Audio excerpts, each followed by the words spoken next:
The young woman woke up as the villainess in her favorite novel, doomed to die. With just 40 days left, she tried to change her fate by showing kindness. But everyone around her feared the sudden shift.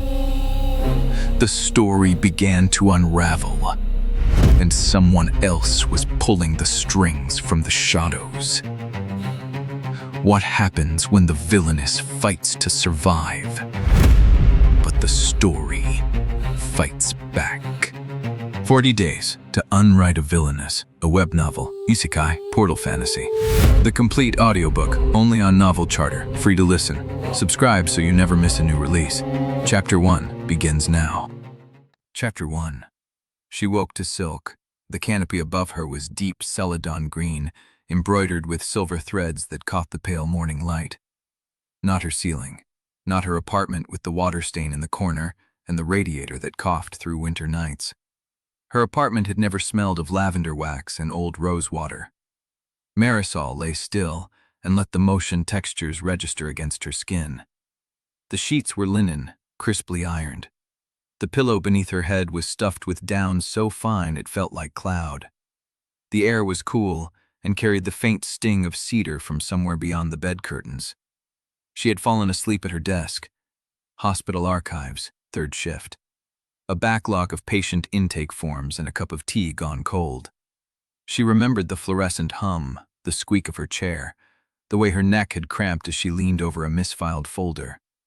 Then nothing. Then this. She pushed herself up. The bed was enormous, a carved four-poster with posts thick as her forearm, and the movement sent a cascade of sensations through her body that did not belong to her. Aches in the wrong places. The weight of hair that fell longer and heavier against her shoulders. The unfamiliar shape of her own fingers as she pressed them into the mattress. A mirror stood across the room, oval and gilt-framed, angled to catch the morning light from the tall window. Marisol swung her legs over the edge of the bed. Her feet found cold floorboards. She stood. The woman in the mirror wore a white nightdress with lace at the collar. Her hair was dark, ash-brown, falling in waves past her shoulders. Her face was fine-boned, pale, with a mouth that looked better suited to scorn than surprise. Storm-gray eyes stared back at Marisol with an expression she recognized only because she had imagined it once. The exact look of someone who has discovered a thing too large to name and is still trying to find the edge of it. Marisol raised her hand. The woman in the mirror raised hers. She knew that face. She knew that face the way she knew the layout of the hospital archive, the way she knew the coffee shop on the corner ordered its deliveries on Tuesday, the way she knew the worn patch on the armchair she had read in 100 times. She knew that face because she had studied it across 11 readings of The Garden of St. Aubin, across fan art and wiki entries and forum debates about whether Seraphine Devereaux was a tragic product of her environment or simply irredeemable. The mirror did not lie. The mirror showed her exactly what she was: Seraphine Devereaux, the villainess, the despised eldest daughter of Houarif Devereaux, engaged to Crown Prince Aldrich Fontaine by political arrangement, hated by the court, feared by the household, and scheduled to be executed for treason in 40 days. 40 days. Marisol's knees gave. She caught herself on the edge of the vanity table, and the impact sent a silver-handled brush skittering across the polished wood. She stared at her own hands. Seraphine's hands. Pale, elegant, with nails cut short and clean. No calluses, no scars. Hands that had never filed a single patient chart in their entire privileged existence.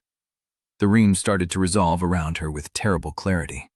The canopy bed, the vanity with its array of cut glass bottles, the wardrobe carved with climbing roses, the window that faced east over the Devoncourt townhouse gardens.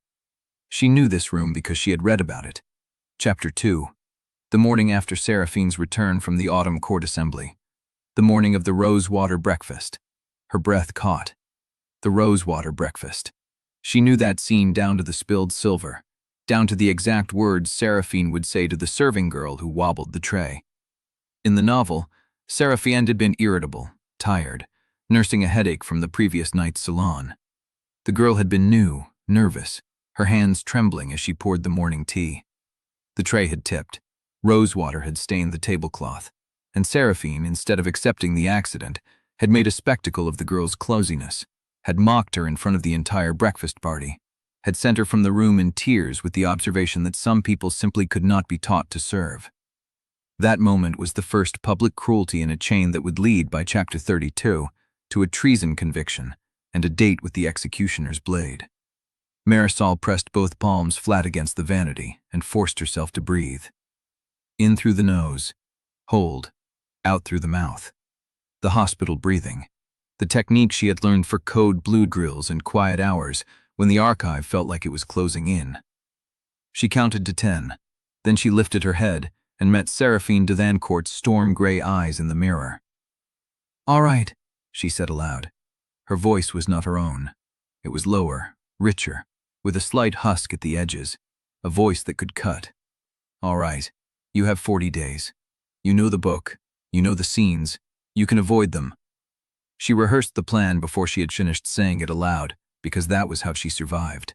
Systems, records, sequence. She was an archivist. She had spent 3 years learning to find order inside chaos. This was no different. The novel was a document. She knew every page of it. Step 1. Do not humiliate the serving girl. Apologize instead. Diffuse the scene before it can start. Step 2. Survive the next 40 days by dodging every canon milestone. The Academy scandal, the annulment, the treason charge. Step 3. Gather enough evidence and distance to withdraw from court. Retreat to the Devoncourt library and live quietly for the rest of her unnatural life in a body that had not asked for her. Simple. Impossible. The only plan she had. Footsteps sounded in the corridor. Marisol's head snapped toward the door. Too early. The scene in the book had begun with a maid knocking precisely half an hour after dawn. She had not yet heard the clock chime. The light through the window was still too gray, too thin. The footsteps were heavier than a maid's, purposeful, approaching with the rhythm of someone who knew exactly where they were going and intended to arrive before anyone could prepare. She looked down at herself. Nightdress, bare feet, hair tangled from sleep. She was standing in the body of a woman who had 40 days to live, and someone was coming to the door before she had even finished inventorying the room. The footsteps stopped. Marisol stared at the door. Her thumb tapped against her forefinger. Once, twice, the old habit surfacing unbidden. She forced her hand still. The knock came. 3 sharp raps. Not a servant's knock, too authoritative, too certain. "Lady Seraphine," a woman's voice, low, clipped, carrying the particular flatness of someone who had longed to speak through tension. "The Duke requests your presence at breakfast, immediately." The Duke. Duke Hadrian de Vancourt, her father. The Van who had not appeared at the breakfast table in the novel until Chapter 4, when Seraphine's behavior had already begun its downward spiral toward the engagement crisis. He was not supposed to be in the scene that morning. He was not supposed to be in the house at all. Marisol's throat tightened. The script had already shifted. 40 days less, and the script had already started to move without her permission. She crossed to the wardrobe, pulled the doors open, and found a dressing gown hung ready on the hook. Silver-gray silk. She shrugged into it and tied the sash with fingers that shook only slightly. "I will be there directly," she said through the door. The pause that followed was too long. "Her ladyship understands that the Duke is waiting." It was not a question, it was a warning.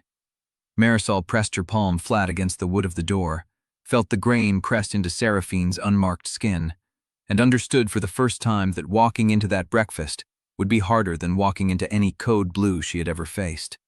Because in a code blue, everyone wanted the same outcome.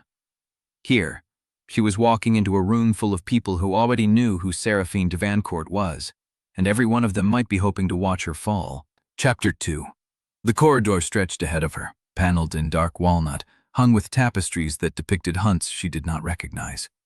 Marisol walked slowly, not from reluctance, but because she needed every second to map the space. The novel had described the Devoncourt townhouse in broad strokes enough for atmosphere, not survival. She counted doors. 6 on the left before the staircase. 4 on the right. A narrow servant's passage tucked behind a tapestry at the turn. She filed it all away. The dining room doors were open when she reached them. Two servants stood at attention against the far wall, hands clasped behind their backs, eyes fixed on a point above the chandelier. A third servant, a young woman with a flushed face and a visible tremor in her hands, stood beside the sideboard with a silver pitcher in her grip. Rosewater. Marisol's stomach tightened. The book had been precise about the details. Seraphine enters the breakfast room. The serving girl, nervous because everyone is nervous around Seraphine, fumbles the rosewater pitcher. A splash lands on Seraphine's sleeve. Seraphine does not strike her. That would be too crude. Instead, she makes the girl kneel, forces her to apologize 40 times while the household watches, and sends her away in tears. By midday, the story has spread through the entire staff. By evening, it has reached the academy. The Rosewater incident becomes the first link in the chain that defines Seraphine as cruel beyond redemption. Marisol stopped in the doorway. Duke Hadrian Devencourt sat at the head of the table, already dressed in charcoal gray and silver, a newspaper folded precisely beside his plate. He did not look up when she entered. That was deliberate, a power gesture. The patriarch waiting for his subordinate to take her place. The table was set for two, though the house had a dozen bedrooms. The Duke had cleared the room of siblings, guests, anyone who might witness whatever he intended to say. Theodore was nowhere in sight. Marisol moved to her chair. The serving girl with the pitcher adjusted her grip, swallowed, and began to step forward. The canon scene. It was arriving on schedule, even if the Duke had not. Marisol sat down. The chair was too high. Seraphine's legs were longer than hers had been in the other life, but the proportions still felt wrong, and she had to adjust twice before her feet touched the carpet. The Duke turned a page of his newspaper. The serving girl reached her side. The pitcher tilted. Marisol saw it happen in increments, the way she had once read disaster in a patient chart before the code was called. The girl's hands were shaking too hard. The grip was off-center. The silver pitcher was heavy, and the angle was wrong. The splash came warm and scented across Marisol's left sleeve. Rosewater. Petal sweet, floral, the kind that cost more than the girl probably earned in a month. The room went silent. The serving girl made a sound that was not quite a word, not quite a sob, caught somewhere between the two. She dropped the pitcher. It hit the carpet with a muffled thud and rolled, spilling the rest of its contents in a pale curve across the floorboards. She was already bending, already kneeling. Her hands were reaching for the fabric of Marisol's sleeve, patting at the wet silk with desperate, useless movements. "I am so sorry, my lady. I am so sorry. Please, please, I did not mean to. I am so sorry." The words kept coming. They were not the 40 repetitions the book had described. They were faster, panicked, running together until they lost shape. Marisol looked at the girl's hands. Young. Rednut. A raw patch on the index finger where she had torn a hangnail. No calluses. She was not a kitchen maid. She was a chamber servant, probably assigned to breakfast duty because someone else had traded shifts or fallen ill. The Duke did not look up from his newspaper. The two servants against the wall did not move. They barely seemed to breathe. Everyone was waiting for the explosion. Everyone had seen it before. Marisol pulled her sleeve gently out of the girl's grip. The girl flinched as if struck. "It is all right," Marisol said. The words came out before she had fully decided to speak them. They landed in the silence like stones in still water. The girl stared at her. The servants against the wall exchanged a glance so fast it was almost invisible. The Duke turned a page. Marisol looked down at her wet sleeve. Rosewater. Warm. Sticky. She had no idea how to clean silk in this century. She did not know what products existed, what techniques, what household systems were in place. But she knew panic when she saw it, and the girl in front of her was drowning in it. "It is only water," Marisol said. "Scented water. It will dry." The girl's mouth opened, closed, opened again. "But my lady, your sleeve. I ruined your sleeve. I am so sorry. Please, please do not." "I know you are sorry," Marisol said. Her voice came out gentler than she had intended. That surprised her. She had not planned for gentleness. She had planned for deflection, for avoidance, for a quiet, non-incident that no one would remember. But the girl was trembling, and Marisol had seen that kind of trembling before, in the hospital waiting rooms where people sat holding the wrong information, and she could not make herself perform the indifference the scene required. She stood up. The girl flinched again, harder. Marisol looked around the day pool. There was a clean napkin folded beside the Duke's plate. She reached for it. The Duke did not move to stop her. He did not even glance up. But she felt his attention shift, a subtle recalibration behind the newspaper, a predator adjusting to unexpected movement. She knelt. The motion felt strange in Seraphine's body. The joints moved differently. The center of gravity was lower. She had to brace her hand against the table leg to keep from tipping forward, and the contact left her palm damp with spilled rosewater. She pressed the napkin into the serving girl's hands. "Here, the floor will stain if we leave it. Can you blot it before it soaks into the wood?" The girl stared at the napkin like it might bite her. "My lady?" "The floor," Marisol said. "Blot the spill. It will be fine." She stood up again. Her knees ached. Seraphine's body was not used to kneeling, and the fabric of the dressing gown pulled tight across her shoulders when she straightened. The serving girl did not move. Marisol walked back to her chair, sat down, and picked up the empty plate in front of her. There was food on the sideboard: bread, fruit, a dish of butter shaped like a flower. She had no idea what the protocol was for serving herself in a house where she was supposed to be cruel. She looked at the Duke. He was looking at her now. The newspaper had lowered just enough for his eyes to clear the top edge. Gray eyes. Seraphine's eyes. The same storm color, the same guarded stillness. He studied her the way he might study a document that had been altered without his permission. "You are wearing a dressing gown," he said. Marisol looked down. Silver-gray silk, bare collarbone, hair still tangled from sleep. "I was not expecting to be summoned," she said. The Duke's expression did not change. "You are not dressed for company." "There is no company, only family." The words hung in the air longer than they should have. The Duke set down his newspaper with deliberate care, folded it edge to edge, and placed it beside his plate. "You are behaving strangely this morning," he said. Marisol's thumb found her forefinger. Tap, tap. She forced her hand flat against the tablecloth. "I woke up early. I am tired." "Tired," he repeated the word as if testing it for hidden compartments. "You have never been tired before a meal. You have been sullen, you have been sharp, you have been late, but never tired." Marisol held his gaze. There is a first time for everything.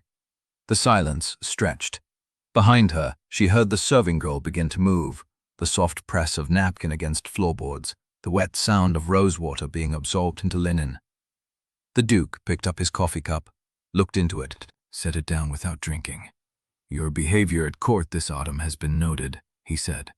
"The Fontaine household has made inquiries about your temperament. The prince's secretaries keep records. You are aware of what those records contain." Marisol was aware. The novel had spelled it out in Chapter 7, when Aldrich Fontaine reviewed Seraphine's file and found a dozen incidents of public cruelty, each one documented, each one witnessed, each one building the case against her character. "I am aware," she said. "Good." The Duke reached for a piece of bread, broke it in half, and did not offer her any. "Then you understand that your behavior reflects on this house, on its reputation, on its future." He bit into the bread, chewed, swallowed. "The girl will be dismissed, of course." Marisol's hands stopped moving. "What?" "The servant who spilled on you. She will be dismissed. This is not the first complaint about her work. The housekeeper has a file." Marisol turned to look at the serving girl, who had frozen mid-motion, the wet napkin clutched in both hands, her face the color of old linen. "No," Marisol said. The Duke's eyes narrowed. "No?" "She stays." The word came out harder than she had intended. She softened it, tried to find a tone that sounded reasonable rather than defiant. "She made a mistake. I have already forgiven it. There is no reason to dismiss her." The Duke set down the remaining half of his bread. He looked at her for a long moment, and Marisol felt the full weight of what it meant to be observed by a man who had spent 30 years learning to read rooms, people, and opportunities. "You are playing a game," he said quietly. "I do not know what game. I do not know why you have chosen this morning to begin it, but I will tell you once, and you will not make me repeat it." He leaned forward slightly. "Whatever you are planning, do not let it touch this house." Marisol opened her mouth to answer, but the words would not come. Because the Duke was right about one thing. She was playing a game. She was playing for her life, for 40 days of survival, for a future that did not end with Seraphine Devereaux kneeling before an executioner. But she was not planning anything that would touch the house. She was trying to save it. The Duke stood. He did not wait for her response. He walked past her, past the still kneeling servant, past the 2 frozen footmen, and out of the dining room without a backward glance. The door clicked shut behind him. Marisol sat at the empty table, her hands flat on the cloth, her sleeves still damp with rosewater, and listened to the silence settle around her like dust. The serving girl began to cry. Small, restful sobs pushed through her teeth. "Thank you, my lady. Thank you. I thought you were going to. I thought." Marisol did not know what to say to that. She had read the book. She knew exactly what Seraphine would have done. The girl had every reason to be afraid. "What is your name?" Marisol asked. "Elodie, my lady. Elodie." "Finish blotting the floor, then go find the housekeeper and tell her I ordered you to stay." Elodie nodded frantically and bent back to the spill. Marisol stood up. Her legs felt unsteady. Her hands were cold. She had derailed the scene. She had stopped the humiliation, prevented the dismissal, kept the first canon milestone from unfolding as written. But as she walked back through the corridor, past the walnut paneling and the hunting tapestries and the narrow servants' passage tucked behind the tapestry at the turn, she heard the whispers starting. Low. Quick. The particular rhythm of words not meant to carry. "Did you do that?" She apologized. Seraphine Devereaux apologized. "It is a trick. It has to be a trick. She's planning something worse." Marisol kept walking. She did not slow down. She did not turn around.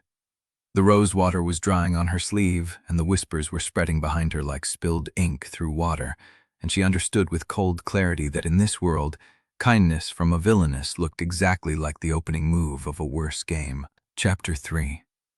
Exile was waiting in the bedchamber when Marisol returned from breakfast. The maid stood beside the armoire with both hands clasped at her waist, her posture correct, and her face perfectly empty.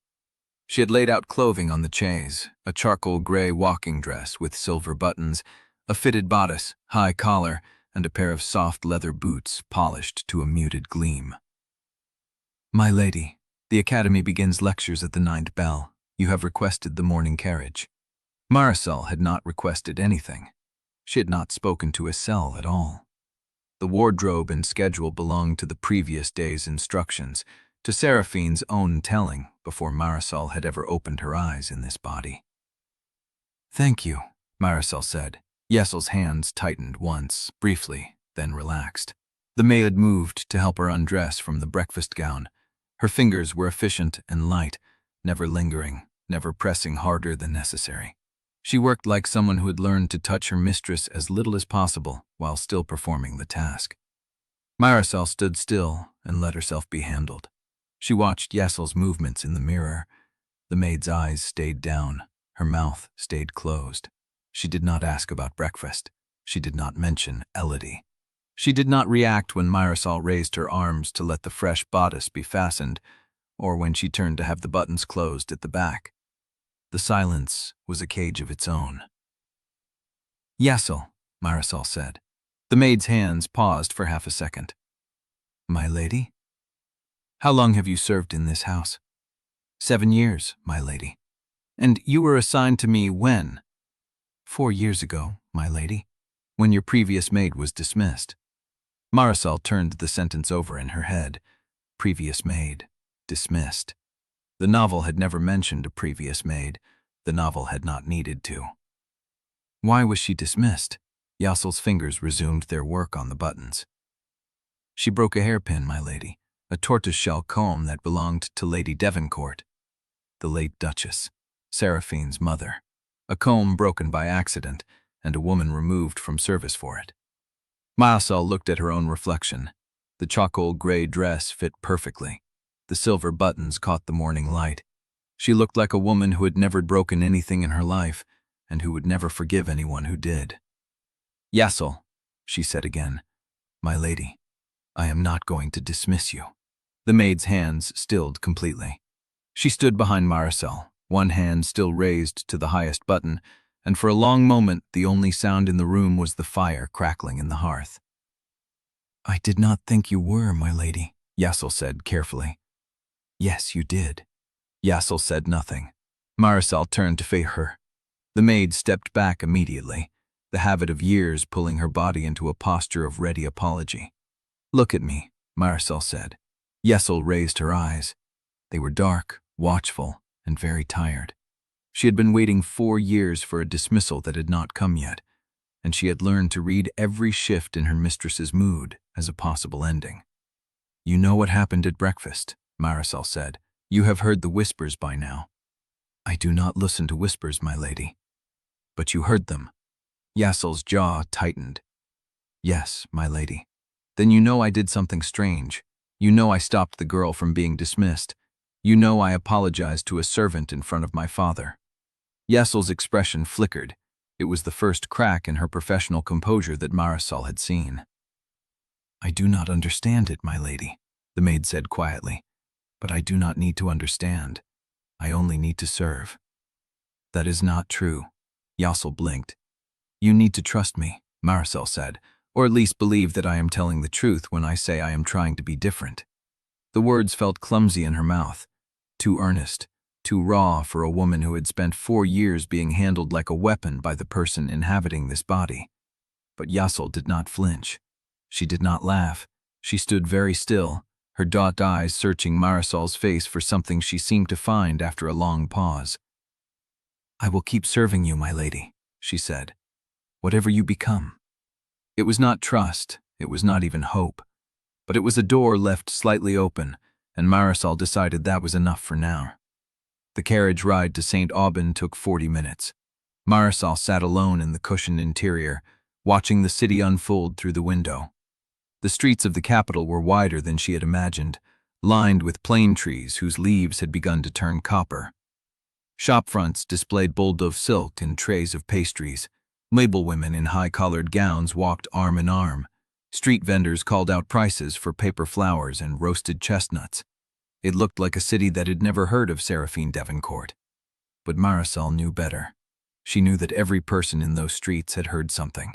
A rumor, a story, a piece of gossip passed through a servant's door or a merchant's counter.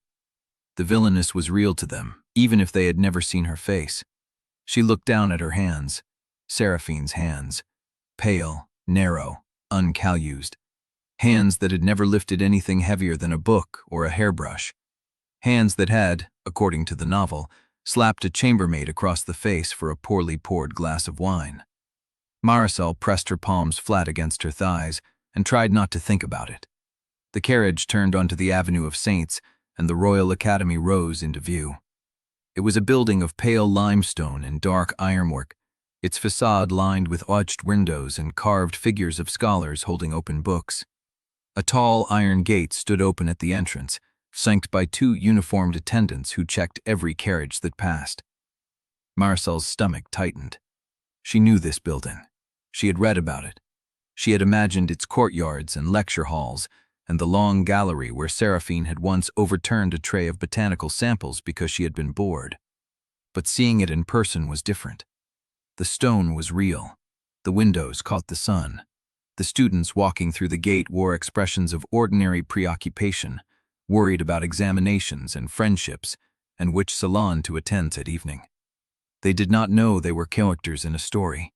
They did not know that one of them had been written to die. The carriage stopped at the gate. An attendant approached, checked the Devoncourt crest on the door, and nodded. "Lady Seraphine, you are expected in the chapel the morning lectures on administrative records. The chaplain has requested attendance from all noble houses." Marisol nodded automatically. The attendant stepped back. The carriage rolled forward, and then she stopped breathing. Administrative records, chapel, the morning lecture. She knew that scene. In Chapter 3 of The Garden of St. Aubin, Seraphine had been present for a lecture on chapel record-keeping. She had ignored the chaplain entirely. She had not noticed when a donation ledger was misfiled, when a page was folded and tucked into the wrong volume. But the novel had noticed. That misfiled ledger had become the seed of a scandal that bloomed 3 chapters later. A donation recorded to a different account. A name crossed out and rewritten. Nothing that would matter to anyone who was not paying attention. But Marisol had paid attention. She had read the book 11 times. She knew exactly which ledger it was. The carriage came to a stop at the inner courtyard. The door opened. A footman held out his hand. Marisol stepped down onto the gravel, her heart beating hard against her ribs, and looked up at the chapel spire rising above the academy roofs. The lecture was beginning. The ledger was waiting. And for the first time since she had woken in that celadon bed, Marisol felt something other than dread. She felt the sharp, clean edge of an advantage she had not expected to find. She knew where to go. She knew what to look for. And she had hours, not days, before the scene closed. Chapter 4. The chapel of St. Aubin smelled of old paper, beeswax, and silence. Marisol stepped through the arched doorway and paused, letting her eyes adjust to the dimmer light. Rows of wooden pews faced a raised lectern where an elderly chaplain in gray robes was arranging a stack of ledgers. Stained glass windows cast colored light across the stone floor, blue and gold and a deep blood red. Students and nobles filled the front pews. A few looked up when she entered. Most did not. She was early. The lecture had not yet begun. Marisol moved along the side aisle, keeping her steps unhurried, her hands folded at her waist. She let her gaze drift across the ledgers on the lectern, then past them, to the low shelves built into the chapel's eastern wall. The donation records. She remembered the description from the novel, a row of leather-bound volumes, each spine stamped with a year, kept in a case with a loose brass latch. She counted the years as she walked. 138, 137, 136. There. The case stood against the wall, its brass latch slightly crooked, exactly as the book had described it. 3 ledgers sat on the shelf inside. The one on top bore the year of the current court session. Marisol glanced toward the lectern. The chaplain was still arranging his papers. No one was watching her. She slid the top ledger from the case and opened it. The pages were numbered, each entry written in careful copperplate. Donations from noble houses, amounts, dates, signatures. She turned the pages slowly, her thumb pressing against the edge of each leaf, feeling for what she knew was there. The folded page. It came loose between pages 42 and 43. A single sheet of paper creased into quarters, tucked into the ledger's spine as if it had been placed there by accident. Marisol unfolded it and read the names. Lord Armel Devereaux, the entry read, 500 crowns, applied to the chapel restoration fund. Below it, a second entry, crossed out with a single firm line. Lady Seraphine Devereaux, 500 crowns, applied to something. The rest of the line was too scratched to read. Marisol's pulse quickened. In the novel, this folded page had been discovered 3 chapters later by a clerk who assumed it was a misfiled receipt. He had shown it to the chapel treasurer. The treasurer had recognized Lord Devereaux's name, but not his handwriting. Someone had written Seraphine's name into a donation record that did not belong to her, then hidden the page to be found at exactly the wrong moment. The scandal that followed had been small, precise, and devastating. A whisper that Seraphine had tried to claim credit for a charity donation she had not made. A question about how many other records she had altered. By the time anyone checked the original ledgers, the folded page had already done its damage. Marisol looked at the page in her hands. She could leave it here. Let the scene play out as written. The scandal would bloom, but she would know it was coming. She could prepare for it, counter it, use it to make Liane look desperate. But that was not what she had decided. She had promised herself, standing in the dining room with Elodie's terror fresh in her throat, that she would stop reproducing the logic that made Seraphine a monster. Letting a planted scandal bloom just so she could exploit it for sympathy was still letting people get hurt. Marisol folded the page carefully, slipped it into her sleeve, and closed the ledger. She carried the ledger back to the chaplain's lectern and set it on top of the stack. "I found this on the eastern shelf," she said, her voice calm and clear. "It looked as though it had been placed there by mistake. The donation ledgers belong in your care, Father." The chaplain blinked at her. "Lady Devoncourt, I did not see you arrive." "I arrived early," she smiled, small and polite. "I wanted to review the chapel's records before the lecture. My father has been discussing a donation for the autumn festival, and I hope to see which houses have already contributed." The lie came easily. It sounded like something Seraphine might have said, if Seraphine had ever been interested in charitable giving.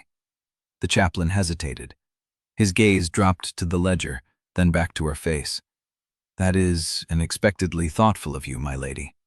"I am full of surprises," Marisol said. She turned and walked to an empty pew near the back of the chapel, settling onto the wooden bench as the first students began to file in. The lecture proceeded without incident. The chaplain spoke about record-keeping protocols, about the importance of accurate tithe ledgers, about the duty of noble houses to maintain transparent accounts. Marisol listened with half her attention. The rest of her awareness was fixed on a folded page tucked inside her sleeve. She had done it. She had intercepted the planted evidence before it could reach the chaplain's eyes. The scandal would not bloom. Lord Devillard's name would stay clean. Seraphine's name would not be linked to a charity fraud that had never happened. She had changed the story. The lecture ended. Students rose, gathered their materials, and drifted toward the doors. Marisol stood slowly, letting the crowd move past her, needing a moment to steady her breathing. The sharp edge of advantage still sang in her chest. She walked out into the courtyard. The air was cool and bright, the autumn sun cutting through the leaves of the plane trees. Students clustered in small groups, talking and laughing. A few glanced her way, then looked quickly elsewhere. The villainess was not welcome here. That was fine. She had not come to be liked. She crossed the gravel path, heading toward the eastern gate where her carriage waited. She was halfway there when she felt it. Eyes on her. Not the usual flicker of recognition and aversion. Something else. Something deliberate. Marisol stopped. She turned. Liane Joubert stood at the edge of the courtyard, framed by the arch of the cloister walk. Her pale gold hair got the sunlight. Her honey-brown eyes were fixed on Marisol with an expression that was not surprise, not curiosity, not suspicion. Recognition. Liane smiled. It was a small smile, warm and welcoming, the kind of smile that made people trust her instantly. The kind of smile that had convinced an entire kingdom that Liane Joubert was the kindest woman in St. Aubin. Marisol's blood went cold. Because Liane was not smiling at Seraphine Devereaux. She was smiling at someone who had just walked into a chapel, found a hidden page, and removed it before anyone else could see. She was smiling at someone who knew the story. Liane tilted her head just slightly, and her smile deepened. A question, a confirmation, a greeting from one reader to another. Marisol's hand moved to her sleeve, where the folded page lay hidden. Liane noticed the gesture. Her smile did not waver. Chapter 5. The courtyard had not stopped moving. Students passed in clusters, voices low and easy, the rustle of wool and linen, and the occasional laugh. The autumn sun cut clean shadows across the gravel. Everything looked ordinary. Only Liane's smile made the scene wrong. Marisol's hand stayed at her sleeve, fingers pressed against the folded page hidden inside the lining. She could feel the paper's edge through the fabric. A trophy. A trap she had just pulled from the teeth of the story. Liane stepped out of the cloister arch and walked toward her, unhurried, her pale gold hair catching light in a way that made her look like a painting come to life. Students turned to watch her pass. A girl near the fountain said something and laughed. Liane acknowledged her with a small nod, the kind of gesture that cost nothing and made people feel seen. She stopped 3 paces away. Lady Devoncourt, Lady Joubert. The names hung between them like a door left open a crack. Liane's honey-brown eyes traveled over Marisol's face with an attention that felt surgical. "You arrived early for the lecture," Liane said. Her voice was warm, pitched for a conversation between friends. "I noticed you in the chapel before the other students filed in." Marisol's throat tightened. "I noticed you." The words were not a neutral observation. They were a claim. I arrived early by chance, Marisol said. The carriage made good time. Did it? Liane's smile did not change. She tilted her head, just slightly. I was in the vestry, reviewing the donation rosters for the autumn festival. The chaplain mentioned he had been meaning to organize the ledgers properly. It seems someone beat him to it. The words landed softly, each one precise. Marisol kept her expression still. I only looked at the top volume. My father is considering a donation. I wanted to see which houses had already contributed. Of course. Liane's tone carried no accusation, no edge. She let the agreement sit for a moment, then added, "It is generous of House Devoncourt to take such an interest in chapel administration. Not every noble family bothers with the details." A student nearby glanced over. Another paused mid-conversation. Marisol felt the weight of the page in her sleeve like a brand. Liane had just reframed her action. What had been a simple lie about reviewing donation records was now, in Liane's telling, an uncharacteristic interest in chapel finances, the kind of interest that made people wonder what the villainess was looking for. "I find details useful," Marisol said. "Records tell the truth when people do not." Liane's smile flickered. A fraction of a second. Then it settled back into warmth. "That is a very sharp way of seeing the world, Lady Devoncourt." She stepped closer, close enough that her voice dropped below the ambient noise of the courtyard, close enough that no one else could hear. "I hope you found what you were looking for." Marisol's pulse jumped. She did not move. "The chapel's records were perfectly in order," she said. "I found nothing of concern." "I am sure you did not." Liane's honey-brown eyes held hers. It would be a shame if someone had misplaced something important. A misfiled document, perhaps. A page tucked where it did not belong. These things happen in busy institutions. The words were a mirror, a recognition, a warning. Marisol understood then that Liane had not merely observed her in the chapel. Liane had known exactly what she would find. Liane had planted the page herself. "You put it there," Marisol wanted to say. "You set the trap that would have framed me for charity fraud 3 chapters from now." But she could not say that. Not here, with students drifting past, with the autumn sun warm on her face, with Liane's public smile fixed in place like a mask that had become a face. "My interest in the ledgers was purely administrative," Marisol said. "I am certain the chaplain is grateful for the attention." "I am certain he is." Liane paused. "Though I wonder if he will remember your visit tomorrow. He is an observant man, Father Adrian. He notices when noble ladies take an interest in his records." The threat was velvet. It was not a threat at all if anyone overheard. It was concern, gentle and solicitous, the kind of note one kind woman offered another. Marisol's thumb tapped against her forefinger, hidden at her side. "I have nothing to hide," she said. "Neither do I." Liane's smile deepened. "That is what makes us so interesting, is it not? 2 women with nothing to hide, meeting in a courtyard, discussing chapel ledgers. Anyone watching would think we were exchanging secrets." A group of students passed within earshot.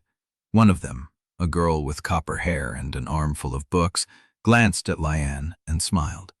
Liane returned the smile with practiced ease. "Lady Joubert," the girl called. "Are you coming to the apothecary lecture? Professor Aloud said he would demonstrate the distillation of nightbell." "Tell him I will be there in a moment," Liane said. "I am finishing a conversation."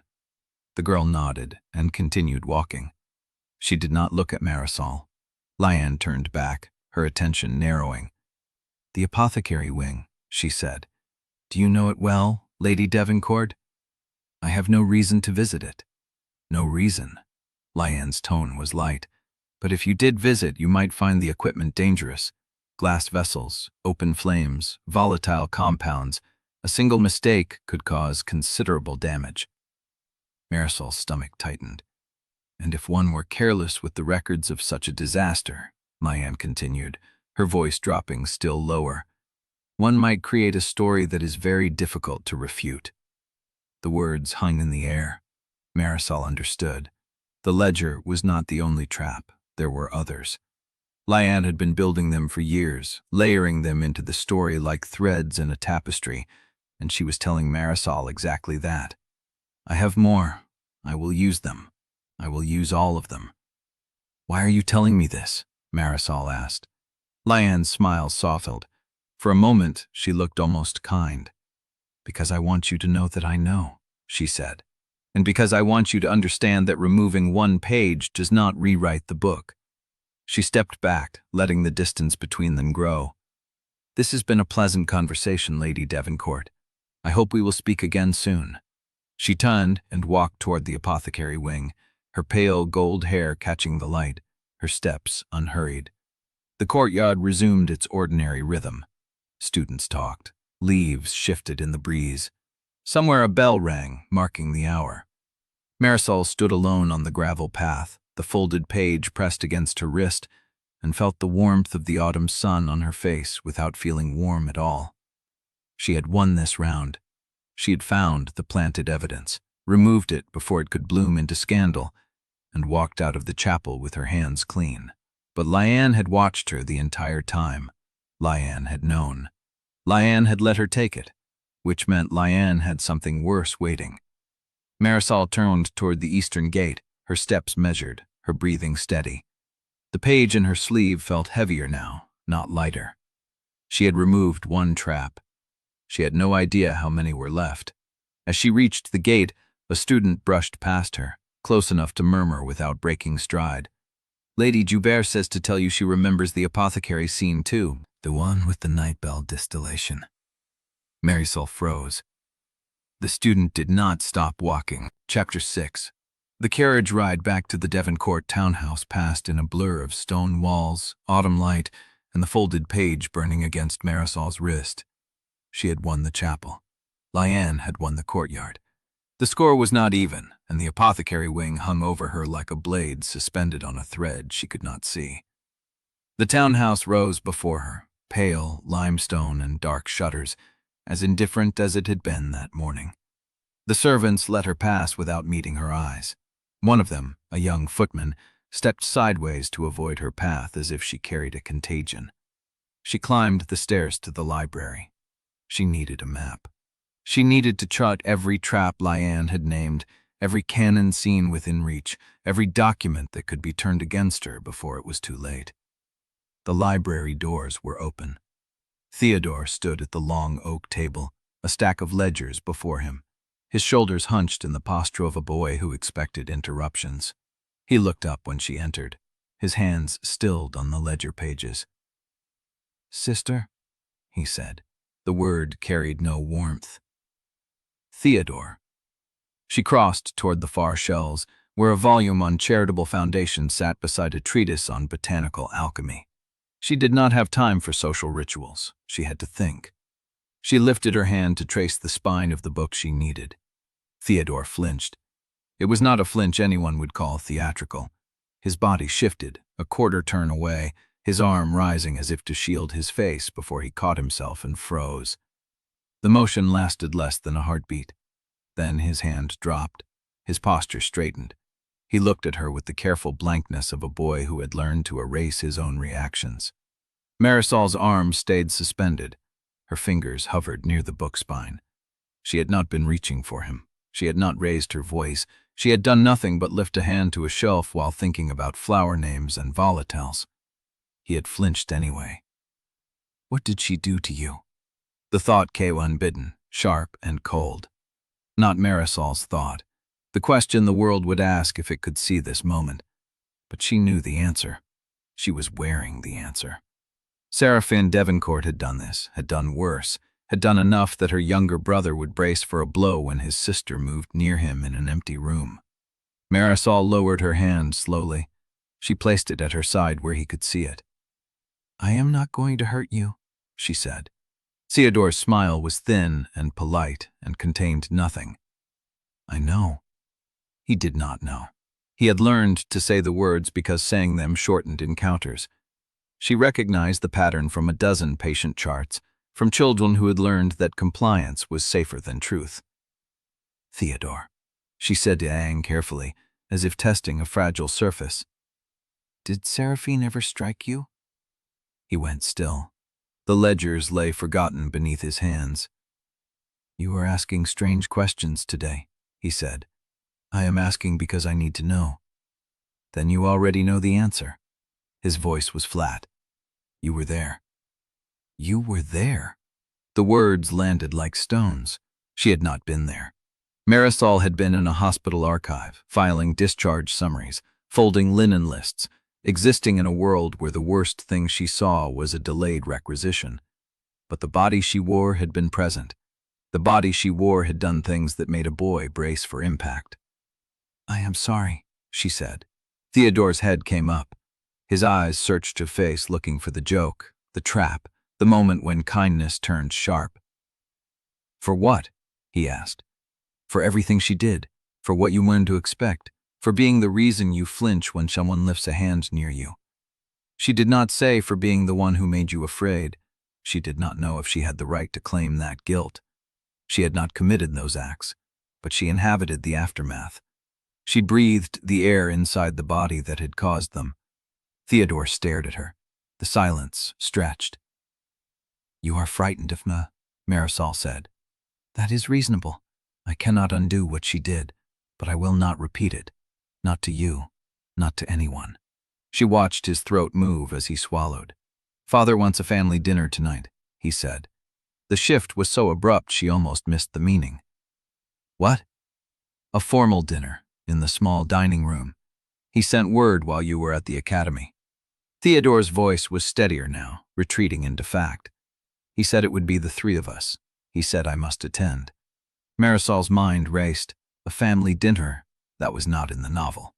The first family dinner in the Garden of St. Alban happened after the annulment, a tactical gathering where Duke Hadrian assessed the damage and began arranging Seraphine's political disposal. It came nowhere near Chapter 6. "Did he say why?" she asked. "He never says why." Theodore's eyes flickered to the door, then back to her. "But he said you should not be late, and that you should dress for scrutiny." Marisol's thumb tapped against her forefinger. The Duke was testing her. The breakfast encounter had raised questions, and now he wanted to see her in a controlled setting, with his son present as witness and perhaps as leverage. "I will not let him lez you against me," she thought, but she did not say it. Theodore would not believe her, not yet. "Thank you for telling me," she said. He nodded, a short motion, and returned his gaze to the ledgers. The dismissal was clear. Marisol walked to the door, then paused. "Theodore?" He did not look up. "If you ever need to leave a room where I am present, for any reason you may. No explanation required." She left before he could answer, before she could see whether his face showed belief or contempt. In the corridor, she pressed her palm against the wall and breathed. She had come to this world planning to survive, to dodging public humiliation, undoing false evidence, slipping through treason allegations with her skin intact. She had treated the 40 days as a puzzle to solve, a sequence of scene triggers to outmaneuver. But Seraphine's cruelty was not a puzzle. It was damage. Layer on layer, year on year, written into the body language of a boy who could not meet his sister's eyes. Marisol could not undo the past. She could not apologize to the people Seraphine had hurt and expect them to believe her. But she could stop reproducing the logic that made Seraphine into a monster. She could refuse to be useful the way the role demanded. She pushed away from the wall and walked toward her chambers, her step measured, her mind already recalibrating. The 40 days were not enough. She had to build something that would outlast them. She reached the door of her room and found Giselle waiting, her dark eyes watchful. "Lady Devoncourt." The maid's voice was carefully neutral. "I heard there will be a family dinner tonight." "Yes, I need to dress for scrutiny." Giselle's mouth twitched, almost a smile. "I assumed as much. I have laid out the silver-gray silk. It suggests composure without inviting familiarity. That is exactly what I need." Seraphine opened the door and stepped aside. Marisol entered the room, the folded page still pressed against her wrist, and felt the walls of the townhouse close around her like the pages of a book she had not finished reading. Outside the window, the autumn sun had begun its slow descent toward evening. The dinner was coming, and the Duke would be watching. Chapter 7.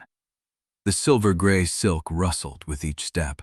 Marisol descended the main staircase with her spine straight and her hands still, the folded page from the chapel ledger pressed against her wrist inside the sleeve. The fabric was cool and smooth, a color that caught candlelight without glittering, composure without invitation. Exactly what Giselle had promised. The small dining room occupied the ground floor's eastern corner, a narrow chamber with a single tall window looking onto the darkened garden. Candles burned in the crystal chandelier, casting shop light across the mahogany table set for three. Duke Hadrian Devencourt already sat at the head. He did not rise when she entered. He simply watched, his gray eyes tracking her movement from the door to her chair, measuring the rhythm of her steps, the angle of her chin, the way she settled into the seat without the usual scrape of wood against stone. Theodore sat opposite her, his shoulders curved inward, his gaze fixed on the empty plate before him. "You are prompt," the Duke said. "You asked me to be.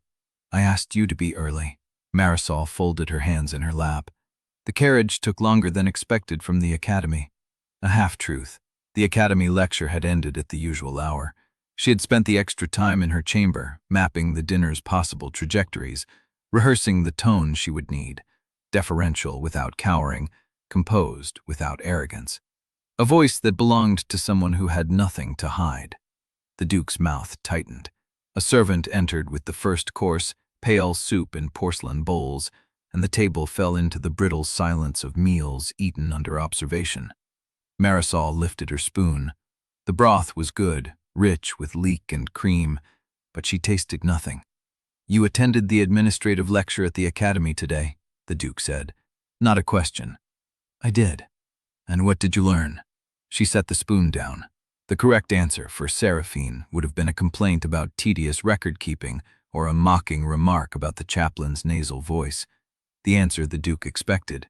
But she was not Seraphine. "I learned that the chapel's donation records are poorly organized," she said carefully. "Several entries appear to have been misfiled across different ledgers. It would be easy for a donation to be misattributed or lost entirely."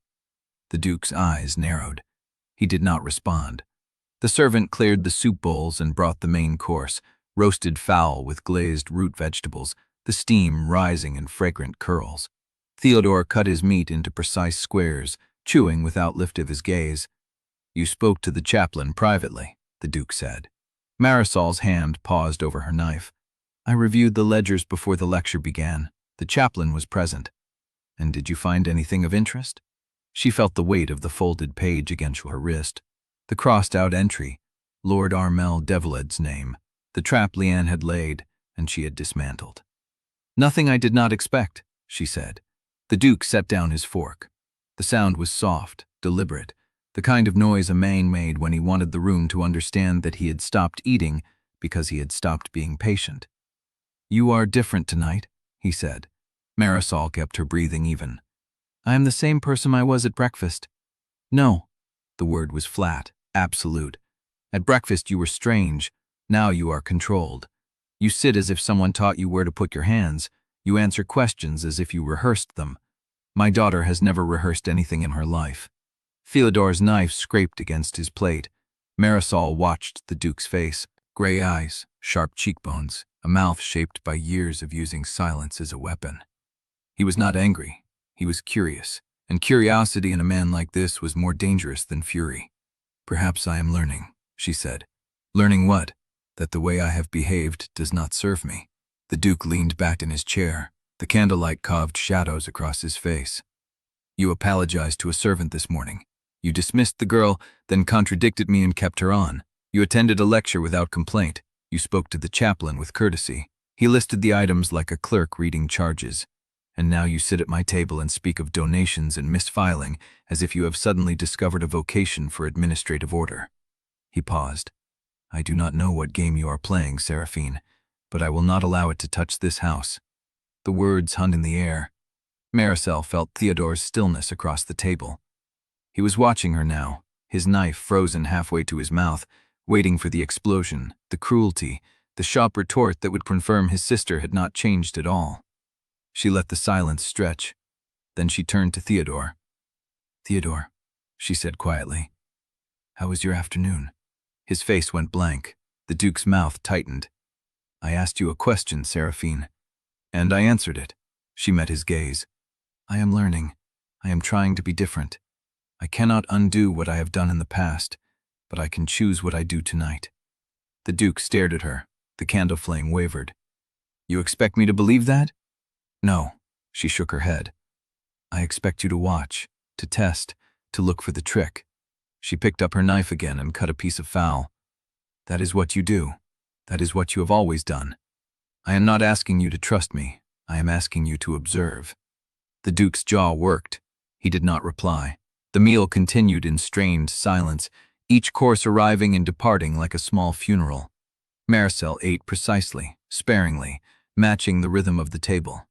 Theodore finished his plate without looking up. The Duke drank wine and watched them both. When the final course was cleared and the servants withdrew, the Duke set his napkin beside his plate and folded his hands on the table. There are arrangements in motion, he said. Engagement arrangements, court appearances, a schedule of events that has been planned for months. You know this. Marisol nodded. You will not disrupt them. I have no intention of disrupting anything. That is not what I asked. The Duke leaned forward slightly. I said you will not disrupt them. Whatever change you are effecting, whatever new mask you have decided to wear, it must not interfere with the expectations the court has of this family. Do you understand? Marisol understood perfectly. He was not concerned about her happiness. He was concerned about the engagement, about the alliance with the crown, about the political capital House Devoncourt had invested in Seraphine's predetermined future.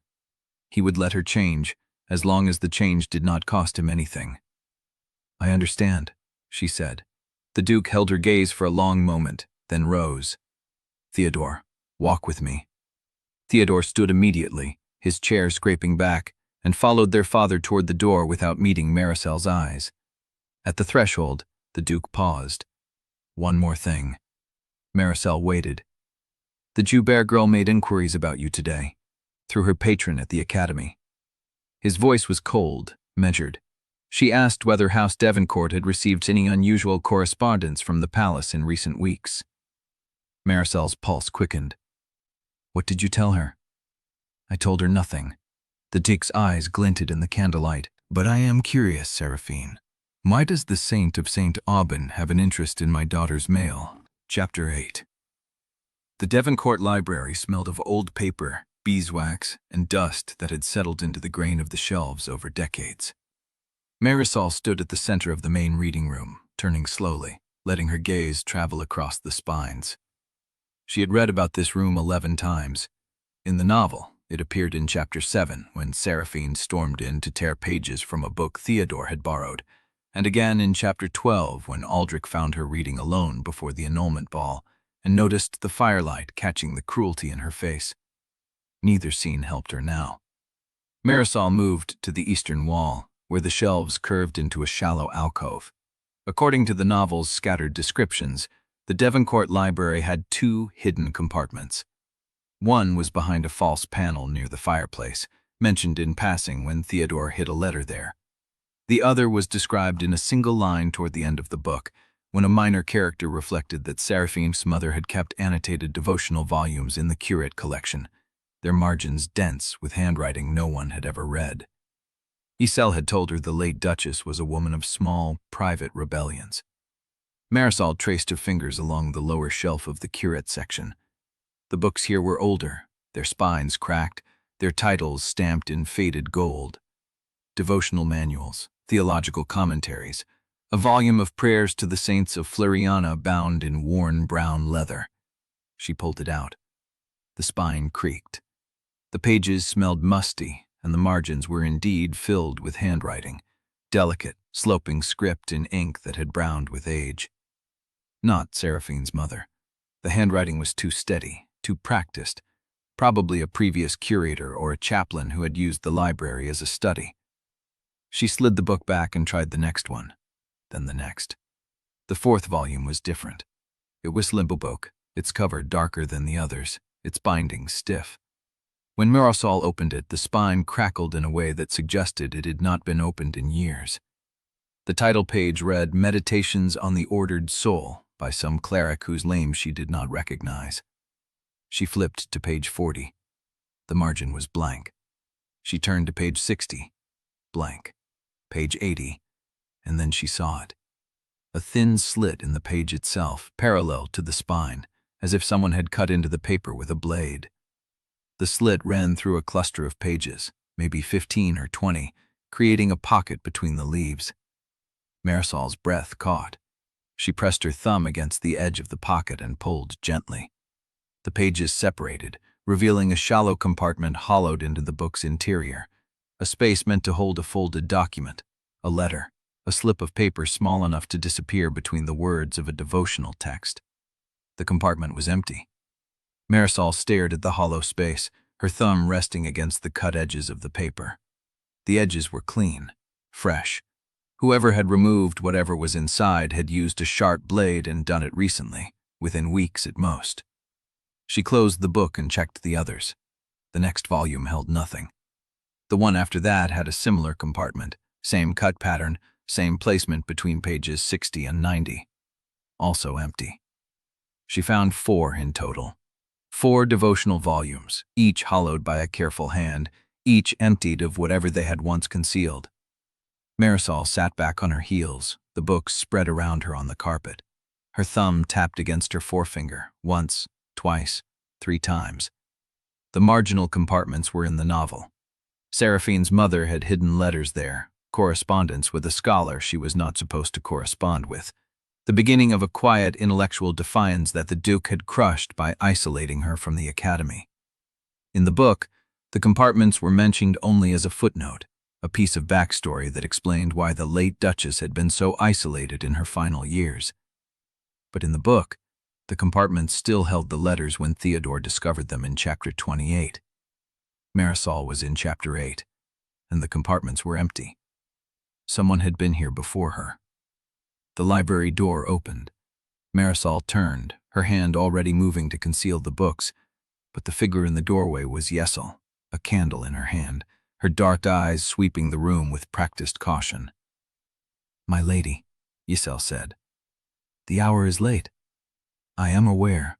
Yesel stepped into the room, her movements precise, her gaze lingering on the books spread across the carpet. She did not ask what Marisol was doing. "You found something?" she said. "I found emptiness." Marisol held up one of the devotional volumes. These books were modified. Someone cut pockets into the pages. They were meant to hold documents. Yesel's face did not change, but something in her posture shifted, a slight tightening at the shoulders. "Do you know what was hidden in them?" Marisol asked. "No." "Do you know who removed what was hidden?" Yesel was silent. Marisol watched her. The candle cloak cast shadows across the maid's face, deepening the lines around her mouth, turning her dark eyes into wells of reflection. "Yesel, I have seen someone," Yesel said quietly. "In the library, at night." Marisol's thumb stopped tapping. "Who?" Yesel's hands clasped at her waist, her fingers tightening against each other. "I cannot be certain," she said, "but I have seen a figure moving through this corridor after midnight, twice in the past 3 weeks. They entered the library and stayed for some time before leaving." "Could you see their face?" "No, they kept to the shadows, but they were small, deliberate, and they knew the servant's schedule well enough to avoid detection." Yesel paused. "I did not report it. I assumed it was someone from the household, someone with a key, and I did not want to invite scrutiny into rooms that were not my concern." Marisol set the devotional volume down. 3 weeks. Liane had been in the academy for years. She had academy patrons. She had informants among the student body. If she had been building traps for Seraphine since before Marisol arrived, she could have had agents in the Devoncourt house for just as long. But entering the library at night, cutting into books, removing documents that predated the current conflict, that was not the work of a single casual informant. That was someone who knew exactly where to look. "Yesel," Marisol said, "is there anyone in this household who has access to the Duke's private correspondence?" Yesel's face went still. "Why do you ask?" "Because the Joubert girl asked about palace correspondence today, and these compartments were emptied by someone who knew what they were looking for." The silence stretched. Yesel's fingers loosened at her waist. "There is a clerk," she said slowly, "attached to the Duke's household. He handles the incoming and outgoing correspondence. He has been here for 6 years. His name? Vautrin. Maishun Vautrin." Marisol filed the name away. Does he have reason to be disloyal to the house? Yselle hesitated. He has reason to be loyal to whoever pays him better. Marisol nodded. The candle guttered, casting a final wash of light across the open books. There is one more thing, Yselle said. Marisol looked up. The figure I saw in the library. Yselle's voice dropped. The last time I saw them, they were not alone. Someone was waiting in the garden below the library window. A woman in a pale cloak. A woman in a pale cloak. Marisol spotted. The entire form's eyes nuffed to Stomy. The boy's a spy of their Doherty's that be able to score specially a chatagrive for the quarter Colland. There is fuel in the Indum. No, maybe Manish. This journey still sledders follow. She wants a day of Basterspog Caveroj. My scar left. I am tenemy hitting another one. He wants to make a techable. The Keitel wished what I origed. Pros literally. I am degrieving those importments chanically, then they're released. I will not get the moment we must revive. When we should, and we get together for a life. Whatever weather, the entire heist make her coachard reiching to the prost theage of the window. I wanted them, be a friend. Moom. The academy arcade smelled of rain on old stone, a damp chill seeping through the arched windows that lined the eastern cloister. Marisol walked with her hands at her sides, counting the pillars as she passed them, using the rhythm to steady her thoughts. She had not slept. The darkness of the library had followed her to bed, the image of those empty compartments pressing against the inside of her eyelids. Someone had been there before her. Someone who knew where to look, who had cut into books with surgical precision, who had taken whatever the late Duchess had hidden before Marisol could even learn what it was worth. And a woman in a pale cloak who spoke Liane's name. The arcade curled left, opening onto the main courtyard where students gathered in clusters, their voices carrying across the wet flags. Marisol spotted the familiar pale gold hair before she registered the rest of the scene. Liane Joubert stood at the center of a loose ring of students, her head tilted in careful attention as a young man spoke to her. She wore a dress the color of cream, unadorned except for a single ribbon at her throat, and she looked like everything the novel had promised, warm, attentive, incapable of cruelty. Marisol's thumb began tapping against her forefinger. She had come to the academy today for a purpose, the apothecary wing. She needed to see the space where Liane had laid her next trap, to understand the geography of the Nightbell distillation before she could plan around it. But the courtyard was the only route to the wing, and Liane was standing exactly where anyone heading east would have to pass. Liane's gaze lifted. Their eyes met across the wet stones. Marisol kept walking. She could not turn back. That would signal defeat, would confirm to every watching student that Seraphine Devereaux avoided Liane Joubert. She could not change her route without announcing that she had something to hide. So she walked forward, her spine straight, her face composed, the hidden ledger page still folded inside her sleeve. The students parted, not for her. They simply shifted, a subtle widening of the circle that left Liane at the center and Marisol approaching like someone crossing a stage she had not chosen. Liane smiled. It was a masterpiece of engineering, warm enough to seem genuine, soft enough to disarm, timed exactly so that Marisol could not stop without appearing hostile. "Lady Devereaux," Liane said, "how lovely to see you here." Before Marisol could answer, a student in a blue coat rushed past, his elbow catching the edge of a satchel slung over a bench. The satchel tipped. A small glass bottle rolled free, struck the stone, and burst. Ink exploded across the ground. A spray of it caught Liane's skirt, blooming across the cream fabric in a dark stain that spread like a wound. The courtyard went silent. Marisol froze. She had not touched the satchel. She had not been near it, but she had been walking toward Liane. And now Liane stood with ink drying on her dress, and every eye in the courtyard had just watched Seraphine Devereaux approach, while an accident unfolded. The boy in the blue coat was already stammering apologies, his face flushed scarlet. He looked at Marisol with terror in his eyes, as if she might strike him for the disruption. Liane laughed. It was a soft, forgiving sound, warm with practiced grace. She held up her stained sleeve and examined it with a rueful shake of her head. "It is only ink," she said, "and blue is a lovely color. I should wear it more often. The tension broke. Students exhaled. Someone chuckled. The boy in the blue coat looked like he had been pardoned from execution. Liane turned to Marisol, still smiling, and something shifted in her honey-brown eyes. A flicker of calculation so brief that Marisol almost missed it. "There is no harm done," Liane said, her voice carrying just enough to reach the edges of the crowd. "And I would not want anyone to think otherwise. Lady Devoncourt could not have prevented this. She was simply walking through the courtyard as any of us might." The words were perfect. They were also a cage. I would not want anyone to think otherwise. As if there were already an accusation to dismiss. As if Liane were nobly defending Seraphine against a charge no one had yet voiced aloud. The implication hung in the air like smoke, invisible until you breathed it in. Marisol saw the trap. She saw it with the cold clarity of someone reading a chess move 3 turns too late. Liane had not caused the accident. She had not needed to. The courtyard's tension, the history that every student carried in their memory of Seraphine's cruelty, the fact that Marisol had been walking toward Liane when the ink spilled. None of it was evidence. All of it was atmosphere.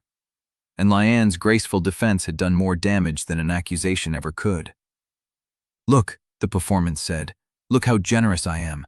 Look how I protect even those who have given me reason to expect otherwise."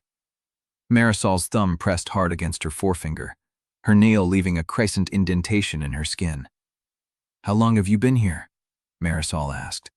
The word came out sharper than she intended, edged with the frustration of a woman who had spent the night staring at empty compartments and had not yet slept. But Liane did not flinch. "Because the story works," Liane said. "Because every scene that happens the way it was written keeps this world stable. You think you are saving people by changing things. You are weakening the architecture. And when it collapses, it will not be me who drowns." "And Seraphine? She was meant to drown from the beginning?" Liane's expression flickered. For a moment, something raw passed across her face, something that looked almost like recognition. She had spent the morning thinking about compartments and documents and the shape of traps already laid. She had not spent enough time thinking about what Liane was building day by day, scene by scene, in full view of an audience that already loved her. The courtyard was empty now, but the story was already spreading. Chapter 10. The Devoncourt townhouse was quiet when Marisol returned, the kind of quiet that meant servants had seen her coming and scattered between she reached the door. She did not blame them. The courtyard performance was still fresh in her mind, Liane's voice still soft in her ear. Mercy is a luxury for people who have already won. Marisol had spent the carriage ride pressing her thumb against her forefinger, recalculating. She needed allies. Not the kind who smiled in public and whispered in corners. The kind who noticed when things did not add up. The kind who kept records. She found Exile in the linen storage room, counting bolts of winter wool against a delivery manifest. The maid's dark eyes flicked up when Marisol entered, her hands never stopping their work. "Lady Devoncourt, I did not expect you back so soon." The lecture ended early. Exile's mouth did something that was almost a smile. "The courtyard gossip arrived before you did. I heard the saint of Sadale being drank drink on herself. Someone spilled ink on her. I was nearby." "Ah," Exile returned to her counting. "Then you will be the villain of that story by supper." Marisol stepped closer, studying the manifest. The numbers were neat, precise, the kind of handwriting that belonged to a clerk who took pride in his work. But the total at the bottom did not match the stack of fabric on the shelf. "You are short 3 bolts." Exile's hands paused. "I know. I have counted 4 times. Who signed the delivery receipt?" "Michel Valtrin." The name landed like a stone in still water. The correspondence clerk. The one Exile had identified as susceptible to bribery. The one who had been seen leaving the library at night. Marisol reached for the manifest. "May I?" Exile hesitated, then handed it over. The document was standard.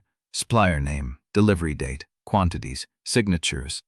But the ink on the quantity line was slightly thicker than the surrounding text, as if a pen had paused there, pressed too long. Marisol ran her finger beneath the line. "The delivery weight is listed here, 43 pounds, but winter wool at this grade weighs roughly 12 pounds per bolt. 4 bolts would be 48 pounds. They delivered 3. Cicel's brow furrowed. You know fabric weights. I know numbers. Marisol looked up. The discrepancy is in the paperwork, not the delivery. Someone altered the quantity after the fact and hoped no one would check the weight column. Votchin, or someone using his signature. Marisol folded the manifest and handed it back. Keep this. If the steward asks about the shortage, show him the weight discrepancy. Do not accuse anyone. Let him find the inconsistency himself. Cicel took the paper slowly. Her dark, watchful eyes studied Marisol with something that was not quite trust yet, but was closer than fear. Why are you helping me with this? Because you noticed the shortage. You counted 4 times. That means you care about accuracy. Marisol met her gaze. And I need people who notice when things do not add up. Cicel was silent for a long moment. Then she tucked the manifest into her sleeve. I will keep it safe. The junior footman was 17, red-faced and trembling in the service corridor. Marisol rounded the corner and found him pinned against the wall by the understeward, a jagged piece of porcelain on the floor between them. The remnants of a blue and white vase, the kind that had sat in the east parlor for as long as the household remembered. You will pay for this from your wages, the understeward was saying.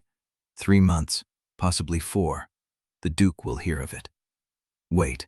Both men turned. The understeward's expression shifted from irritation to alarm when he recognized her. The footman went pale. Lady Devoncourt, this is a household matter. I did not mean to disturb you. You did not disturb me. Marisol stepped closer, looking at the broken porcelain. When did this happen? Just now. The boy was carrying a tea tray and caught the vase with his elbow. Marisol glanced at the footman. His hands were empty, his sleeves rolled, his posture braced for a blow that Seraphine would have delivered. Were you carrying a tea tray? Yes, my lady, his voice cracked. But I did not touch the vase. It was already wobbling when I passed. I tried to steady it, but the tray... He is making excuses, the understeward said. He has always been clumsy. Marisol looked at the vase pieces more carefully. The brick was clean along one edge, but the other side showed a hairline crack with darker discoloration, like old glue that had dried and yellowed over time. Who dusts this room? The understeward blinked. The chambermaids. Why? This vase was already repaired once. Marisol pointed at the discolored crack. That is old damage. The footman may have knocked it, but it was going to break regardless. The repair failed. She straightened. Check the household accounts for vase repairs in the past year. If there is a record, the footman's wages should not cover the full cost. He should be docked a portion, not 3 months. The understeward stared at her. The footman stared at her. Even Cicel, who had followed at a distance, was staring. Well, Marisol said, do you need me to write the instruction down? No, my lady. The understeward recovered himself with visible effort. I will check the accounts. Good. She turned and walked away, her heart hammering against her ribs. She had just made 2 interventions in one afternoon, 2 acts of precision that would be remembered, analyzed, and probably whispered about as evidence of a new strategy rather than genuine decency. But the footman would keep his wages, and Cicel had watched her do it. The Academy Archive Annex was empty when Marisol arrived. She had told herself she was checking the building's layout for future reference, mapping exit routes and document storage locations. That was a lie. She was looking for the shape of Liane's influence, the places where the story had been edited before she arrived. The annex was small, windowless, lined with ledgers dating back 20 years. Marisol ran her finger along the spines, reading titles, counting years, looking for gaps. A sound behind her. She turned. A man stood in the doorway, tall, dark-haired, with the tired eyes of someone who spent too many hours reading other people's handwriting. He wore a clerk's plain coat and carried a leather portfolio stamped with the royal seal. Lady Devoncourt. She recognized him from the novel, Christian Cornell, the prince's secretary, the man who knew where every documenting St. Aubin was filed and what each one could prove. Secretary Cornell. He did not smile. I was told someone had been reviewing the chapel donation records. Then I heard about the apothecary wing. Then I heard you stopped a footman from being unfairly punished by checking delivery timestamps. Marisol's blood went cold. Word travels quickly. Word travels precisely. He stepped into the room, closing the door behind him. I have been watching you, Lady Devoncourt, and I have a question. She waited. Bastien Cornell met her eyes. Why has Lady Seraphine suddenly started caring about chains of custody? Chapter 11. Bastien Cornell did not move from the doorway. His hand rested on the latch, body positioned between her and the corridor. Not quite threatening, but deliberate. The way a man stood when he wanted to control who left a room. Marisol kept her voice level. Chains of custody are how fraud is proven. I assumed someone in your position would understand that. I understand it very well. He did not step closer. That is why I find it interesting that you understand it too. The Lady Seraphine I have observed for 3 years never touched a document unless it required her signature. And even then she complained about the ink drying too slowly. The detail landed like a pin pushed into soft wax. Seraphine had complained about ink. That was the level of petty vanity the household remembered. People change, Marisol said. Do they? She met his tired eyes and held them. I am standing in an archive annex, Secretary Cornell. I am not at a salon or a dress fitting or a soirée. If I were the woman you remember, would I be here? A pause. He considered her the way he probably considered a disputed ledger entry, looking for the inconsistency beneath the surface. You retrieved something from the chapel donation records yesterday, he said. A folded page. I know this because I checked the ledger after your visit. The chaplain mentioned you had been reviewing the donation book, and I noticed a page had been removed. Not torn, sliced cleanly at the binding. Marisol's thumb pressed against her forefinger beneath her sleeve. He had checked. Of course he had checked. The prince's secretary did not take information on faith. I found a misfiled entry, she said. An error that would have caused confusion if it remained. Whose confusion? Anyone who read it. Bastien tilted his head.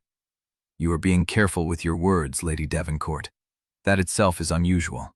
The Seraphine I know was never careful with words. She was precise when she wanted to wound, but she did not measure them the way you are measuring them now.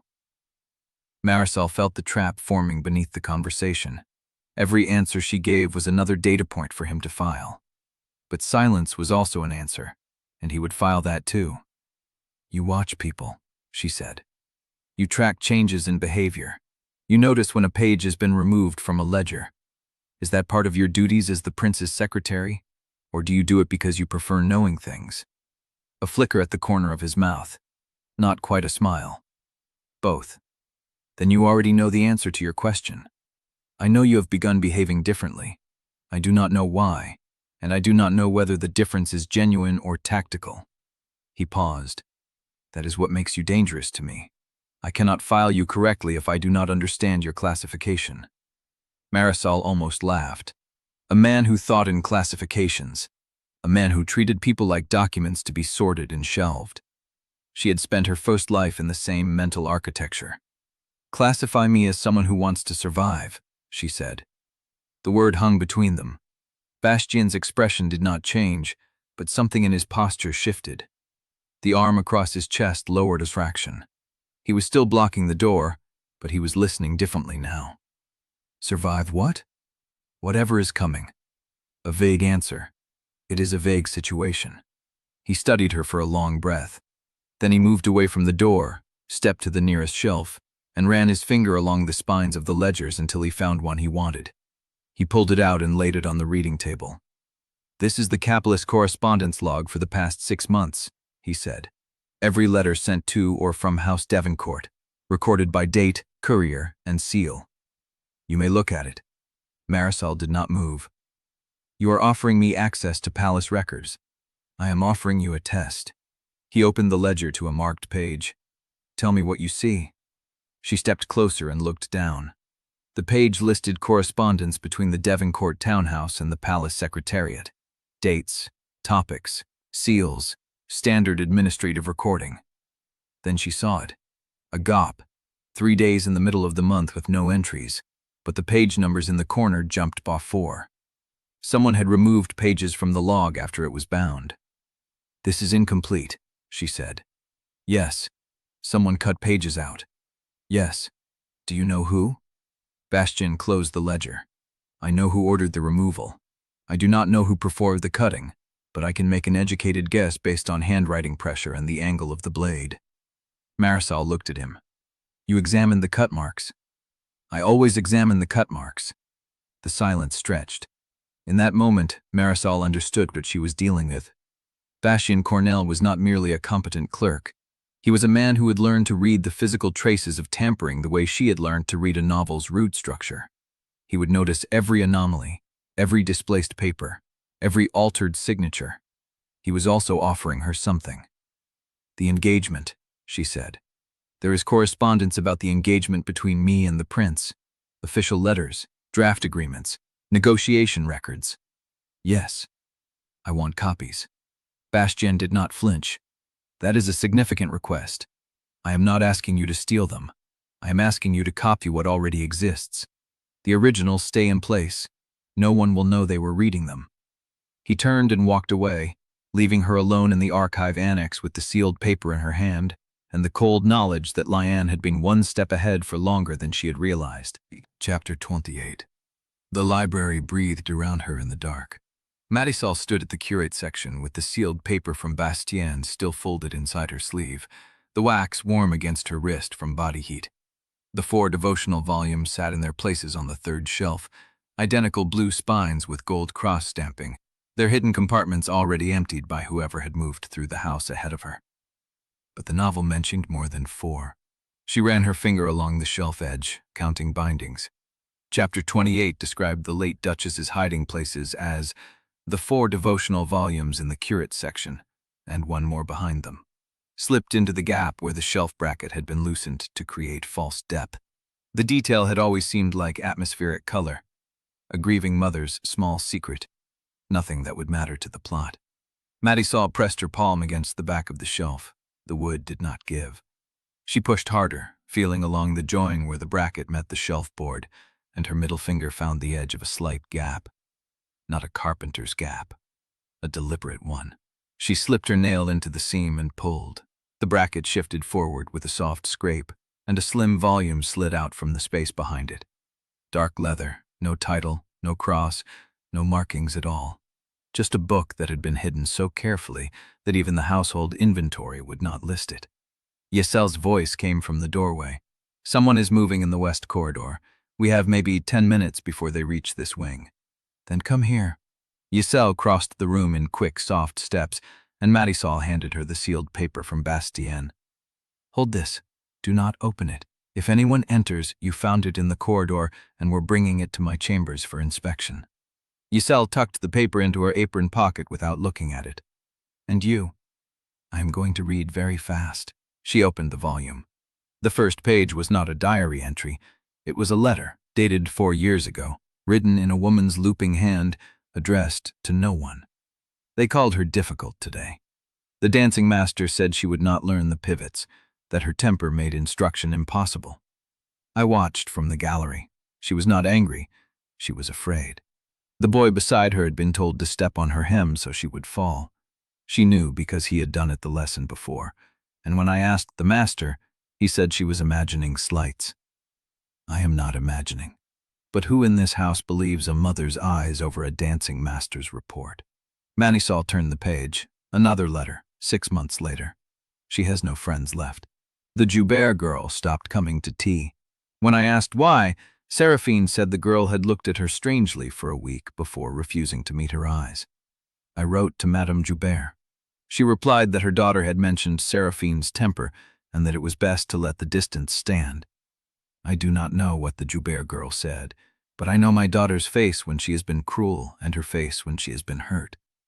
This was not cruelty. The name hit Marisol like cold water. Joubert. She turned faster, scanning dates and fragments. The letters were not in order.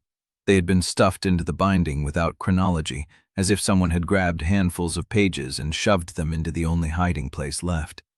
2 years before the Duchess's death, Seraphine was 13. The tutor found her weeping in the garden. She would not tell him why. She has stopped telling anyone why. When I pressed, she said there was no point, because the story was already decided. Those were her exact words. The story is already decided. I asked what story. She said she did not know, only that it felt like walking through a room where everyone had already agreed on what she would say next. Marisol's throat tightened. She knew that feeling. She had felt it every day since waking this body. The next page was different. Not a letter. A list, written in Seraphine's own hand, cramped and uneven. Things that happened when I was not bad. Winter, age 11. Liane said I pushed her. I did not. Mother believed me. No one else did. Punished anyway. Spring, age 12. Liane's sketchbook was found in my room. She said I took it. I did not. Father made me write an apology letter. Autumn, age 12. My pony went lame. Liane's father sent a new one. Everyone said how kind. The groom told me later the first pony had been fed something bad. No one believed him. Summer, age 13. I stopped going to the academy because there was always something waiting. A missing ribbon, a spilled drink, a rumor that I had said something cruel about a girl I had never spoken to. Liane always forgave me. That was the worst part. She always forgave me. Marisol's hands trembled. She had known Liane was dangerous. She had known Liane had been building traps for years, but she had not understood the scale of it. This was not a campaign that started when Marisol arrived. This was a campaign that had been running since Seraphine was a child. The diary pages continued, growing sparser as Seraphine aged. Age 15. I am tired. Everyone already knows what I am. Why fight it? Age 16. I hit Theodore today. He looked at me the way everyone looks at me, like I was already guilty, so I gave them what they expected. Age 17. I do not remember the last time someone spoke to me without caution. I do not remember the last time I spoke without cruelty. It is easier this way. If I am the monster, at least I chose it. Marisol pressed her palm against the page. This was not the Seraphine she had read about in the novel. The novel had shown a villainess carved from malice, a woman who hurt because she enjoyed hurting. But these pages showed someone who had been shaped, slowly and deliberately, into a role she had not chosen. Someone had authored Seraphine's cruelty, and one name kept appearing in the margins. Liane. Not always directly. Sometimes it was a mention of the Joubert family's rising influence after a scandal. Sometimes it was a note about the girl with the golden hair, who seemed to know exactly when to speak and when to stay silent. Sometimes it was a single underlined word in the Duchess's own handwriting. Liane. Marisol turned to the last page of the volume. It was not a letter or a diary entry. It was a receipt, dated 3 months before the Duchess's death, for a private consultation with a physician who specialized in nervous exhaustion and melancholy of the mind. The Duchess had not died of a sudden illness. Marisol stared at the receipt until the letters blurred. The footsteps stopped. Giselle said quietly, "They are in the corridor now. 2 people. Maybe more." Marisol closed the volume. She slid it into the waistband of her skirt where it pressed against her hip like an accusation. "Can you get us out without being seen?" Giselle's dark eyes met hers. "Follow me. Do not speak. Do not touch anything." They crossed the library in silence, Giselle moving with the practiced stealth of someone who had spent years learning the household's blind spots. Through the servants' passage behind the tapestry, down a narrow stairwell that smelled of old dust, into a corridor Marisol had never seen before, lined with doors that did not match the rooms she had mapped. Halfway down, Giselle stopped. There is someone ahead. Marisol heard it then.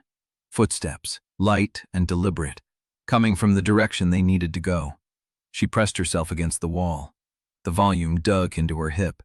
The names from the diary circled in mind. Liane, Liane, Liane. The footsteps grew closer, and then a voice, soft and familiar, spoke from the darkness of the corridor ahead. "I was wondering when you would find the other compartment." Chapter 13. Liane's voice came from the darkness ahead, soft and unhurried, as if she had been holding the words ready for hours. "I was wondering when you would find the other compartment." Marisol's hand went to the volume pressed against her hip. The paper edges bit into her palm through the fabric. Giselle stood frozen beside her, a shadow against the wall. Her breathing had stopped. She was waiting for instruction, for anything. "Isel," Liane said, still hidden in the dark. "You may go back to bed. I need to speak with your mistress alone." The maid did not move. "Do not make me repeat myself." Marisol felt the shift before she saw it. Isel's shoulder brushed hers once, a warning, before the maid stepped back into the servant passage and disappeared. The sound of her footsteps faded into the stone. They were alone. Liane stepped forward into the thin light filtering through a high casement window. Her pale hair was loose, falling over a gray traveling cloak. Not the blue academy dress Marisol had seen her wear all day. She had changed clothes. She had come prepared. "You have been busy," Liane said. Marisol did not answer. Her thumb found the edge of the volume's spine, measuring. "I knew you would find it eventually. The novel told you where to look, did it not? Chapter 28. Theodore discovers the Duchess's letters still intact." Liane steeved wet in his fire. Nan tilted her head. "But the novel was wrong about what was in those letters. You see that now." "Were you there?" Marisol heard her own voice, flat and cold. "When she wrote that list, when she wrote down everything you did to her." Liane's expression did not change. "I did not need to be present. I knew what would happen.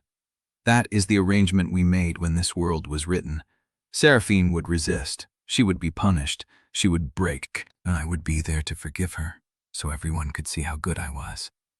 The words hung in the corridor like smoke. "You were a child," Marisol said. "She was a child. You both were." "Yes," Liane said it simply, without shame. "I was a child who understood the rules of this story better than the adults around me. I knew that if I played my role well enough, no one would ever believe her. And they did not. They never did." Marisol's hand tightened on the volume. "Does it make you feel better?" Liane continued. "To know she was not born cruel? That I made her that way? Does it absolve her of what she became?" "It means she was not the villain. It means she was made into one." Liane stepped closer. Her scent reached Marisol first, something floral and cold, like winter jasmine. "And you are wearing her face now, carrying her sins, trying to undo a lifetime of shaping in 40 days. How is that going for you?" Rehearsal said nothing. "I have been watching you," Liane said. "The breakfast apology, the ledger, the footman with the vase. You are careful. You are methodical. You think if you gather enough evidence, enough goodwill, you can overwrite what Seraphine was. But the court does not forget that easily. The household does not forget. Theodore does not forget. I am not trying to make them forget." "Then what are you trying to do?" The question sat between them. Marisol felt the weight of the volume against her hip, the diary entries with their cramped, desperate handwriting, the lists Seraphine had made of every injustice that shaped her. "I am trying to make sure she is not the only story they remember." Liane's smile flickered. It was the first crack Marisol had seen in her composure. "Monsters do not get to rewrite themselves," Liane said softly. "You should know that better than anyone." "Neither do saints," Marisol said. "You should know that better than anyone. Neither do saints," Marisol said. "But here we are." The silence stretched. Liane's gaze dropped to the volume at Marisol's hip. "I could take that from you," she said. "I could call the steward and tell him you have been stealing family documents. He would believe me. He would search you. And then what would you do?" Marisol had already considered that. The answer sat cold in her chest. "You could," she said. "But then I would tell the steward what else is in that volume. The physician receipt, the date of the Duchess's death. And I would ask him why no one thought to look at the handwriting on that receipt more carefully." Liane's face went still. Not angry, not frightened, simply still, as if she were calculating a new equation. "You do not know who wrote that receipt. Neither do you." Marisol held her gaze.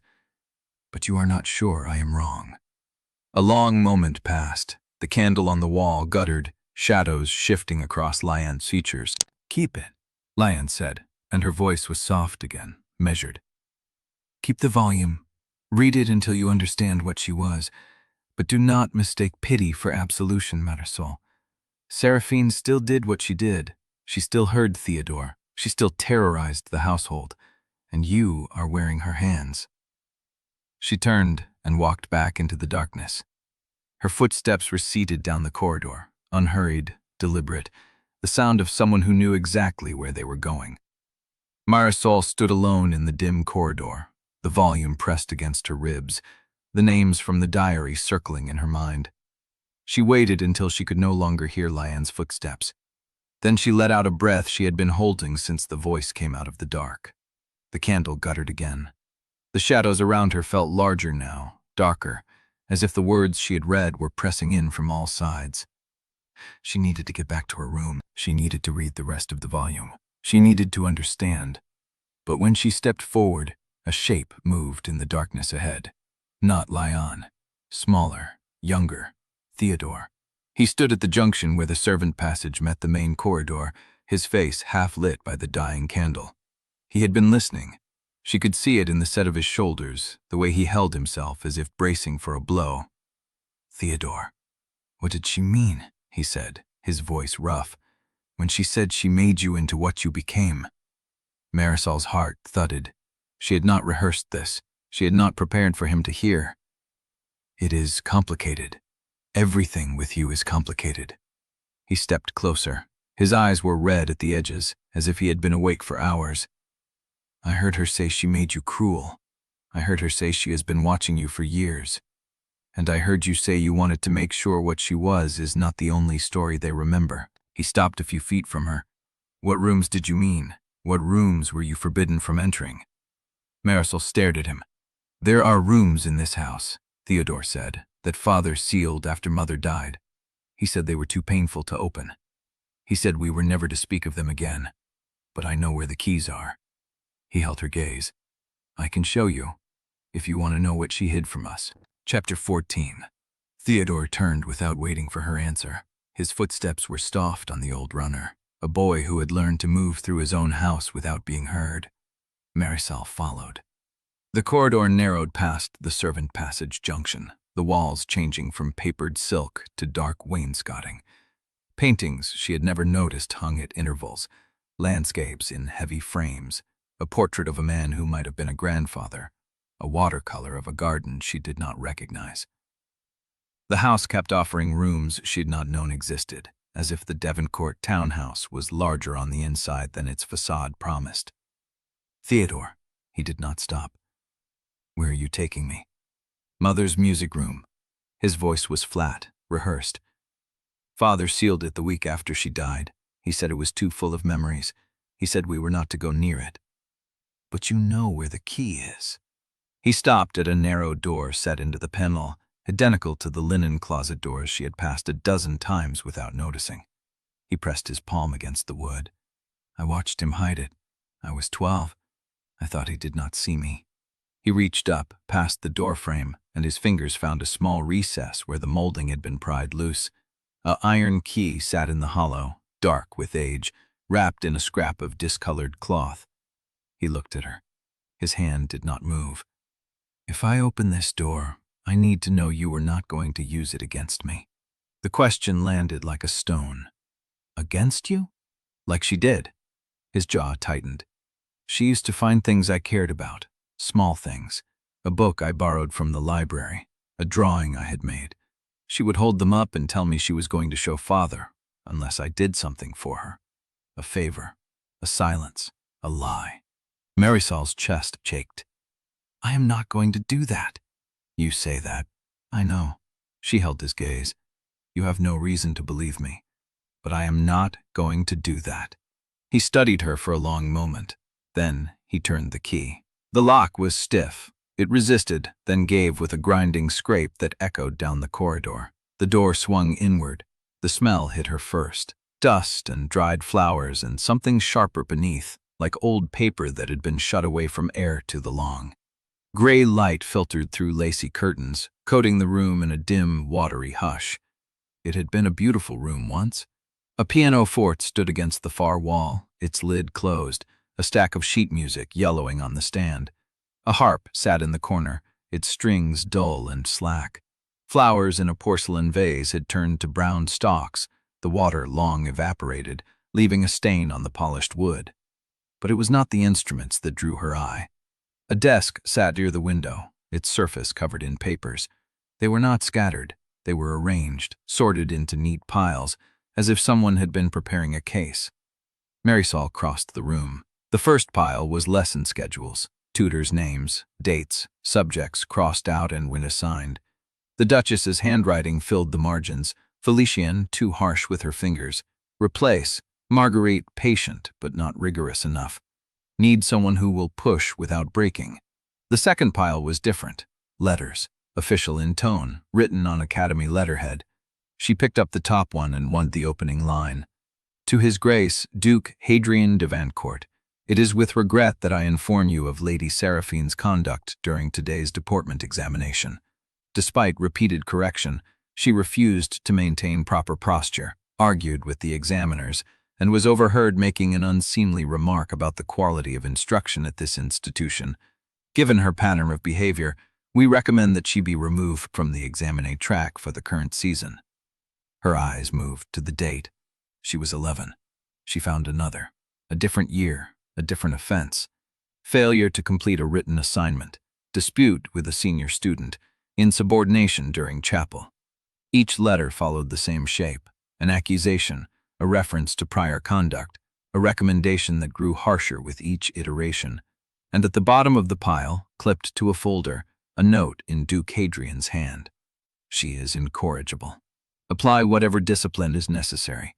I will not have my household embarrassed by a defective child. Marisol's hands trembled. She found the third pile, medical records, physician visits, notes on Seraphine's temperament, observations about her sleep and appetite. One page caught her attention, a report dated a month after the Duchess's death. Lady Seraphine has ceased speaking at meals. She does not respond to direct address for extended periods. When pressed, she exhibits agitation disproportionate to the stimulus. Recommend continued observation and, if symptoms persist, a retreat to the countryside estate, where she may recover without the pressures of court society. A retreat, a removal, a quiet disappearance tucked inside medical language. She looked up. Theodore stood at the doorway, watching her, his face unreadable. She was not born cruel, Marisol said. Her voice was hoarse. No, she was made. Theodore's hands were shaking. He pressed them against his thighs to still them. When Liane said she made Seraphine into what she became, I thought it was Liane. Just Liane. But Liane did not have done this alone. Marisol looked back at the papers, the letters, the medical reports, the disciplinary notes, each one a small stone laid on a path that led to execution. She was not defective. Theodore's voice cracked. She was failing the tests because someone kept raising the line. They made sure she would fail, and then they used the failures to prove she was unsalvageable. Marisol thought of Seraphine's diary, the cramped handwriting, the list of Liane's traps, the words she had written at 17. If I am the monster, at least I chose it. She had not chosen it. She had been selected for the role, trained for it, documented into it. And when she finally surrendered to the shape they had carved for her, they called it evidence of her nature. What was in the other piles? Theodore asked. The ones by the harp. She had not noticed them. 3 neat stacks on a smaller table, weighted down with a brass candlestick. She moved to them. The first stack was filled with her mother's handwriting, letters, half-finished, some on Academy stationery, some on plain paper. The Duchess had been writing to someone, a physician, a patron, a contact at the palace. I am growing increasingly concerned that my daughter is being systematically undermined. I have documented inconsistencies in the Academy's reports, but every time I raise the issue, I am met with assurances that I am overreacting. I am not overreacting. Something is being done to her. The second stack was a copy of a response. Madam, your concerns have been noted. However, given the pattern of Lady Seraphine's conduct as recorded by her instructors and the testimony of her peers, we must advise you that continued insistence on this matter may damage your own standing at court. A warning. A polite threat varied in formal language. The third stack was a single letter, sealed with black wax. The Duchess's handwriting, shaky as if written under duress. Hadrian, I know what you are doing. I know you are letting them destroy her. I know you are writing those letters. I have seen the drafts in your desk. You are making her into something they will execute so you can claim you did all you could. Duke Hadrian de Vancourt stood in the doorway, his gray eyes moving from his son's face to his daughter's, then to the papers spread across the desk. His expression did not change. I see, he said quietly, that you have found my late wife's correspondence. Chapter 15. The alchemy wing smelled of rosemary and brine, a layered sweetness that did not belong with the heat pooling in Marisol's chest. She had walked the corridor 3 times since breakfast, timing her steps between class shifts, mapping the position of ventilation grates and the water pump in the far corner. The novel placed the accident on a 7th day, during Lucette Belanger's advanced distillation section, when a sealed vessel of nightbell concentrate ruptured under pressure and sprayed boiling alkaloid vapor across 7 students. 3 of them would be hospitalized. 1 would carry scarring into every future salon. Marisol had read that scene 11 times and never once paused on it.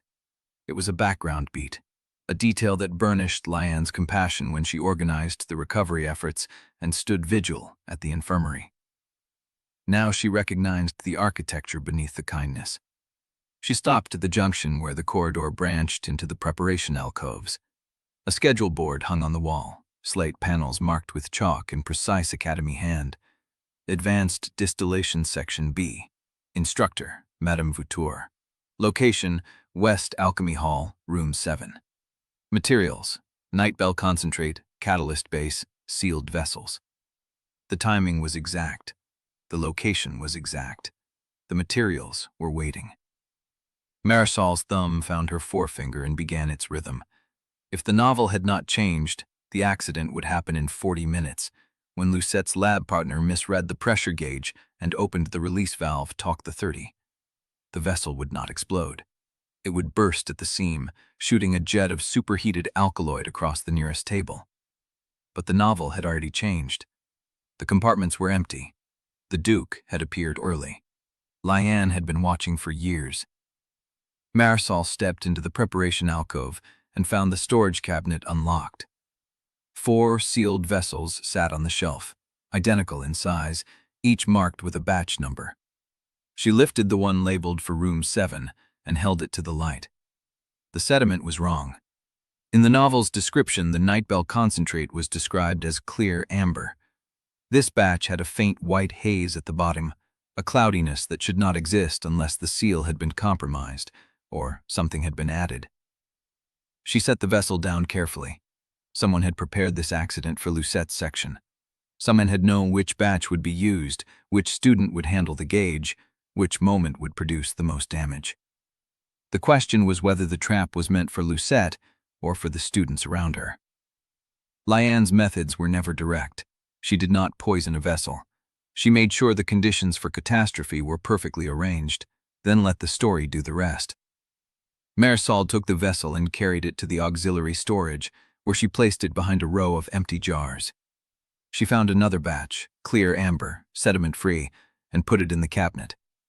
The switch took less than 2 minutes. She was wiping her hands on her sleeve when footsteps sounded in the corridor. A girl in a student apron rounded the corner, carrying a basket of glass vials. She stopped when she saw Marisol. "Lady Seraphine, which section are you in?" The girl's eyes widened. "Advanced Distillation, Section B." The trap was still live. The vessel was swapped, but the pressure sequence remained. The student handling the gauge would still misread it. The vessel would still rupture, only now it would spray harmless residue instead of boiling poison. Unless someone redirected the sequence entirely. "Your instructor will ask you to check the vessel's seal before opening the valve," Marisol said. "Tell her you noticed a crack in the glass. She will inspect it herself." The girl stared. "Why would you? Tell her before you open the valve." Marisol walked past her, down the corridor, toward the exit that led to the courtyard garden. She did not look back. The explosion came 12 minutes later. She heard it from the garden, a muffled crack that shook glass in the windows and sent birds scattering from the eaves. Students screamed inside the hall. Someone began shouting instructions. Marisol stayed where she was, seated on a stone bench beneath the winter bare rose trellis, her hands folded in her lap. She had done what she could. The vessel she had swapped was inert. But the second vessel, the one still in room 7, had not been altered. The pressure sequence would still trigger. The accident would still happen, only with less force and no Nightbell residue. She had rerouted the damage, not prevented it. The thought sat heavy in her chest. A figure emerged from the alchemy wing door, clutching a cloth against her mouth. Lucette Belanger. Her apron was singed at the hem. Her hands were shaking.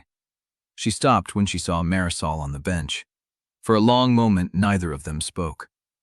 "You were in the preparation alcove," Lucette said. Her voice was thin. "I saw you, before the section started."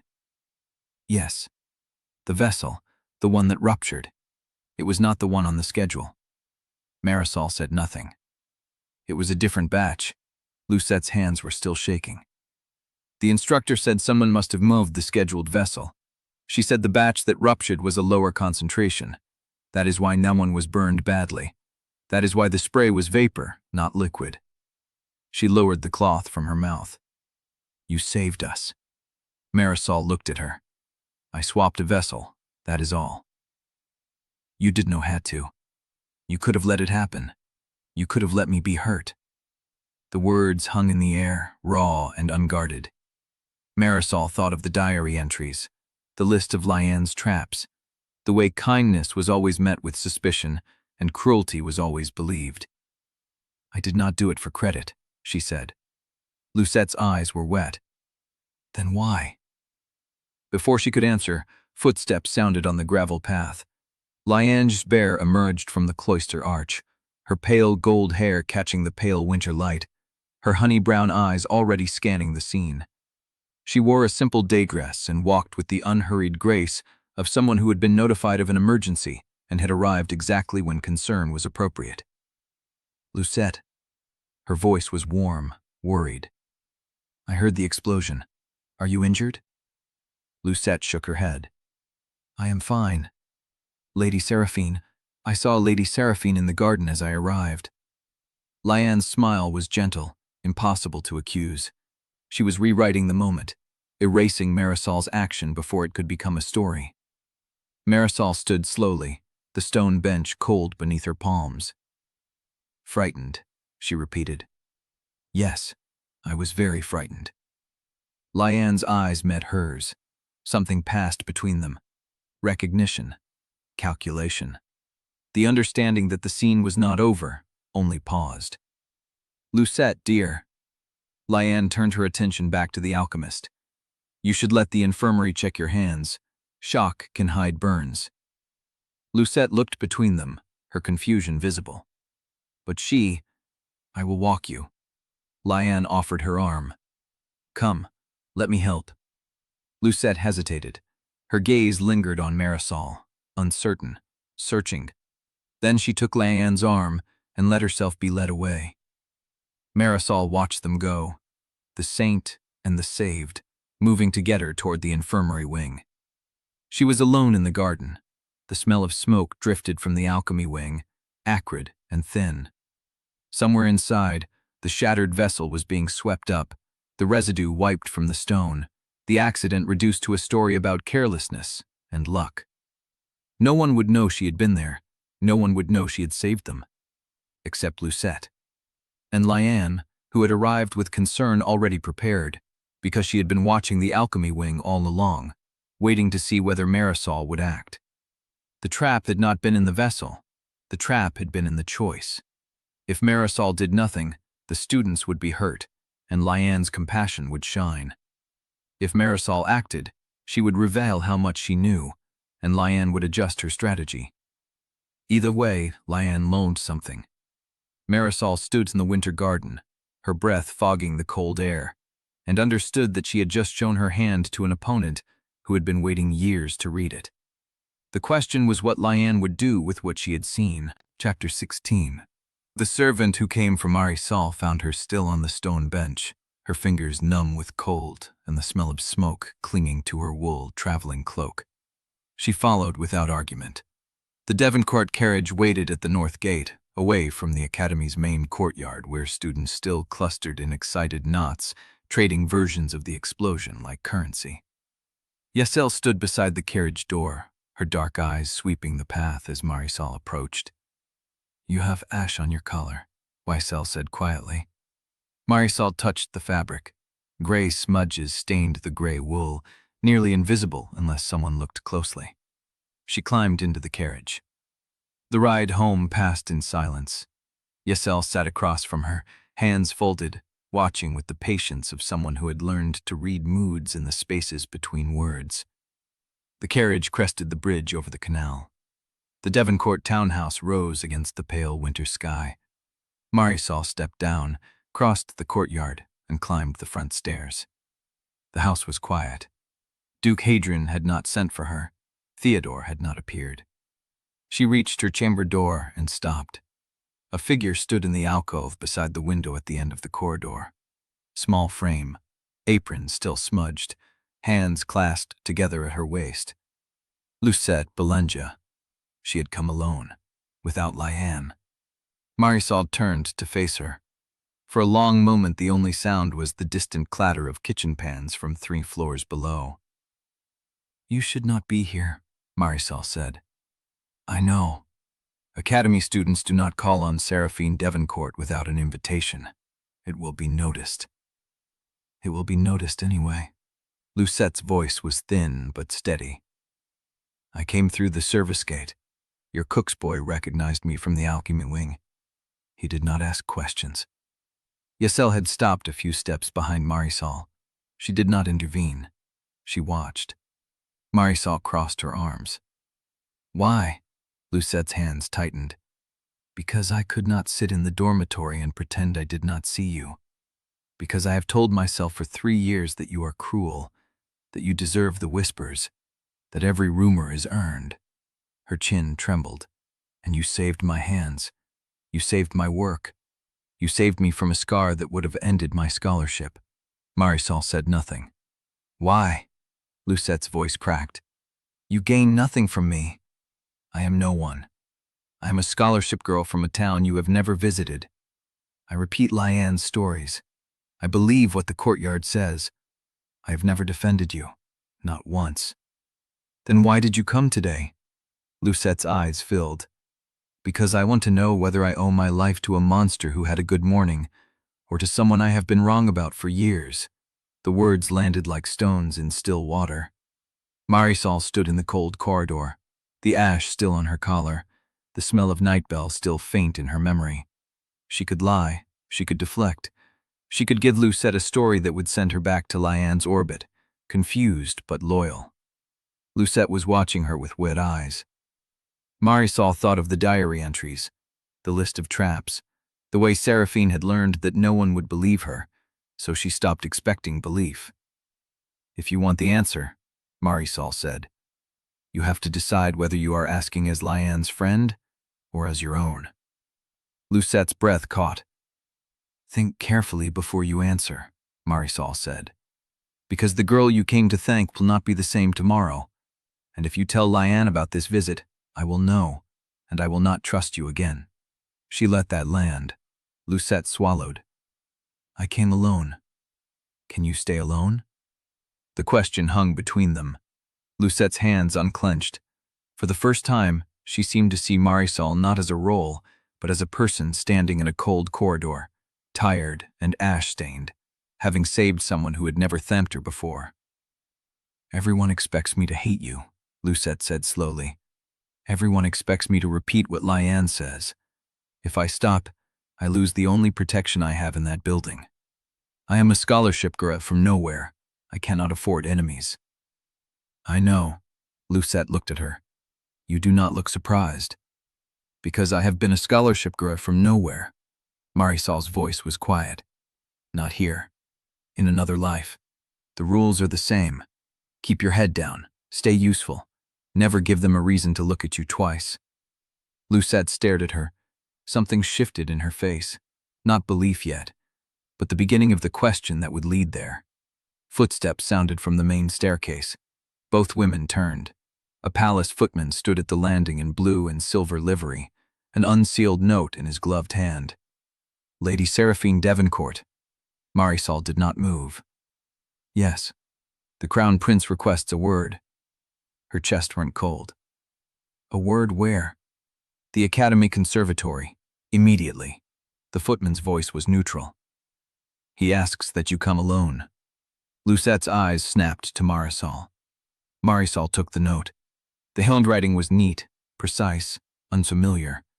Aldrich's own hand, then, not a secretary.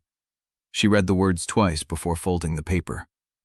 The conservatory, alone, immediately. The annulment scene was still weeks away in the original timeline, but Liane had been compressing the route, tightening the schedule.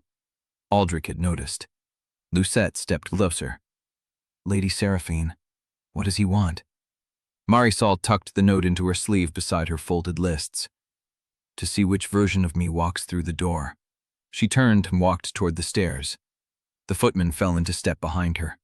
Behind her, Lucette stood alone in the corridor, her hands still shaking, a decision forming in the space between what she had believed and what she had just seen.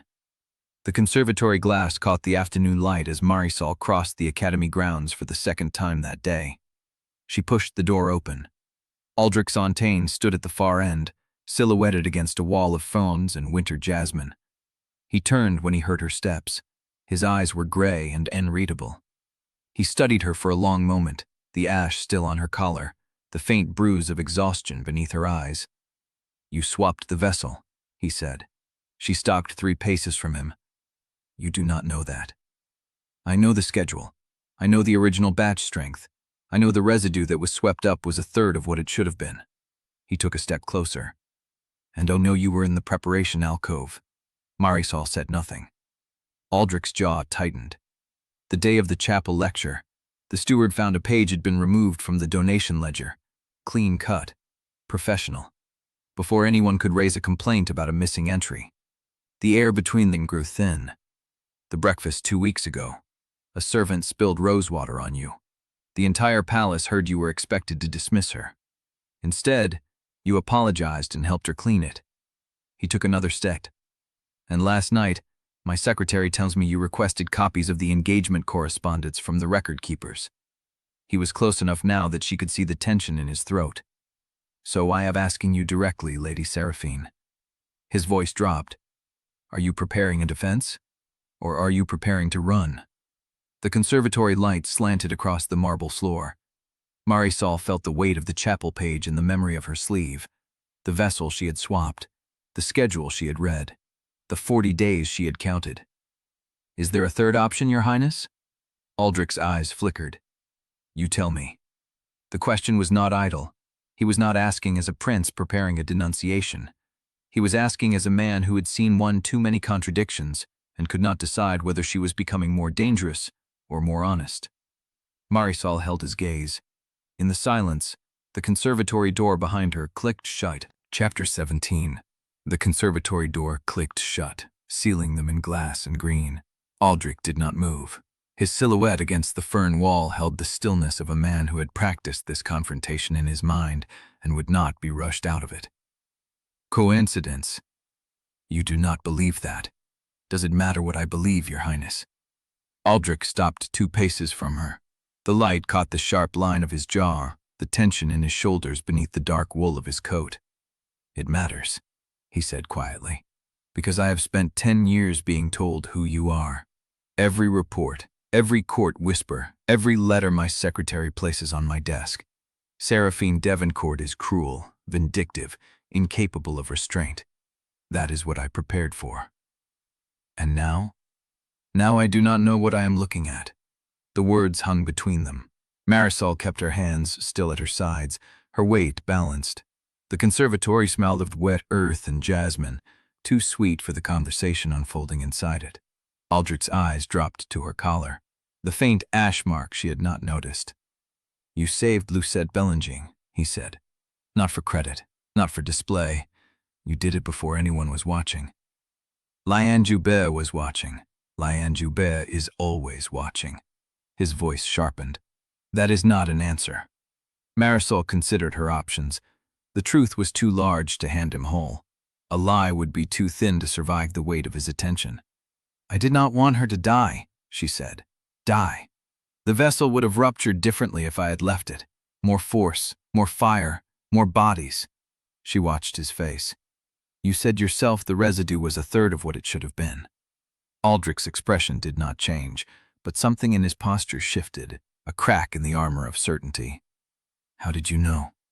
Know what? How did you know the vessel would rupture at all? Marisol held his gaze. I paid attention. You have never paid attention to anything outside your own comfort in 10 years of observation. 10 years is a long time to be the same person. Aldrich's jaw tightened. He moved past her, walking the length of the marble floor, his boots striking the stone in a rhythm that matched the pulse in her throat. When he turned, his face was harder. The chapel ledger, he said. Someone removed a page 2 weeks ago, before the stewards opened an inquiry about a missing donation entry from Lord Armel Devillard's account. I heard. You heard because you were there. Marisol said nothing. The page was folded, clean cut, the kind of removal that takes planning, not impulse. And you were in the chapel that morning for a lecture on record-keeping that you had no reason to attend. The Academy requires attendance. The Academy requires attendance at general lectures, not specific ones. You chose that room. His voice dropped. Why? Marisol felt the old instinct rise, the urge to deflect, to wrap herself in layers of plausible denial. But Aldrich was not Liane. He was not performing for an audience. He was asking because he could not reconcile what he saw with what he had been told. Because I knew something would be there, she said. What? A trap. Aldrich's eyes narrowed. Whose? The question was the hinge. If she named Liane, she risked sounding paranoid, petty, the jealous villainess accusing the saint. If she refused to answer, she confirmed every suspicion he had. Marisol chose a third path. Someone who has been building them for years. The conservatory fell silent. Aldrich stood motionless, the weight of her words settling into the space between them. The breakfast, he said finally. The servant, Elodie. Yes. You apologize. Her clean. Refused to let your father dismiss her. Yes. Why? Because she was afraid of me. Marisol's voice caught. Because I looked at her face and saw someone who expected cruelty, and I did not want to be the person who gave it to her. Aldrich studied her for a long moment. The light had shifted, casting his face into shadow. You are describing someone I do not recognize, he said. I know. The court will not believe it. I know that too. Then why? He stepped closer, close enough that she could smell the wool of his coat, the faint trace of ink on his hands. Why now? Why this performance? Marisol looked up at him. It is not a performance, Your Highness. Then what is it? She wanted to tell him, wanted to say the words that would make him understand. I am not her. I woke up in her body 40 days before your court is supposed to kill me, and I am trying to survive long enough to become someone worth surviving as. But the truth would sound like madness. An attempt, she said instead, at becoming someone I can live with. Aldrich's breath caught. For a moment, he looked like a man who had been struck by something he could not name. The annulment, he said. Marisol's chest tightened. The annulment is still scheduled. The court expects it. The treaty requires it. Aldrich's voice was low. I have been told my entire life that this engagement is a political necessity, that the dissolution must be handled in public, that the ceremony must satisfy the terms of the agreement. Your Highness, I am asking you directly, Lady Seraphine. His eyes held hers. Do you intend to make a spectacle of it? The question landed like a blade. Marisol stared at him. He still means to stage it. He still believes the annulment will happen in public exactly as the script demands. He is not asking whether it will happen. He is asking whether she will fight. The one she felt moments ago drained into the marble beneath her feet. No, she said quietly. I do not intend to make a spectacle. Aldrich's shoulders dropped a fraction, but Marisol was already calculating. He had told her the annulment was still on schedule. That meant Liane's pressure was working. The route was compressing. The court expected the scene, would gather for it. would watch Seraphine fall, and Aldrich was still playing his part, even if he did not know the script. She forced herself to breathe.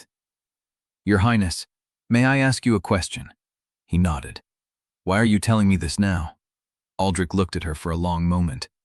"Because I wanted to see if you would lie." "And did I?" He did not answer. The conservatory door opened behind her. A servant in palace livery stood in the frame, his face carefully neutral. "Your Highness, the council requests your presence for the evening session." Aldrich did not look away from Marisol. "We are finished here." The dismissal was cold, formal, the prince returning to his role. Marisol turned and walked toward the door. At the threshold, Aldrich's voice stopped her. "Lady Seraphine." She paused. 40 days until the annulment court convenes. Use them wisely." She stepped into the corridor. The door closed behind her. She stood alone in the marble hall, the afternoon light slanting through high windows, the weight of his warnings settling around her shoulders like a shroud. 40 days. He would not stop the ceremony. He could not. And now she knew exactly how little time remained before the script closed around her throat. The exposition that stopping setting the mist that I was taking through her. Cold and empty, the echo of Aldrich's dismissal still ringing in her ears. Marisol walked. She did not run. Running would look like guilt, and the palace had eyes in every alcove, ears pressed to every servant door.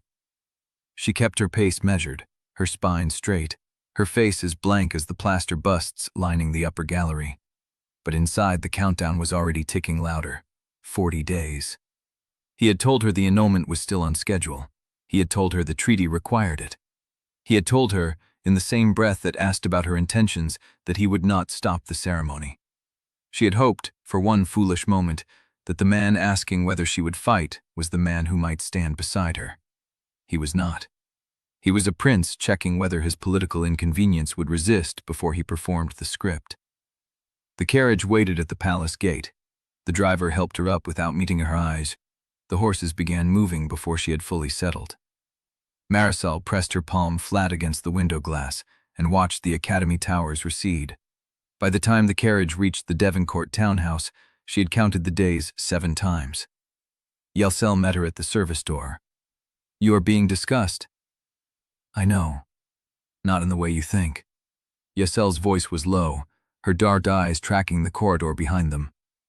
"The conservatory has windows." Marisol's stomach dropped. "The conservatory has windows," she repeated. "The east wall is all glass. Anyone crossing the garden could see you standing close to the prince. The courtyard-facing students saw you leave together. The academy kitchen staff saw his footman deliver the note." Yesel's hands were clasped at her waist, but her knuckles were white. By the time the afternoon lectures ended, there were 4 separate versions of what happened. 4? 5, if count to one where you threatened him into silence. Marisol closed her eyes.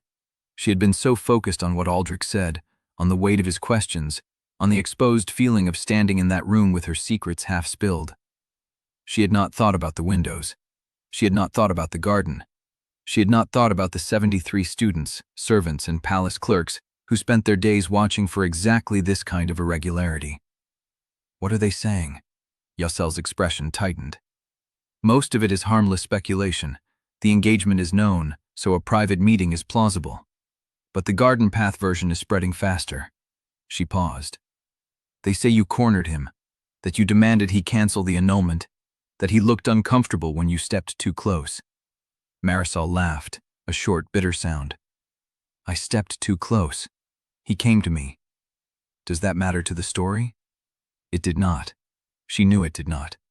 The story of Seraphine Devereaux had been shaped by witnesses who saw cruelty because they expected cruelty. Even now, even trying to be different, she could not escape the shape of the role she had inherited. "There is more," Yesel said. Marisol looked at her. "The invitation list for the annulment salon season has been advanced. Madame Vautrin sent her courier not an hour ago. The first gathering is scheduled for next fortnight instead of the usual 3 weeks out." A cold thread pulled tight in Marisol's chest. "Madame Vautrin," she said slowly. "The salon hostess. Connected to the Fontaines by marriage. Her salon set the tone for the engagement dissolution circuit. Yesel's voice dropped. She never sends invitations early. She waits until the palace confirms the date. Marisol understood. Liane had moved. The conservatory confrontation was not just Aldrich checking on her behavior. It was Liane's signal that the window for deviation was closing.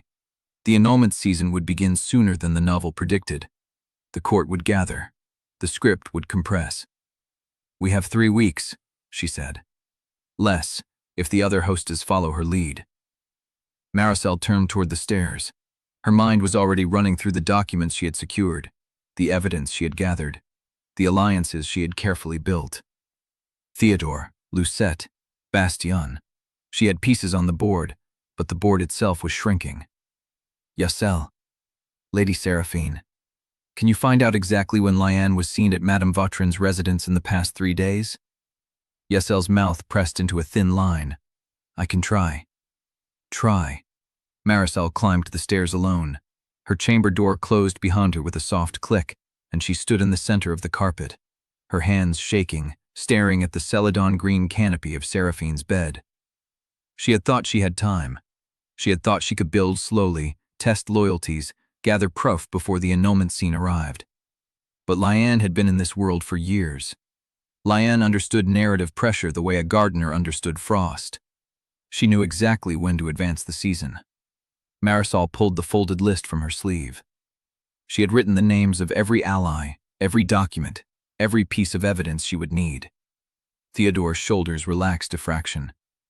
"Then the rest of it, the rumor about you threatening him." "Is a rumor," he nodded slowly.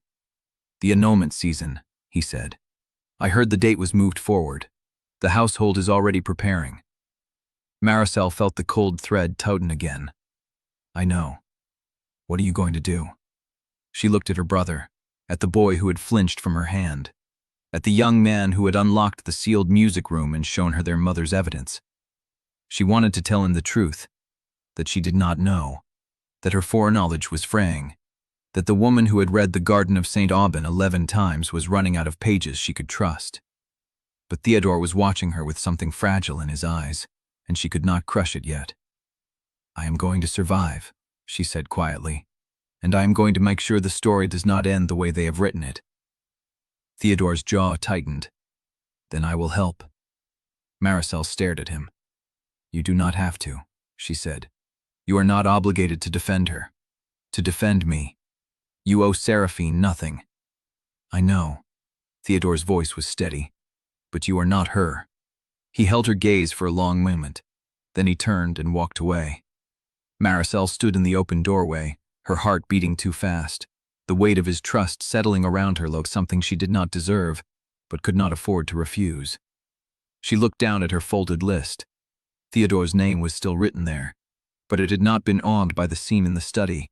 It had been earned by the flinch, the apology, the permission to leave rooms she entered. Marisol tucked the list back to her sleeve. Outside the window, the sun was setting over St. Aubin, staining the sky the color of old bruises. The road to the annulment ball was compressing, but she was not walking it alone. Chapter 19. She found Bastien in the archive annex at the hour when the palace was still washing its own floors. The lamps were unlit. He had brought his own candle. "We meet at dawn now," he said without looking up. "That will need to change soon enough." Marisol closed the door behind her and stood in the narrow corridor between shelves. His desk was covered in stacks she recognized. Pale cream paper with the Devoncourt seal, filled correspondence in the smaller format used by the palace registry. A ledger opened to a page of delivery timestamps. "You said you had something?" Bastien gestured at the nearest stack. "Cover letters without bodies, 3 of them, addressed to the Chamberlain's office, requesting confirmation of engagement terms between House Devoncourt and the royal household. Dated over the past 14 months, all logged as delivered, none with a physical copy preserved." He lifted the top sheet. "The registry protocol requires that all correspondence regarding treaty arrangements be duplicated and stored in the vault annex. These letters were logged, read, and destroyed on receipt. No duplicates were made." Marisol moved closer. "Who requested the destruction?" "The log does not say." Bastien's tired eyes met hers. "It says, disposed per instruction. No initial, no department seal. Someone with authority to bypass standard procedure wanted these letters invisible. She picked up one of the cover sheet. The paper was clean. No fold marks beyond the standard trifold used by the palace messengers. No marginal notes. No trace of who had handled it beyond the clerk who logged receipt. 14 months, she said. That is before Liane began watching the Devoncourt correspondence. 3 weeks before, by my estimate. Marisol processed the implication in silence. Liane had not started the surveillance. She had inherited it. Someone else had been tracking House Devoncourt's treaty communications long before the Academy's favorite student decided to expand her network. Do you know who came before her? Bastien set down the ledger. That is the question I have not been able to answer yet. The Chamberlain's office has 3 senior clerks who rotate responsible of treaty correspondence. Any of them could have authorized the destruction. But none of them will admit to handling these particular letters. He opened a second ledger, this one smaller, bound in dark leather with the royal cipher embossed on the spine. I made copies of the delivery logs before they were trimmed.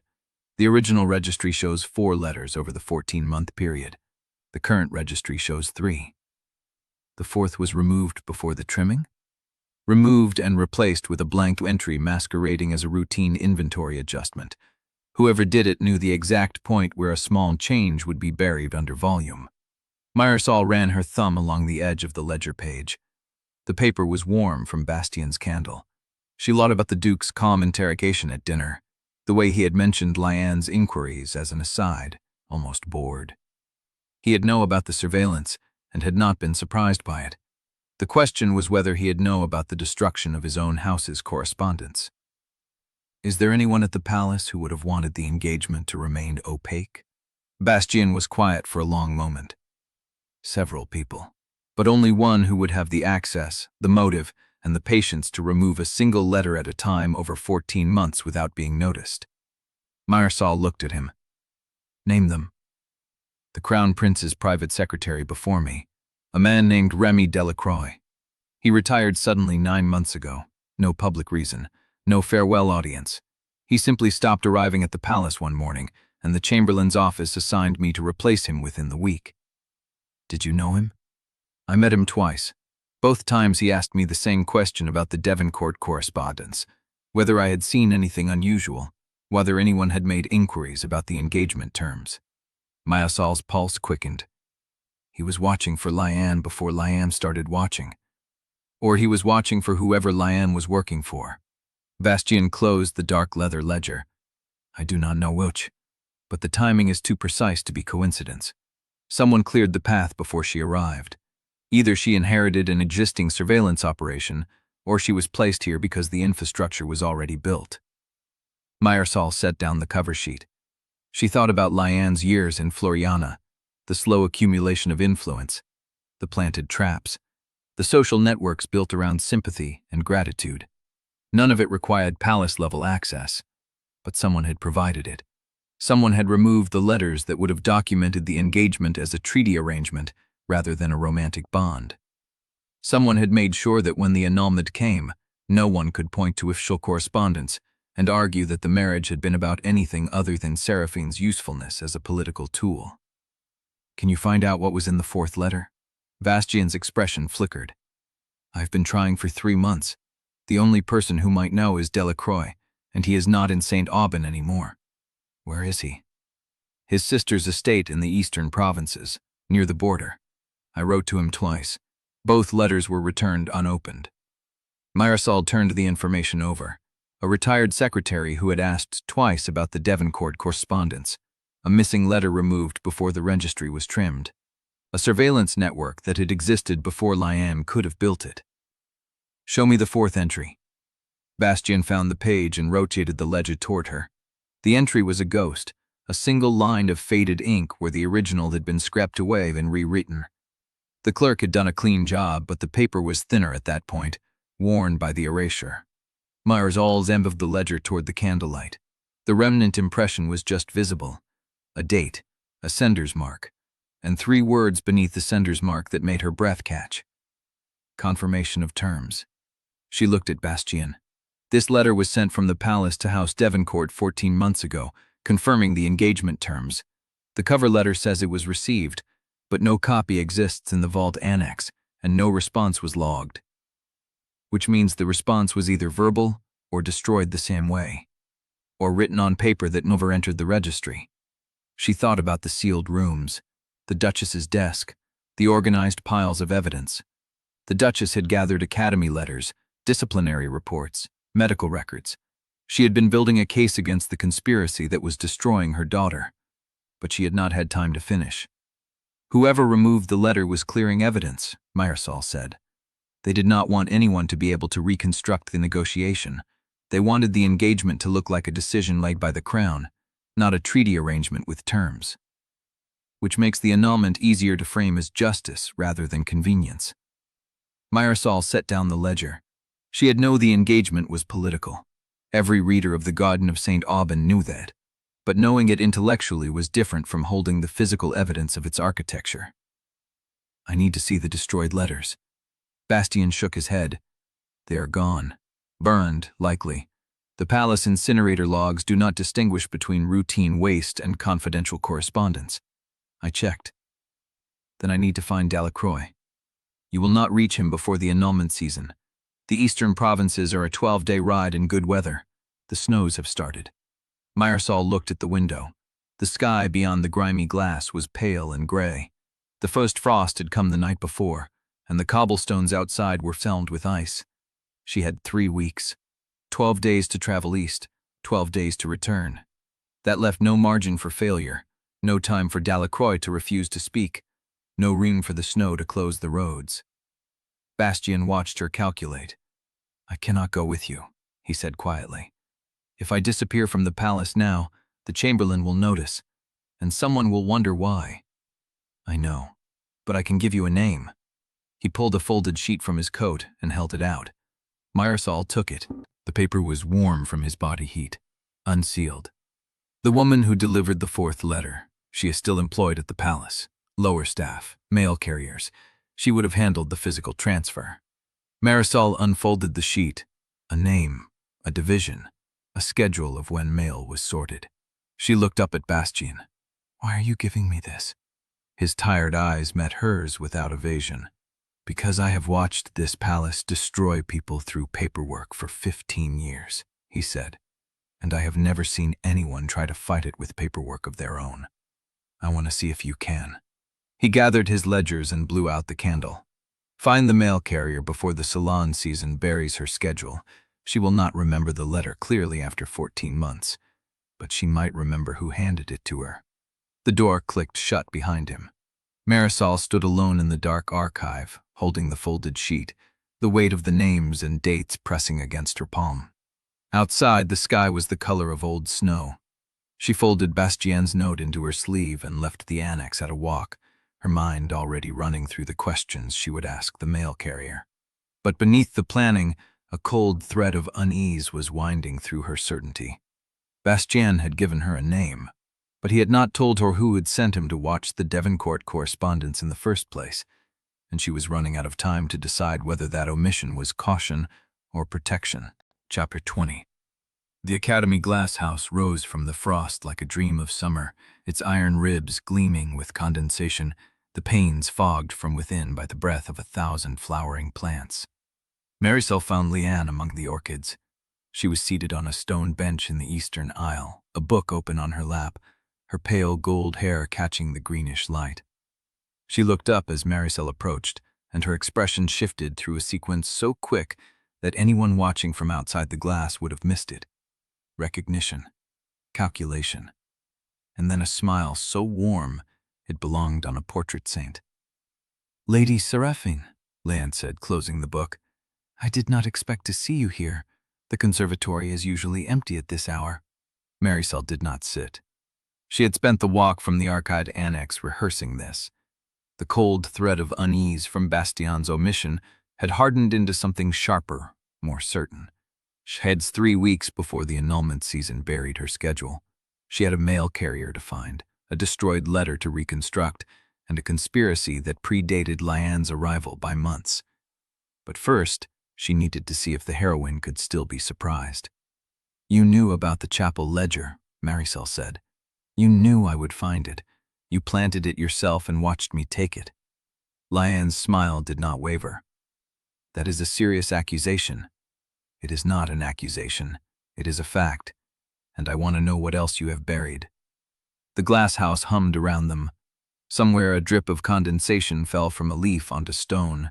The air was thick with the scent of wet earth and blooming jasmine. Liane set the book aside on the bench and folded her hands in her lap. I have buried nothing, she said.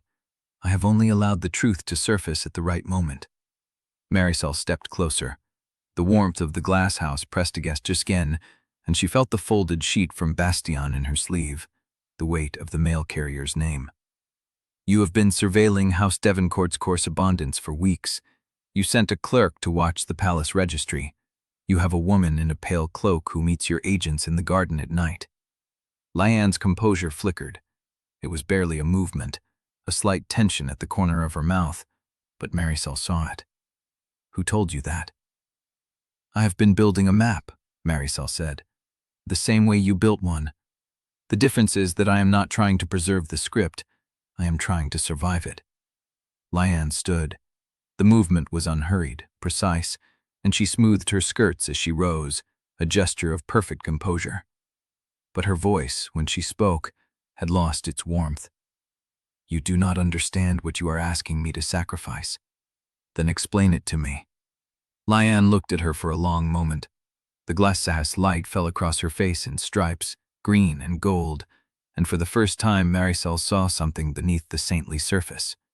Not malice, not cruelty, something closer to exhaustion. I arrived in Fleurion 7 years ago, Liane said quietly. I woke in a meadow outside St. Alban, wearing a dress that did not belong to me, with a name I had never chosen. I did not know where I was or how I had come there. I was 14 years old and terrified. Marisol held still. She had not expected this. Not here, not now. The first thing I remembered was a book, Liane continued, The Garden of St. Alban. I had read it 3 times in my first life. I knew every scene, every route, every death. And I knew, with the kind of certainty that comes from reading a story to pieces, that I had been placed inside the body of a girl who was destined to live happily ever after. Her hands were no longer folded. They hung at her sides, fingers slightly curled, as if she were holding something invisible. I thought it was a gift. The words hung in the humid air.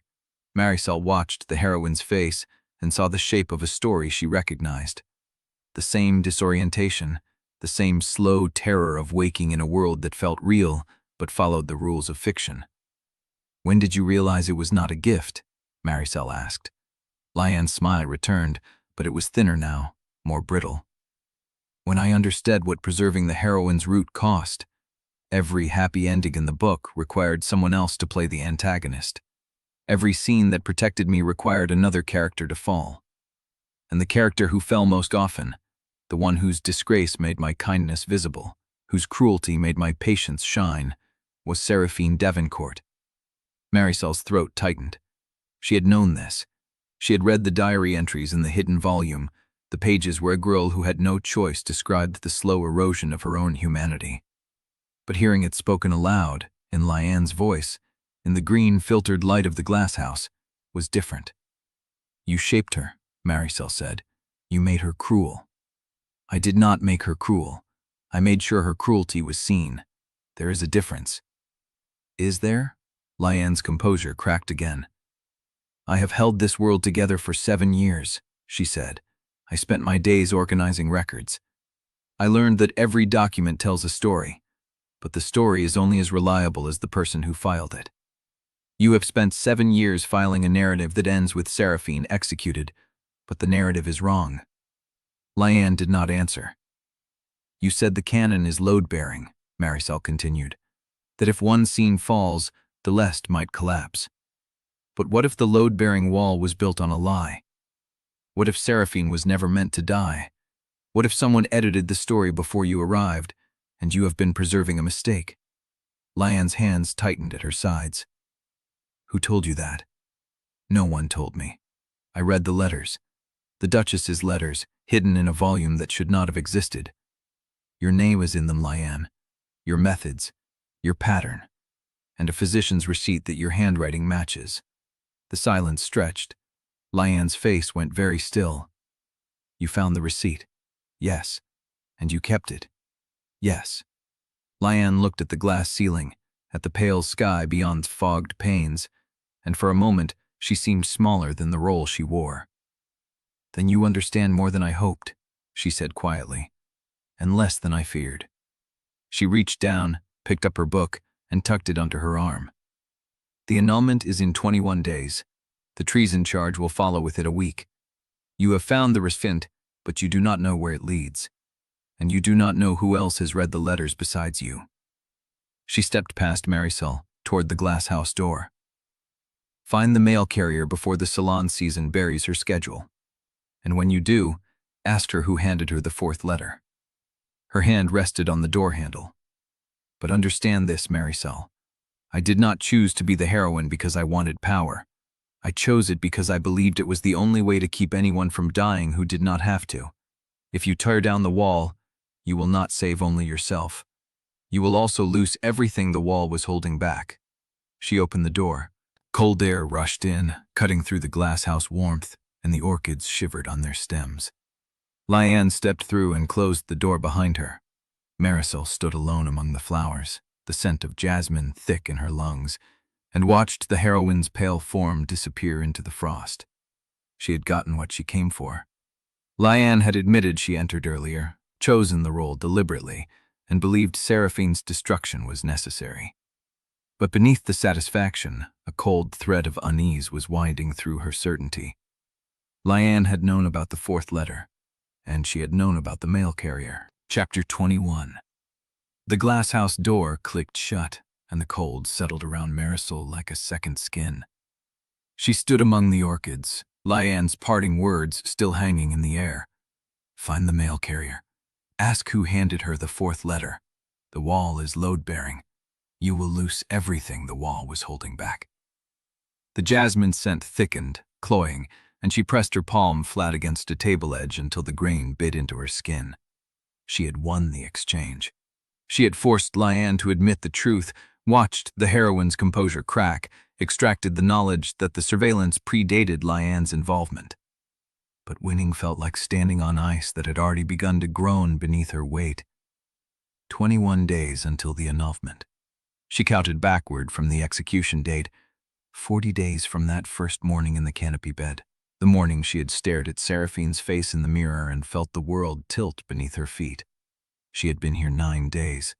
9 days of scrambling, hiding evidence, building fragile alliances, learning the shape of a conspiracy that stretched back years before she arrived. And still the countdown pressed against her ribs like a blade held too close. 31 days left. No, 30. The day was bleeding toward evening. 30 days until Seraphine Devereaux was scheduled to die. Her throat tightened. She forced herself to breathe, forced her fingers to uncurl from the table edge, and walked out of the glasshouse into the frost. The Devereaux townhouse was quiet when she returned, the servants moving through their evening routines with the practiced silence of people who had learned not to draw attention. Exile met her at the service door, dark eyes scanning her face with an assessment that bordered on medical.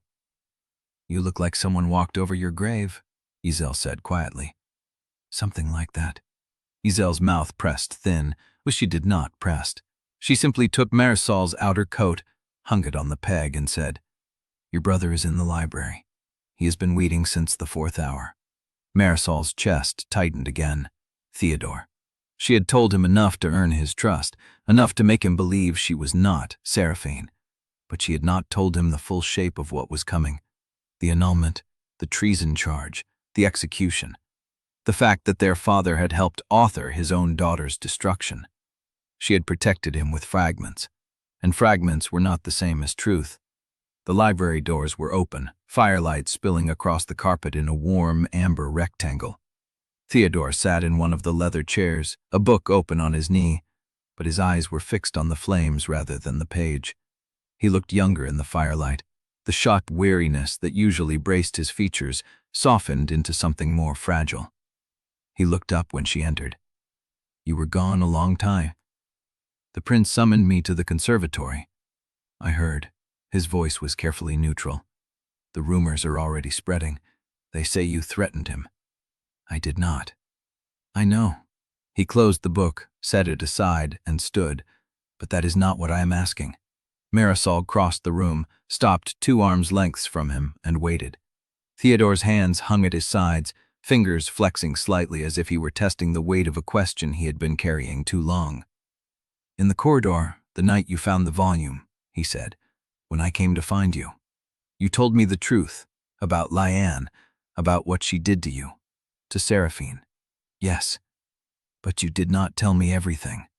The fire crackled. A log shifted, sending a spray of sparks up the chimney. "I am asking now," Theodore said, and his voice was steadier than she had ever heard it. "What is coming?" "The annulment. I know. It is soon. Father has been meeting with his stewards every morning, adjusting accounts, sealing documents he will not let anyone read.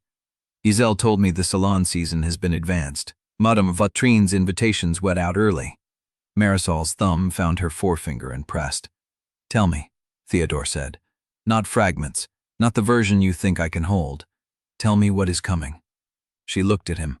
The bony shoulders, the hands that had learned to brace for impact, the eyes of a boy who had spent years reading rooms for danger because no one in his family had ever protected him.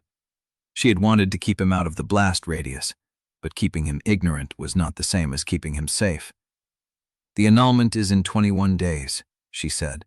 "The engagement will be dissolved publicly, in front of the court and the academy and every noble family that matters. The prince will announce it himself." Theodore's jaw tightened, but he did not look away. "And after that?" Marisol's throat closed. She had not said it aloud, not to anyone, not in words that could not be taken back. "After that, there will be a charge of treason," she said. "Evidence will surface, letters, records, testimony. Nothing that can survive a proper defense, but there will not be a proper defense.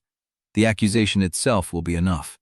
The court will convene a tribunal, and the tribunal will convict me, and 9 days after the conviction, I will be executed." The words fell into the silence like stones into deep water. Theodore's face went very white. "When did you know this?" "The first morning I woke in this body. And you have been carrying it alone." "I have been carrying it with Exile, with Bastion, with fragments I gave you because I did not want you to spend your days watching me die." Theodore's hands were shaking. He pressed them flat against his thighs, forcing them still. 30 days, he said. "You have 30 days. 21 until the annulment, 9 more until the tribunal, 30 until the end of the route." He stared at her for a long moment. Then he crossed the space between them, and his hand closed around her wrist with a grip that surprised her. "Then we stop it." "Theodore, I said we stop it." His voice cracked, but the words did not. "You are not her. You are not the woman who hurt me, and you are not the story they wrote to destroy you. I have watched you for 9 days. I have watched you apologize to servants and save students and sit through father's dinners without flinching.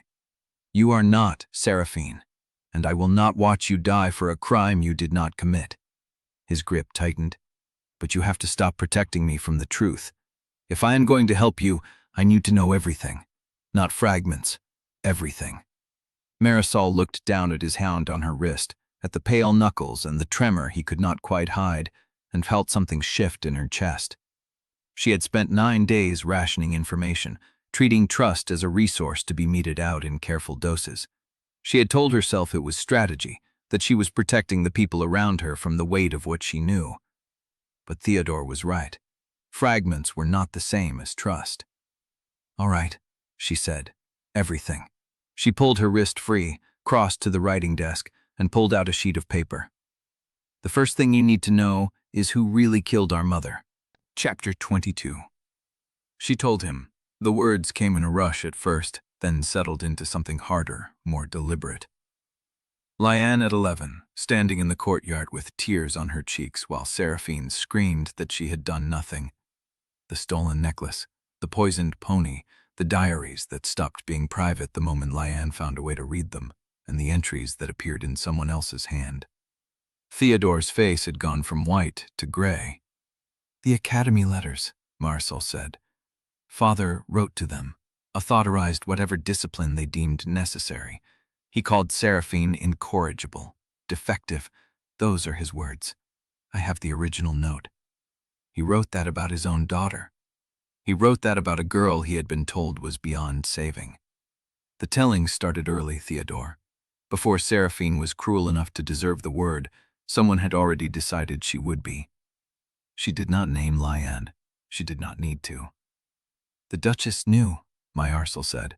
Our mother knew. She started gathering evidence, letters, medical records, testimony from servants who had seen things. She was going to expose them. She was going to leave the house and take Seraphine with her. And then she died. Yes.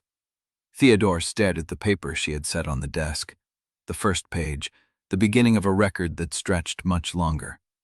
Who killed her? I do not know yet, but I know the physician who treated her, and I know the receipt for the treatment, and I know the handwriting on that receipt matches Liane's. He closed his eyes. When he opened them, they were dry but bright. 21 days until the annulment, he said. 30 until the execution. What happens between them? Marisol laid it out in order. The salon season opening, the ball where Aldrich would speak, the accusation of treason that would follow within hours. The tribunal convened in the same hall where the court had watched her humiliation, and the witnesses who had been coached, and the evidence that would surface from custody chains no one would question because everyone already believed. There is a mail carrier, she said. The woman who delivered the 4th engagement letter from House Devoncourt to the palace. Someone handed her that letter. If I can find her before the salon season closes, I can learn who that someone was. Who do you think it was?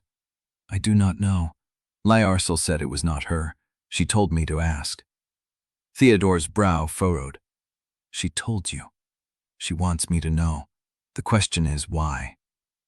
He was quiet for a long moment, his fingers drumming against his knee in a rhythm she recognized, a nervous habit she had seen Seraphine mock and Marisol had chosen to ignore. If I am going to help, he said, I need to know what you need, not fragments, not the version you think I can carry. What do you need, Marisol? Her name, not Seraphine. He had said her name. She swallowed. I need someone inside the house who can watch Father's correspondence. He is meeting with stewards every morning, sealing documents. If he is preparing for the annulment fallout, I need to know what he is moving and where. I can do that. I need someone at the academy who can watch the students. Liane has informants among them. I need to know who is reporting to her and what they are saying. Theodore snorted softly. I am a second son who has spent 4 years trying to be invisible. Students forget I exist before I leave the room. That makes me useful. It makes you a target if you are caught. I have been a target in this house since I was 9 years old. At least now I know whose knife I am watching for. She looked at him. The bony shoulders, the hands that had learned to brace for impact, the eyes of a boy who had spent years reading rooms for danger because no one in his family had ever protected him. Anything else? He asked. Stay alive. That is not a task. It is the only one that matters. He smiled. It was a thin smile, fragile at the edges, but it reached his eyes. 30 days, he said. We can do a great deal in 30 days. A knock at the door made them both turn. Exile slipped inside before Marisol could answer, her face tight with the particular expression she wore when the news was bad and the room was not safe enough for details. Forgive the interruption, Marisol said, but there has been a development. Theodore straightened. What kind of development? Exaile's gaze flicked to Marisol.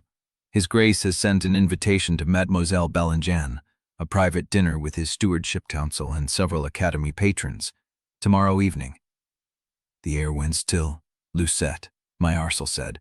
He invited Lucette. By formal courier. The household received the acceptance an hour ago. She will arrive at 6. Theodore turned to Marisol with a question already forming. Father does not invite scholarship students to dinner. He does not know they exist. Someone told him she exists, Marisol said. The weight of it settled across her shoulders like a second dress. Duke Hadrian had never shown interest in Lucette before. He had never shown interest in anyone who could not advance his political position or his commercial holdings. A scholarship alchemist from a small town with no family connections and no patronage should have been beneath his notice, unless someone had told him exactly why Lucette mattered. Liane, not a direct move, a pressure point applied at the right angle. The Duke invited Lucette to dinner, placed her inside Devoncourt reach, gave Marisol an audience to watch and a person to protect, and a trap she could not simply walk away from. The invitation, Marisol said. When was it sent? This morning, before the Academy post. Before Marisol could have known about the Glasshouse conversation. Before she could have known that Marisol had pushed back. The invitation was already in motion, independent of their exchange. That was worse. It meant Liane had anticipated this beat days ago and had already positioned the pieces. Does Lucette know I live here? Theodore asked. She knows I am a Devoncourt, Marisol said. She may not have connected the rest. She will when she arrives. Then I will need to be ready before she walks through the door. Liesel stepped forward, her voice dropping. I can intercept her at the service entrance. Give her warning before she reaches the main hall. No.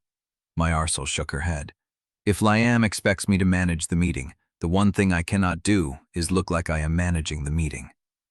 Lucette needs to arrive normally, see me normally, and decide for herself what she believes. And if she believes the rumors, then I will have 21 days to change her mind. Theodore stood, crossing to the window, looking out at the dark garden where the pale cloakwoman had stood, and where Liane had watched, and where Marisol had seen too many shadows to trust the silence. Father will use her, he said. He will sit her beside someone important, ask her questions about the Nightbell accident, and let her answers shape whatever narrative he wants to feed the patrons. Then I need to know what she will say before she says it. Can you? Marisol thought of Lucette's hands, trembling in the garden, the way she had said, I do not know what to believe anymore. The crack in her voice when she asked, Are you the same person who spilled hot chocolate on Elodie? I can try. She turned to Lisa. Tomorrow morning, before the Academy, I need to see Lucette alone. The service gate, if she will come. Lisette nodded once and slipped out, leaving Marisol alone with Theodore and the ticking of the clock on the mantel and the weight of 21 days pressing down like a hand on her chest.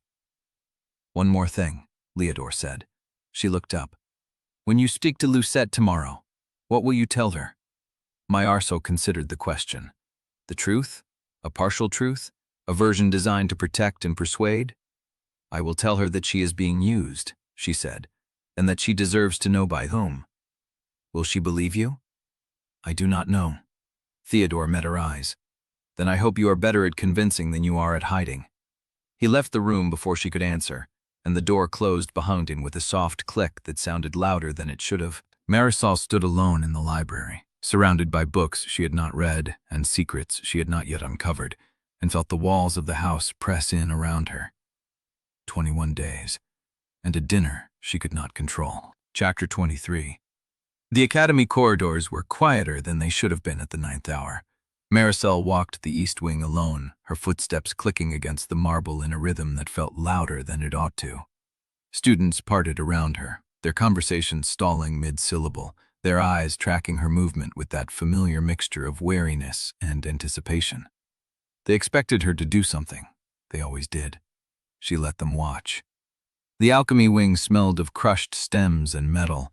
Morning light fell through the high windows in pale sheets, catching the dust that still lingered from the explosion 3 days ago. A new door stood where the old one had been splintered, the wood raw and unvarnished against the corridor's polished finish.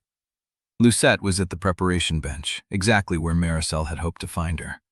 Her back was turned, her sleeves rolled to the elbow, her hands moving through a wash sequence with the calm precision of someone who had done it 1,000 times. She did not hear the footsteps stop in the doorway. Marisol waited 3 breaths. Then she said, as quietly as she could while still being heard, You healed well. Lucette's hands froze mid-rinse. She turned slowly, water dripping from her fingers, and the look on her face was everything Marisol had expected. Gratitude fighting suspicion, confusion crowding out certainty. You should not be here, Lucette said. Probably not. People will talk. People already talk. Marisol stepped into the room, keeping her hands visible, her posture open. I wanted to see for myself that you were recovering. Lucette dried her hands on a cloth, the motion deliberate, giving herself time to think. When she spoke, her voice was lower. The physician said my hands escaped damage. A few more seconds and the glass would have taken the tendons. I know. You knew it would happen. It was not quite a question. Marisol met her gaze and held it. I knew there was a vessel that should not have been where it was. That is not the same as knowing it would explode. No, Marisol admitted, but I knew enough to look. Lucette set the cloth down, her jaw working. I have been trying to understand it. The timing. The way you were already near the ventilation grates when I arrived. The way you were holding the replacement vessel before the first one even finished settling. You have been thinking about it. Every night. And what conclusion have you reached? Lucette's hands clenched at her sides. The conclusion that I do not know what to do with what I saw. Marisol felt the weight of those words land between them. Not an accusation, not forgiveness. A suspension of judgment, fragile and unfinished. She moved to the bench, keeping distance between them, her fingers brushing the edge of a clean distillation flask. Liane invited you to a dinner at the Devon courthouse. Lucette's posture changed. A subtle shift, shoulders tightening. The invitation arrived this morning. I know. How do you know? Because my household received the acceptance before yours sent it. Marisol paused. The Duke is my father. He does not invite scholarship students to dinner unless someone has told him they are useful. Lucette went still. Useful for what? That is what I am trying to determine. The silence stretched.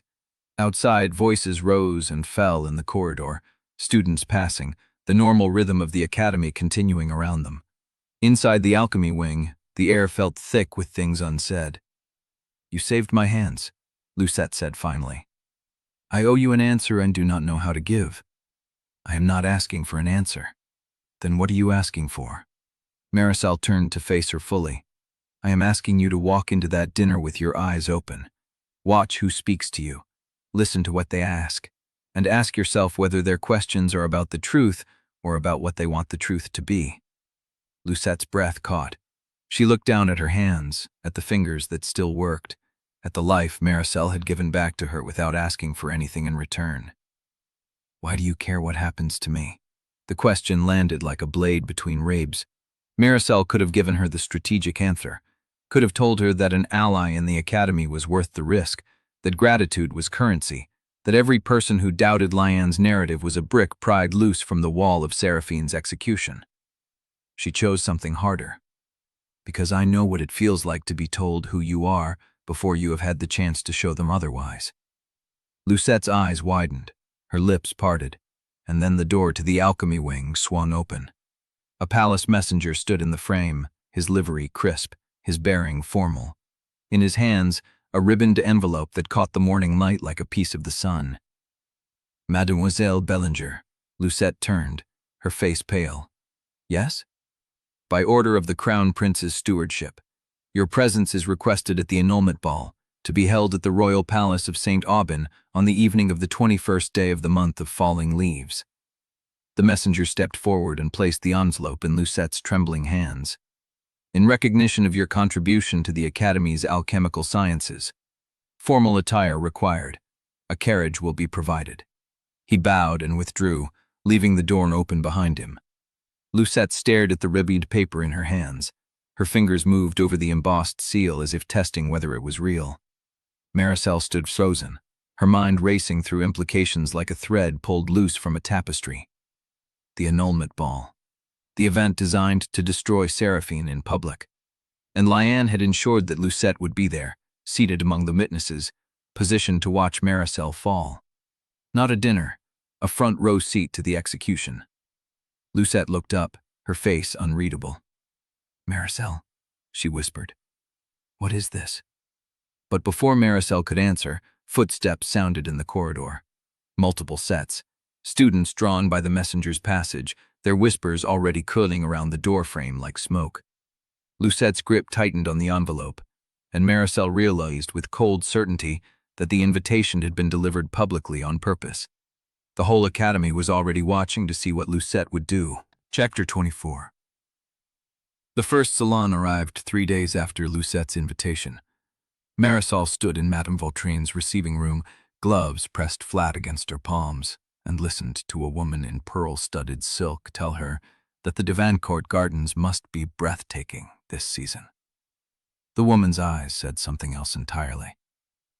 "I would not know," Marisol said. "I rarely walk them." A pause. The woman's smile sharpened at the edges. "How prudent. A woman alone in the gardens does invite speculation." The words hum in the air like a bell that had not finished ringing. Marisol inclined her head, a gesture of acknowledgement that meant nothing, and moved toward the refreshment table before the woman could press further. The room was full of similar smiles. Every compliment carried a barb. Every expression of sympathy for her upcoming annulment was delivered with eyes that glittered with anticipation. They wanted to see her bleed in public. They had dressed for it, perfumed for it, arranged their schedules around it. Marisol accepted a glass of lemon water and watched the room breathe. By the fourth salon, she had memorized the pattern. 3 variations of concern, each designed to extract information. 2 expressions of support from women whose husbands needed something from the Devancourt name. 1 direct question about her feelings regarding the Crown Prince, delivered with the innocence of a hunting cat. She answered with variations of composure. "The Crown Prince and I understand our obligations to the kingdom. These matters are always complicated by public expectation. I am certain the ceremony will proceed as arranged." Each answer landed like a stone dropped into still water. The ripples spread. The watchers noted. The whispers would reshape her words by morning, but that could not be helped. She was not here to control the narrative. She was here to survive it. Exile met her at the carriage after the 6th salon. "You are holding your shoulders wrong," Exile said. Marisol let the tension drop from her jaw. "It is that obvious?" "Not to them, to me." Exile settled onto the seat across from her, hands folded at her waist. "You have been answering questions all week without answering them. That is good. But you also have not decided what you will say at the ball." Marisol's fingers found her sleeve. The folded lists were still there. "I am working on it." "You are circling it." The observation landed cleanly. Marisol had no defense. Exile leaned forward, her voice dropping. "They are going to ask you to apologize. The court will expect a woman who is sorry for failing to be worthy of a crown prince. That is the scene they are building. A villainess in tears, begging forgiveness she does not deserve." "I know. What would you give them instead?" Marisol looked out the carriage window. The streets of St. Aubin passed in a blur of gray stone and pale winter light. She could see the shape of the scene in her mind. The ballroom, the silence, Aldrich's face as he prepared to perform the script. "I will not play the penitent," she said, "but I cannot play the victor either. They will not let me win cleanly." "What can you do?" "Make them see the machinery." Exaile's expression did not change, but her shoulders shifted, a fraction of something that might have been approval. They rehearsed that night in Marisol's chambers. Exile played the court, asking questions with the precise cruelty of someone who had spent years watching noble women sharpen their words.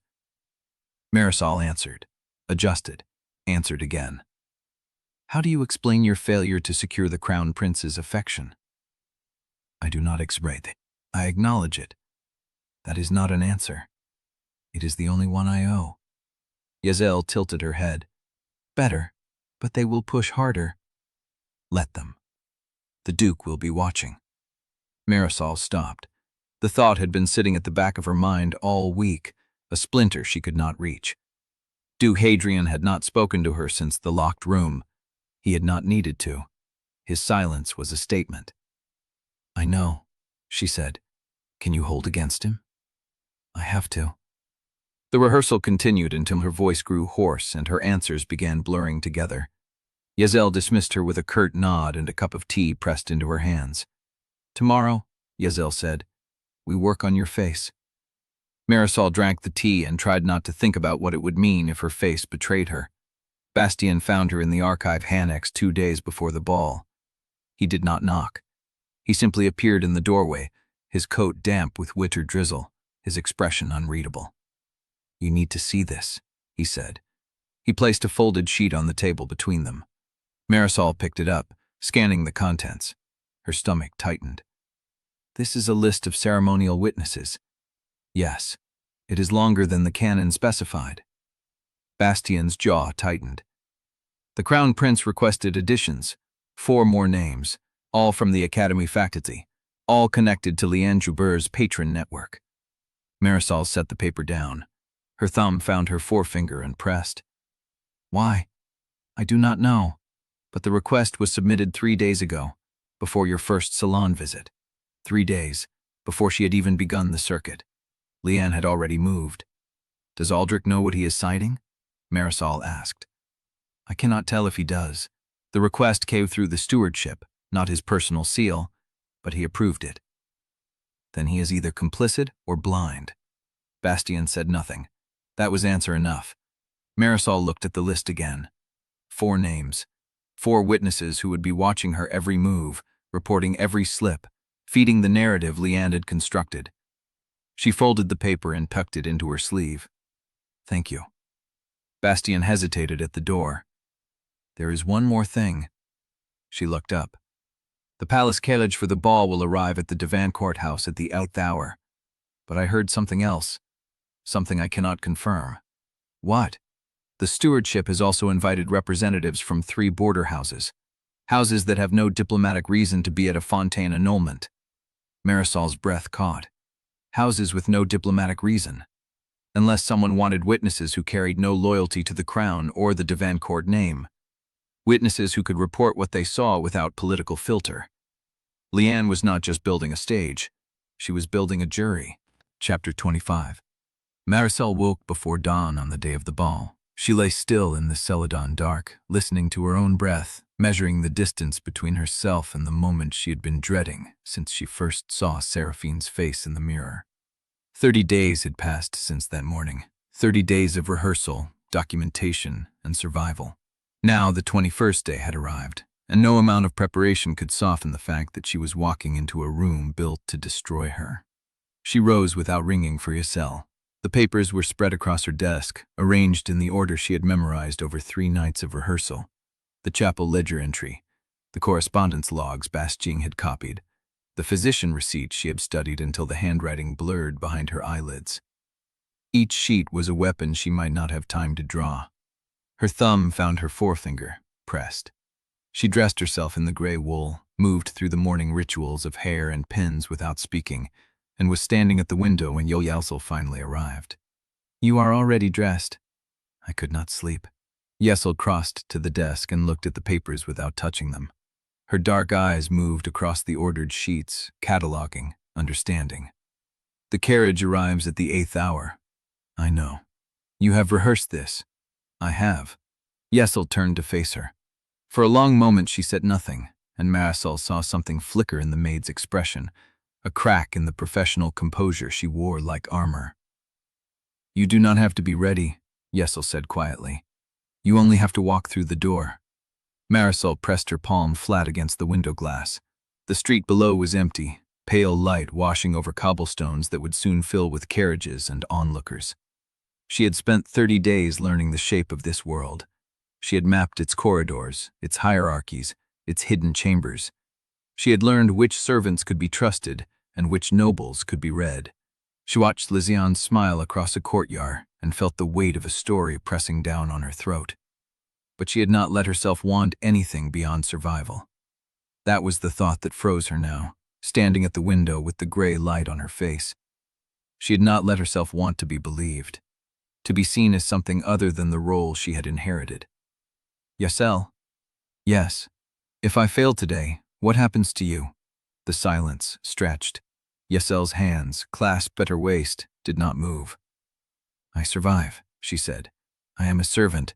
I have always survived. That is not an answer. It is the only one I can give." Marisol turned from the window. She looked at the desk, at the papers she had spent the month collecting, and felt the weight of them in her chest. Then I will not fail. She gathered the documents into a leather folder, tied the strap, and held it against her body. The folder was heavier than it looked. It held 30 days of work, 30 days of trust extended and received, 30 days of trying to be a person instead of a role. Yselle opened the door. Then let us go. The carriage ride was silent. Marisol sat with the folder in her lap, watching St. Aubin slide past the window. The streets were already crowded. People pressed against barriers, craning their necks for a glimpse of the carriages rolling toward the royal palace. She saw faces lit with anticipation, the hunger for spectacle that drove the court machine. They wanted to see the villainous fall. They did not know they had been invited to a performance by someone who understood the machinery as well as they did. The carriage slowed. The palace gates loomed ahead, iron and stone, flanked by footmen in fontaine colors. Marisol pressed her hand against the folder and felt the edges of the pages through the leather. "Ready?" Yselle asked. Marisol nodded. The carriage stopped. She stepped out into the cold air, her feet finding the cobblestone, her folder pressed against her side. The footmen looked at her with faces that betrayed nothing, but she saw the flicker of recognition in their eyes. The villainess had arrived. She walked toward the entrance, head high, back straight, her pulse a steady drum in her throat. And then Aldrich was there. He stood in the shadow of the archway, alone, his coat dark against the pale stone. He looked as though he had been waiting for some time. His jaw was tight, his hands clasped behind his back. "Seraphine, Your Highness." He did not move to block her path, but he did not step aside either. The moment stretched, charged with something Marisol could not name. "You do not have to do this." She stopped. "Excuse me?" Baldrick's eyes met hers, and she saw something in them she had not expected. Uncertainty, perhaps regret. "If you have any plea to make, any argument to offer, you should make it now," he said. "Once Rintoum turns, it will turn completely. I cannot stop it. I cannot slow it. I can only tell you that the stage has been set, and you are walking onto it." Marisol stopped. She looked at the doors, heavy oak banded with iron, and thought about everything she had left behind in the Devoncourt house. The library with its hidden compartments, the music room her mother had died to preserve, the letters she had read in the dark, learning the shape of a life that had never belonged to her. She wished she had said goodbye to Theodore. The footman's hand moved. The doors swung open. Marisol stepped through into the light. Chapter 26. The ballroom was a sea of silk and candlelight. Marisol stepped through the doors, and the sound of conversation faltered, then resumed at a lower pitch, a tide pulling back before a wave. Hundreds of faces turned toward her. She felt the weight of their attention like a physical force, pressing against her chest, her throat, her hands. She kept walking. The folder was pressed against her side, the leather warm from her grip. She had carried it through 6 salons, through rehearsals in her chamber until her voice cracked. Through the moment, Isekai had looked at her with something like worry and said, "You only have to walk through the door." She had walked through. The ballroom was arranged like a stage. A raised dais at the far end held 2 chairs, one empty, one occupied by Aldrich in formal coat and silver thread. To his left stood the crown steward, a thin man with a scroll already unfurled. To his right, a line of ceremonial witnesses, 4 academy faculty in dark robes, 3 representatives from border houses in provincial wool, and at the edge of the formation, Liane Joubert in pale blue silk. Liane was not a witness. She had no place on that dais, but there she stood, honey-brown eyes tracking Marisol's approach, her beauty mark catching the candlelight, her smile arranged in perfect sympathy. The front row of spectators parted like water. Marisol walked the center aisle, her steps measured, her spine straight. She saw Lucette among the students, her hands clasped at her waist, her face unreadable. She saw Madame Vautrun in a gown the color of dried blood, her fan moving in small, precise arcs. She saw Duke Hadrian standing near the border representatives, his gray eyes fixed on her with a coldness that needed no words. She did not see Theodore. She had not expected to. The younger son had no place at an annulment ball. She wished she had said goodbye anyway. Marisol stopped before the dais. The crown steward cleared his throat. The scroll rustled in his hands. Aldrich rose, and the room fell silent. "Seraphine Devereaux," he said. His voice carried, it always had. The court had spent years learning to listen when the Crown Prince spoke, to catch the shade of meaning beneath the formal cadence. But tonight his voice was different, flatter, emptier, as if he were reading lines he no longer believed. "You have been summoned before this assembly to answer the charge of incompatibility in your betrothal to the Crown. The terms of the engagement contract, signed by House Devereaux and the royal household of St. Aubin, permit dissolution upon grounds of public conduct, private character, and the welfare of the realm." He paused. The room held its breath. Marisol had read this scene 11 times. She knew every beat, the accusation, the evidence. The moment when Seraphine was supposed to shatter and scream and prove every word true. She waited. Aldrich's eyes met hers. She saw something in them she had not expected. Not certainty, not judgment. A question. "Do you have anything to say?" he said, "before the judgment is rendered." The silence stretched. She could feel the room waiting for the outburst, the tears, the defiance that would justify everything they already believed about her. Liane's smile deepened, a fraction, a signal meant for no one but Marisol to see. Marisol opened the folder. "I do," she said. She pulled out the first page, Bastien's copied correspondence logs, and held it up so the room could see the disrupted registry entries and the ghost of the fourth letter's wording. She named the destroyed engagement correspondence, the palace cutouts removing all traces of Devereaux's efforts to preserve the promise. She produced the witness list with its extra faculcal and border representatives, the request submitted days before her first salon. Her voice did not waver. Her hands did not shake. The room began to shift. The noble women exchanged glances. The border representatives leaned forward, their provincial neutrality cracking into something like fascination. Aldrich stood frozen. Marisol continued. She did not accuse him. She did not name Liane. She simply laid the evidence before the court and let the gaps in their story become visible. The machinery behind the scene exposed for anyone willing to look. And when she was finished, when the silence returned, she let her hands fall to her sides. The room erupted. Not in outrage, in laughter. A low, uncertain sound spreading through the ballroom like cracks through ice. The noble women who had come to watch the villainous fall were instead watching the prince's script fail, and the unexpected pleasure of it broke through their composure. The humor was not kind. It was sharp, almost cruel. The laughter of people who recognize the absurdity of being caught performing. Marisol stood in the center of it, her heart pounding. And then she saw Liane. The golden-haired saint had not moved. She stood in her pale blue silk, watching the laughter spread, watching the machinery exposed. Her smile had not faltered, but it had changed. It was no longer the smile of a woman watching her plan succeed. It was the smile of a woman watching an obstacle removed. Liane met Marisol's eyes across the crowd, and in that smile Marisol saw the truth. This had not broken Liane's route. It had cleared it. The annulment was done, but the trial had only begun. Chapter 27. The laughter lingered, a strange and brittle thing, curling through the chandeliers and settling in the corners of the ballroom like smoke. Marisol stood motionless, the leather folder still open in her hands. She had expected outrage. She had expected denial, the court closing ranks to protect the prince's dignity. She had not expected laughter, sharp and delighted, the sound of people who had paid for a tragedy and been handed a farce instead. Aldrich had not moved from the dais. His hands rested on the ceremonial scroll, the edges curling under his fingers. His face had gone pale beneath the candlelight, and something flickered in his throat as he swallowed. The room knew.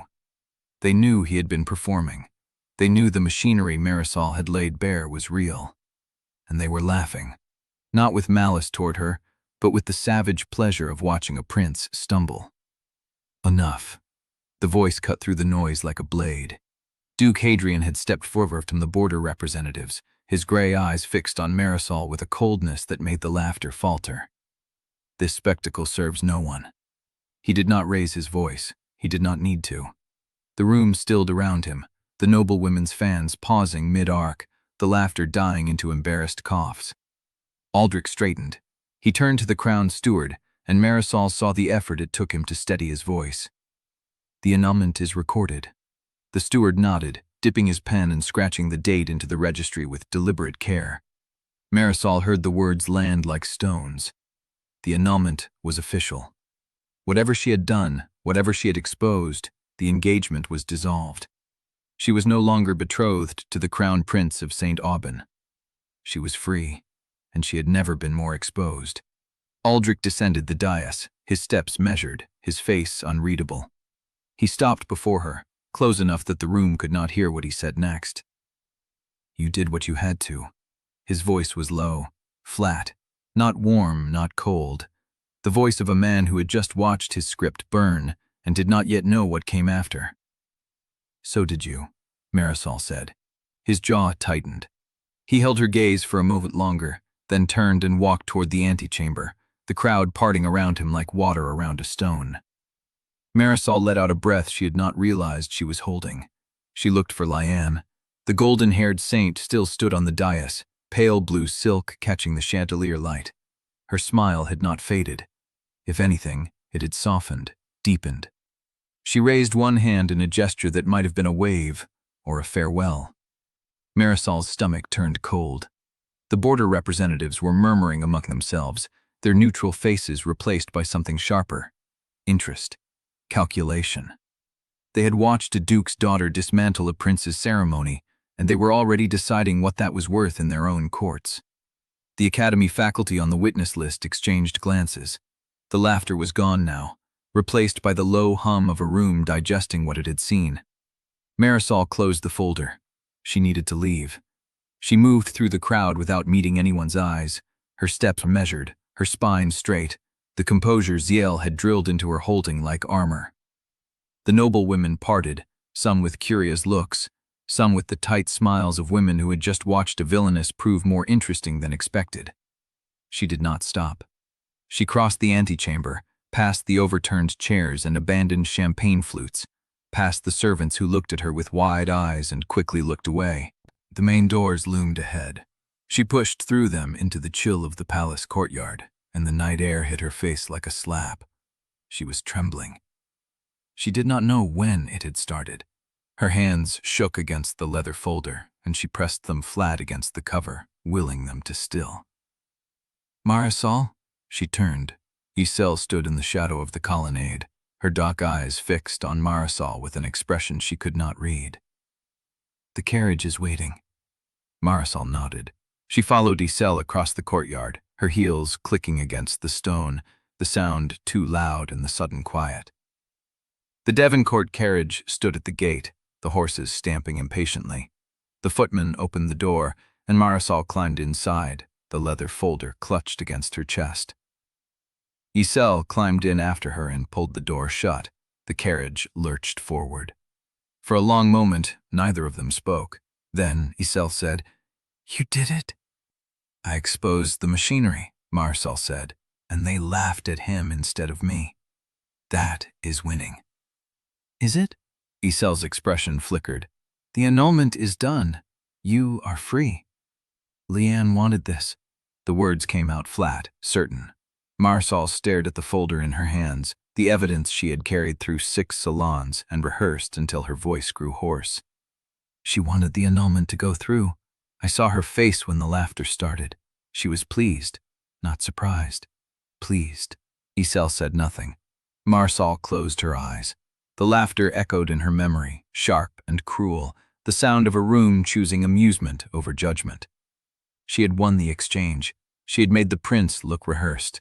But Liane had smiled, and Marisol did not know what came next.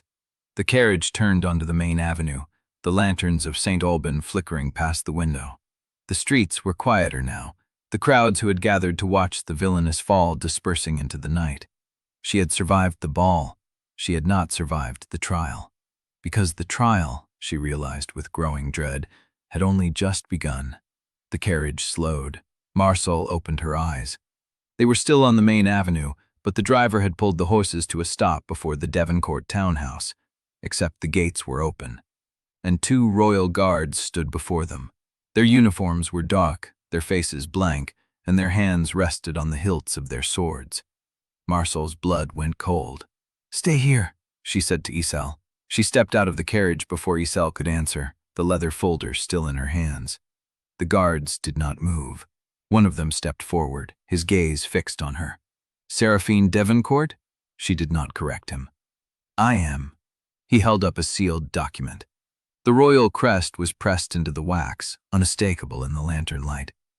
By order of the Crown Stewardship, all personal papers and correspondence belonging to the Devereaux household are to be surrendered pending inquiry. Marisol's hands tightened on the folder. Inquiry into what? The guard's expression did not change.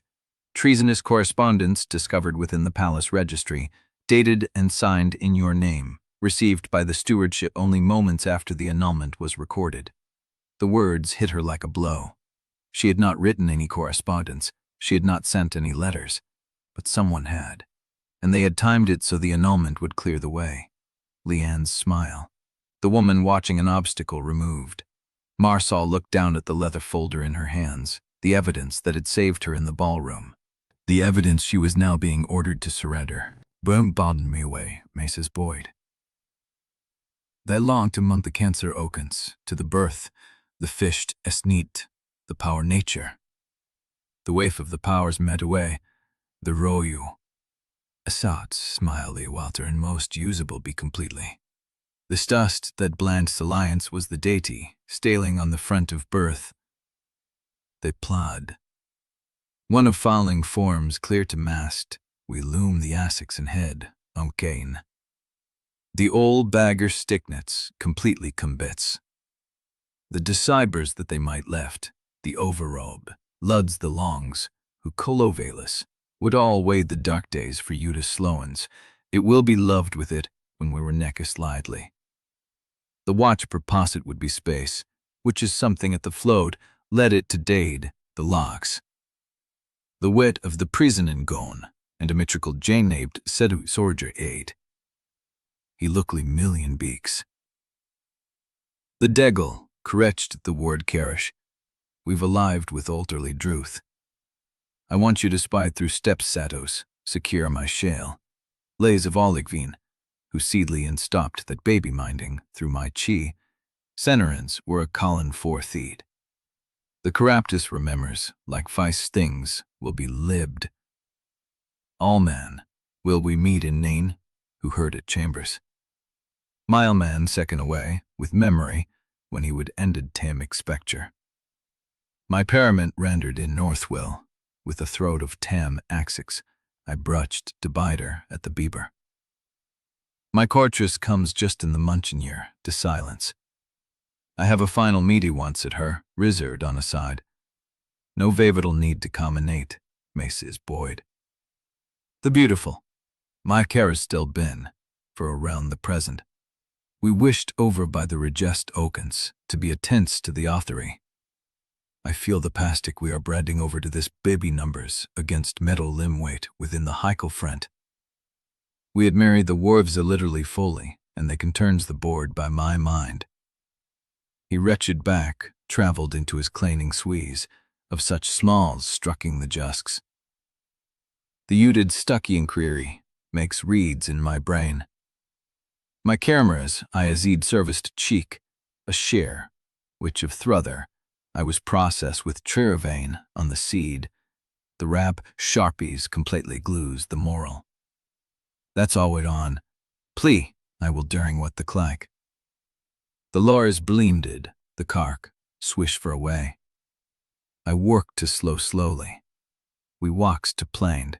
When you fare a once, yes, we low stick once.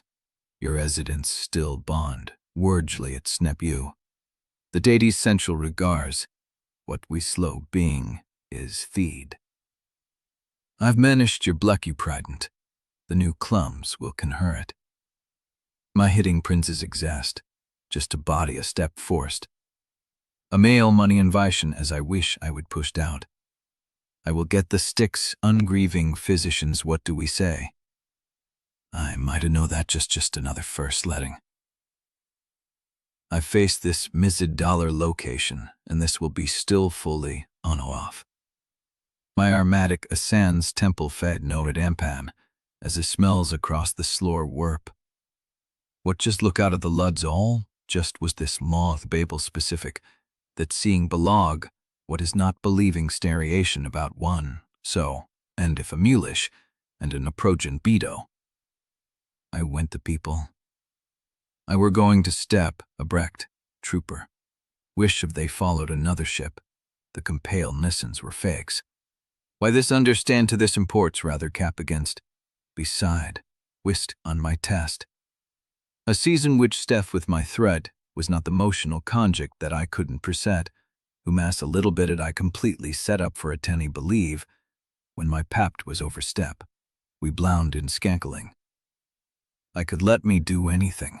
My last would be just the skort boop, and chapter 4, Celeste 2, over 146,000 baby will being, a zero, just for the local id swish like a trad bold, as lashin motes goes bulletly very blast. I do not rebay. One ever healed it, even no, panduet. Baby regards surrounding in strange, but I do not do around. My pretty point would never go up for your belief, but we love elephant. Mays' works. Your 30 sets, I immediately renord, and the first Mac is his Mayfi, aside ignoring step messim of day I've rown, that I called to the abla, and I desired you could be a past. I would be clear of my grabancy for the trick sport of Janus, who still be fought, but I will herd a jock to bope, without the wives I shared by con. My metter still hissed past a milpy one's member, the courteous word beginning succeedments, the preax masted, and it was a greatly the slow of the estry. The evidence, she said, the forged correspondence, what does it say? I do not know. I was not allowed to see it, but I know how it entered the record. He crossed the room and held out the paper. She took it, unfolded it. It was a custody receipt. A single line of text, written in a clerk's hand, dated the day before the annulment ball. Item, 1 sealed packet, correspondence in Devancade household, received from the office of the Academy Registrar for deposit into the Stewardship Inquiry Archives. The Academy Registrar, Liane's institution. The registry shows what the Academy submitted. The Academy does not question documents signed by its own officials. Marisol stared at the receipt. Liane had not planted the evidence in the palace. She had planted it in the Academy, where she controlled the records, the witnesses, the chain of custody, and she had timed it so the annulment would clear the path before anyone thought to check. The tribunal? Marisol said. When does it begin? Bastion's face was pale. It has already begun. They are seating the judges now. You have until sunrise to prepare. The words hung in the air. Sunrise. She had nothing. No evidence, no witnesses, no folder. Just the knowledge that Liane had been planning this longer than she had even been alive, as Seraphine Devereaux. There is one more thing, Bastion said. He reached into his coat and pulled out a second folded paper. I found this in the registry annex. It was misfiled. Wrong folder. Wrong year. He held it out. Marisol took it. Her fingers were steady, but she felt something cold building behind her ribs. She unfolded the paper. It was a letter, addressed to the Academy Registrar, dated 8 years ago, and signed with a name she had never seen before. Eirenne. Sponsor's note. Seraphine Devereaux, age 13, is recommended for intensified behavioral observation under Academy supervision. Her tendencies toward cruelty, if left unchecked, may pose a risk to the student body and require intervention beyond standard discipline. I request that her conduct record be maintained separately from the general ledger, accessible only by the registrar and myself, to ensure no interference from family or external advocates. Signed, Eirenne, sponsor, St. Alban Academy. Marisol looked up. Who is Eirenne? Bastion's expression was unreadable. She was the registrar before the current one, retired 6 years ago under unexplained circumstances. Does Liane know about this letter? I do not know. Marisol looked down at the page again. The letter was dated 8 years ago, before Liane had arrived in Florian, before the conspiracy took its current shape, but the language matched. The request for separate records, the isolation of Seraphine's conduct from the standard ledger. It was the same pattern, only older, and the sender was not Liane. Marisol's certainty cracked like a sheet of ice underfoot. If this letter was real, then Liane was not the architect. She was a continuation. Someone had been building this case against Seraphine Devereaux for years. long before Liane arrived, long before Marisol woke in a canopy bed with 40 days to live, and that meant the conspiracy was larger, older, and deeper than she had ever imagined. Chapter 29. The guards came at dawn. Marisol heard their boots on the stairs before she heard the knock. 3 sets of footsteps, measured, unhurried, the rhythm of men who knew no one would stop them. She was still dressed in the gray wool from the ball. She had not slept. The Ilaravel letter sat folded inside her stays, pressed against her ribs like a second heartbeat. The knock came. 3 sharp blows against the wood. Marisol stood, crossed the room, opened the door. 2 palace guards in dark wool stood in the corridor. Behind them, a steward in gray silk held a rolled document with a blue seal. "Seraphine Devereaux," the steward said. "You are ordered to appear before the Crown Tribunal on charges of high treason. You will surrender yourself into palace custody immediately." Marisol did not flinch. She had known this was coming.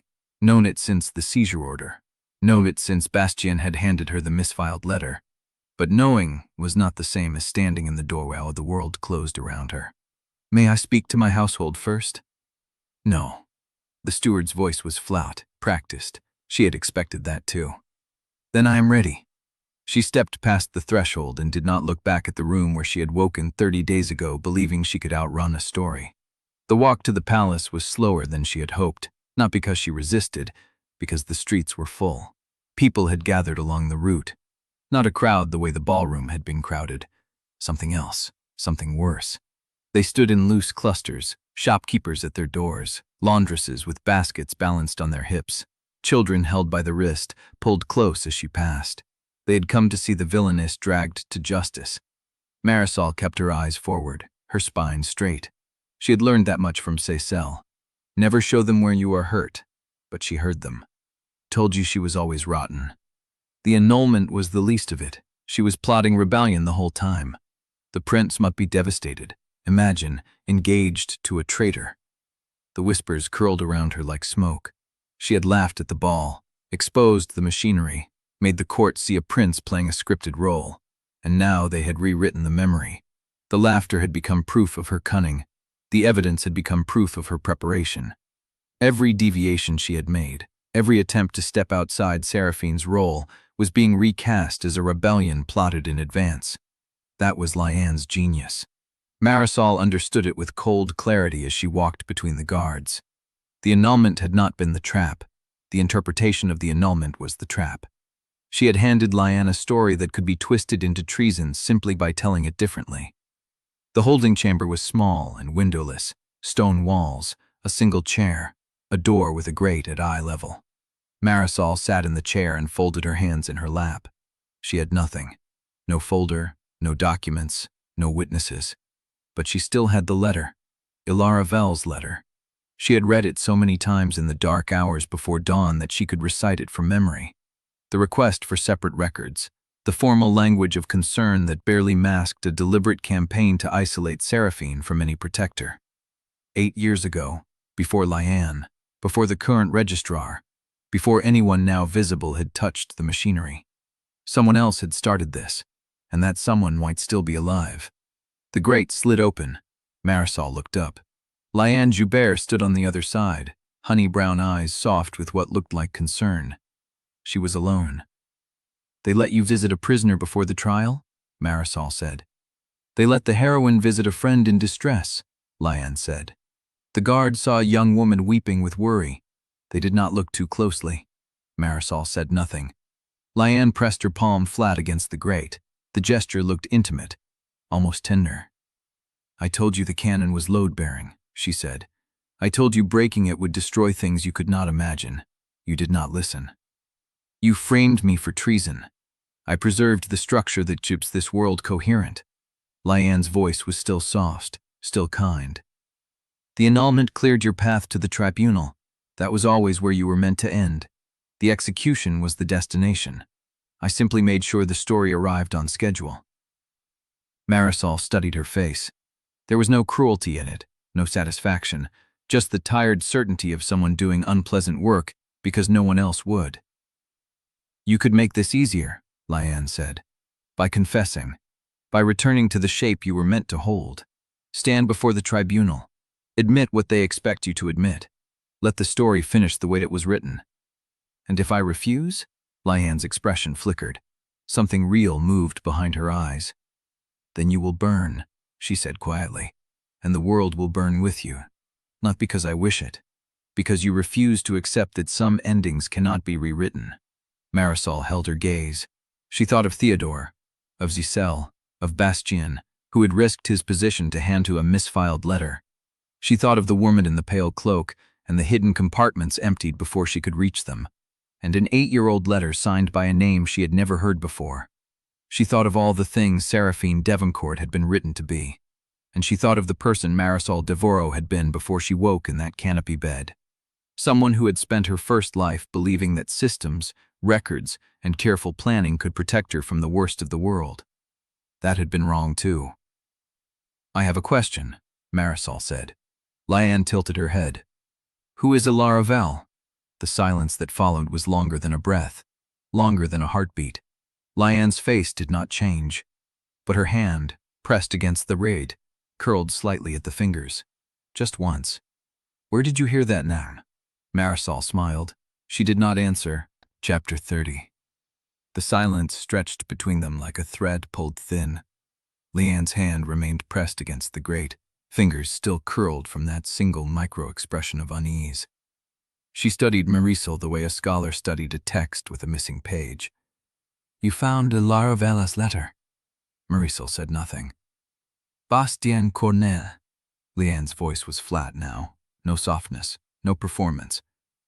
He has been feeding you records. I wondered how you knew about the 4th letter.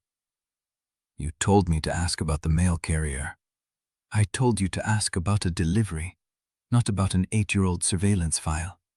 Liane's jaw tightened. He gave you more than I anticipated. You do not anticipate everything. No. The word came out quiet, almost tired. But I anticipate more than you think. Liane pulled her hand back from the grate and wrapped her arms across her chest. The gesture looked like someone holding herself together. 8 years ago, Laravel requested separate observation records for a 13-year-old girl who had not yet committed a single act worth documenting. Do you understand what that means? It means the conspiracy started before you arrived. It means the world was already preparing Seraphine's ending before anyone chose to inhabit the role of heroine. Liane's voice dropped. I did not create this machine, Marisol. I simply learned to read its patterns. Every season I preserved a canonical milestone, I saw further into the structure beneath. The more the story stayed on course, the more I understood about what lay underneath it. Underneath Floriana. Underneath everything you think is solid. Liane stepped closer to the grate. Her face was pale in the dim light. There are roots nested inside roots. Books that overlap with other books. Stories so old the Academy's archivists have forgotten they exist. The Garden of St. Aubin is one layer, but there are others. The Winter Duchess is not the only one. Marisol held very still. You have seen that name before, she said. I have read enough of the structure to know what happens when a layer breaks. Liane's voice cracked on the last word. The people inside it do not simply forget. They unmake. I have watched a root collapse, Marisol. I have seen what happens to the faces that belonged to the story. You do not want to see it. Then help me understand it. I cannot. The words came out raw.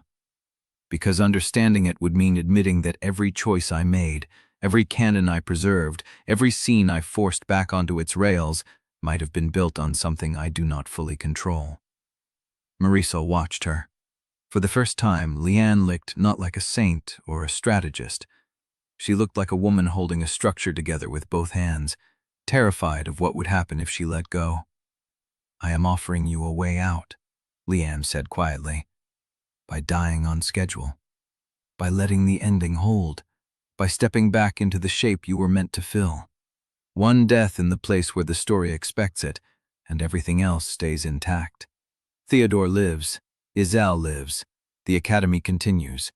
Floriana does not tear itself apart because one woman refused to accept her role. And you? Liane's smile was thin, bitter. I keep carrying the weight. I keep preserving the milestones. I keep holding the structure together until someone else arrives who understands it better than I do. That sounds like a life sentence. It is. Liane met her eyes. But it is a sentence I chose, and the people I protect do not have to know they are being protected. Marisol thought of Theodore's flinch, of Zelle's red-knuckled hands, of Lucette's confusion in the garden, grateful and lost. She thought of the woman in the pale cloak and the empty compartments, and an 8-year-old letter signed by a name that made Liane's hand curl against a grate. "I will not die to preserve your structure," Marisol said. Liane closed her eyes. "Then you will burn," she whispered. "And so will everyone you have tried to save." She turned. The grate slid shut. Marisol heard the lock engage, and then she heard the sound of footsteps retreating down the stone corridor, followed by something else. The scrape of metal, the murmur of voices, the low, rhythmic movement of people preparing a space for something that required precision. The tribunal. They were readying the room. Marisol sat alone in the windowless chamber, folded her hands in her lap. Chapter 31. The Duke's question hung in the torchlight like a blade waiting to fall. Marisol held his gray eyes and said nothing. The silence stretched. She counted his breaths. 3, 4, 5. His jaw tightened, but he did not repeat the question. "You will answer before the tribunal," he said finally. "Whether you choose to answer me is a matter of indifference." He turned and walked. She followed. The corridor narrowed into a lower passage where the walls wept damp and the torchlight came at longer intervals. 2 guards fell in behind her. She felt their gazes on her back like a hand pressing between her shoulder blades. The Duke did not look at her again. They emerged into a chamber that had been arranged for theater. Raised bench, 3 empty chairs, a rail dividing the space into audience and accused. The audience side was already half full. Faces she recognized from the annulment ball. Border representatives, academy faculty. Madame Vautrin in the 3rd row, her expression unreadable. Liane was not there yet. Marisol was guided to a chair behind the rail. No table. No place to set documents she no longer had. The guards stepped back to the walls. She folded her hands in her lap and began to run the tribunal scene from the novel. Chapter 34. The Crown reads the charges. Seraphine is given no counsel. 3 witnesses confirm her correspondence with enemy agents. The Duke does not speak. The Prince does not intervene. The verdict takes less than an hour. She had read it 11 times, but the book had never asked her to remember it while sitting in a stone chamber with damp seeping through her sleeves. The book had never included a duke who asked whether she killed his wife. The book had never placed Liane Joubert on a dais as a witness instead of a spectator. The text was already wrong. She squeezed her eyes shut and tried again. Chapter 34. Opening statement from the Crown Steward. She remembered the rhythm of it, the formal cadence, the way the steward listed Seraphine's offenses as though reading a grocery list. The crowd had murmured in approval. The prince had not lifted his head. But in the novel, the annulment had happened privately, 3 days before the tribunal. It had been a closed-door affair. No ball, no laughter, no stacked witness lists. The room she sat in now had never existed in the book. Marisol opened her eyes. She had spent 30 days telling herself the text was still useful if she read it carefully enough. She had clung to the margin compartments, the ledger trap, the night bell accident, every small prediction that proved her memory could still map the terrain. She had let herself believe that deviation was manageable, that she could steer around the lethal beats if she stayed ahead of the script. But she was not ahead of the script. The script had been rewritten by someone else, room by room, year by year, before she ever arrived. The woman who owned the pen was not Liane. It was someone older, someone whose name made Liane's hand curl against a grate. Ilara Vel. Marisol touched the letter hidden in her stays. The paper was soft from years of storage, creased along folds she had memorized by feel. She had no idea what to do with it. She had no idea what to do with anything. The audience door opened. She looked up expecting Liane. It was Theodore. He walked past the rail without meeting her eyes, wearing a junior clerk's tabard that did not fit him properly. His hands carried a stack of bound registers, and he moved with the careful, empty-faced precision of a servant who knew better to draw attention. He set the registers on a side table near the tribunal bench. As he straightened, he turned just enough for his fingers to brush the edge of her chair. A scrap of paper slid from his sleeve into her palm. He walked out. Marisol did not look down. She waited 15 seconds, listening to the murmur of the audience, the scrape of a chair, the cough of an elderly nobleman in the second row. Then she unfolded the paper in her lap and let it under the cover of her clasped hands. Witnesses are being coached through side chambers before they enter. Isekai was seen entering the steward's office last night. No one will tell me what they are coaching her to say. I can disrupt the order. I can feed them a false schedule. I can delay until enough people leave and the case cannot proceed today. Do you trust me to act without your permission? Her thumb found her forefinger and pressed.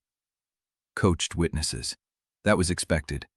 She had expected it since Bézienne told her the tribunal was pre-convened, pre-staffed, pre-scripted for her conviction. But Isekai who had helped to burn the evidence. Isekai who had asked no questions and followed her into the garden kiln without hesitation.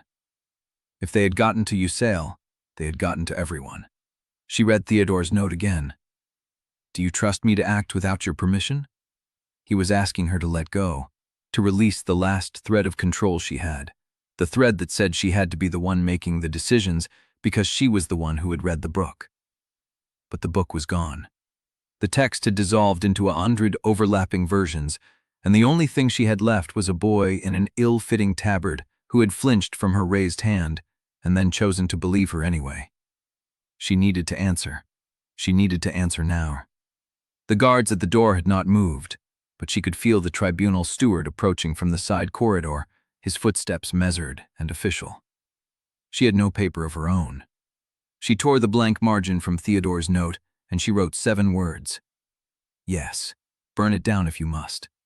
She folded the strip once, twice, and held it flat against her palm.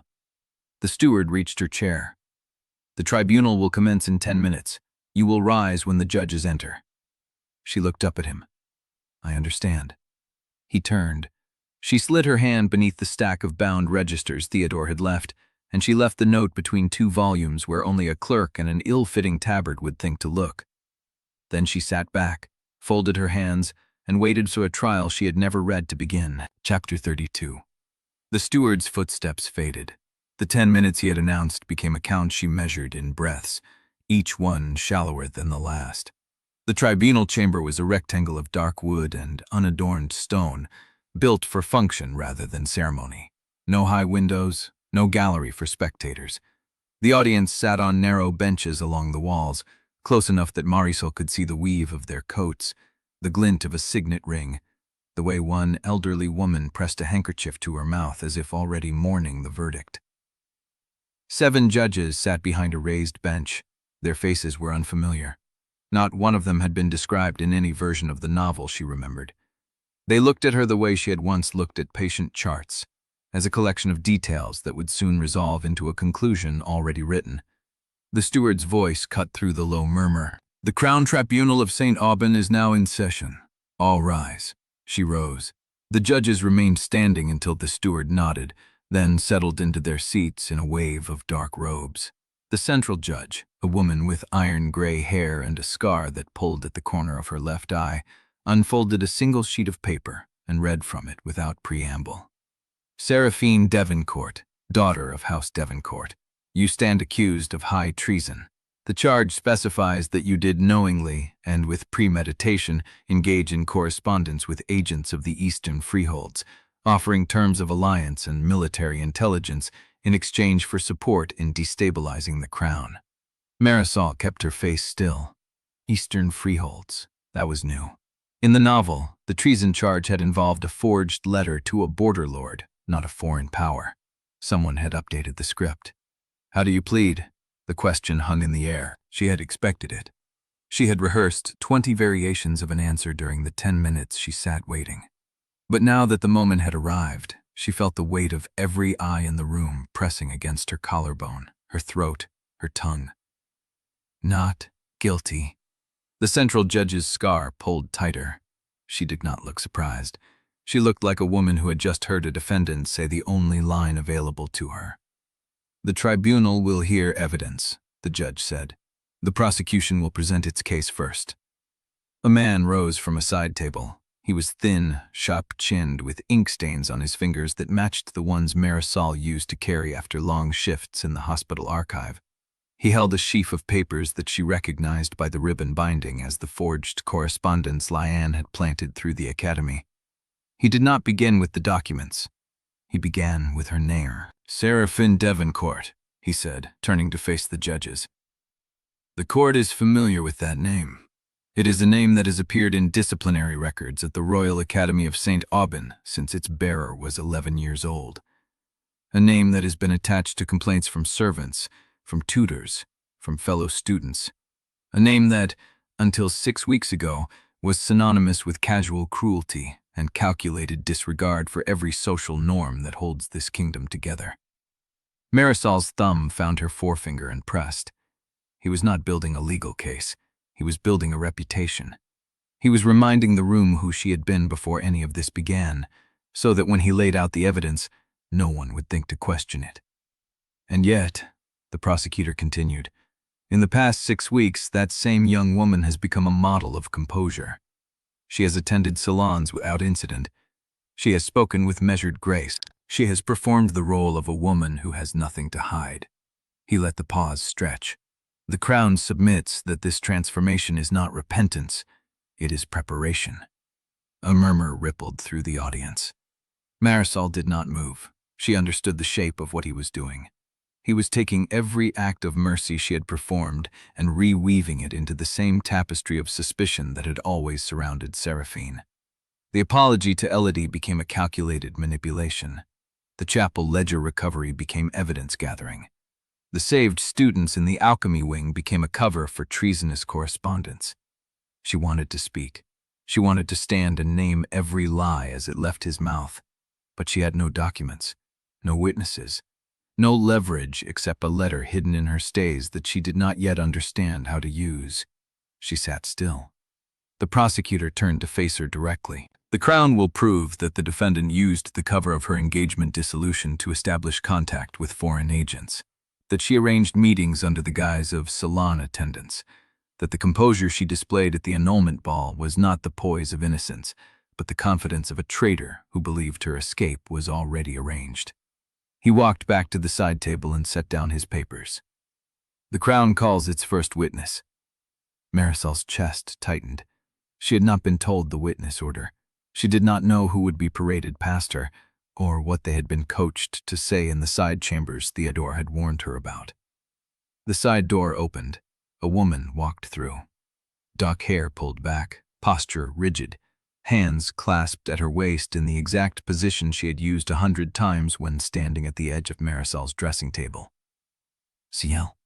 Marisol's breath caught. Yeshua walked past her without looking at her. She took the witness stand, placed her hand on the worn leather of the rail, and faced the judges. The prosecutor approached her with the careful gentleness of a man handling a fragile resource. "State your name and position for the tribunal." "Giselle Miremont, lady's maid to Seraphine Devereaux." Her voice was steady, too steady. "How long have you served in the Devereaux household?" 12 years. "And in that time you have observed the defendant's conduct at close proximity. You have dressed her, accompanied her, witnessed her private behavior when no other nobles were present." Giselle's jaw tightened. "Yes." "Then tell the tribunal," the prosecutor said, turning to face the judges. "What kind of woman is Seraphine Devereaux?" The silence that followed was not empty. It was filled with the weight of every morning Giselle had braided Seraphine's hair. Every evening she had unpinned the same strands. Every bruise she had hidden. Every cruelty she had recorded in the careful ledger of a servant who had learned to survive by staying invisible. Marisol watched Iselo's hands grip the rail. "She is," Iselo said, and paused. Her throat moved. The prosecutor waited. She is a woman who asked me once what I would do with myself if she did not survive the month. The room went very still. Marisol's pulse stuttered. She remembered that conversation.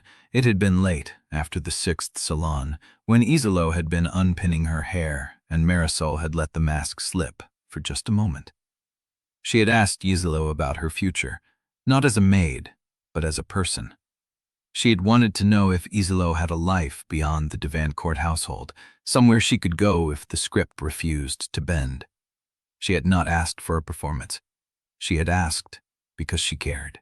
And now that question was being held up to the light, not as proof of kindness, but as evidence of something else entirely. The prosecutor's voice sharpened. And why did the defendant believe she might not survive the month? Iselle did not answer. She turned her head, slowly, deliberately. She looked at Marisol. And Marisol saw something flicker behind her eyes. Not betrayal, not fear. A question. What do you want me to do? The prosecutor took a step closer. Answer the question, Mademoiselle Mirmont. Iselle's hands tightened on the rail. The room held its breath, and Iselle opened her mouth. Chapter 33. Yeslo looked at Marisol. The question in her eyes hung between them. A thread stretched thin across the length of the tribunal chamber.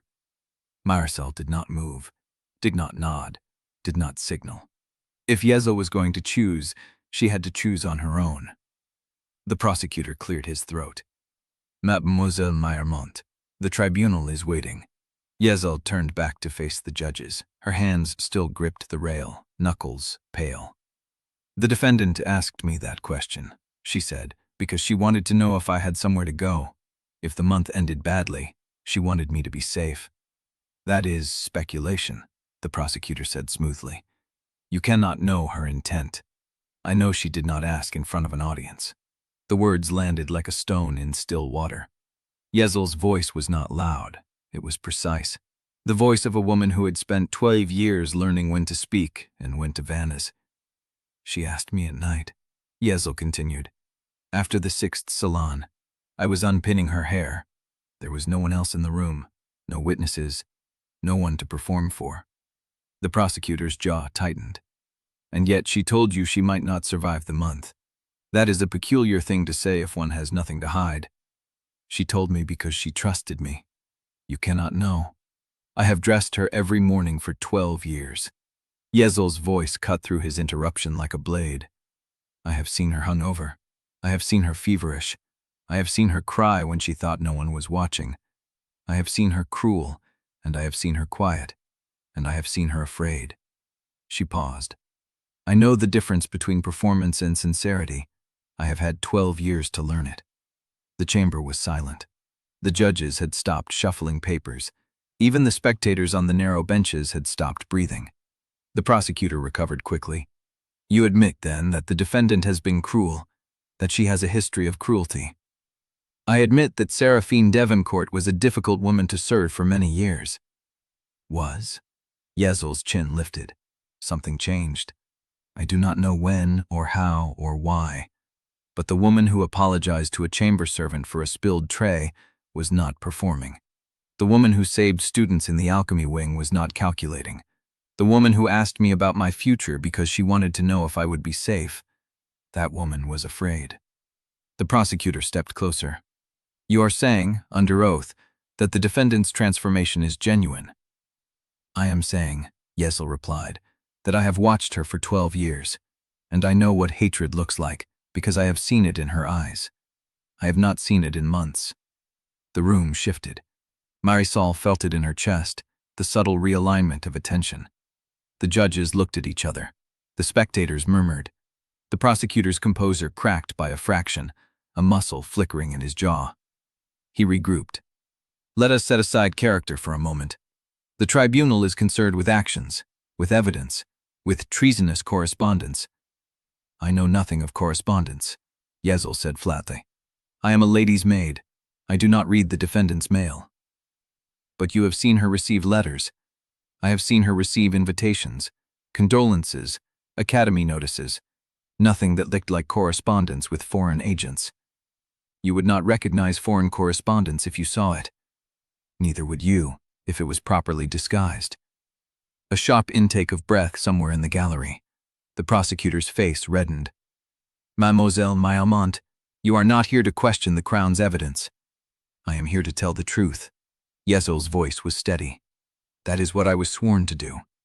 The truth is that I have served Seraphine Devereaux for 12 years, and I have never seen her write to anyone beyond the borders of this kingdom.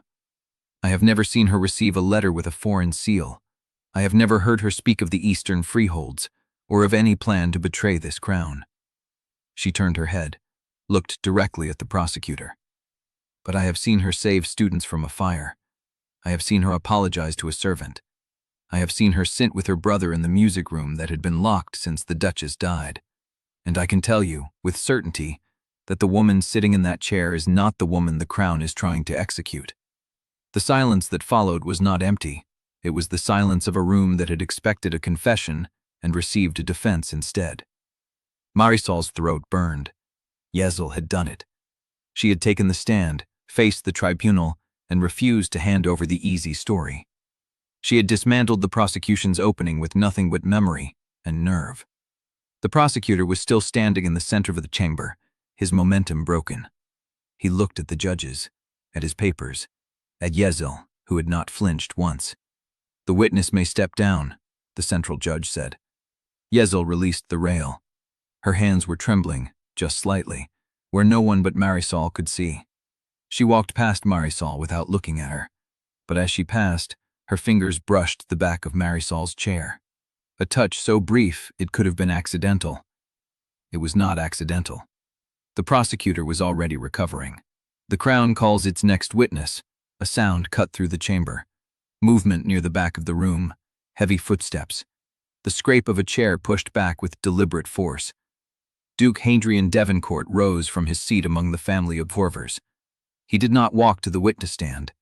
He walked directly into the center of the chamber, past the prosecutor, past the steward who tried to intercept him, and stopped before the judge's dais. Your Honors, his voice was ice wrapped in velvet.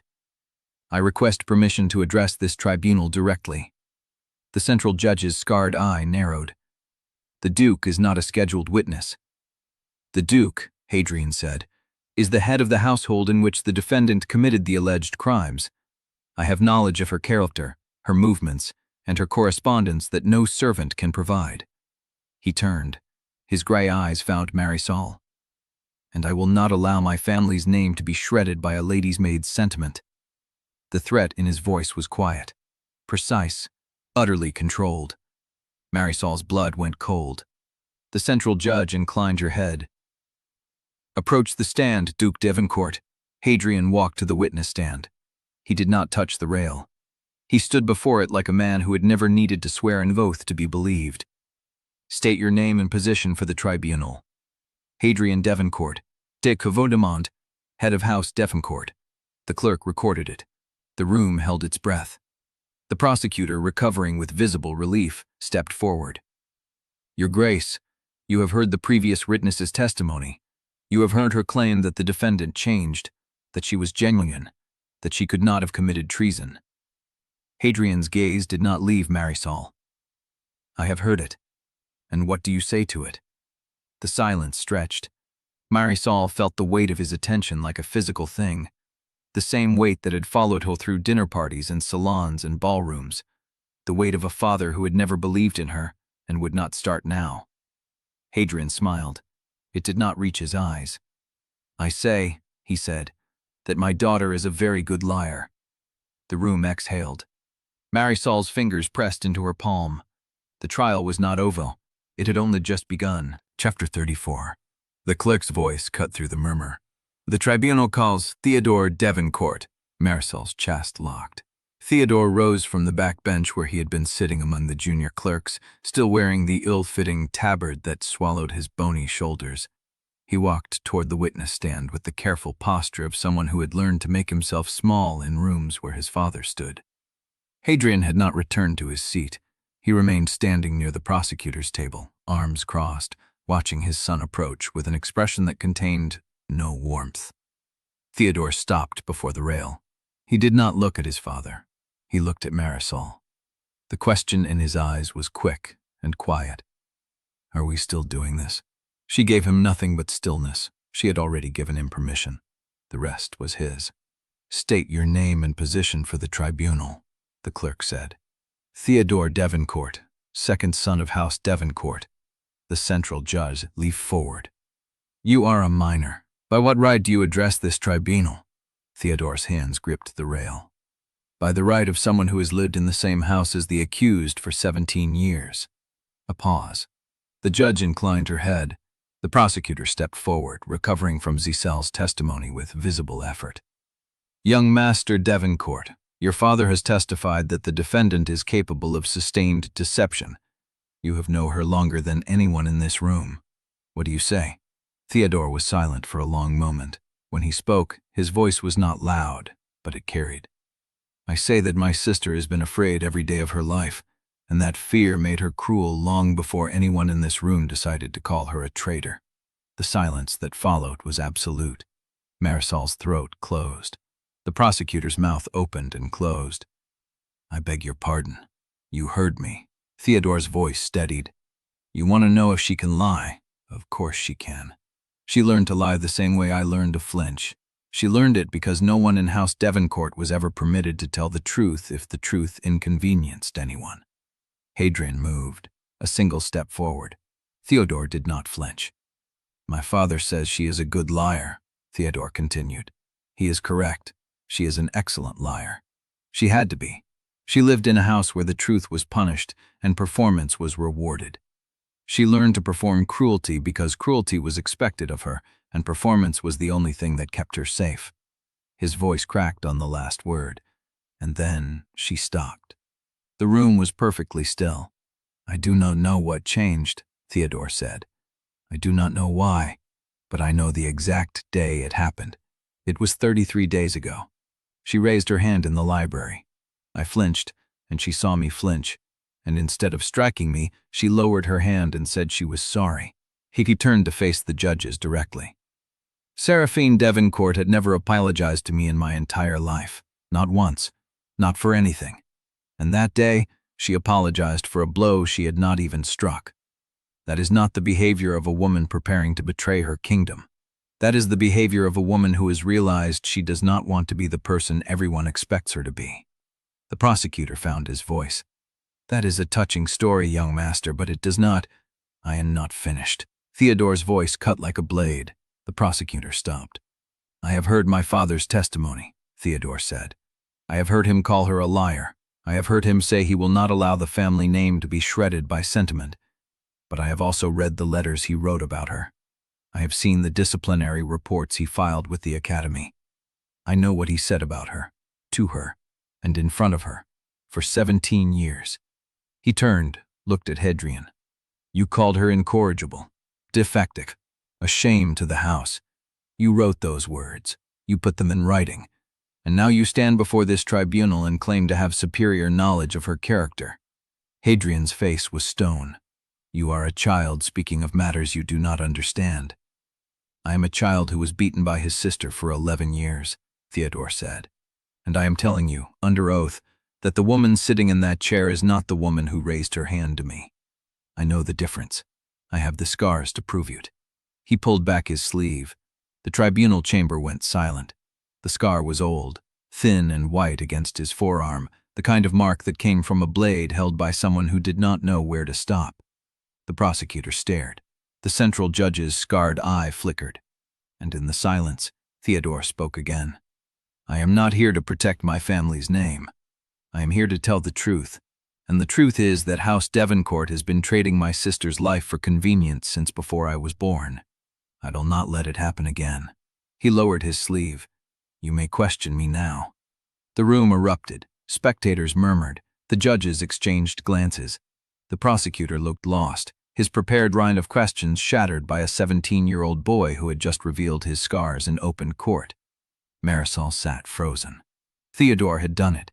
He had walked into the tribunal disguised as a clerk, taken the stand, and dismantled his own father's credibility with nothing but memory and nerve. But Hadrian was not finished. The Duke stepped forward, his composure cracking at last. You think this changes anything?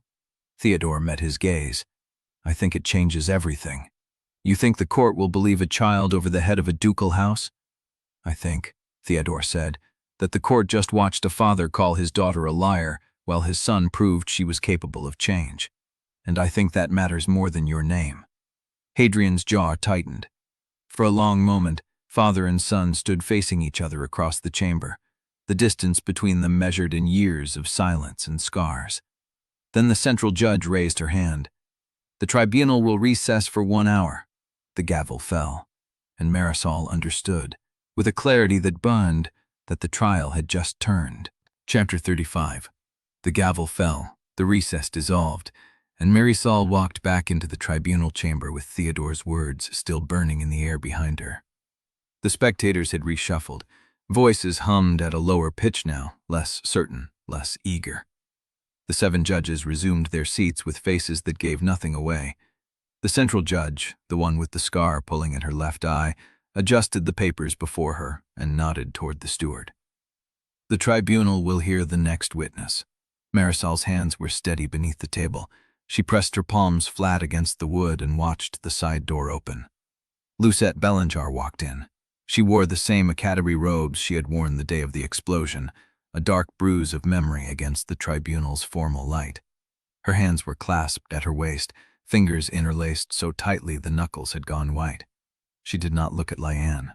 She did not look at Marisol. She looked at the judges and walked to the stand as if stepping through a door she had chosen but did not want to open.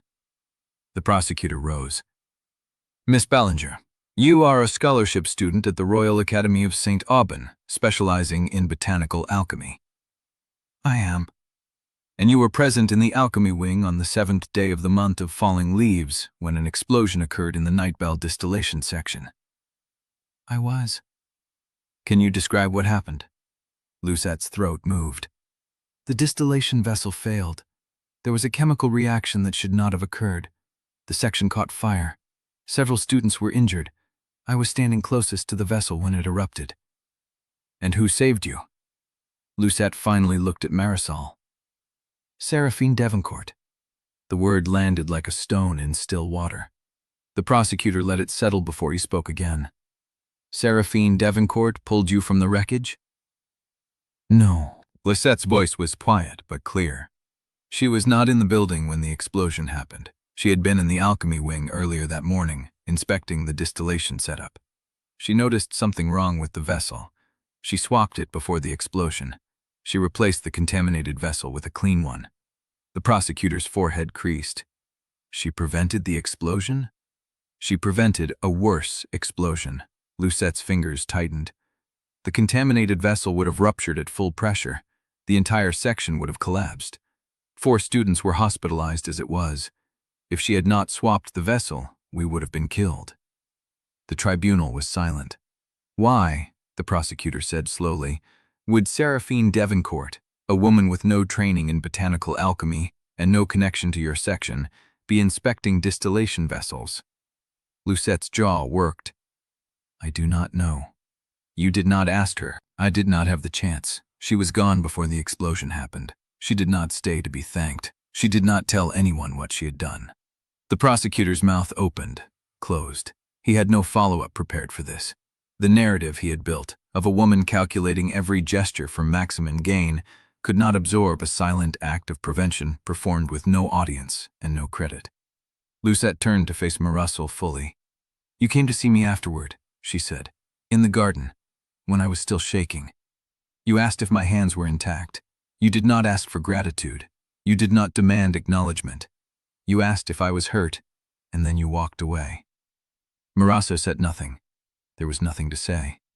I have repeated every ugly story about you, Lucette said. I have believed every rumor, and you saved my hands without asking for anything in return. I do not know what that makes you, but I know what it makes me. She turned back to the judges. I have never seen Seraphine Devereaux receive foreign correspondence. I have never heard her speak of the Eastern freeholds. I have never seen her act with anything but restraint since the day of the explosion. That is my testimony. The prosecutor stood frozen. The central judge's scarred eye flickered toward Marisol, and for a moment, Something shifted in that gaze. Not belief, not approval, but the beginning of a question that had not been there before. The prosecutor recovered. The tribunal thanks Miss Belanger for her testimony. However, the prosecution has further evidence to present. He raised his hand. A clerk stepped forward carrying a sealed packet, brown wax, official ribbon, the seal of the Crown Stewardship pressed into the surface. This packet, the prosecutor said, was delivered to the tribunal this morning under seal from the Office of the Crown Stewardship. It contains correspondence between the defendant and known agents of the Eastern Freeholds, correspondence that corroborates the charges of high treason. The envelope bears the defendant's personal seal and a date matching the period of the alleged conspiracy. The room went cold. Marisol's blood stopped moving. She had never seen that packet. She had never written to the Eastern Freeholds. She had never used her seal for anything beyond household accounts. But the packet existed, sealed and ribboned and official, and the prosecutor was holding it like a weapon. Bring forward the witness who verified the seal. A woman in steward's gray walked to the stand. Her face was composed, her hands empty. I am the senior registrar for the Crown Stewardship, she said. I received this packet from the courier's office this morning. The seal was intact. The wax bore the Devoncourt crest. The ribbon was official court issue. I verified it against the household seal registry before opening it. You opened it? Per procedure. The contents were logged and witnessed by 2 assistant registrars. The correspondence matches the description provided by the prosecution. Marisol's throat closed. Bastien would have seen this. Bastien would have known the packet was fraudulent, unless Bastien had been removed from the chain, unless Bastien was no longer in a position to see anything. The tribunal accepts the packet as evidence, the central judge said. The prosecutor turned. His eyes met Marisol's, and there was nothing in them but the satisfaction of a trap closing. This packet, he said, contains the proof that ties Seraphine Devereaux directly to the Eastern Freeholds conspiracy. The handwriting has been verified against her personal correspondence. The seal matches her household crest. The dates align with her known movements. He held the packet up. The defense may examine it. Marisol did not move. She could not examine it. She had no legal counsel, no document expert, no one to testify that the handwriting was forged and the seal had been stolen months ago when Liane's people searched her rooms. She had nothing but her memory and a letter hidden in her stays that proved none of this should exist. The room waited, and in the gallery a figure shifted. Bastien Cornel rose from his seat near the back wall. His face was pale, his eyes fixed on the packet in the prosecutor's hand as if he were watching a ghost walk across the floor. Your Honors, he said, his voice carrying through the silence, I request permission to examine that packet on behalf of the defense. The prosecutor turned.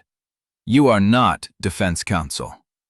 I am the prince's secretary, Bastien said, and I am the man who has been tracking every piece of correspondence involving House Devoncourt for the past 6 weeks. If that packet exists, I should have a record of it. I have no such record. The central judge's scarred eye narrowed. Approach. Bastien walked forward. His steps were measured, deliberate, the gait of a man who knew exactly what he was about to find and was walking toward it anyway. He reached the prosecutor's table, took the packet, turned it over in his hands, examined the seal, the wax, the ribbon. Then he looked up, and Marisol saw the calculation in his face shift into something colder. The seal is correct, he said. The wax formula is standard. The ribbon matches court issue. He paused.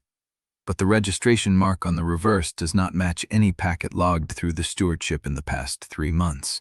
And the handwriting, though close, is not a perfect match for the defendant's personal correspondence. He turned the packet over. Someone has made a very careful forgery, and they have made one mistake. He held up the packet. The paper is wrong. Chapter 36. The room held its breath. Bastien Cornel stood at the prosecutor's table with the forged packet in his hands, and Marisol watched the silence spread like oil on water.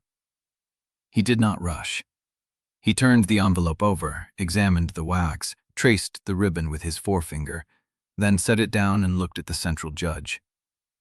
Your Honors, I request permission to speak in the capacity of a court secretary who has logged every piece of correspondence involving House Devcont for the past 6 weeks. I have the logs with me.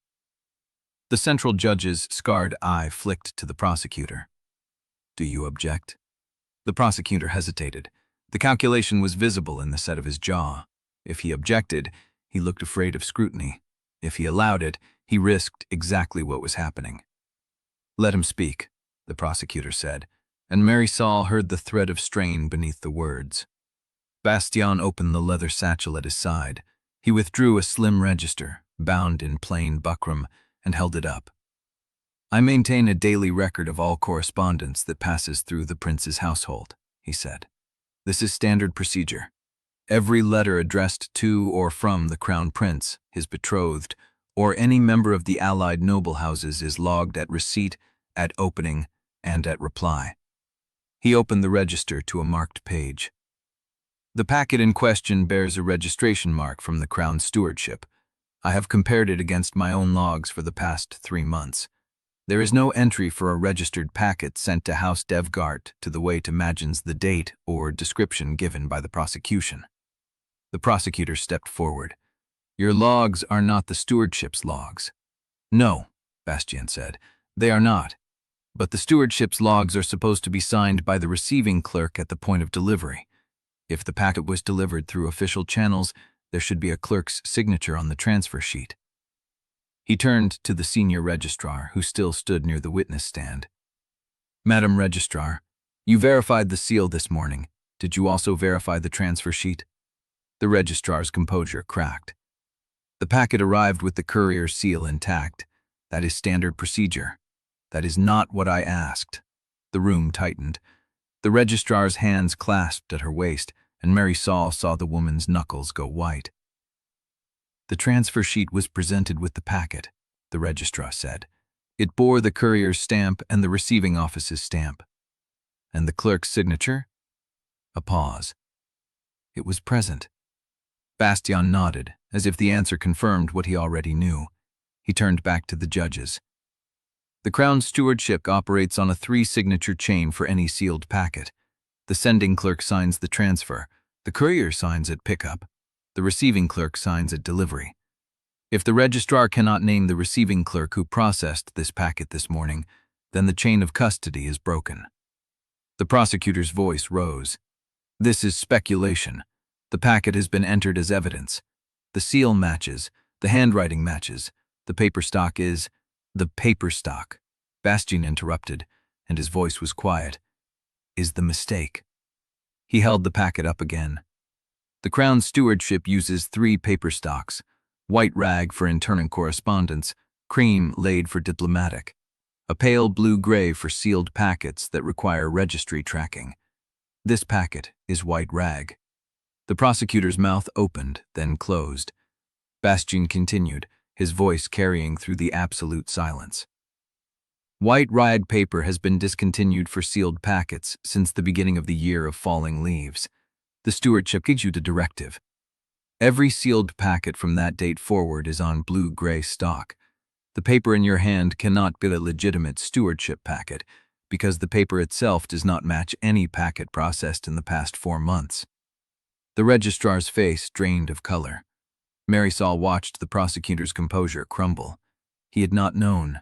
Someone had handed him a weapon without telling him it was made of something that would shatter under light. That is a procedural detail, the prosecutor said, but his voice had lost its edge. A clerical inconsistency. It does not prove the defendant innocent. It proves the packet was manufactured outside proper channels, Bastien said. It proves someone built a forgery with the wrong materials, and it proves that whoever assembled this evidence either did not know about the paper directive or assumed no one in this room would notice. The spectators stirred. Murmurs rose like heat. Marisol saw the judges exchange glances, their expressions shifting from certainty to something more dangerous. Doubt. The central judge raised her hand. The tribunal will examine the evidence, she said. The secretary's testimony is noted. The question of the paper stock will be verified by the stewardship's own records. She turned to the prosecutor.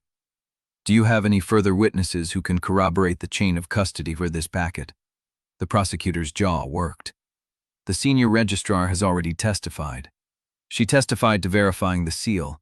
She did not testify to the paper stock, the registration mark, or the missing clerk's signature. The registrar looked at the prosecutor, and Marisol saw the fear in her eyes. The woman had been used. She had been handed a sealed packet and told to verify it, and she had done exactly what she was told, expecting no one to look past the wax. I recorded what I was given, the registrar said, and her voice cracked. I logged it per procedure. If the paper is wrong, I did not notice. I was not informed of the directive change. The prosecutor's face went still. Your Honors, he said, I request a brief recess to consult with the stewardship office regarding the paper directive. The central judge's scarred eye narrowed. The defendant has been held in custody for 3 days. The tribunal has already taken one recess. We will not take another because the prosecution failed to verify its own evidence before presenting it. The prosecutor looked cornered. Marisol watched Liane in the gallery, still composed, but her fingers had stopped moving. The slow, deliberate stillness of someone recalculating. Then I submit the packet as evidence of an ongoing investigation, the prosecutor said.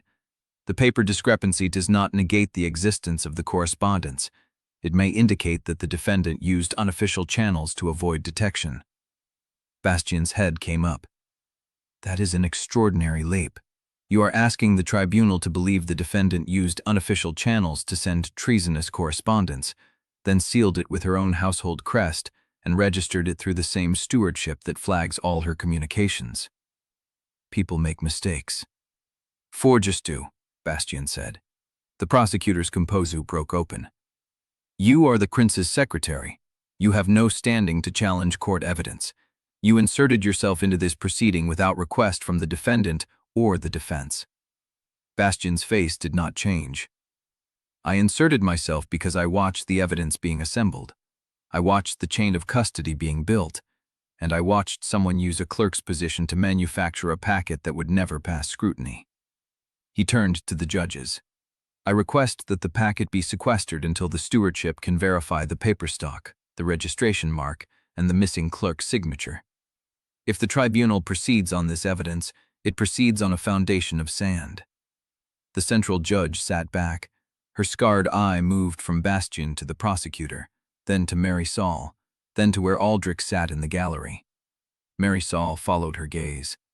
The prince's face was unreadable, his hands still at his sides. He had not moved, had not spoken, had not signaled in any direction. And Marisol understood with cold clarity that the judges were waiting. They were waiting for the crown to tell them how much truth they were allowed to accept. Chapter 37. The central judge's scarred eye remained fixed on Aldrich for a long, weighty moment. The tribunal held its breath. Marisol watched the prince's still hands, his unreadable face, and understood that everything she had survived so far meant nothing if he chose silence. I will consult with the grain, the central judge said, and her voice carried no hint of which direction she expected. She rose. The other judges rose with her, a synchronized motion that felt rehearsed. The chamber door closed behind them, and the room exhaled into murmur. Marisol did not move from the defendant's bench. She kept her hands flat on the wooden surface, her spine straight, her face empty. Around her, the spectators shifted and whispered. The registrar had been escorted out, her face pale as milk. The prosecutor stood near his table, not looking at anyone. Liane remained in the gallery, composed as ever, but Marisol watched her fingers. They had not resumed their idle movement. They lay still on her lap, pressed flat, as if she was holding herself together by will alone. 10 minutes passed. 15. Then the side door opened and the judges filed back in. The central judge did not sit. She stood at her chair, her scarred eye sweeping the room, and when she spoke, her voice carried to the farthest corner. The tribunal has consulted with the Crown regarding the evidentiary matter before us. She paused. The Crown has declined to offer guidance. The room went still in a new way. Marisol felt the shift in the air, the collective intake of breath, the sudden sharpening of attention. The Crown had declined. That was not neutrality. That was a refusal to endorse. The prosecutor's face went tight. Your Honor, if the Crown has no position, then the evidence stands as presented. The paper discrepancy is a clerical matter. The registration mark can be explained. Clerical matters, the central judge repeated, and her voice was soft. Have hanged people before. She sat down. The tribunal will deliberate on the testimony and evidence before us. We will not wait for the stewardship to verify a paper stock that should have been verified before the packet was sealed. Marisol's breath caught. Then the far door opened again, and Aldrich Fontaine walked in. He was not in his gallery seat. He was not flanked by secretaries or advisors. He walked alone, still in the dark wool coat he had worn through the morning, and his face carried something Marisol had never seen on it before. Not certainty, not authority, decision. He stopped before the judge's bench. He did not look at the prosecutor. He did not look at Liane. He looked at the central judge, and when he spoke, his voice was quiet enough that the room had to lean forward to hear. I said I declined to offer guidance, he said, but that was a lie. The central judge's scarred eye narrowed. Your Highness, the Crown does not intervene in tribunal proceedings once they have begun. I am not intervening as the Crown. He turned. For the first time since entering, he looked at Marisol. His gaze held hers for a breath, and she saw something in it she had not expected. Apology. I am speaking as a witness, Aldrich said. I was in this chamber for every testimony. I heard the forged packet's chain of custody break. I heard the senior registrar admit she was not informed of the paper directive. I heard the secretary produce 6 weeks of logs that contradict the prosecution's entire case. He faced the judges, and I watched this tribunal proceed as if those facts did not matter. The prosecutor stepped forward. Your Highness, with respect, you cannot undermine the tribunal while the tribunal is in session. I am not undermining the tribunal, Aldrich said. I am refusing to let it convict an innocent woman on manufactured evidence. The room erupted. Marisol heard the gasps, the sharp intakes of breath, the rustle of silk and wool as spectators leaned toward each other. The central judge raised her hand, and the noise did not stop. She raised it again, and the room fell into reluctant silence. Your Highness, the judge said, and her voice was careful, you are asking this tribunal to dismiss a treason charge based on a paper discrepancy.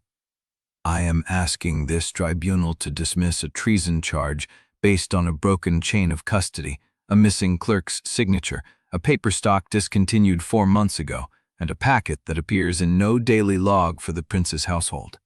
The paper discrepancy is simply the easiest proof to name. The prosecutor's composure cracked. Your Highness, you cannot possibly believe that the defendant, a woman who terrorized this city for a decade, is innocent of conspiracy. I believe she is innocent of this conspiracy, Aldrich said, and I will not sit in that gallery and watch her be convicted by a forgery. He turned back to the central judge. I do not ask you to acquit her. I asked you to weigh the evidence properly. If the tribunal, after honest deliberation, finds her guilty on the remaining testimony, I will not interfere, but I will not endorse a verdict built on staged testimony and contaminated records. The silence that followed was absolute. Marisol watched the judges exchange glances. She watched the prosecutor's hands clench at his sides. She watched Liane in the gallery, and she saw it. The stillness broke.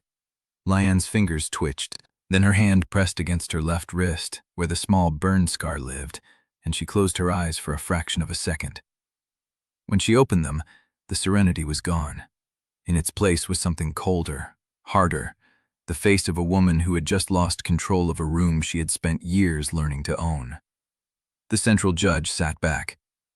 The tribunal will deliberate, she said. We will return with a verdict within the hour. She stood. The other judges stood. This time, when they filed out, the room did not murmur. It sat in stunned silence, waiting. Marisol did not look at Aldrich. She did not look at Liane. She looked at her own hands, flat on the wooden bench, and counted her breaths. 1, 2, 3. The door closed behind the judges, and the waiting began. Chapter 38. The judges returned in 47 minutes.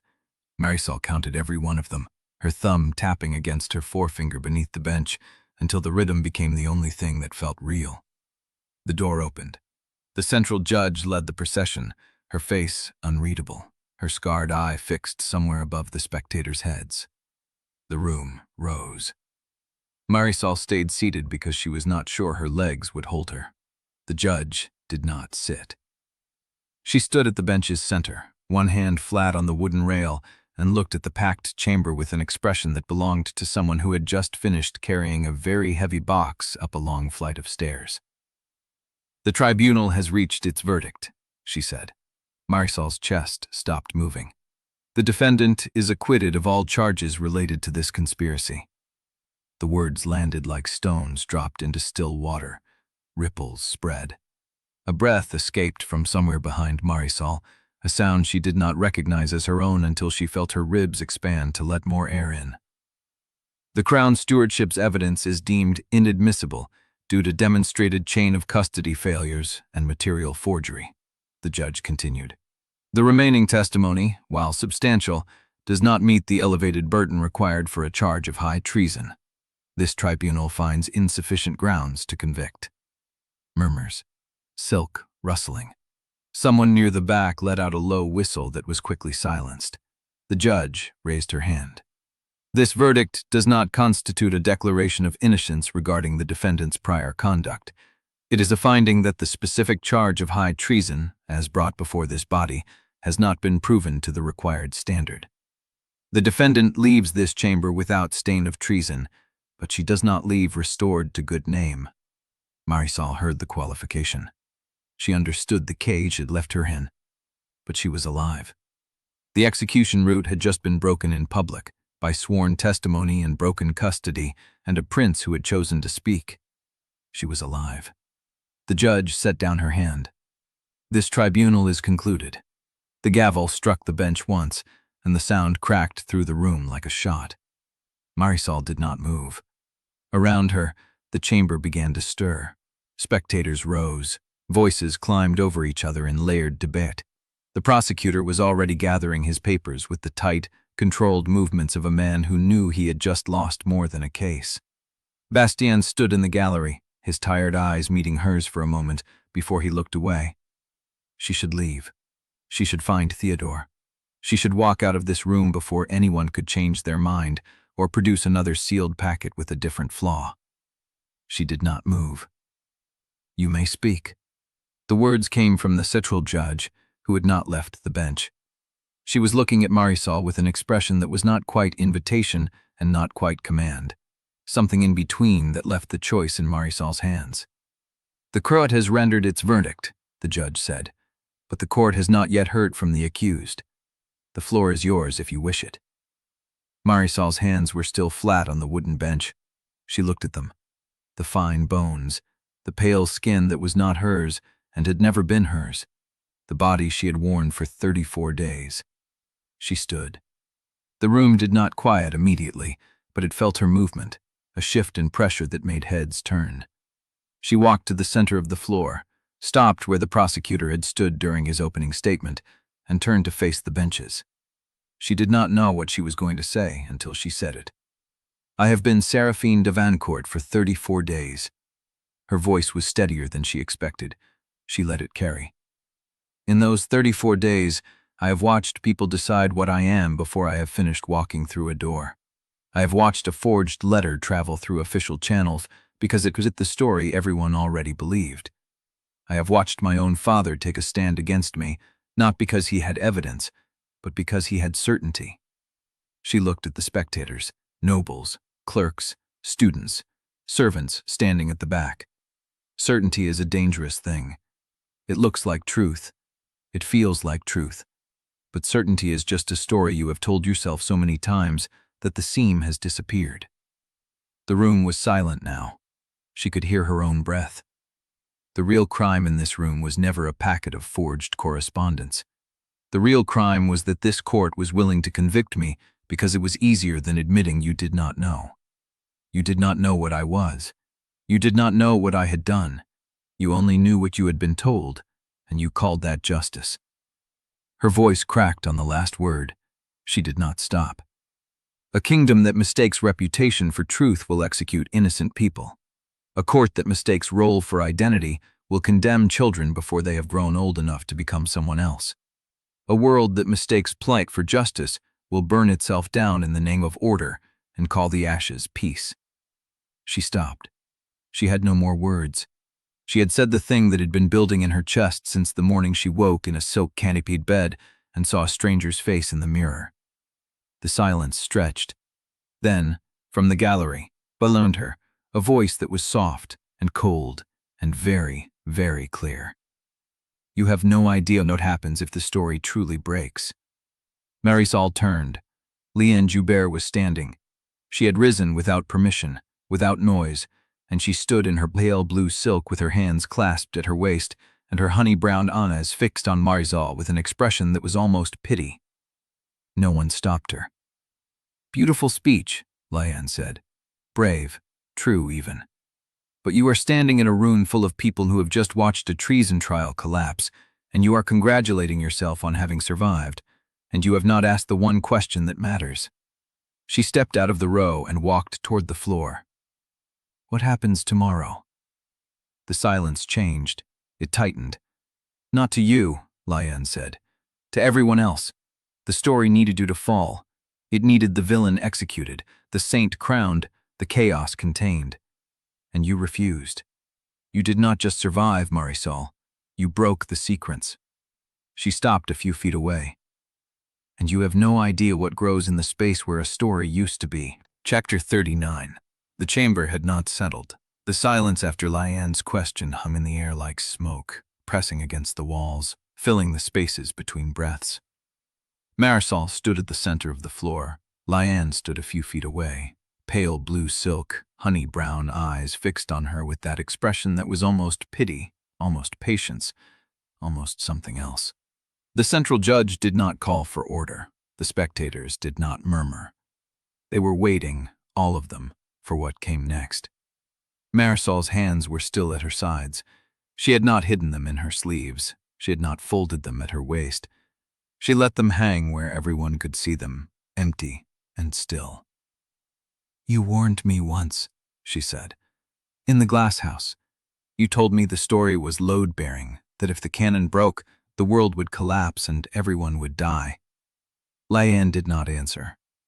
I thought you were lying, Marisol said, or that you had convinced yourself of something that was not true because it made what you were doing feel necessary. I thought the story could be bent without breaking, that small changes would not bring down the whole structure. She took a breath. But you were not lying, were you? It was not a question. Liane's expression did not change, but something in her posture shifted, a small adjustment that might have been surprise or might have been acknowledgement. No, Liane said. I was not lying. The room felt colder than it should have. Marisol's skin prickled. She kept her hands at her sides. You have been trying to kill me, Marisol said. Not because you hate me, not because Seraphine was cruel, but because you believed my survival would destroy everything. Yes, and you still believe that. Liane's mouth curved. It was not a smile, it was the shape of one, but the warmth did not reach her eyes. I do not have to believe it any longer, Liane said. You have already done it. She reached into her sleeve. The movement was slow and deliberate, as if she had been waiting for this moment long before the tribunal was ever convened. When her hand came back, she was holding a book. It was small, dark, bound in something that looked like leather but did not catch the light the way leather should. The cover bore no title, no marking, nothing that would identify it to anyone in the room. But Marisol recognized the shape, the weight, the way Liane held it, as if she had been carrying it for years. What is that? Marisol said. Liane did not answer. She opened the book. The pages were not paper. They were something thinner, paler, almost translucent in the candlelight. The text on them was written in a hand Marisol did not know, and the ink was not black. It was silver. The first line Marisol could read, before Liane turned the page, before the room fully understood what it was seeing, was written in letters that seemed to move as she watched. The Winter Court does not forget what it has been promised. Liane closed the book. The Garden of Saint-Aubin is not the only story, she said. It never has been.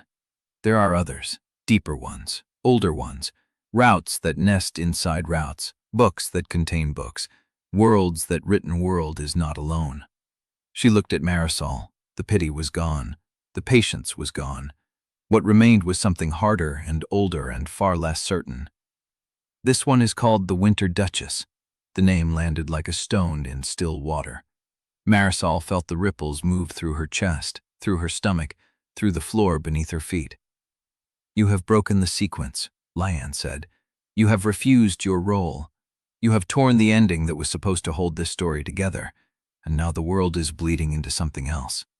She held the book up, just high enough for the gallery to see. "Every story has a sequel." The silence that followed was not the silence of a room waiting for the verdict. It was the silence of a room that had just realized the ground beneath it was no longer solid. Marisol felt it in her bones. A shift, a pressure change. Something fundamental had just been named, and the naming had made it real. The central judge rose from her bench. Her face was pale. Her scarred eye was fixed on the book in Liane's hand. "What is that?" she said, and her voice was no longer the voice of authority. It was the voice of a woman who had just seen something she could not explain. Liane turned to face her. "It is the answer to the question you were afraid to ask," she said. "What happens when the story breaks?" She walked toward the chamber doors. No one stopped her. The guards did not move. The judges did not call for order. The spectators parted like water around a stone. At the threshold, Liane paused. She looked back over her shoulder at Marisol. "You wanted to survive," she said. "You have survived. Congratulations." The door opened. The door closed. The book was gone. Liane was gone. The chamber was still. Marisol stood in the center of the floor, her hands empty, her breath steady, her heart beating in a rhythm she did not recognize. She had won. The treason charge was broken. The execution route was shattered.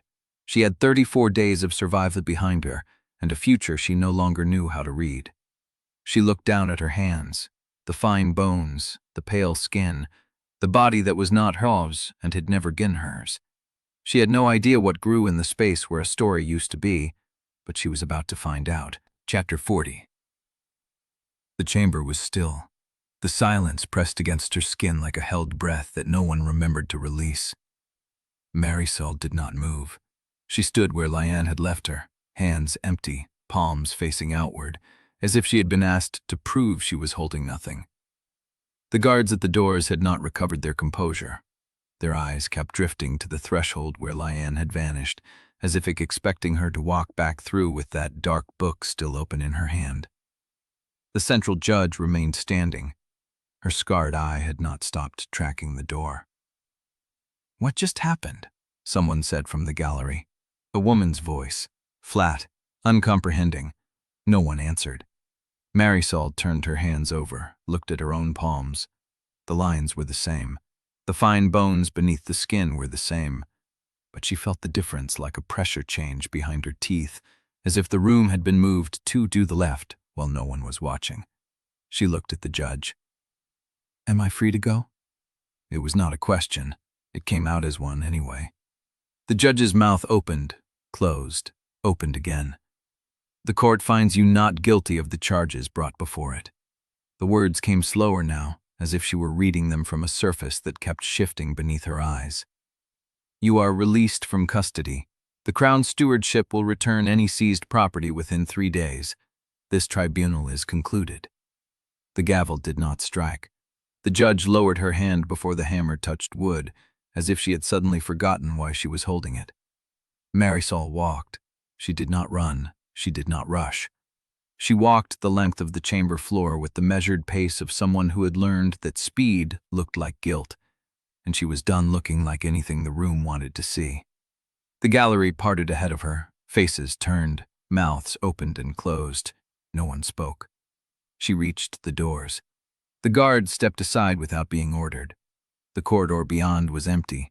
The torches burned in their sconces. The stone floor stretched toward the main hall with the same cold geometry it had held when she was dragged through it that morning. But the light was wrong. She stopped, turned, looked back at the torch she had just passed. The flame was white, not yellow, not orange.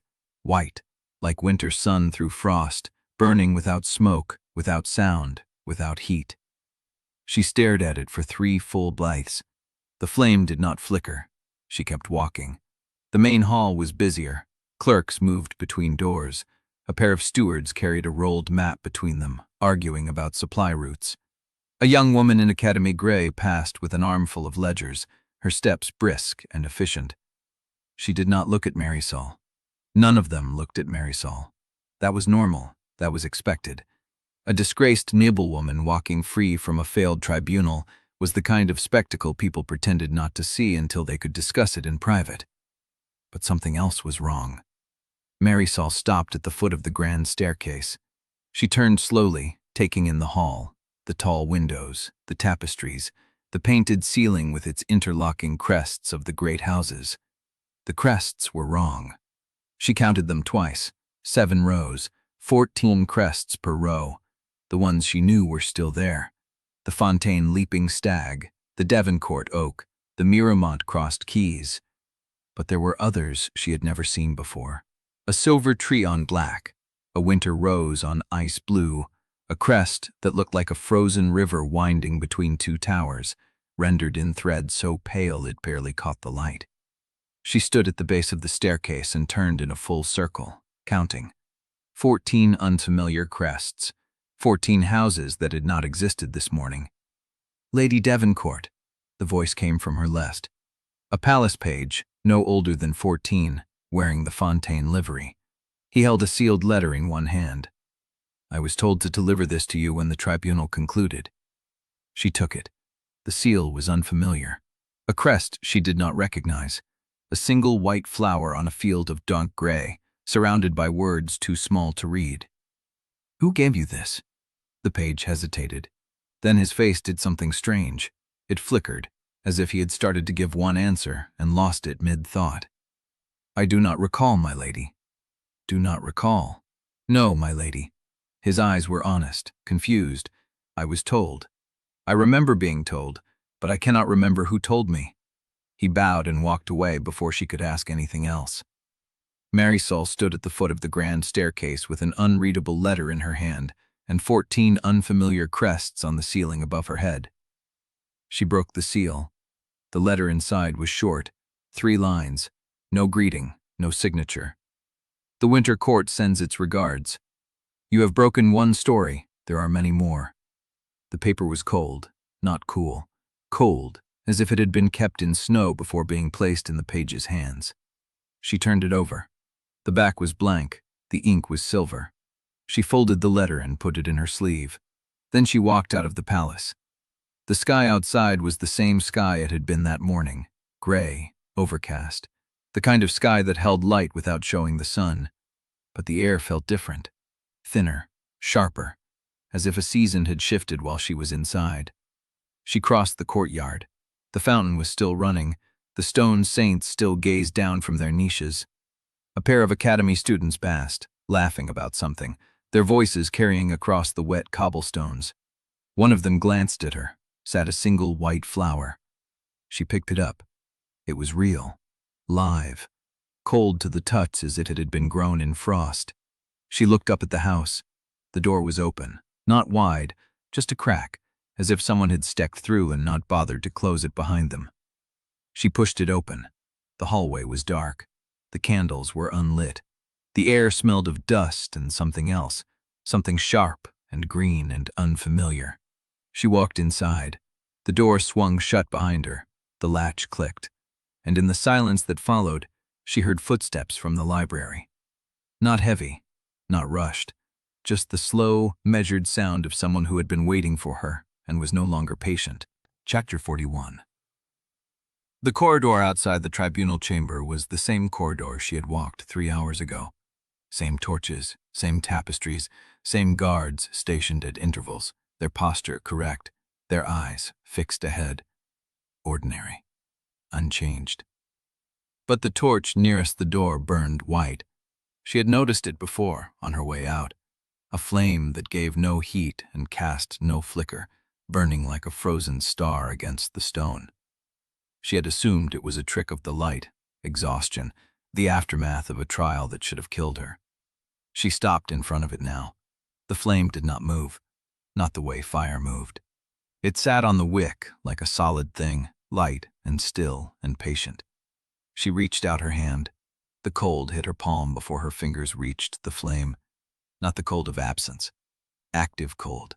The kind that bit through skin and settled in bone. She pulled her hand back. The guard nearest her had not moved, had not watched her reach. His eyes were fixed on the opposite wall with the careful blankness of someone trained not to see. "Does this torch always burn white?" she asked. His gaze shifted to her, held, then dropped. "I do not know, my lady." "You do not know?" "I have not looked at it before." He said it without embarrassment, as if the statement made perfect sense. "It may have always been that color." She left him standing there and walked deeper into the palace. The first portrait was on the turn of the grand staircase. It had been there yesterday. She remembered it because the subject had struck her as familiar.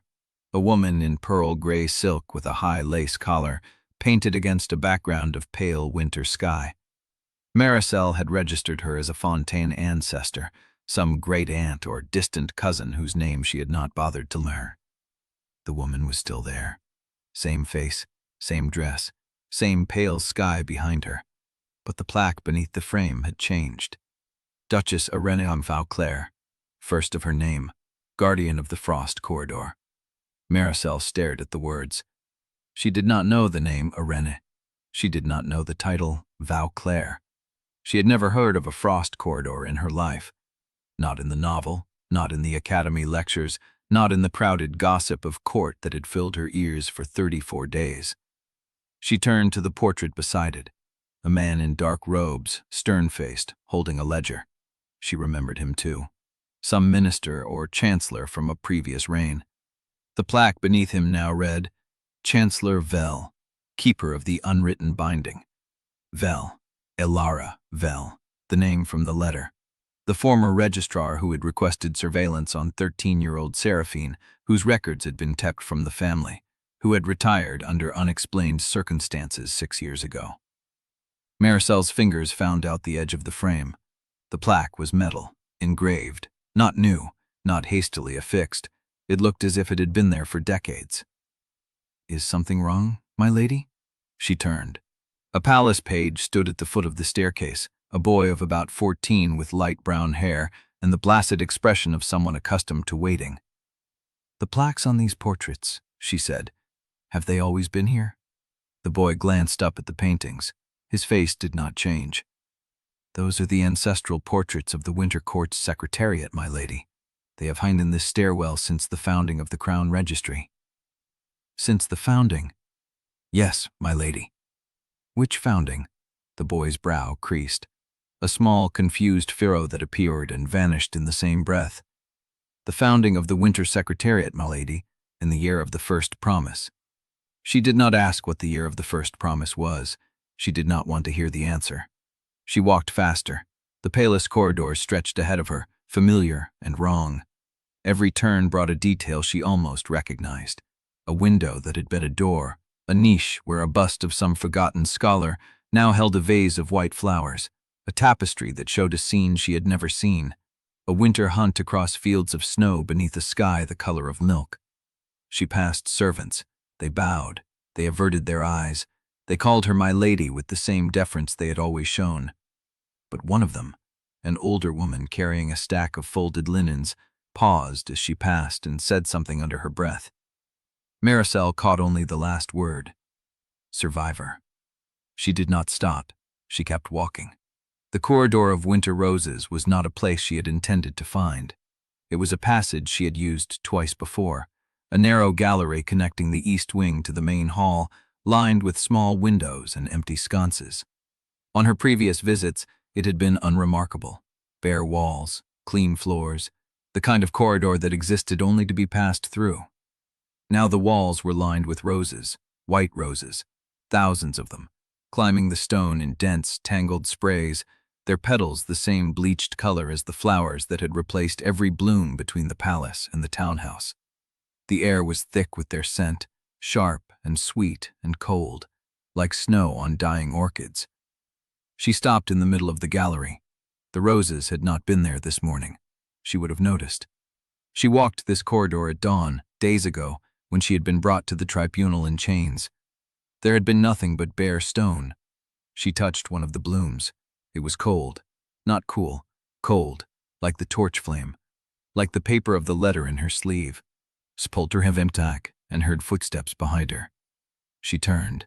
The page from the staircase was standing at the entrance to the gallery, his hands clasped behind his back, his expression serene. "Lady Devoncourt," he said, "I was sent to inform you that your carriage is ready." Sent by whom? He hesitated. That same flicker she had seen in the guard at the palace gate, the messenger who had delivered the Winter Court's letter. The confusion of a mind trying to retrieve information that had been placed there without a source. "By the household steward?" he said. Then, after a pause, "I believe." "You believe? I was told to find you and tell you the carriage is ready. I do not remember who told me." She studied his face, young, honest, genuinely uncertain. "Thank you," she said. "I will find my own way." He nodded and turned to leave. Then he stopped. "My lady," he said without looking back. "May I ask you something?" "Yes." "When the winter rose blooms in the stone corridor, what is the title of the woman who walks through it?" She stared at him. "I do not understand the question." He turned. His face was calm, but his eyes were not. His eyes were the eyes of someone who had just realized they were speaking a language they did not know. "I do not understand it either," he said quietly. "The words came out, but I did not choose them." He bowed and walked away. Marisol stood alone in the gallery of white roses, the air pressed against her. Thinner, sharper. The silence of the palace felt heavier, as if the building itself was holding its breath. She thought about the portrait of Chancellor Val, keeper of the unwritten binding. She thought about the page who had spoken a question he did not understand. She thought about the title he had used for her, the one he had not quite spoken aloud. The woman who walks through the winter rose corridor. It was not a title from any version of St. Aubin she had ever read. She looked down at her hands. They were the same hands she had woken with 34 days ago. Pale, fine-boned, Seraphine's hands. But her left wrist, the one she had held out to the white torch flame, bore a faint red mark. Not a burn, not a scar. A line, thin and straight and precise, as if drawn by a pen. She pulled her sleeve down over it and walked out of the gallery. Chapter 42. She did not make it to the carriage. A steward intercepted her at the base of the grand staircase, his expression so carefully blank that Marisol knew before he spoke that she was not being allowed to leave. "Lady Devoncourt, the Crown Stewardship requests your presence in the blue antechamber before you depart. Requests, not requires." The word was a courtesy that changed nothing. She followed him. The blue antechamber was a small room off the main corridor, used for quiet conversations between sessions of court. Marisol had never been inside it during her time in Seraphine's body. The novel had mentioned it once, in passing, as the place where Aldrich's mother had received the delegations from the northern border houses before the treaty was signed. The wallpaper was deep cobalt. The chairs were arranged around a low table laid with a single sheet of paper, weighted at the corners by a brass seal. The steward closed the door behind her and did not enter. She stood alone in the room for 17 heartbeats before the other door opened. Aldrich Fontaine walked in without escort. He was still wearing the same coat from the tribunal, dark wool with the silver embroidery of his house along the cuffs. His hair was disordered at the temples, as if he had been running his hands through it. He looked tired in a way that went deeper than one sleepless night. He stopped on the other side of the table and did not sit. "Lady Devoncourt, Your Highness." The title felt strange in her mouth now, too formal, too far from what had passed between them in the tribunal chamber when he had stood and told the court that he would not let an innocent woman be convicted. But formal was what they needed. Formal was safe. He gestured at the paper on the table. "Read that." She picked it up. It was a release order.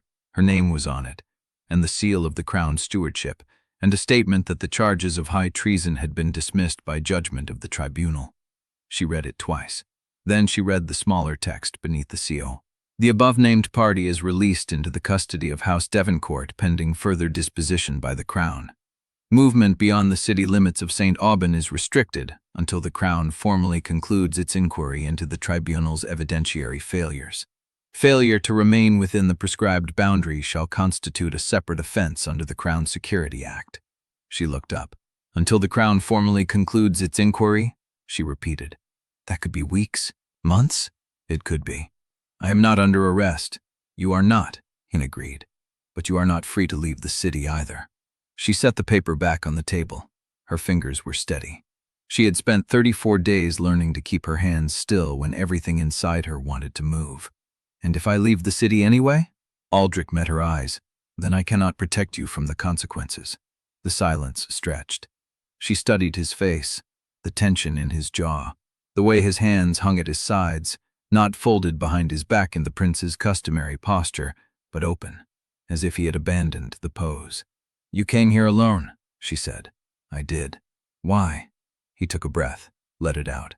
Because I wanted to tell you myself, before someone else delivered the news in worse terms. The stewardship wanted to confine you to the townhouse under guard. I refused. You refused?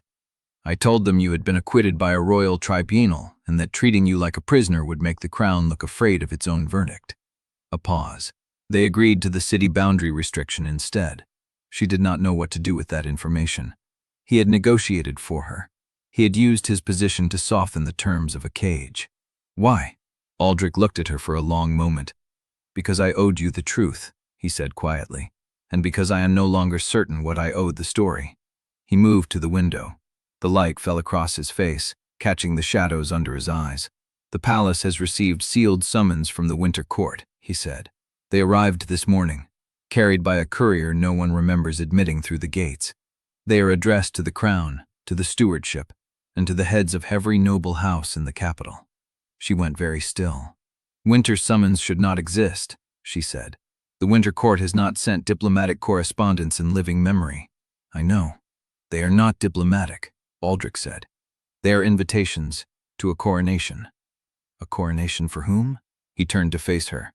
The summons does not name the guest of honor. It only names the date, 3 days from now, and the location. The air in the room felt thinner. Where? He held her gaze. The frost corridor, the place that, until this morning, no map of the palace showed existing. Chapter 43. The carriage ride was silent. Marisol sat with her hands folded in her lap, watching the white blooms blur past the window. Every window box on every street she had traveled since the tribunal bore the same pale flowers, the same shade as the one waiting on the townhouse step. Ucelle sat across from her, posture correct, hands clasped at her waist. She had not asked a single question since helping Marisol into the carriage at the palace gate. She had simply looked at the white flowers, looked at Marisol's face, and chosen silence. Theodore was waiting on the townhouse steps when they arrived. He stood with his bony shoulders squared, watching the carriage pull up as if he had been standing there for hours. When Marisol stepped down, he did not rush forward. He waited until she was close enough to speak without being overheard by the driver. The gate was open when I came down this morning, he said. It was locked last night. I checked the bolt myself. Marisol looked past him at the front door. Closed now. The single white flower was gone from the step. Where is it? She asked. Inside. Theodore's voice was flat. I put it in the library. I did not know what else to do with it. She followed him through the door. The townhouse felt different, not in a way she could name immediately. The same dark wood paneling, the same brass sconces, the same smell of old paper and beeswax that had greeted her every evening for 34 days. But the air pressed against her skin like the moment before a storm, and the light from the windows seemed thinner, as if it came from a colder sun. Ucelle closed the front door and stood with her back to it. My lady, Marisol turned. There is something you should see, Ucelle said. In the linen press. They followed her to the service corridor. The linen press stood against the far wall, a heavy oak cabinet with brass handles worn smooth by decades of use. Ucelle opened the lower drawer and pulled out a folded sheet. It was fine linen, high quality, the kind reserved for guest chambers. but the embroidering in the corner was wrong. Marisol stepped closer. The thread was pale silver gray, stitched into a crest she had never seen before. A single 5-petaled flower, identical to the one on the winter court seal, twined with frost lilies around a ducal coronet. "That is not our house," Theodore said from behind her. "No," Marisol said slowly. "It is not." Ucelle pulled out another sheet, the same crest, another, and another. 12 sheets in total, all stamped with the same unfamiliar emblem, all folded with the precise creases of a household that had never been House Devoncourt. "These were at the bottom of the press," Ucelle said, "beneath the regular linen. I found them this morning when I went to change your bed." "Were they there yesterday?" Marisol asked. Ucelle met her eyes. "I do not know." They spent the next hour inventorying the townhouse household, leads against the townhouse inventory, searching for any record of the Northern Crest or the cold-bound books. "There is nothing," he said, tapping a finger on the oldest ledger. "I went back 20 years. The Devoncourts have never done business with a northern household bearing this crest. No correspondence, no trade agreements, no marriage contracts." "Then where did the linen come from?" Ucelle asked. Theodore looked up. "That is the problem. The linen is entered in the inventory log from 10 years ago. It is listed as a gift from the Duchess of Vauclair." The name hit Marisol like cold water. Eirenne of Vauclair. The woman in portrait, the guardian of the frost corridor. "There is no Duchess of Vauclair," she said slowly. "Not in any genealogy I have read." "According to the log, there was." Theodore pushed a page toward her. "The entry is in the hand of the old housekeeper. She retired 5 years ago. But the description is precise. 12 sheets of fine linen, monogrammed with the Vauclair crest, delivered by courier on the 15th of the harvest moon." "And the Duke accepted it?"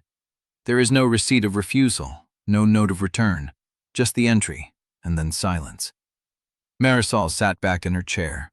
The candlelight flickered across the account books, casting long shadows across the library walls. Outside, the city had gone quiet.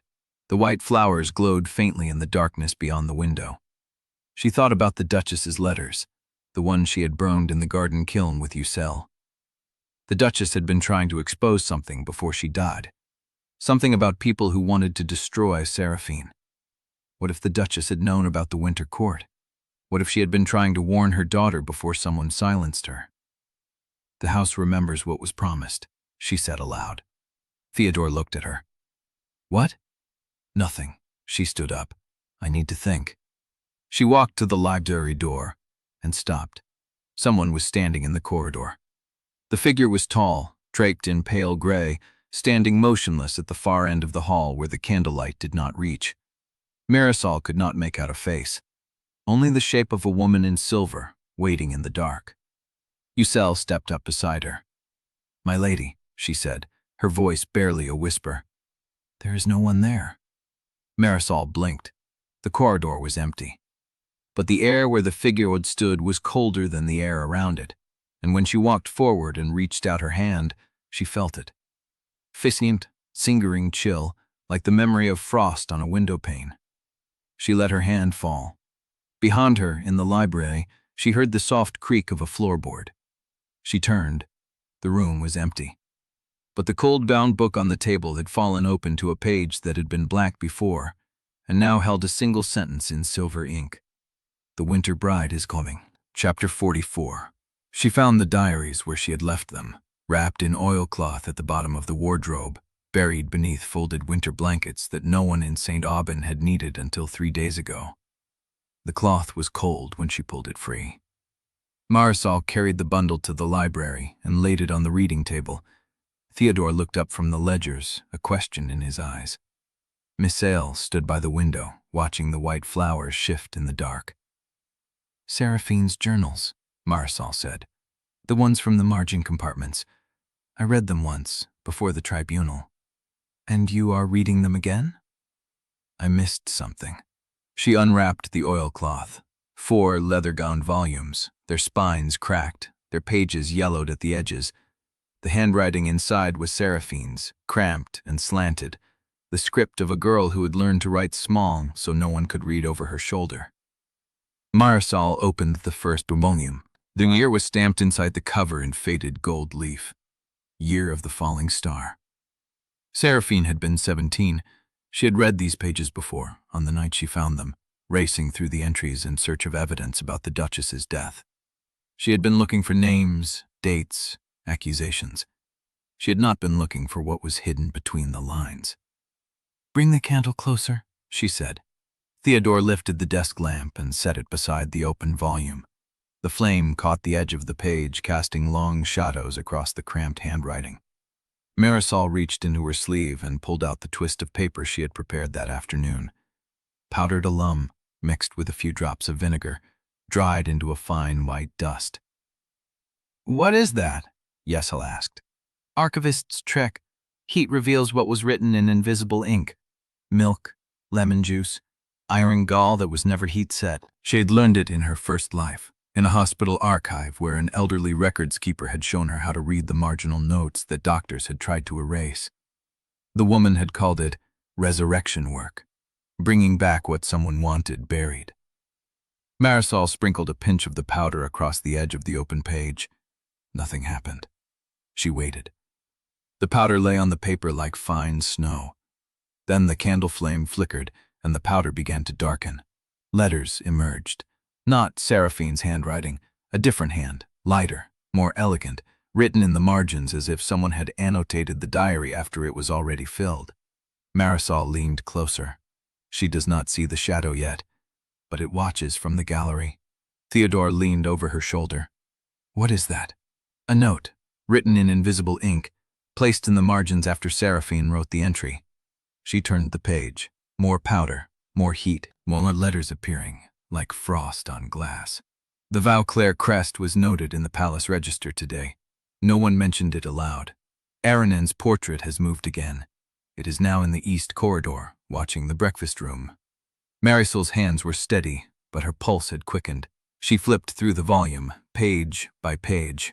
The annotations were sparse at first, 1 or 2 per entry, always in the same elegant hand. Then they grew more frequent, clustering around the final third of the book. She is being prepared. The Academy will teach her what she needs to know. She will not remember this, but her blood will. The candle guttered. Yesel trimmed the wick without being asked.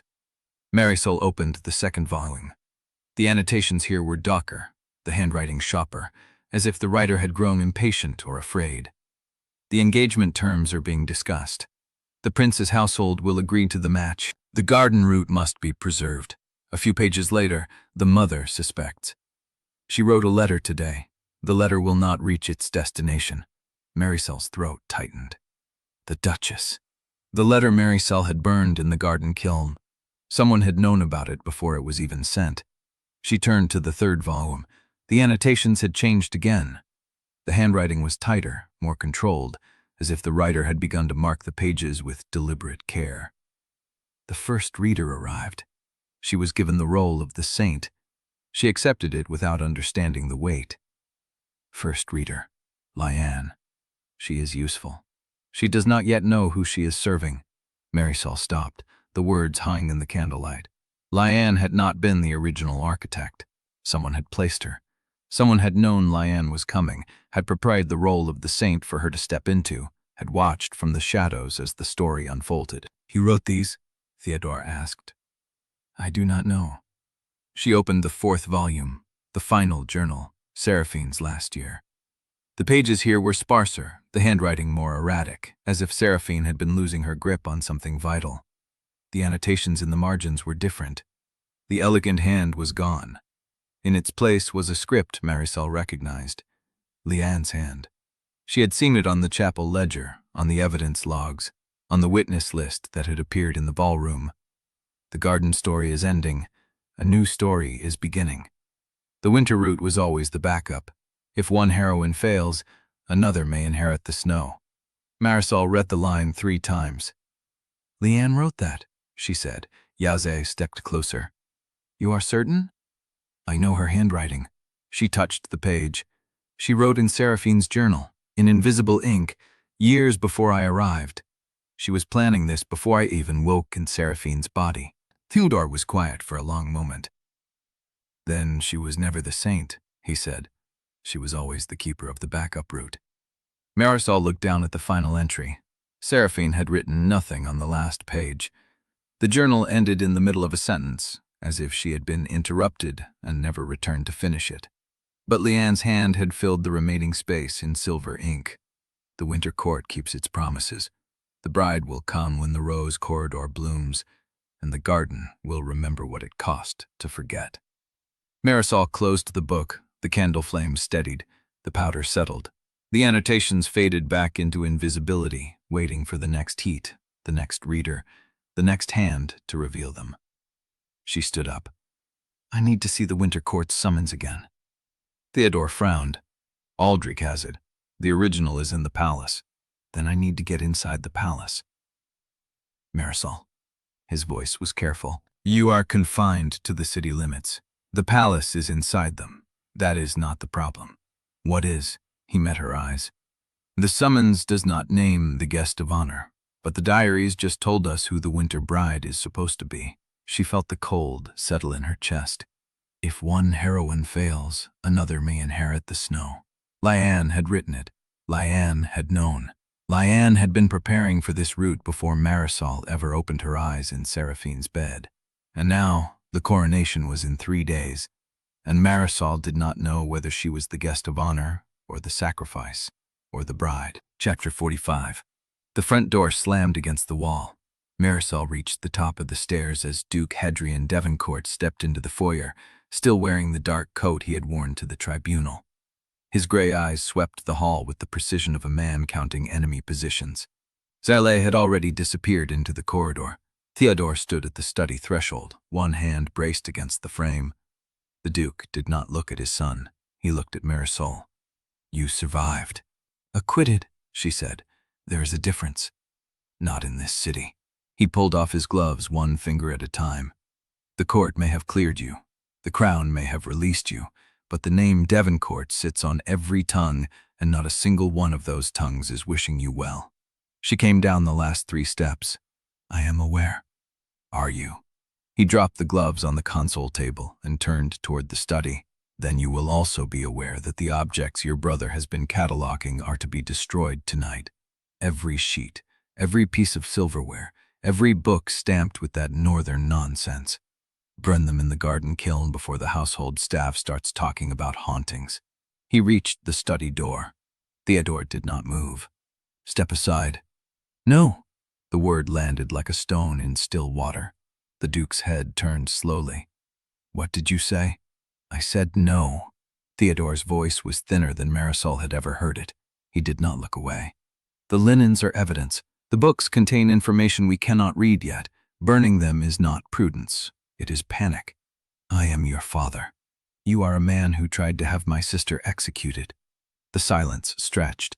Marisol felt her pulse and the red line on her wrist. Duke Hadrian's face went very still. You will not speak to me that way in this house.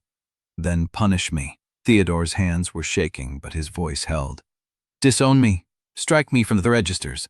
I have already told the entire court what Seraphine did to me and what you did about it. There is nothing left you can take from me that I have not already given up. The Duke took a half-step forward. Marisol moved before she decided to. She stood beside Theodore, not in front of him, not between them, beside him. The objects stay. Her voice was quiet. The Duke heard it anyway. You have no authority in this house. The house bears my name too. She held his gaze. And I am the one the Winter Court sent its letter to. If anyone here has standing to decide what the northern objects mean, it is me. You are a child playing at strategy. I am a woman who just walked out of a treason tribunal alive. She did not raise her voice. You are a man who took the witness stand against his own daughter and lost. I will not be ordered into silence by someone whose judgment the court has already rejected. Something flickered in the Duke's eyes. Not anger, something older. He looked at them both, standing together in the study doorway, and the mask of cold authority cracked at the edges. Your mother, he said, received letters. Marisol went still. From the north, from a woman who signed herself with a single initial. E. He said it like the letter cost him something. She hid them in the music room. I found them after she died. The room felt colder. What did the letters say? The Duke's jaw tightened. I do not know. You read them. I read the first line. His voice dropped. It said, "The winter court has not forgotten its promise. The bride will be born when the frost lily blooms in the stone corridor." I burned the rest. Theodore made a sound Marisol could not interpret. You burned evidence. I burned poison. The Duke's composure frayed. Your mother spent the last year of her life writing to someone who should not have existed. She stopped sleeping. She stopped eating. He walked the corridors at night, talking to empty rooms. He looked at Marisol with something almost like despair. Then she died, and you never asked who E was. I did not need to ask. I knew. He straightened, pulling the ruined dignity back around himself like a coat. The woman who signed herself E was the same woman whose portrait now hangs in the palace gallery labeled Duchess of Vauclair. The same woman whose crest is appearing on my household linens. The same woman who has been waiting for the winter bride to arrive for 20 years. The silence that followed was not empty. It was full of everything no one had said. Marisol's wrist throbbed. "How long?" she asked. The Duke's eyes met hers. "How long have I known about the winter court?" "Yes." He did not answer, but the hesitation told her everything. "You knew," she furred. "Before the tribunal, before the trial, before the annulment. You knew the winter court existed, and you let your daughter be painted a traitor anyway. I thought if the garden story ran its course, the northern route would die with it." His voice was barely audible. "I thought if Seraphine followed the path she was given, the winter bride would have no one to claim." Outside, the last light of dusk bled through the windows. Marisol looked at the study shelf where the cold-bound books sat, their words still forming, their promises still unwritten. "You burned my mother's letters. I tried to protect this house. You burned the only map we had." The Duke said nothing. Theodore stepped forward. "Then we will draw a new one." Chapter 46. The note arrived before noon, folded into a plain envelope with no seal. Marisol found it on the study desk where no one had been sitting. Usail claimed she had only turned away to trim the lamp, and when she looked back, the paper was already there, lying flat and waiting. Palace Orangery. 2 hours past the noon bell. Alone. No signature, no crest. But she recognized the hand from the release order. Sharp, economical strokes, the letters pressed close together as if the writer resented every inch of paper they consumed. Theodore looked up from the cold-bound book he had been attempting to translate. "Who sent it?" "I do not know yet." She folded the note into her sleeve and went to change into a walking dress before he could ask the next question. The palace orangery sat at the eastern edge of the gardens, a glass vault built to hold trees that had no business thriving in St. Aubyn's climate. Lemons, olives, a single cork oak that had survived 3 successive head gardeners and refused to die. Marisol found Fadric standing beneath the cork oak, his back to the door, one hand pressed flat against the bark as if he were reading something in the texture. "You sent for me." He turned. His face was thinner than it had been at the tribunal, sharper. The ink stains on his hands had not faded. "I needed to ask you something that could not be overheard." "Then ask it." He studied her for a long moment. "What do you remember about the tribunal?" The question landed wrong. She had expected accusations, warnings, perhaps another negotiation about the coronation summons. Not this. "I remember walking into the chamber," she said carefully. 7 judges, the prosecutor, Liane in the gallery, Cell testifying, Theodore, Bastien, you. What else? "I remember the verdict." "And the moment after?" She thought about it. The empty chamber, Liane's book, the torch that burned white. "I remember the judges looking at you before they announced the acquittal." Aldrich's hand cropped from the bark. "I remember them looking at me and finding nothing, as if I had already been removed from the calculation." "Removed how?" "I do not know." He turned fully to face her, but not equally. She understood. The winter court's intrusion had rewritten parts of the world, but some people had been rewritten more than others. Aldrich had been the crown prince, the romantic lead, the scripted hero who was supposed to denounce her and walk away clean. Instead, he had defended her, and the story had punished him for it. You are remembering a version of yourself that no longer exists. His mouth curved, barely. And you are remembering a book that no longer applies. We are both reading from texts that have changed mid-sentence. The admission hung between them, honest in a way that felt more intimate than any of the charged glances or near touches they had exchanged before. Marisol let herself look at him, really look. The sharp line of his jaw, the tension in his shoulders that had not relaxed since the annulment ball, the way his hands stayed open at his sides, unguarded. I am afraid, she said, of what I will become if I walk into that coronation. I am afraid of what I will become if I do not walk in beside you. The words landed like the first touch of frost on glass. She did not answer. She could not. But she did not step away. The door to the orangery opened. Bastien Cornell stepped through, his coat wrinkled, his eyes more tired than she had ever seen them. He stopped when he saw them standing together beneath the cork oak, and something flickered across his face that might have been relief or concern. Your Highness, Lady Seraphine. Aldrich straightened. What is it? I have been cross-referencing the palace succession registers against the Winter Court's summons. Bastien held up a folder, the edges soft from handling. There is a name in the current document that does not appear in any version of the register from the past 20 years. Whose name? Bastien opened the folder. His hands were steady, but his voice was not.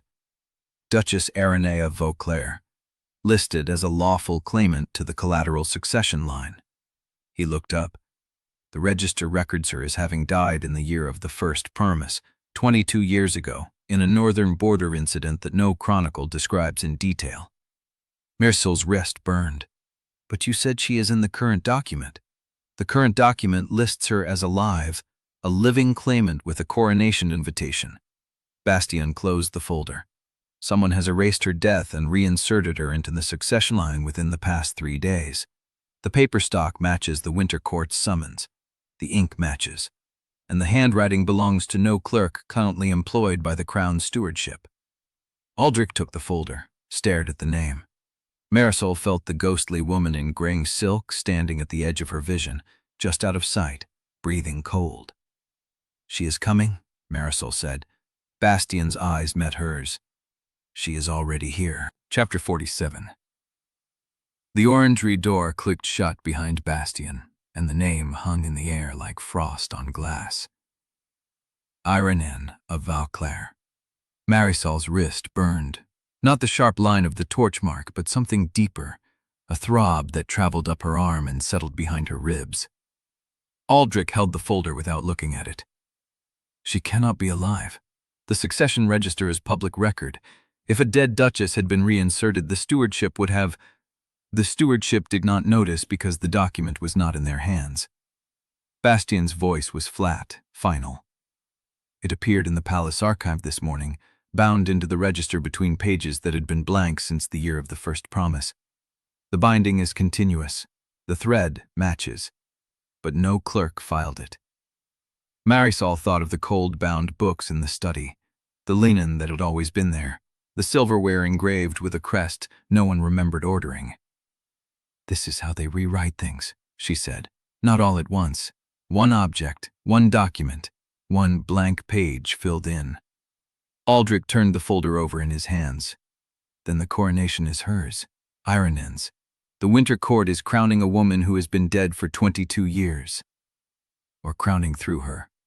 Bastien's tired eyes met Marisol's. The guest of honor is unnamed in the summons because the name has not been written yet. The Winter Court is waiting to see who arrives. The ghostly woman stood at the edge of Marisol's vision, still as carved stone, breathing cold. Marisol did not turn her head. She had learned not to look directly at the figure. Looking made her real. Not looking kept her at the threshold, contained, waiting. I need to go back to the townhouse, Marisol said. Aldrich's jaw tightened. Alone? With Theodore, and yeah. She stepped past him, toward the door. There is something in the library I missed. Something the Winter Court has been waiting for me to find. The Devoncourt townhouse had grown colder in the hour she had been gone. Marisol felt it the moment Yasiel opened the door. The air pressed against her skin like water just above freezing. The corridor lamps burned low, their flames steady but smaller, as if the oxygen had thinned.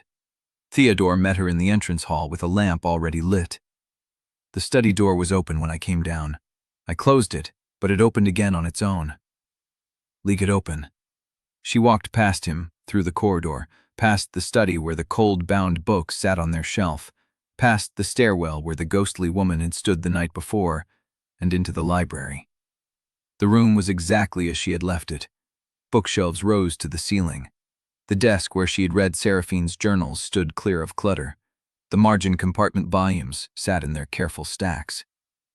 But something was wrong. Marisol stopped in the center of the room and slowly turned. The shelf. The third shelf from the window, in the section devoted to Northern geography. A single volume was missing. Not a gap that showed the shelf backing, but a clean space, the kind left when a book has been recently removed and the dust has not yet settled around its neighbors. Marisol walked to the shelf and ran her finger along the empty space. No dust. She checked the books on either side. Their spines were coated in the fine gray film that accumulated in rooms no one cleaned thoroughly. But the space between them was bare, clean, as if someone had wiped the shelf within the past hour. Theodore. She kept her voice low. Did any servant touch this shelf today? He came to stand beside her, looked at the gap. No one has touched the northern section since I was a child. My mother kept it locked. It is not locked now. Marisol reached into the gap and felt along the shelf's underside. Her fingers found a seam, a hairline groove in the wood that ran parallel to the books above it. She pressed. The shelf did not move. She pressed harder, at different points along the groove. Nothing. Then she remembered the ladder. The rolling library ladder, its brass wheels fitted into a track along the floor. She pulled it to the shelf, climbed 3 rungs, and looked at the books from above. The missing volume's absence created a corridor of light, and at the back of that corridor, set into the wall behind the shelf, a small metal plate, barely larger than her palm, etched with a pattern she recognized. A frost lily. 5 petals, a single stem. Marisol reached through the gap and pressed the center of the flower. Behind her, the ladder clicked. She turned. The mechanism had released something inside the ladder's own structure. A compartment in the top rung, invisible when the ladder was at rest, had slid open by the width of a finger. Her hand trembled as she reached inside. The metal was cold. The key was iron, heavy, its head shaped into the same frost lily pattern. Wrapped around its shaft, a square of paper yellowed with age, tied with a thread that crumbled at her touch. She unwrapped the key. The paper bore 2 words in ink so faded she had to hold it to the lamp to read them. Glasshouse North. Theodore's breath caught behind her. There is no glasshouse on the northern grounds. The Academy's winter garden is on the east side. Marisol turned the key over in her palm. The iron was cold in a way that had nothing to do with temperature. Cold like the torch flame. Cold like the ghostly woman's breath. There is now. She slid the key into her sleeve beside her folded lists. Yasiel appeared in the library doorway, her dark eyes fixed on Marisol's face. Lady Seraphine, there is a carriage at the gate. No Crest. The driver says he was sent to collect you for a consultation at the Academy. At this hour? He said you would know the reason. Marisol pressed the key against her forearm through the fabric of her sleeve. Glasshouse North. The winter court had left her a map, and now someone was coming to make sure she used it. Chapter 48. The crestless carriage moved through streets that felt wrong. Marisol pressed her forehead against the window glass and watched St. Aubin pass in fragments. A baker's boy stood frozen at his cart, eyes fixed on nothing. 2 women in mourning gray had stopped mid-conversation on a corner, their mouths still open, their breath pluming in air that should have been warm for the season. The cold was spreading. She held the frost lily key inside her sleeve, its weight pressing against her forearm like a pulse. The driver had not spoken a single word since the gate. When she asked his name, he had simply pointed forward. The carriage turned north, past the Academy's main gates, past the east garden where Lucette's alchemy wing sat among trimmed hedges, past the servant's track she had used the night she saved Lucette's hands from the explosion. Then the carriage stopped where no road should have been. Marisol stepped out onto gravel that crunched with frost. Before her, rising from ground she had never seen cultivated, stood a glasshouse she had never entered. Its panes were dark, its iron frame traced with condensation that moved in patterns too deliberate to be random. The driver pointed at the door. She walked. The glasshouse door swung open before she touched it. Warm air rushed out, carrying the smell of wet earth, crushed stems, and something metallic underneath. Inside, the benches were dense with plants she did not recognize. Northern species, pale leaves, white veins, flowers that had not opened yet. A figure stood at the far end, bent over a work table. Lucette Bellinger looked up when Marisol entered. Her hands were stained with soil and something iridescent. Her eyes were red at the rims, and she had not changed out of yesterday's clothes. "You came," Lucette's voice cracked. "I did not know if you would." "Your note was unsigned." "I know." Lucette wiped her hands on her apron. "I did not want to write my name on it.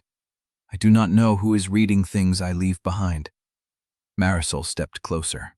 The metallic smell grew stronger.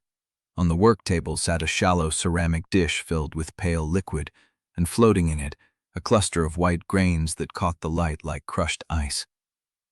"What is that?" Lucette's jaw tightened.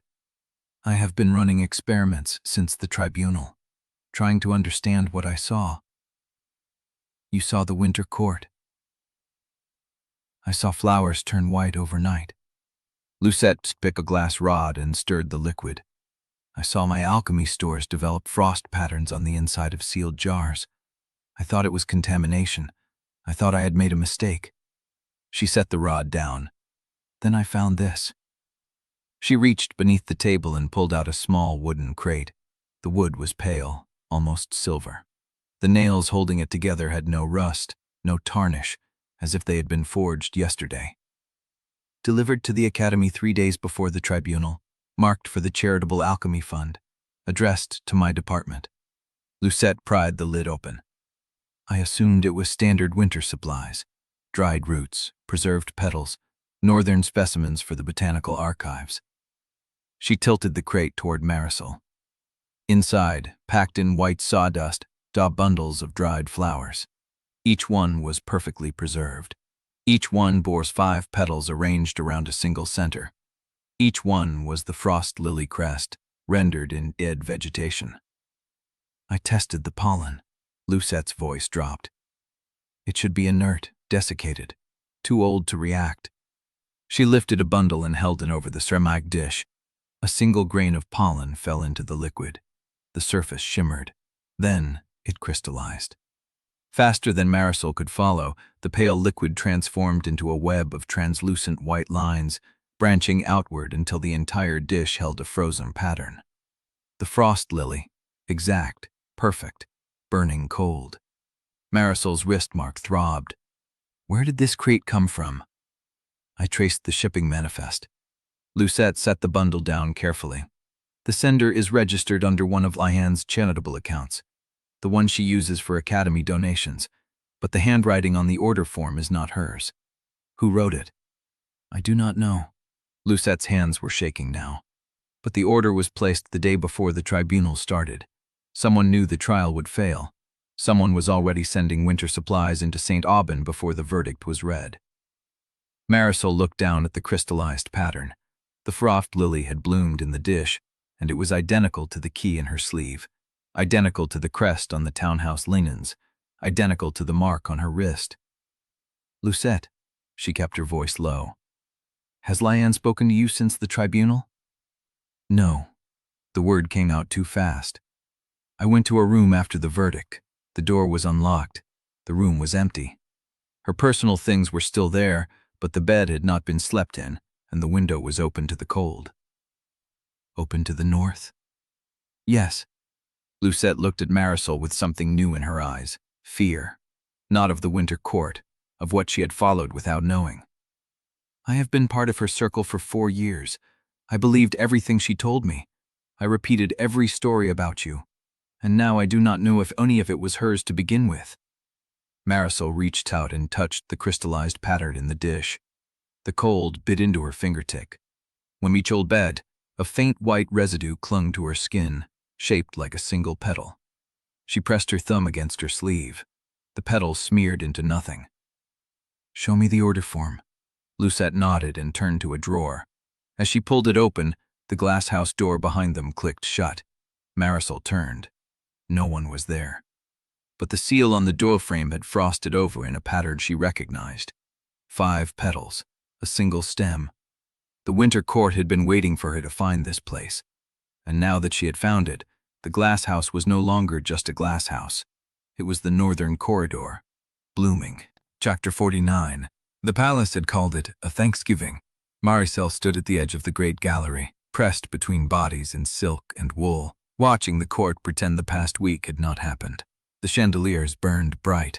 The musicians played something light and forgettable. Servants moved through the crowd with silver trays, offering wine to people who had watched her stand trial for treason 6 days ago and now could not meet her eyes. She had come because Aldrich asked, because refusing would have looked like guilt, because the alternative was the glasshouse, and she had not yet decided what it meant that the frost had sealed the door in her wake. The gallery stretched east to west, lined with portraits of Florian's history, kings and queens, treaty signings, the founding of St. Aubin Academy. Marisol had walked this corridor before, during her first week in Seraphine's body, and she remembered exactly what hung on these walls. She remembered because she had counted them. 23 paintings, 14 ancestral votiqueurs, 3 battle scenes, 1 coronation, 1 marriage. She had catalogued the room like a filing system, the way she catalogued everything, because certainty lived in details. The portrait of the silver treaty signing had changed. She stopped mid-stride. The wineglass in her hand was still. The court flowed around her like water parting around a stone. The painting had always shown 17 figures gathered around a table. Delegates from Florian, representatives from the northern provinces, a scribe recording the terms. Marisol had memorized the composition because Theodore's voice guided her through it once, years ago in the novel, when a minor character referenced the treaty's framing as a clue in a later scene. There were 19 figures now. 2 additional women stood at the far left of the canvas, half in shadow, half in silver light. One held the document, the other, taller, wore pale gray silk. Her face was not turned toward the table. It was turned toward the viewer, toward the corridor, toward Marisol. The plaque beneath the frame had been replaced. Marisol read the new text once, then again, because her mind refused to accept the first reading. The Silver Treaty, Year of the Falling Sheaf, witnessed by the Crown Delegation of Florian and the Vauclair Secretariat. Duchess Eirenne of Vauclair, guardian of the Frost Corridor, is depicted at left. She looked at the tall woman in silver gray. The painted face was serene, composed, correct in every feature.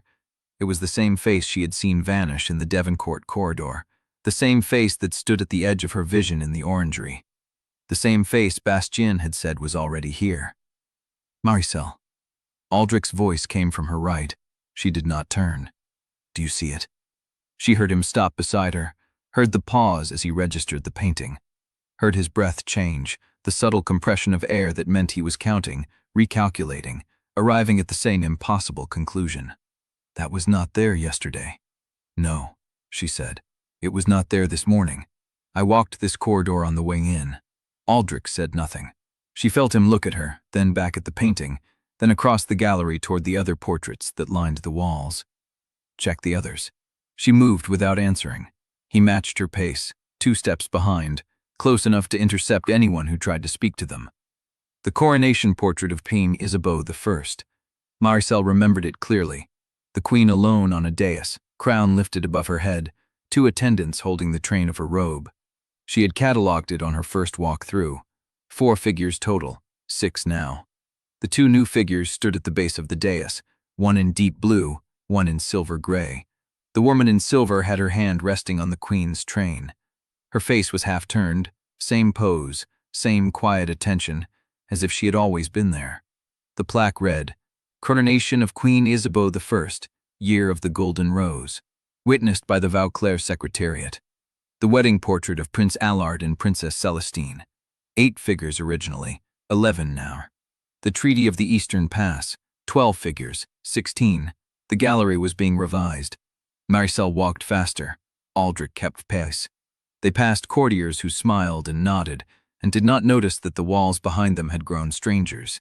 They passed servants who refilled wine and adjusted curtains, and never once looked at the changed faces watching from the canvases. She stopped at the final painting on the east wall. It was not a historical scene. It was a family portrait, commissioned 40 years ago, depicting the sitting members of the Crown's Stewardship Council. 13 men and women arranged in 3 rows, seated and standing, formal expressions, formal clothes, the kind of portrait designed to announce stability and continuity. It held 17 figures now. The 4 additions stood at the back, half in shadow, arranged like a second row that had always existed, but somehow escaped notice. 3 wore the silver gray of Vauclair. The 4th, at the center, wore deep blue and carried a single frost lily in her clasped hands. Her face was the same. Marisol stood before the portrait and felt the cold begin to seep through the floor. It rose from the marble, creeping up her legs, settling in her chest. The red line on her wrist throbbed. Marisol. Baldrick's voice was low, urgent. "People are noticing." She looked away from the painting and saw what he meant. A knot of noble women near the central fountain had stopped talking. Their heads were turned toward the east wall, toward the portrait, toward her. One of them had her hand pressed to her throat. Another had gone pale. The musicians kept playing. The wine kept flowing. But the room was shifting, the way water shifts before something breaks the surface. Then a woman in sapphire filk let out a sound that was not quite a scream and not quite a word. She was pointing at the portrait of the silver treaty signing. Marisol turned. The tall woman in silver gray had moved. Not in the corridor, in the canvas. The painted figure had shifted position, rotated slightly, her face now angled not toward the viewer, but toward the opposite wall, toward the portrait of Queen Isabeau's coronation, where the women in silver gray had also moved. The court was staring. The wine froze in glasses. The musicians faltered, one instrument at a time, until only a single violin held a thin, wavering note that no one had written. The painted eyes of Duchess Eirenne of Vauclair frosted over. Not the canvas surface, the eyes themselves, the pigment, the oil, the brushstroke. White frost bloomed across each painted iris, spreading outward in exact 5-petal patterns, crawling across the face and down the neck and into the silver-gray folds of the dress, until the entire portrait was a web of crystalline cold. The violin stopped. Silence pressed down on the gallery like a held breath, and then, from the far end of the corridor, came a sound that Marisol recognized, because she had heard it once before, in a sealed glass house with frost on the door. The sound of ice spreading across stone. She turned. The marble floor was frosted in a line, not a spill, not a draft, a deliberate path advancing foot by foot, tracing a white corridor through the center of the gallery. The courtiers nearest the leading edge stumbled backward, pulling skirts and coats away, but the frost did not reach for them. It reached past them. It reached for her. The line stopped 3 feet from where Marisol stood. The frost did not advance further. It simply lay there, a clear path through the gallery, leading from the eastern portrait wall toward the grand staircase and the palace exit beyond. Every guest in the room understood what they had just seen. The winter court had sent its summons in a form no one could deny or dismiss or explain away. Not a letter, not a rumor, not a changed record hidden in an archive. A visible, public, impossible omen that every witness would carry into the coronation. Aldrich's hand crazed around her wrist. His fingers were cold. Do not follow the path. But the frost was not the summons. The summons was the understanding spreading through the gallery, passing from face to face like a whispered name, carried in the tilt of heads and the widening of eyes and the silence where music used to be. The winter bride was coming, and everyone in the room knew whose feet the path had stopped before. Chapter 50. The silence in the gallery did not break. It crystallized. held in place by the frost still lying across the marble, by the painted eyes still white with cold, by the understanding that had passed from face to face like a contagion. Marisol did not follow the path. She stepped sideways instead, away from the frost line, away from the staring courtiers, away from the painted woman whose gaze had tracked her across the canvas. Aldrich's hand was still around her wrist, cold but steady, and he walked her toward the side corridor without asking where she wanted to go. The frost did not follow. It lay where it had stopped, a white accusation on the floor, and she felt the court's attention shift from the path to her retreating back. The side corridor was empty. The music had not resumed. From behind her she heard the first hesitant murmur of voices trying to reconstruct normal conversation over the wreckage of what everyone had seen. Aldrich released her wrist. That was not subtle. It was not meant to be. She pressed her palm against the wall, felt the stone cold through her sleeve. They wanted everyone to see. Who? The Winter Court. She turned to face him. The frost path did not lead to the exit. It led to me. They are not inviting me to the coronation. They are telling the kingdom I have already been chosen. Aldrich's jaw tightened. Then we do not go. We do not have a choice. There is always a choice. She almost laughed. Is there? Ask yourself what choice you had when something else spoke through your mouth at the tribunal. Ask Liane what choice she had when she was placed as the saint by a hand she never saw. This world runs on roots, Aldrich. I have been trying to break mine since I woke up in a body that was never meant to survive the month. He did not answer. He did not need to. She turned and walked toward the grand staircase, toward the exit, toward the crestless carriage that was probably still waiting at the gate. The key was in her sleeve. The note was in her memory. Glasshouse North did not exist on any map, but she had learned that Winter Court places only appeared when the story needed them to. The townhouse was quiet when she arrived. Marisol met her at the door, took one look at her face, and did not ask questions. She simply said, "Theodore is in the library.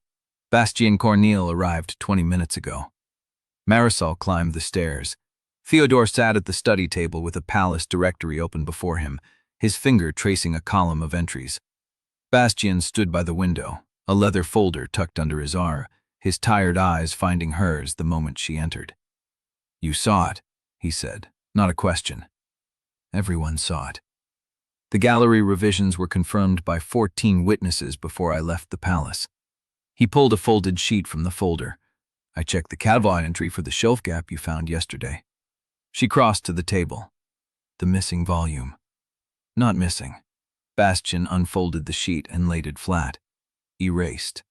The catalog entry was handwritten in the cramped, precise notation of the palace archive.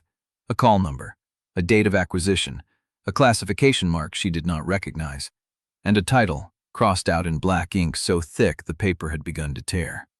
Below the crossing, in a different hand, someone had written, "No record of this volume exists. Entry void." The palace claims the book never existed, Bastien said. The crossing was made 4 years ago by an archivist who retired the following month. No one remembers who assigned the original entry. Marisol stared at the crossed-out title. The ink was too thick, too deliberate. She had seen this kind of erasure before, in hospital records where someone had tried to bury a mistake by making it illegible. This was not correction. This was concealment. She reached into her sleeve and pulled out the yellowed note. Glasshouse North. She set it beside the catalog sheet. "The handwriting," she said, "on the original entry, before the crossing." Bastien leaned closer. The cramped notation was careful, practiced, each letter formed with the same even pressure. Theodore looked up from the directory. "What about it?" "It is an archivist's hand." Marisol traced the curve of a letter with her fingertip. "I spent 4 years reading patient files written by people who learned notation in the same system. The spacing, the pressure, the way the descenders loop." She looked at Bastien. "This is not palace notation." He went still. "What is it?" "Academy notation. The Royal Academy of St. Aubin teaches a specific hand for its internal ledgers. I saw it in the chapel catalog." She straightened. "Someone from the Academy filed this entry in the palace archive. 4 years ago, someone crossed it out and pretended it never existed." Bastian pulled another sheet from his folder. I found something else. The paper was older, yellowed at the edges, folded twice into thirds. He opened it carefully and set it beside the catalog entry. A lending record, dated 14 years ago, signed at the bottom in a flowing, elegant hand, Seraphine Devereaux. Marisol's breath caught. Her mother's name. Seraphine's mother. The woman who had written letters to the north, who had hidden correspondence in the music room, who had threatened to expose Duke Hadrian and died 5 days later. The title of the borrowed volume was listed in the same Academy notation, Principles of Northern Cartography. Restricted. Authorized by Crown stewardship only. And the borrower line, the space where the name of the person who had borrowed the book should have been recorded, was blank. Not erased, not crossed out. Deliberately, chillingly, left empty. Theodore rose from his chair. That is not possible. Lending records require both names, the borrower and the authorizing party. This one has only the authorizing party. Bastian's voice was flat. Seraphine Devereaux authorized the loan, but she was not the borrower. Then who? The answer sat in the room like frost spreading across stone. The borrower line was blank because the borrower had no name in the catalog system. Because the borrower was not registered. Because the borrower was someone whose existence the archive was never meant to record. Marisol looked at the yellowed paper, at her mother's signature, at the empty space where a name should have been. Chapter 51. The iron key sat cold against Marisol's palm as she stood at the northern edge of the Academy grounds, where the cultivated gardens gave way to wild grass and broken stone. Theodore pushed through a tangle of overgrown holly ahead of her, his breath clouding an air that should have been warm for the season. It was never marked on any map I saw, he said. Not the Academy survey, not the cadastral register. Bastian checked. Marisol stepped over a fallen branch. The palace archive has no record of a structure on this plot. Iselle followed in silence, her dark eyes scanning the tree line as if expecting something to step out of it. They found the Glasshouse at the end of a path that had not been maintained in years. Moss covered the flagstones. The iron frame stood partially collapsed, its roof caved in on the eastern side, the glass panels fogged with something that was not moisture. Marisol stopped 10 feet from the entrance. The cold radiating from the structure was not the cold of disuse or shade. It was active, reaching, the same dry chill she had felt in the palace gallery when the frost path had stopped at her feet. Theodore reached for the door handle. Wait! Marisol pulled the iron key from her sleeve.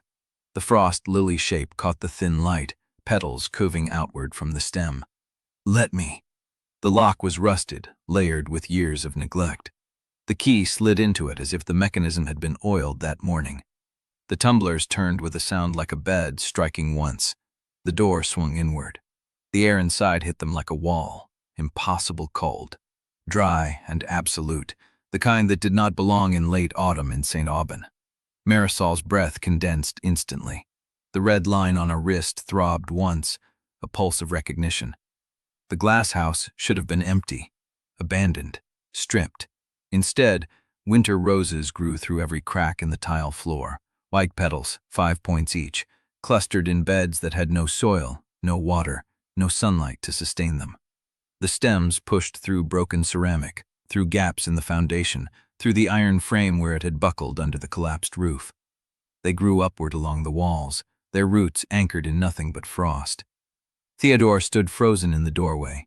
These are not possible. Iselle crossed herself. This place was sealed, boarded.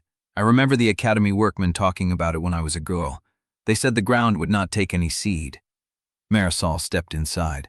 The frost crunched beneath her shoes. The roses did not move, did not sway, but she felt them watching her the way the painted woman in the gallery had watched her, with the patience of something that had been waiting a very long time. She followed the central aisle past broken benches and overturned planting tables. The cold deepened as she walked. Her fingers numbed. The air grew thick with the scent of winter blossoms, sweet and rotting at once. At the far end, beneath the collapsed roof section, lay the central bed. It was the only intact structure in the Glasshouse. Raised stone, waist-high, filled with dark soil that steamed faintly in the cold. A single winter rose grew from its center, larger than the others, its petals edged in silver. The frost lily key pulsed in Marisol's hand. She knelt beside the bed and pressed her palm flat against the stone. The surface was warm, alive. The soil beneath her fingers moved as if something breathed under it. "Help me dig," she said. Theodore found a broken trowel by the door. Giselle used her bare hands. Together they cleared the central bed, pushing aside the dank soil until Marisol's fingers struck wood. A box. Small, bound in brass that had not tarnished, sealed with a lock shaped like the same frost lily that hung around her neck. The key fit. The lid opened. Inside lay letters, folded and yellowed, tied with a ribbon that had once been blue and was now the color of faded ink. Marisol lifted them with care. The handwriting on the top envelope was flowing, elegant, unmistakable. She knew it from the lending record, from the household inventory, from every document her mother had ever touched. Seraphine Devereaux. She opened the first letter with fingers that would not stop trembling. "My dearest Eirenne, you asked whether I am afraid? I answered no at the time, but I have thought about it every night since. I am not afraid for myself. I am afraid for the children, for the life they will inherit if the court learns what we have done." The book arrived safely. I told Hadrian it was a treatise on border cartography. He did not ask to see it. He never asks. He believes a wife's library is a woman's vanity, not a woman's weapon. I have begun the first transpositions. The marriage route holds, but I've seeded alternatives in the margins, routes that run north instead of south, routes that might carry a daughter away from the throne instead of toward it. If the story tries to take her, I will have given her a door. Burn this letter after reading. Marisol's throat tightened. She set the first letter aside and opened the second. "Eirenne, they are watching the house now. Hadrian has hired a new secretary who reports to someone in the palace. I have hidden the northern maps in the library behind a shelf that only responds to the touch of a Devoncourt born in winter. Do not write to me again until I send word. If I do not send word, take my daughters. Both of them. Raise them in the north where the court cannot find them. Let them be girls instead of pages in a story someone else wrote." Marisol's hands stilled. Daughters. Plural. She had no sister. Seraphine had no sister. There was only Theodore, a son born 3 years after the Duchess's death, a son who had never known his mother. She opened the third letter with a sense of dread settling in her chest like cold water. "Eirenne, it is too late. They have found the library.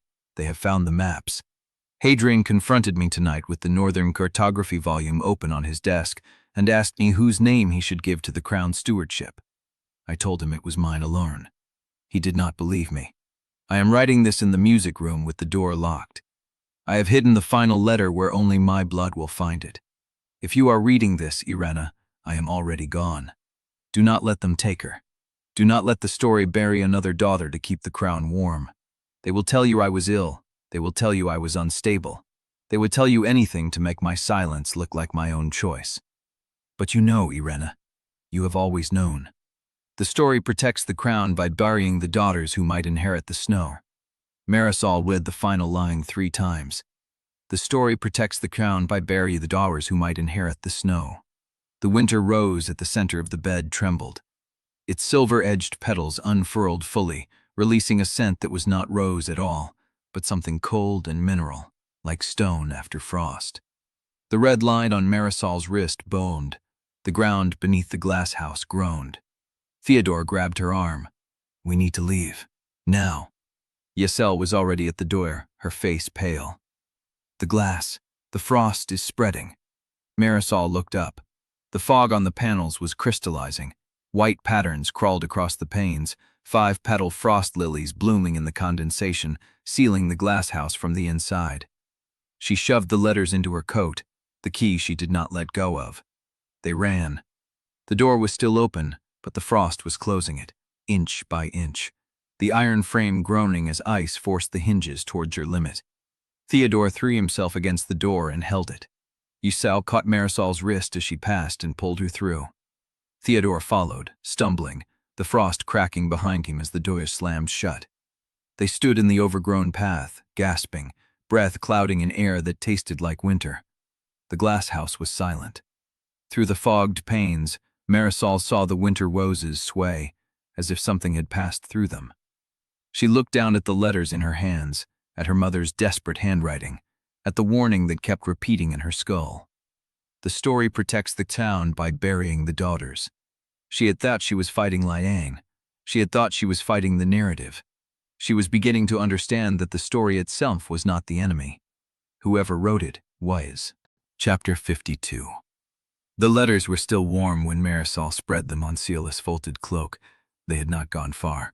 The overgrown path ended at a stone wall she did not recognize, and beyond it, the academy grounds lay silent under a sky that had forgotten what season it belonged to.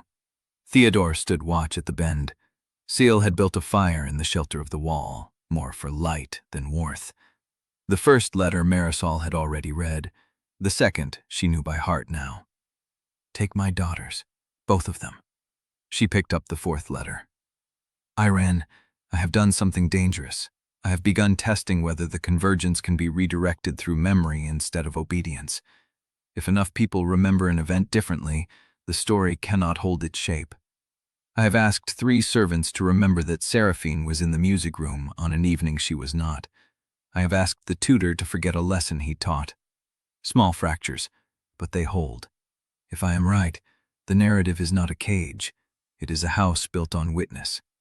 Change what people saw, and you change the weight of the walls. Marisol's breath caught. She looked up at Giselle, who was watching the fire. Did you ever know my mother to test things? Marisol asked. Household things, whether servants remembered what they saw. Giselle's dark eyes flickered. The Duchess kept a journal of household observations. She would ask different people about the same event and compare what they said. I thought it was curiosity. It was architecture, Marisol read on. I have hidden the methods where the crown cannot find them. Not in maps, not in letters, in the minds of people who will not understand what they carry until the moment comes to remember. I have given the household gardener a false memory of planting a frost lily in the north bed. I have told the housekeeper that a room on the 3rd floor was always painted blue. Small changes, but when the winter court reaches for the burial, the world will remember differently than the story expects. The story protects itself through repetition. Witnesses who saw the same event the same way, every time. If the witnesses disagree, the story cannot anchor.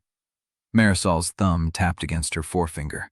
Her mother had understood narrative convergence better than Liane ever had. Liane preserved the canon through obedience. Delphine had tried to dismantle it through consensus, one altered memory at a time. She turned to the 5th letter. Eirenne, they suspect. Hadrian has noticed the household accounts no longer match the household events. He asked the housekeeper about the blue room. She described it perfectly. Blue walls, white trim, a window facing north. Hadrian said the room has always been yellow. I told him the housekeeper had a fever. He looked at me the way he looks at a ledger that does not balance. If I vanish, the safeguards remain. The memory fractures are seated in people who do not know they carry them.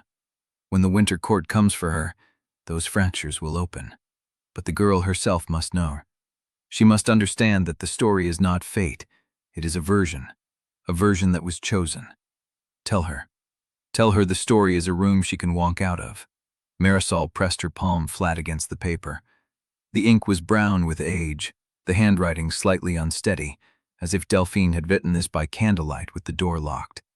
She set it aside and reached for the 6th. It was shorter. Eirenne, he found the safekeeping. The Northern Cartography volume is gone from the library. Hadrian confronted me tonight with the book open on his desk and asked me whose name he should give to the crown stewardship. I did not tell him. But he knows now that I was not working alone. Burn this. Burn everything. Do not write to me again. The 7th letter was dated 4 days after the 6th. Eirenne, I am not ill. I know what they will say. I know what Hadrian will tell the physicians. But I am writing this so that someone, someday, will know. I am not ill. They have put something in my tea. I watched the new maid's hands. I watched the way she did not meet my eyes. I am not ill, Eirenne. I am being erased. But I have hidden one final safeguard where no one can find it. Not even you. Not even Hadrian. I have hidden it where only my blood will discover it. When she finds it, she will know what to do. Tell my daughter. The story is a room she can walk out of, but she must know where the door is." The fire crackled. Yasel's face was unreadable in the shifting light. Marisol held the letter to the flame until the corner caught, then set it down to burn. She had the key. She had the Glasshouse. She had her mother's words. She reached for the final letter. It was sealed with wax the color of dried blood. No Duchess, no name. She broke the seal and unfolded it. The page was blank. Marisol turned it over. Nothing. She held it to the light. No watermark, no impression, no invisible ink. Then the ink bled in. Not from beneath, not from a trick of the paper. The ink appeared at the center of the page and spread outward, black and wet, forming letters in a hand that was not her mother's. "Do not let the winter bride reach the coronation chapel first." The ink kept flowing. "The chapel will seal the route. She will become the story. Keep her from the threshold." The pen lifted. The page went still. Marisol stared at the fresh ink, at the words that had not been written by any human hand, at the warning that had arrived in real time, addressed to someone who was not supposed to be reading it. The firelight caught the edges of the letters in her lap. She had thought her mother was speaking from the grave, but the grave had just answered back. Chapter 53. The ink was still wet. Marisol sat frozen, the letter in her hands, the warning burning in her mind. "Do not let the winter bride reach the coronation chapel first." Yasel leaned forward, a fold of wool pressing against the table's edge. "What does it say?" Before Marisol could answer, a knock rattled the study door. Aldrich stepped through without waiting for permission, coat damp, breath clouding an air that should have been warm. "The Academy Chapel," he said. "You need to see it." Marisol folded the letter and slipped it into her sleeve. "What happened?" "Cold rolled through the Nave an hour ago. Frost on the windows. Winter roses blooming in the font." He paused, jaw tightening. "The priests are calling it a miracle." She was already on her feet.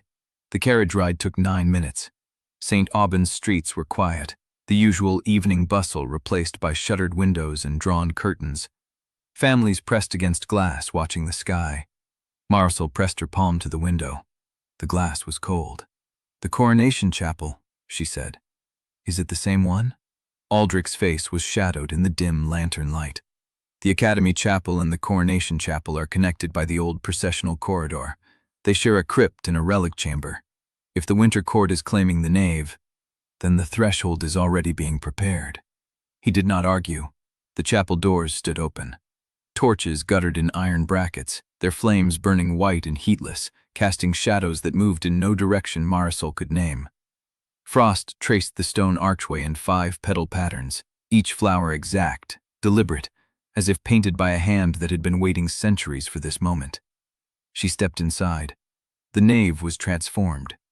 Every window bore frost in branching ferns and lily formations, catching the white torchlight and scattering it into cold, prismatic colors across the pews. Winter roses climbed the pillars, their petals pale as bone, their stems threading through carved stone as if they had grown there for years. The air smelled of snow and iron and something older, something that had been buried and was now rising. At the far end, where the saint's relic box sat in its niche of gilded oak, a cloth of pale gray silk lay draped across the altar stone. Aldrich's hand caught her arm. "Wait," she stopped. The cloth bore an embroidered crest. Frost lily, 5 petals, ducal coronet, Vauclair's mark. A canon priest emerged from the sacristy, his robes hitched at the hem, his face caught between awe and bewilderment. "Your Highness, Lady Devoncourt." He stopped at the nave's edge, as if the frost rime marked a boundary he dared not cross. "You have seen it, then?" "The altar cloth," Marisol said. "When did it appear?" The priest blinked at her. "Appear? It was not there yesterday. It was not there at evening prayer."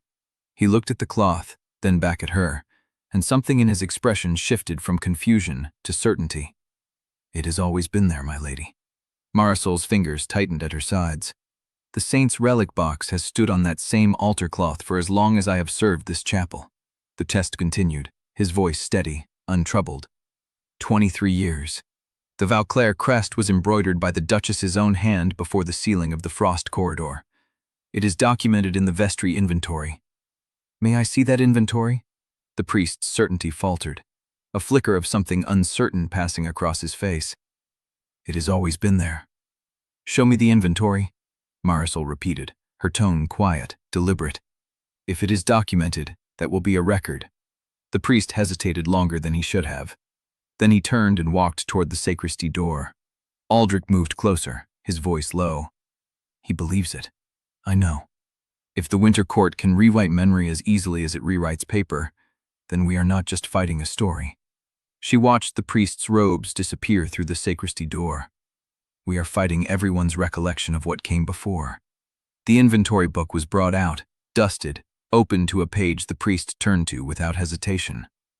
Altar cloth, gray silk, Valclair crest embroidered, presented by Duchess Eirenne in the 23rd year of the Reign of Crowns. The ink was dry. The handwriting matched the Academy notation she had seen in Bastien's erased catalogue entry. This entry was made 23 years ago, the priest said, pointing to the date. Marisol looked at Aldrich. His face was unreadable, but his hand had gone still at his side, the stillness of a man recalculating a position he thought he understood. She looked back at the inventory book. 23 years ago, Duchess Eirenne had supposedly died in the year of the first promise. 23 years ago, a woman who was already buried had embroidered an altar cloth for a chapel that had not yet hosted a winter coronation. "May I see the relic box?" she asked. The priest hesitated. "It is not customary. The Winter Court has claimed your Nave," Aldrich said, his voice carrying the weight of his rank. "Custom is no longer the question." The priest stepped aside. Marisol walked past him, past the winter roses and the white torches and the frost that crackled beneath her heels, until she stood before the altar stone. The cloth was smooth beneath her fingers. The embroider was flawless, every petal of the frost lily stitched in silver thread that caught the cold light and held it. Behind her, the priest said nothing. She reached for the relic box. The oak was warm. That was wrong. Everything else in the chapel had gone cold, but the box was warm, as if something inside still lived and breathed. She lifted the lid. The relic inside was not a bone. It was a page. A single page of parchment, folded once, sealed with wax the color of dried blood. The seal bore the frost lily. Marisol did not open it. She did not need to. She already knew what it would say, or what it would try to tell her. But the wax was fresh. Someone had placed this here tonight. She turned to face the priest. "Who else has been in this chapel since evening prayer?" He shook his head. "No one, my lady. I locked the doors myself." "Then how did this get here?" He looked at the box. He looked at her. And for the first time since she had entered the nave, the certainty in his face cracked into something raw and afraid. "I do not know." The frost on the window spread. One petal at a time, the Winter Court's mark blooming across the glass, and Marisol understood that the coronation chapel threshold was no longer ahead of her. It was already beneath her feet. Chapter 54. The records room sat beneath the chapel nave, a low-ceilinged chamber lined with ledgers and the faint must of old wax. Marisol set the sealed page on the table between them, her fingers leaving the wax untouched. Aldrich stood at the far end, arms crossed, watching the frost lily seal as if it might open on its own. "We cannot announce this publicly," he said. "We cannot hide it either. Announcing means telling the court that the Winter Court has already reached the coronation threshold, that the chapel itself is no longer neutral ground." "It is not neutral ground." Marisol tapped the page. "This was placed here tonight. The priest believes an altar cloth has existed for 23 years that no one saw yesterday. How far does this reach, Aldrich? How many people have been rewritten?" He did not answer. She turned the page over. The back was blank. Whatever message waited inside the seal, she had not yet chosen to break it. "If we wait," she said, "if we spend another day gathering proof, the Winter Court will have another night to rewrite more memories, more objects, more records. If we act now, we alert everyone before we understand what we are fighting. Everyone already knows what we are fighting. They saw the frost path in the gallery. They saw the portraits move. They saw a spectacle," Aldrich said, and his voice carried an edge she had not heard since the annulment ball. "They do not understand that the spectacle is only the surface. Marisol lifted her gaze from the page. He looked exhausted. The clean lines of his coat could not hide the tension in his shoulders, the way his hand kept curling and uncurling at his side. "When did you last sleep?" The question caught him. He blinked, and for a moment the prince's mask slipped into something raw. "When did you—" "That is not an answer. Neither is that." The sealed page sat between them. Marisol's wristline throbbed beneath her sleeve. The cold of the chapel pressed against the walls of the records room, patient and waiting. "We cannot do this alone," she said. "We are not alone. Theodore, Exile, Bastien, Lucette, all of them are people the story could rewrite tonight." Aldrich's jaw tightened. "Then we move at dawn. We gather everyone who still remembers what happened before the altar cloth appeared, and we put them in a room where no winter rose can reach them." "And after dawn?" He had no answer for that. The silence stretched. Marisol looked at the frost lily on the seal, the 5 petals frozen in silver thread, and she thought of her mother's letters, of the safeguard hidden somewhere in the house, of the sister she had never known. The story is a room she can walk out of. That was what her mother had written. She looked at Aldrich. "What if we do not announce anything?" He stilled. "What if we let the Winter Court think we are following the route? To what end?" She picked up the sealed page. The wax was warm against her fingertips. "To reach the threshold on our terms. To bring everyone who still remembers truth into the same room at the same moment, not scattered and vulnerable. To force the Winter Court to show its full hand before it is ready." Aldrich studied her. The tension in his shoulders did not ease, but something in his gaze shifted, from resistance to calculation. "That is a gamble. Every choice is a gamble now. The only difference is which risks we accept." He took a step closer, then another. "You sound like someone who has already decided." "I sound like someone who has run out of safe options." She looked up at him. The space between them had contracted to the width of the table. The sealed page lay forgotten between her fingers. "Marisol." His voice was low. She did not realize she had stopped breathing. "If we walk into that chapel on our terms," he said, "I do not know if I can protect you." "I did not ask you to. You do not have to." The words landed between them, bare and unguarded. She looked at him, saw the exhaustion, the fear he was not naming, the choice he had already made without announcing it. "You offered to walk beside me," she said, "at the coronation. I remember. Did you mean it?" "Yes." She did not plan the next breath. She did not plan to move, but her hand reached across the table, and his met it halfway.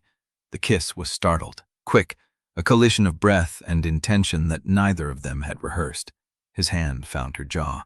Her fingers curled into the fabric of his coat. The sealed page slipped from her grip and landed on the stone floor. She pulled back first. He did not let go.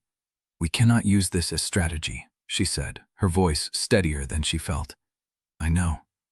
And we cannot pretend it did not happen." "I know that too." She looked at him. "Then what do we call it?" He hesitated. The mask did not return. He simply stood there, raw and uncertain in the cold light of the crypt.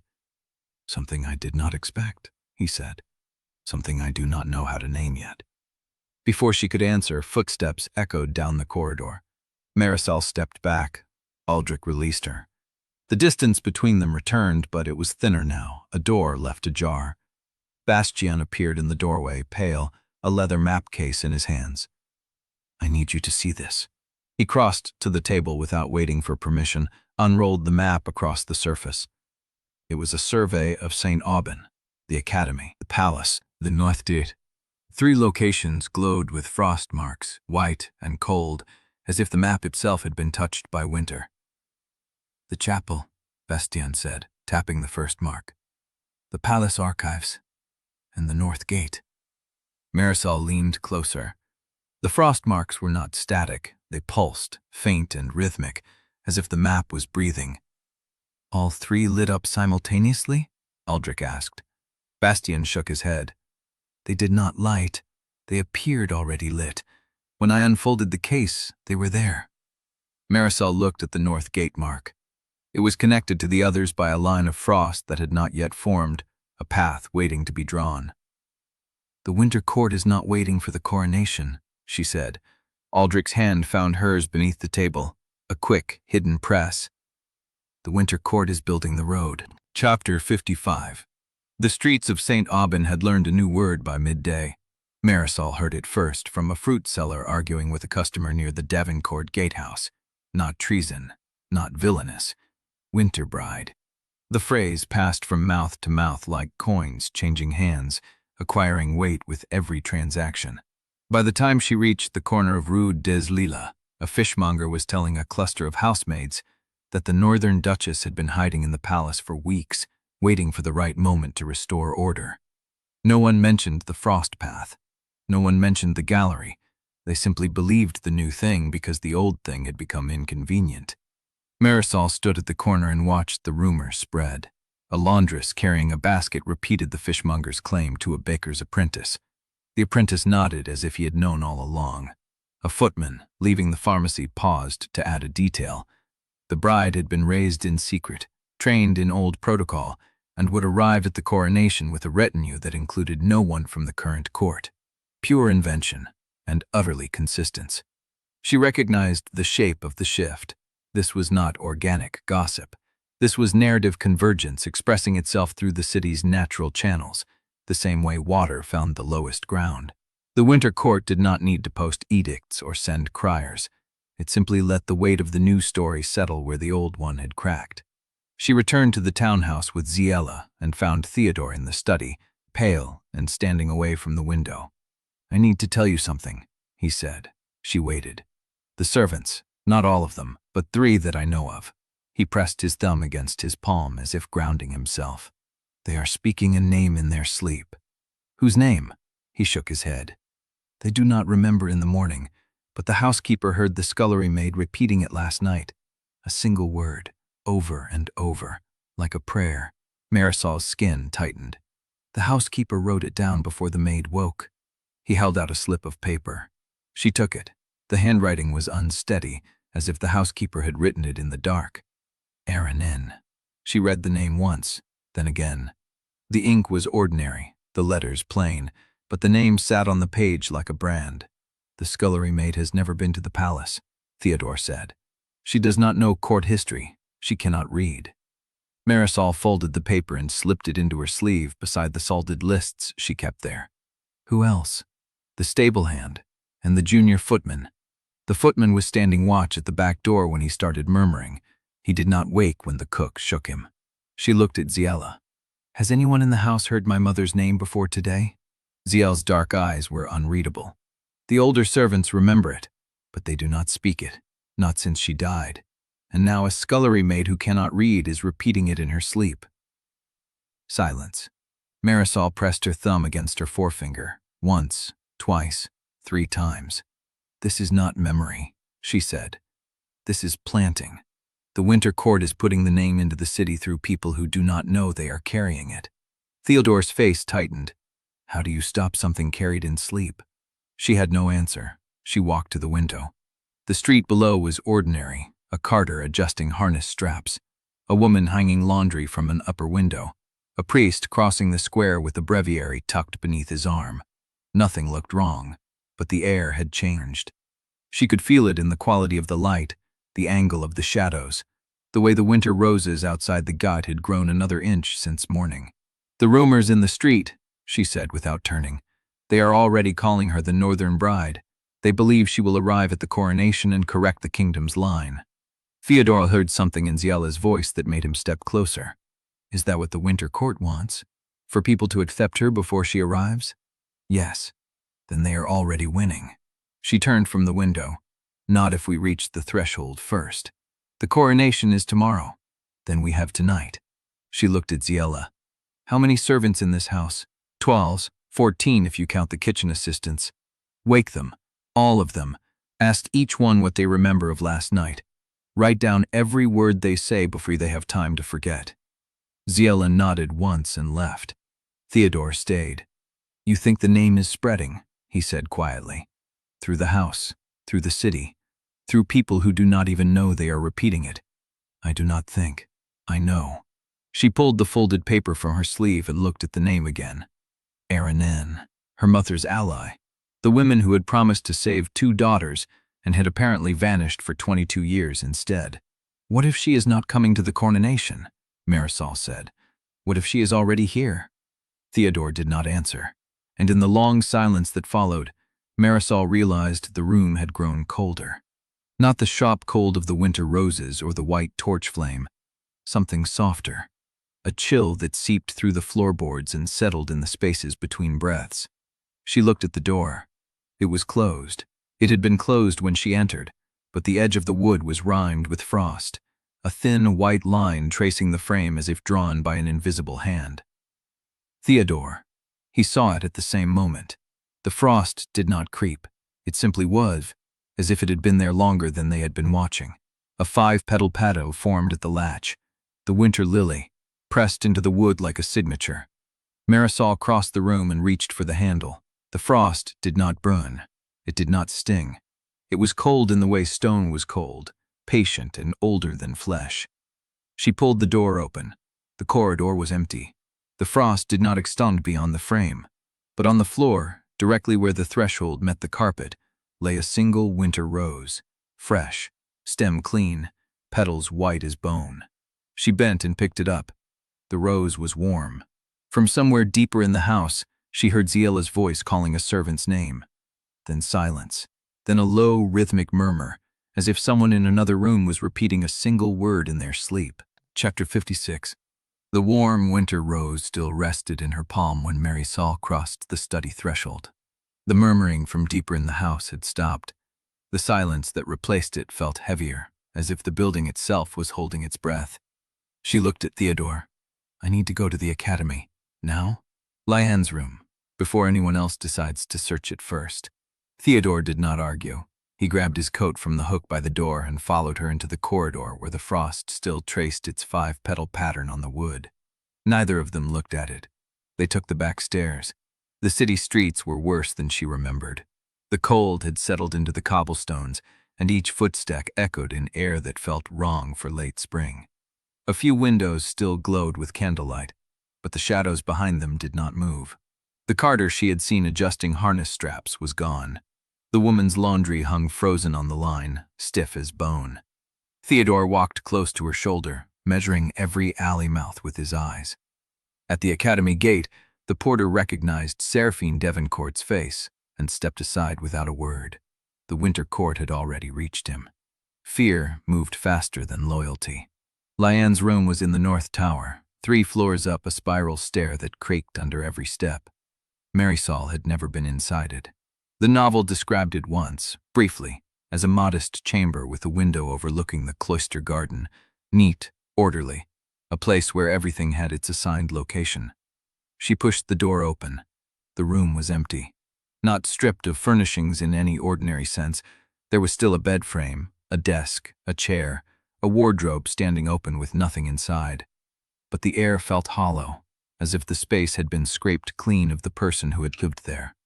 No scent of soap or paper or the faint floral perfume Marisol had caught once in the courtyard. Just cold stone and silence. Theodore stepped past her and ran his fingers along the desk surface. No dust. "She has been gone longer than 3 days." He nodded. Marisol walked the perimeter, letting her eyes adjust to the dim light filtering through the uncurtained window. The floorboards were old oak, uneven in places, worn by decades of feet that had never belonged to Liane Joubert. Someone else had lived here before her. Someone else would live here after. The burned candle circles were the first thing she noticed. They sat near the window, 4 of them, arranged in a loose arc on the sill. The wax had melted flat and blackened, as if each candle had been allowed to burn down to nothing in its own pool. No holder, no remnants of wick, just charred rings pressed into the stone. Marisol touched one. It was cold, but the black residue came away on her fingertip. "She burned something here," Theodore said from behind her. "Each candle marks a night, or a phase of something." She wiped her finger on her sleeve and turned to the bookshelf. It was empty except for a single volume, a devotional, bound in plain brown leather with no title on the spine. She pulled it out. The book opened to a page marked by a pressed winter rose. The same white petals, the same bone-pale stem. She lifted it carefully, and the flower held its shape, preserved with precision, as if placed there recently. The pages around it were blank. Not printed blank, written blank. Lines scored into the paper by a pen pressed so hard that the indentations remained visible even after the ink had been removed. Someone had written here, then erased every word, leaving only the ghost of pressure. Marisol ran her thumb across the page. The ridges told her nothing. She closed the book and shook it. Nothing fell out. Theodore was kneeling by the bed frame, examining the gap between the footboard and the floor. Here, he crossed to him. He pointed at a floorboard that met its number at a slightly wrong angle, the gap too even, too deliberate. She slid her fingernails into the seam and pried. The board lifted easily, as if someone had loosened it before leaving. Beneath it lay a single folded page, covered in Liane Joubert's handwriting. Marisol recognized the looped elegance from the journal annotations, the way the letters leaned forward as if rushing to keep up with the thought. She unfolded it. Liane's confession. Not addressed to anyone. No salutation, no closing.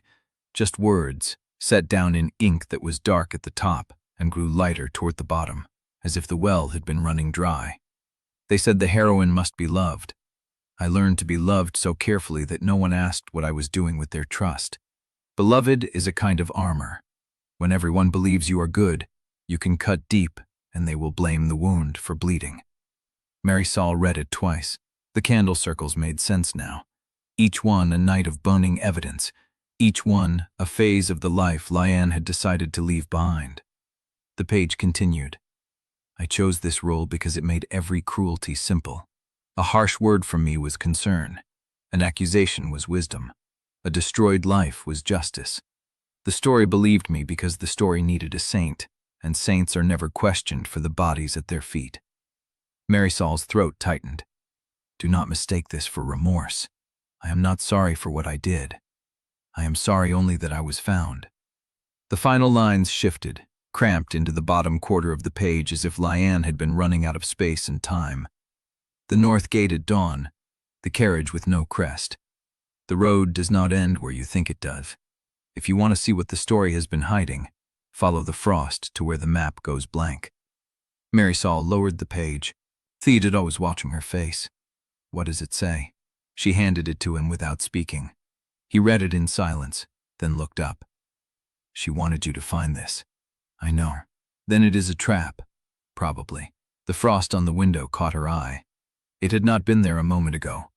A thin, white film spreading across the glass from the corners inward, forming the same 5-petal pattern she had seen on our study door frame. She looked down at the winter rose still pressed between the pages of the devotional. Then she picked up Liane's note, folded it carefully, and slipped it into her sleeve beside her own folded lists. The north gate at dawn, she said. Theodore did not answer. He was staring at the window where the frost had begun to form a single word in the center of the glass. Come. Chapter 57. The Devoncourt townhouse stood silent and cold as Marisol descended the stairs before dawn. Theodore waited in the entry hall with a lantern, its flame throwing his shadow long across the tiles. He had changed into a dark traveling coat, and the bag at his feet was small, packed for speed rather than comfort. You slept, she said. A little. It was probably true. The circles under his eyes were less carved than her own. Exile emerged from the corridor with a wool wrap over her arm and a leather satchel cross-body. She did not ask where they were going. She had not asked since Marisol told her to pack for cold ground and a long wait. The streets of St. Aubin were empty. They walked in silence, the lantern casting a pool of amber ahead of them, the frost on the cobblestones crunching underfoot. The cold was dry and still, the kind that made sound carry farther than it should. Every footstep echoed off shaving facades. Theodore kept pace at Marisol's left. Exile walked a half-step behind, her posture the same watchful stillness she used in court salons. The north gate appeared as a black silhouette against the gray of approaching dawn. It was closed. That was wrong. The north gate was never closed. It was the main artery for trade caravans from the northern provinces, open from an hour before sunrise until an hour after sunset, every day of the year. Marisol stopped. The gate was ironwork, old, the metal dark with age and weather. But the frost had claimed it. White vines of ice had crawled across every bars, every hinge, every rivet, transforming the surface into something that glittered even in the half-light. And the pattern was not random. She recognized it. The same curling geometry that had marked the blank borrower line on her mother's lending record, the same five-petal lily at the center of each intersection, the same language of frost that had rewritten the altar cloth into existence and painted her study doorframe while she watched. The gate was sealed. Not locked, sealed. The frost had fused the metal to the stone frame on either side, a seamless sheet of ice that held the iron in place like a hand gripping bone. Theodore raised the lantern higher. The light caught the ice and refracted, splitting into colors that had no business in the gray dawn. "She meant for us to find this," he said quietly. Marisol did not answer. Her thumb was already pressed against her forefinger, counting the possibilities. A trap, an invitation, a threshold. The frost on the gate pulsed once, a soft glow from within the ice, and then the world around them changed. The sound of hooves. Not from the road beyond the gate, from behind them. Marisol turned. The street they had walked was empty. The lanterns along the facade still burned, but the mist that had been gathering at waist height was thickening, rolling toward them in a slow wave that swallowed the cobblestones one by one. A carriage emerged from it. No crest on the door, no driver on the box. The horses moved with a synchronized gait that was too precise, too even, their breath pluming in white clouds that did not disperse but hung in the air like painted strokes. The carriage stopped 10 feet from where they stood. The door did not open. Marisol felt Theodore shift beside her, felt Seal's hand brush her elbow in a gesture that meant, "I am here. I am watching. I will follow your lead." The mist settled around the carriage wheels. The horses stood motionless, steam rising from their flanks. Then the door swung inward, not pushed from inside. It simply opened, as if the latch had been waiting for someone to arrive. The interior was dim, but Marisol could see a figure seated against the far seat. A woman, veiled, wearing pale gray silk that fell in folds over her hands and pooled at her feet. The woman did not move. The carriage waited. Marisol stepped forward. Theodore caught her arm. "You cannot." "I can. You do not know who is inside." She looked back at him.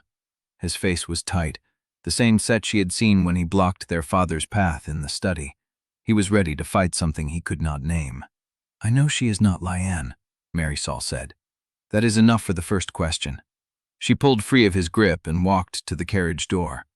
The veiled woman turned her head as Marisol approached, a slow motion that seemed to account for the distance, for the time it took to cross it. When Marisol reached the threshold of the carriage, the woman spoke. "Mary." The word landed like a stone dropped into still water. Marisol stopped breathing. It was her mother's voice, warm and familiar, calling to her from the top of the stairs in a memory that was not hers. No, not her mother's, not quite. The cadence was wrong, the vowel stretched too long, the sound carrying a weight of years that Delphine Devencourt had never lived to reach. But the nickname, Mary. Only one person had ever called Seraphine that. The veiled woman lifted her hands and pushed back the hood. The face beneath was lined, tired, and framed by gray-streaked hair pulled back in a simple knot. The eyes were the same pale gray as the frost on the gate, and they were watching Marisol with an expression that was almost recognition. "I am sorry to use her voice," the woman said. "I have not spoken with my own throat in 22 years, and I thought you would answer faster to something familiar." Marisol's hound found the carriage frame to steady herself. "Who are you?" The woman smiled, and it was her mother's smile, shaped by a mouth that belonged to someone else entirely. "My name is Eirenne of Valclair. I am the guardian of the Frost Corridor, and I have been waiting for Delphine's daughter to arrive at this gate since before you were born." The frost on the ironwork behind her pulsed again, and the mist closed around the carriage like a curtain falling. Chapter 58. The cold inside the carriage was different from the frost on the gate. It was still, as if the air had stopped moving years ago and no one had told it to start again. Marisol stood in the open door, one hand on the frame, the other pressed against her side where her mother's name still echoed in her chest. Eirenne of Vauclair watched her with pale gray eyes that it seemed too much to hurry. "Yesel," Marisol said without turning. "Take Theodore back to the house." "No!" Theodore's voice was flat, final. "You cannot ask me to leave." "Theodore, I saw what happened at the tribunal. I saw the frost path claim you in front of the court. You do not get to send me away because this is dangerous." Marisol closed her eyes for a half-breath. He was right, and he was making it harder. Eirenne moved slightly inside the carriage, a small shift of her silk-wrapped hands. "You may come. All of you may come. The carriage will carry whoever chooses to enter." "Where?" Marisol asked. "To a place the story has not yet painted over." Eirenne's voice was still Delphine's, warm and familiar, but Marisol was beginning to hear the difference now. A thinness beneath the warmth, a weariness that had been aged into bone. "I have been keeping a room warm for 22 years, Delphine's daughter. It is small, it is hidden, and it holds records the Winter Court cannot touch because no one knows they exist." Exile stepped past Marisol and looked into the carriage. Her dark eyes moved across Eirenne's face, the gray dress, the still hands, and she did not flinch. "You used the Duchess's voice," Exile said. "What guarantee do we have you will not use ours next?" Eirenne's mouth tightened. "None, but I have not borrowed a voice in 14 years, and I only took Delphine's because I knew her daughter would not step into a stranger's carriage without something familiar to anchor her." She looked at Marisol. "I was right." The frost on the ironwork behind the gate pulsed again, a slow glow that spread through the ice like blood through a vein. Marisol made her decision. She stepped into the carriage. The interior was larger than it should have been. The seats were upholstered in gray velvet, and the windows showed only mist, thick and white, as if the carriage had already left the street behind. Theodore climbed in after her, his jaw set. Eirenne followed last, settling onto the seat across from Eirenne, with her hands folded in her lap and her eyes fixed on the veiled woman's face. The door swung shut on its own. The carriage began to move without a lurch, without the sound of hooves, without any sense of direction. The mist pressed against the windows. Eirenne sat back against her seat and let out a breath that sounded like it had been held for decades. "I am sorry," she said, and this time her voice was her own, rougher, lower, a voice that had not been used in 22 years. "I have been waiting so long that I forgot how to begin." "Who are you?" Marisol asked. "Truly. Eirenne of Vauclair. That was my title. That was my cage."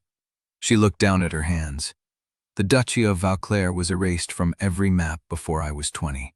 The Frost Corridor was sealed because the court decided the North was too dangerous to govern and too expensive to defend. I was given a choice: marry a man who would absorb my title into the crown, or disappear. Marisol's thumb pressed against her forefinger. "You disappeared." "I refused the marriage." Eirenne's voice carried no pride. "I thought refusal was freedom. I did not understand that the story would simply write me out instead." She paused. "I have been living in the space between routes for 22 years. The Winter Court kept me alive because I was useful. The Crown pretended I never existed because I was inconvenient. And Delphine..." She stopped. Her pale gray eyes found Marisol's. "Your mother found me. She found the records the Winter Court could not erase, the ones that proved Vauclair had been suppressed by narrative convenience, not by conquest. She helped me hide what the story wanted to burn." Marisol's chest tightened. "The way she tried to hide us." "Yes." Eirenne's voice cracked. "She knew the crown would bury her daughters the same way it buried my duchy. She was trying to build a door before they sealed the wall." The carriage swayed slightly, and the mist outside the window thinned to reveal the shadow of a building, low and dark against the white. "What does Liane want?" Theodore asked. Eirenne turned to him, and her expression softened. "She wants what she was promised. The heroine's route, the happy ending, the kingdom saved by a girl who was kind enough to be loved and smart enough to be feared. Liane has been feeding the story because she believes it will feed her in return." And will it? Marisol asked. No, the story does not love its heroines. It consumes them. Eirenn's hands tightened in her lap. Liane has opened the threshold to the Winter Court, but she has not opened the throne. She thinks she can control the narrative. She cannot. Once the coronation chapel scene completes, Florian will accept a history built on repeated erasures. Every woman who was inconvenient, every daughter who was buried, every wife who was silenced, they will all become footnotes in a story that claims they never mattered. The carriage slowed. Through the thinning mist, Marisol could see a stone building with a slate roof and a single lit window. No walls surrounded it, no road led to it. It sat alone in the white expanse like a forgotten piece on a board. "This is where I have been keeping the truth," Eirenne said. "The records no one was supposed to find. Delphine's letters, the maps the Winter Court could not burn. The names of the women who were written out so the crown could stay stable." She looked at Marisol. "Your sister is not dead, but she is not safe either. She is somewhere the story put her, and I have been unable to reach her for 17 years. The carriage stopped. The door swung open. The cold that rushed in was sharp and alive, carrying the scent of stone and ink and winter roses. Eirenne rose from her seat with the careful motion of someone who had not stood in a long time. "Come inside," Delphine stuttered. "There is a room where the story cannot hear us, and there is a choice you must make before the sun sets." Marisol stepped out of the carriage into a world of white silence. The building before her had no door handle, only a frost lily pattern carved into the stone, identical to the one on the gate, the one on the altar cloth, the one on her study door. Eirenne pressed her palm to the center of the lily. The stone did not open. The frost did. It spread from her hand in a slow spiral, carving a doorway into the solid wall, revealing a narrow corridor lit by white torches that burned without heat. "After you," Eirenne said. Marisol looked back at Theodore and Yesel, who stood behind her in the snow, expressions fixed. Then she looked past them, at the carriage, at the mist, at the vast white emptiness that stretched in every direction. The map had gone blank, and she had stepped into where it ended. Chapter 59. The corridor smelled of stone that had not been warmed in decades. Heatless white torches lined the walls at intervals, their light flat and shadowless, casting no flicker across Marisol's hands as she walked. She counted steps. 17, 32. The corridor turned twice, each time revealing more stone, more torches, more of the same unbroken white silence. Theodore's breathing was audible behind her. Yesel's footsteps were deliberate, measured, the gait of someone memorizing the path in case she needed to run back alone. Then the corridor opened. The room beyond was larger than the building's exterior had promised. A vaulted ceiling with timber beams supported a second gallery that ran along 3 sides, lined with shelves that sagged under the weight of leather bindings, rolled maps, and stacked folios.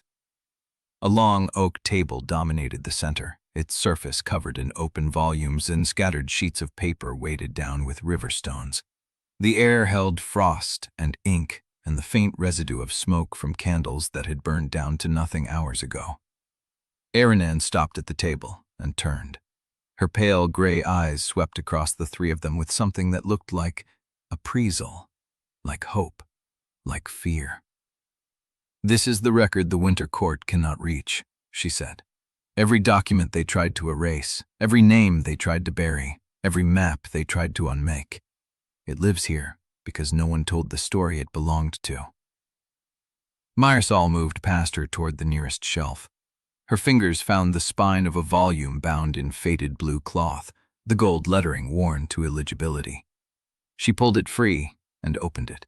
The handwriting was cramped, precise, dated from a year that did not appear on any calendar she recognized.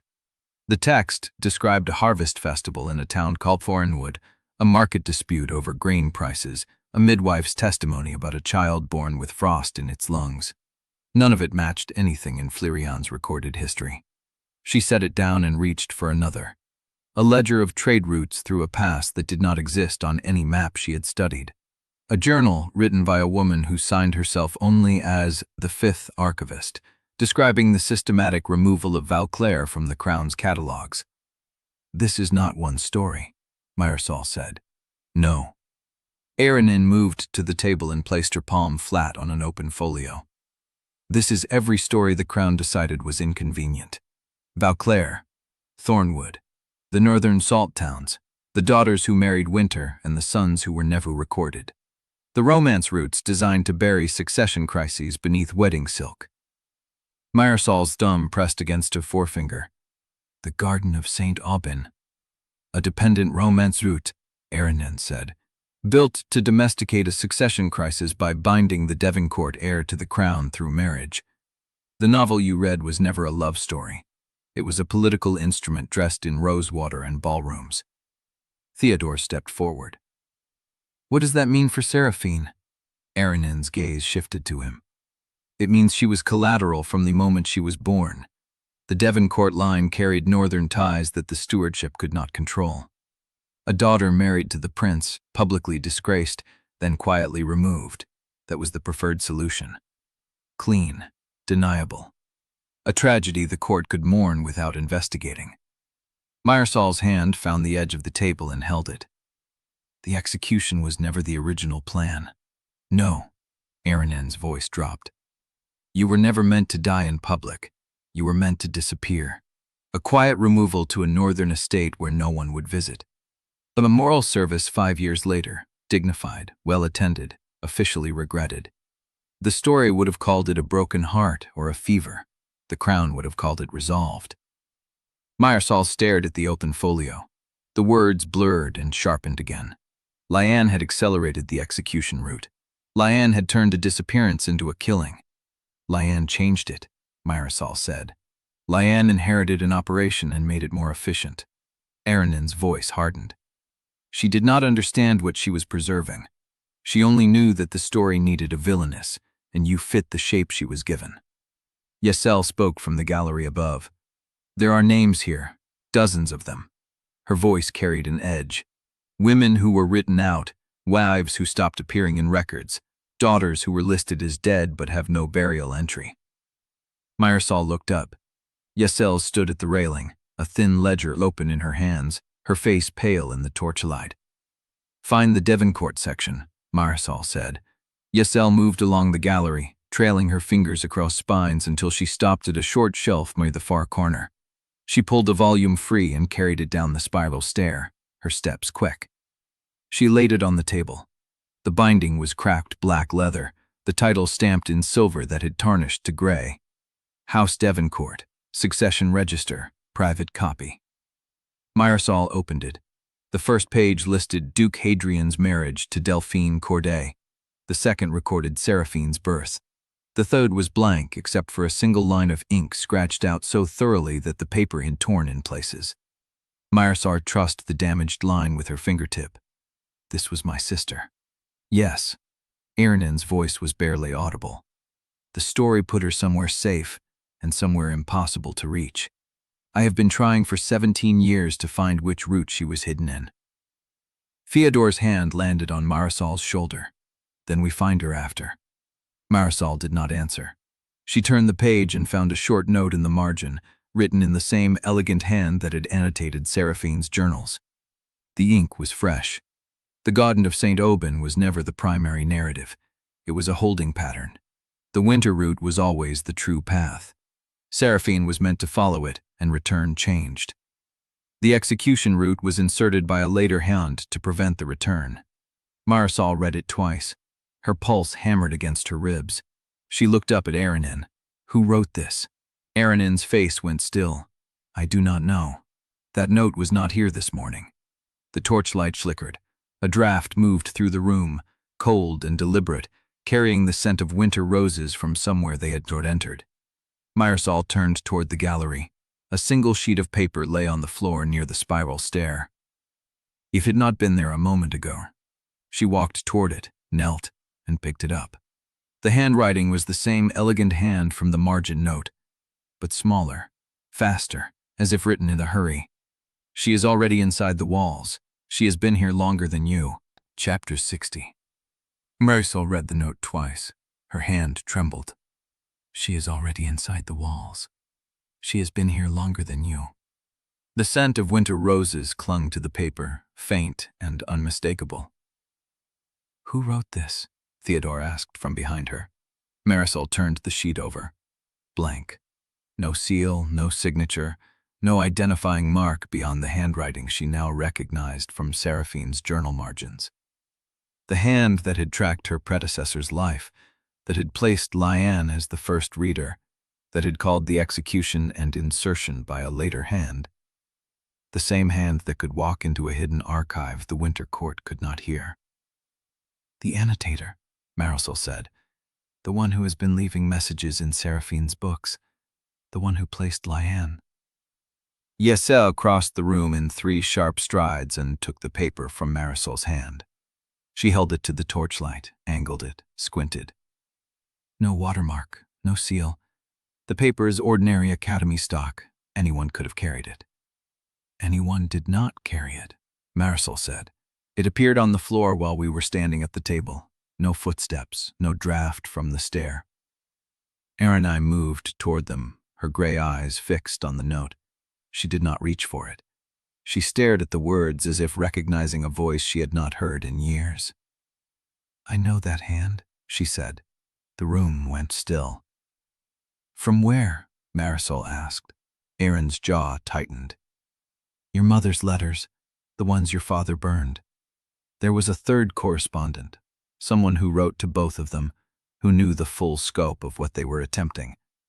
Delphine never gave me a name. She said naming her would make her visible to the story. Her, Theodore said. The person inside the walls is a woman. Yes, Eirenne's voice dropped. And she has been here longer than any of us. Marisol looked down at the note again. The elegant hand seemed to pulse in the torchlight, as if the ink were still settling. She is already inside the walls. The archive was supposed to be safe. The Winter Court could not hear it. The story could not reach it, but the annotator could. She is in the palace, Marisol said. She has been there from the beginning. She watched Seraphine grow up. She annotated her journals. She placed Liane. She is the one who inserted the execution route. Eirenne's silence was confirmation. Why? Yeselle asked. Why build a trap and then warn the prey? Marisol looked up from the note. The question hung in the cold air, unanswered. Eirenne stepped back to the table where the succession register lay open. She placed her palm flat against the scratched-out entry, the erased sister, the third daughter hidden somewhere the story could not find. Because she does not want Seraphine, Eirenne said. She wants the sister, and she has been waiting for someone to lead her to the girl. The torchlight flickered. A draft moved through the room, carrying the scent of frost and rose petals, and Marisol felt the red line on her wrist pulse once, like a heartbeat in the wrong place. She looked down. The thin, precise mark she had received from the white torch flame was still there, still painless, still unwashable. But it had changed. The red line had bifurcated at the center, branching into 2 parallel strokes like a fork in a road. She did not come for me, Marisol said slowly. The Winter Court did not choose me. I was a decoy. Eirenne's eyes met hers. You were born to walk the path, but you were never meant to finish it. Your sister was the one who could complete the winter route. You were the one who would find her. The draft died. The archive settled into silence. Marisol stared at the forked mark on her wrist and understood. She had been moving north because every clue, every letter, every warning had pointed that way. But the clues had been laid by the annotator, not by the Winter Court. Liane had been the visible enemy. The third player had been the author of her entire journey. She has been inside the walls since before my mother died, Marisol said. She watched Seraphine become the villainess. She watched Liane inherit the operation. She watched me arrive and start changing things. And she has been leaving breadcrumbs the whole time. Theodore stepped closer. Then the sister is not hidden in a route. She is hidden in a person. The annotator has her. Eirenne's face went pale. Or the annotator is her. The silence that followed was worse than the draft. Marisol looked at the forked mark on her wrist, the road that had split in two, and realized she had been walking toward a choice she had not known existed. Claim the winter route yourself and become the next stabilizing bride. That was one path. Stop it and leave the kingdom exposed to uncertainty no one can predict. That was the other. But the forked mark suggested a third option she had not considered. She could find her sister, before the annotator did. A sound echoed from the corridor behind them. Footsteps, fast and uneven, descending the stone stair that led to the refuge entrance. Marisol turned. Bastien Cornell stumbled into the archive, pale and breathless, his coat flecked with frost. He had a leather folder clutched to his chest, the same one he had carried through every meeting, the one that held the erased catalog entries and the blank borrower line. His eyes found Marisol and held. "I found something," he said. "A courier order, dated this morning, sealed with the Davenport crest." He held out the folder. Marisol took it, opened it. The page inside was a single sheet of heavy parchment, folded twice, stamped in green wax with no crest. This was attached to the courier order. Same handwriting, same date. She took it. The message was brief. 5 words. "The bride arrives at sunset. Reveal her." Marisol looked at Eirenne. The older woman's face had gone still. "He does not mean me," Eirenne said quietly. "He means the one who has been waiting inside the walls." Marisol looked down at the forked mark on her wrist. The choice was no longer a theory. The sun was setting, and her father had already chosen which daughter to deliver. Chapter 61. The carriage ride back to the Davenport townhouse passed in silence. Marisol held the courier order in her lap, the parchment warm against her fingers, the green wax seal already cracked. Theodore sat across from her, his jaw set in a line she had never seen before. Ciel had stayed behind with Eirenne and to begin searching the archive for any mention of the erased sister's location. Bastien had given her the folder and returned to the palace to watch which doors opened before sunset. The carriage stopped. Marisol stepped down into the gray afternoon light. The townhouse stood immaculate, its windows dark, its door closed. No servant waited on the step. No guard stood at the post. Her father had cleared the house. She mounted the steps and pushed the door open herself. The entry hall was empty. The air smelled of beeswax and something colder, the trace of frost that had crept through the study doorframe before she left. A single winter lily lay on the marble floor near the staircase, its petals pale as bone, as if someone had carried it in and dropped it. Marisol stepped over it and walked toward the study. Theodore followed 3 paces behind, close enough to reach her before she reached the door. She did not knock. The study was lit by a single lamp on the Duke's desk. He sat behind it, hands flat on the dark wood, his gray eyes fixed on the door as if he had been waiting for her to walk through it. His gaze dropped to the leather folder in her hands. "You found it faster than I expected," he said. Marisol set the folder on the edge of his desk, but did not release it. "You wrote a letter offering me as collateral under a treaty that was dissolved 70 years ago." Duke Hadrian did not flinch. "The Frost Accords were never formally rescinded," he said. "They were suspended. The distinction matters to those who remember the original language. You are not a signatory. You have no authority to invoke them. I am the head of House Davenport, the house that stood closest to the northern boundary when the Accords were written. If anyone in this kingdom has standing to evoke them, it is me." Marisol pulled the folded parchment from the folder and held it up. "You wrote this before the sun rose this morning, before the coronation, before anyone asked you what I wanted. Your wants ceased to be relevant the moment you entered that carriage and crossed into the erased territory." Her blood went very still. "You knew," she said. "You knew about the Winter Court. You knew about the route. You burned my mother's letters. You covered up her murder, and you have spent the last 38 days watching me try to survive a story you helped write." Duke Hadrian rose from his chair. He was taller than she remembered, or perhaps she had never seen him fully upright in a room this small. His hands remained flat on the desk, the knuckles white. "I knew your mother was corresponding with someone north of the border," he said. "I knew she was hiding records. I knew she had plans she did not share with me." What I did not know was that she had bound both of her daughters to a winter promise she never explained. The words hung in the air. Both, Marisol repeated. Duke Hadrian's jaw tightened. You think I did not read the letters she burned? You think I did not find the drafts she forgot to destroy? She wrote about the frost corridor. She wrote about the second daughter. She wrote about a road that would open when the first child was ready to walk it. She never told me who the second child was. She never told me where she hid her. So you assumed it was better to let Seraphine be executed than to let the truth surface. I assumed a ruined daughter was easier to control than a winter air. The room went very cold. Marisol heard Theodore's breath catch behind her. You let her be vilified, Theodore said, his voice low and raw.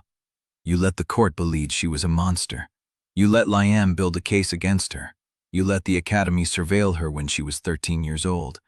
And you did it because she was inconvenient. Duke Hadrian turned his gaze on his son. I did it because she was visible, he said. A daughter who attracts attention is a daughter who can be used by every faction in the realm. The crown wanted her as a bride. The winter court wanted her as a vessel. The Academy wanted her as a study subject. The only way to keep her out of their hand was to make her worthless to all of them. Marisol felt the floor shift beneath her feet. You made Seraphine cruel, she said. You isolated her. You punished her publicly. You withdrew protection when she needed it most. And when the court decided she was a villain, you let the sentence stand because a dead daughter cannot be claimed by anyone. Duke Hadrian doesn't answer, but he did not deny it either. The silence stretched until Theodore moved. He stepped past Marisol and planted himself between her and the desk, his shoulders squared, his hands loose at his sides, his face a mask of controlled fury. You will not touch her, he said. You will not invoke any more treaties. You will not sign any more letters. You will not offer my sister to anyone ever again. Duke Hadrian studied his son with a look that might have been pride, or might have been grief. Too late, he said. I have already requested armed support from the palace chapel guard. They'll arrive within the hour to escort Seraphine to the coronation threshold as a formal witness to the winter rite. Theodore's hands curled into fists. You cannot. I already have. Marisol looked at her father across the desk, the leather folder still in her hands, her mother's letters still burning in her memory. She had spent 38 days trying to outrun a story, and the man who had written the first page was standing in front of her, waiting for her to fall silent. She did not fall silent. You requested armed support, she said, but you did not tell them what you are protecting them from. Duke Hadrian's eyes flickered. The annotator is already inside the walls, Marisol said. She has been there since before my mother died. She watched Seraphine become the villainess. She placed Liane. She inserted the execution route, and she has been waiting for sunset. She held up the second note, the one sealed in black wax with no crest. Your courier order tells them to reveal the bride, but you do not know which bride will answer. The Duke's face went very still. The sound of boots echoed from the entry hall, multiple sets, moving in unison. Theodore turned toward the door. Duke Hadrian's hand moved to the lamp on his desk, and the flame guttered, then steadied, casting long shadows across the walls. Marisol stood in the study of the house that had raised her mother's letters in one hand, her father's betrayal in the other, and the palace guard already mounting the stairs. The door swung open. Chapter 62. The palace guard filled the doorway, 7 men in chapel blue, their captain already scanning the study with the practiced indifference of someone who had done this before. Lady de Vanscourt, he said, by order of the Crown Stewardship Office of Northern Affairs, you are required to attend the coronation threshold ceremony as a formal witness. Marisol did not move. She held the leather folder against her chest, her mother's letters still warm through the buckled flap, and looked past the captain at the faces behind him. None of them met her eyes. They were following orders. They did not know what they were escorting her toward. I will attend, she said, but not now. I have preparations to make. The captain's jaw tightened. The ceremony is at sundown. I have been instructed to escort you directly to the chapel precinct and ensure you remain there until the rite begins. Then you have been instructed to deliver me to an open floor of a building the winter court has already claimed, with no explanation of what the rite requires of me, and no guarantee that I will walk out of it. She kept her voice even. You may report to your superiors that I refused immediate escort because I required a change of dress and the gathering of household witnesses, per the Nobility Attendance Protocol Section 17, which permits a formal witness to prepare in private before a threshold ceremony. The captain's eyes flickered. He did not know the protocol. She had made it up. But he could not admit he did not know, and the pause was long enough for Theodore to step forward and place himself between Marisol and the door again. You heard my sister, he said. She will attend. She will not be dragged. The captain held Theodore's gaze for 3 seconds, then 2 more, then stepped aside. 1 hour, he said. I will have 2 men at the front door. If you are not in the carriage by the 5th bell, I will return with the full detachment and escort you by force. He turned to a punish we enveloped Bastere. If you've daily grad, but I am lifted in a passus. A mising 3 hards looking consul beast. The holy, I mean being despise.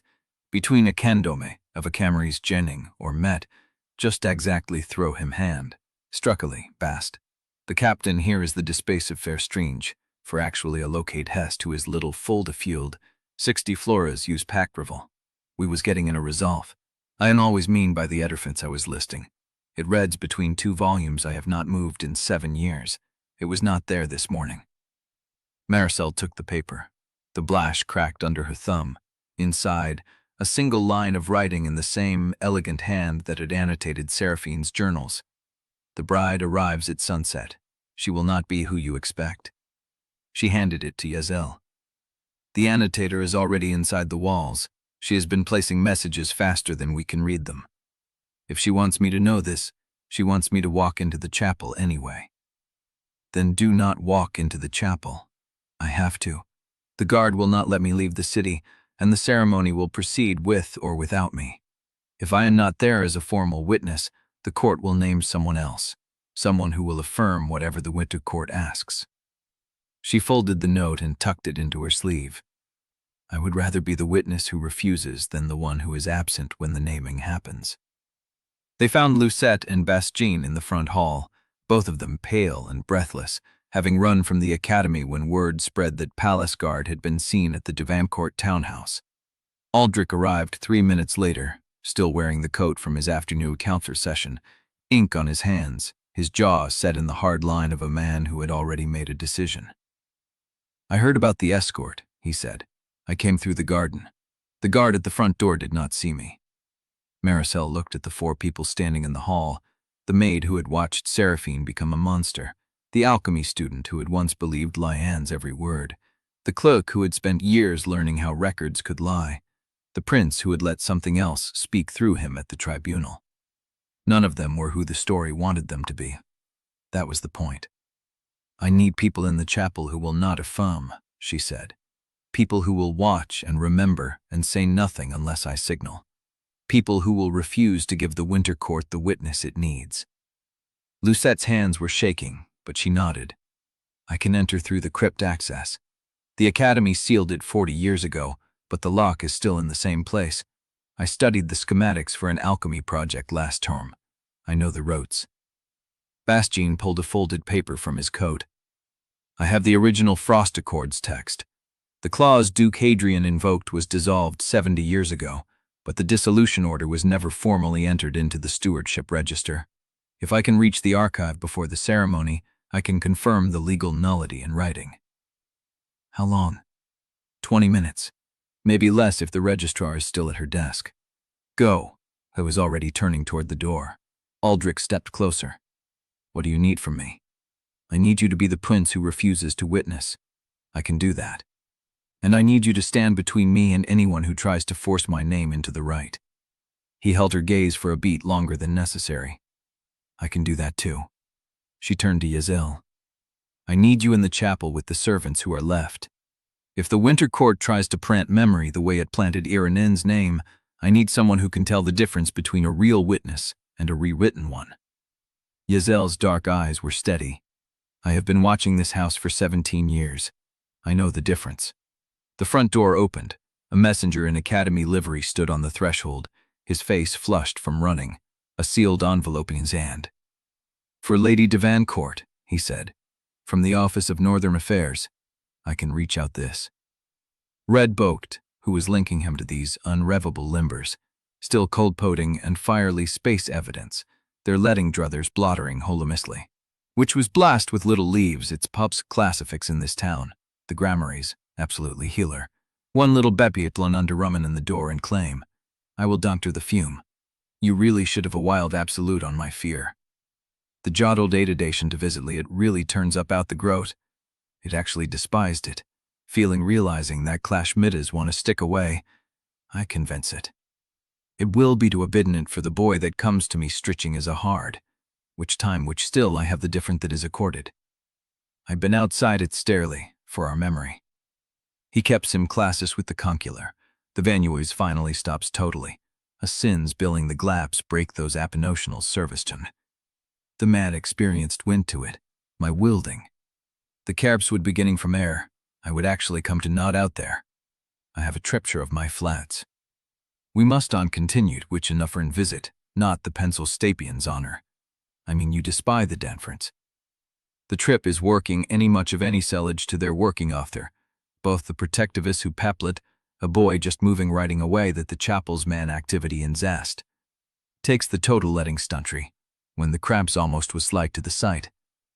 My father is easily guessing the entire glowing of fivery staff. I really look to the fighter steered a bunch of mad of warmers who strode onto the smile. I let them ever weather Maid despite the blurcy completely. The country steeled, is making monocle disluctive. They have never know whatever contract is pretty righty. Still oppression, I think. It's not the fault, a pacify. Is a story little very design.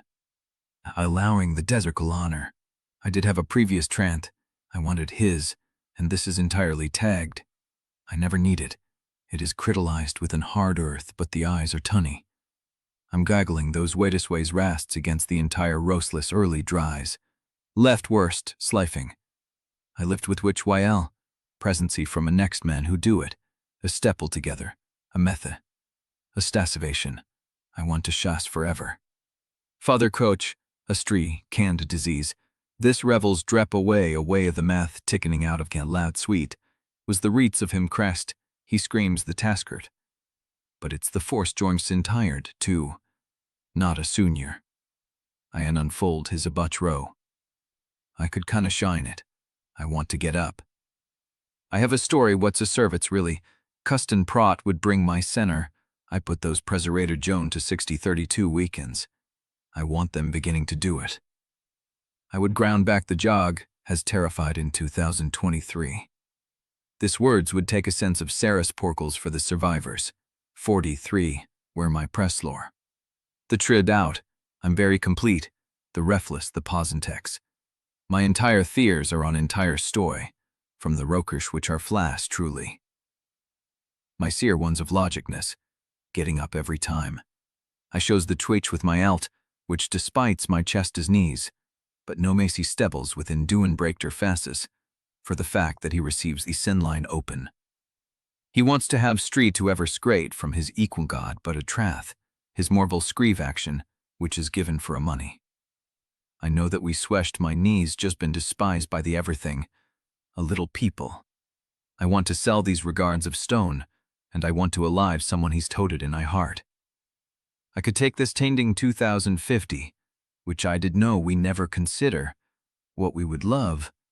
I would levelate when I want today is just that, delivered under protocol seal. Marisol took the envelope. She broke the wax. The single sheet inside was brief and precise.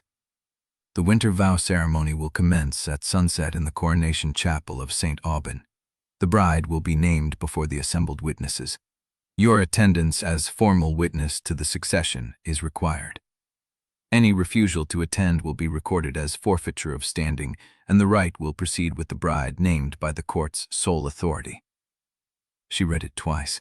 Then she looked up at the people in the hall, the prince, the clerk, the alchemist, the maid, and the man who was already walking back from the archive with a sheaf of papers in his hand and a grim set to his mouth. "Sunset," she said. "We have until the 5th bell." She folded the letter and tucked it into her sleeve beside the annotator's note. "Let us give the winter court a witness it will not forget." Theodore was the first to move. He walked to the door and held it open. "Then let us go." And one by one, they all walked toward it. Chapter 63. The chapel forecourt gathered dusk like a held breath. Marisol stopped at the edge of the paving stones and counted the faces turned toward the doors. Courtiers in winter velvets, academy faculty in formal black, 2 border house representatives she recognized from the annulment ball, their expressions unreadable. A cluster of servants in house colors she did not recognize, pressed against the far wall as if trying to make themselves smaller. None of them looked at her. They were all watching the woman standing at the chapel threshold. Liane Joubert wore white, not the soft cream of academy linen or the pale ivory of a winter ball, white that swallowed light, white that gathered the fading sun into itself and held it still. Her hair was loose, falling past her shoulders in waves that caught the same cold glow, and her hands were bare, no gloves, no rings, no sign of the burn scar Marisol remembered pressing against her wrist. She looked like the illustration from a story no one had read yet. The crowd parted around her as if she had always stood there, as if the chapel steps had been waiting for her weight. Marisol felt Theodore stop beside her, his breath catching. "She was not there 5 minutes ago," he said. "I looked." "She was not there," Lucette confirmed from behind. "I checked the forecourt before I came to the house. It was empty." Liane turned. Her gaze found Marisol across the paving stones with the ease of someone who would know exactly where to look. She did not smile. She did not frown. Her face held the stillness of a portrait, composed and untouchable, and the winter light around her seemed to sharpen at the edges.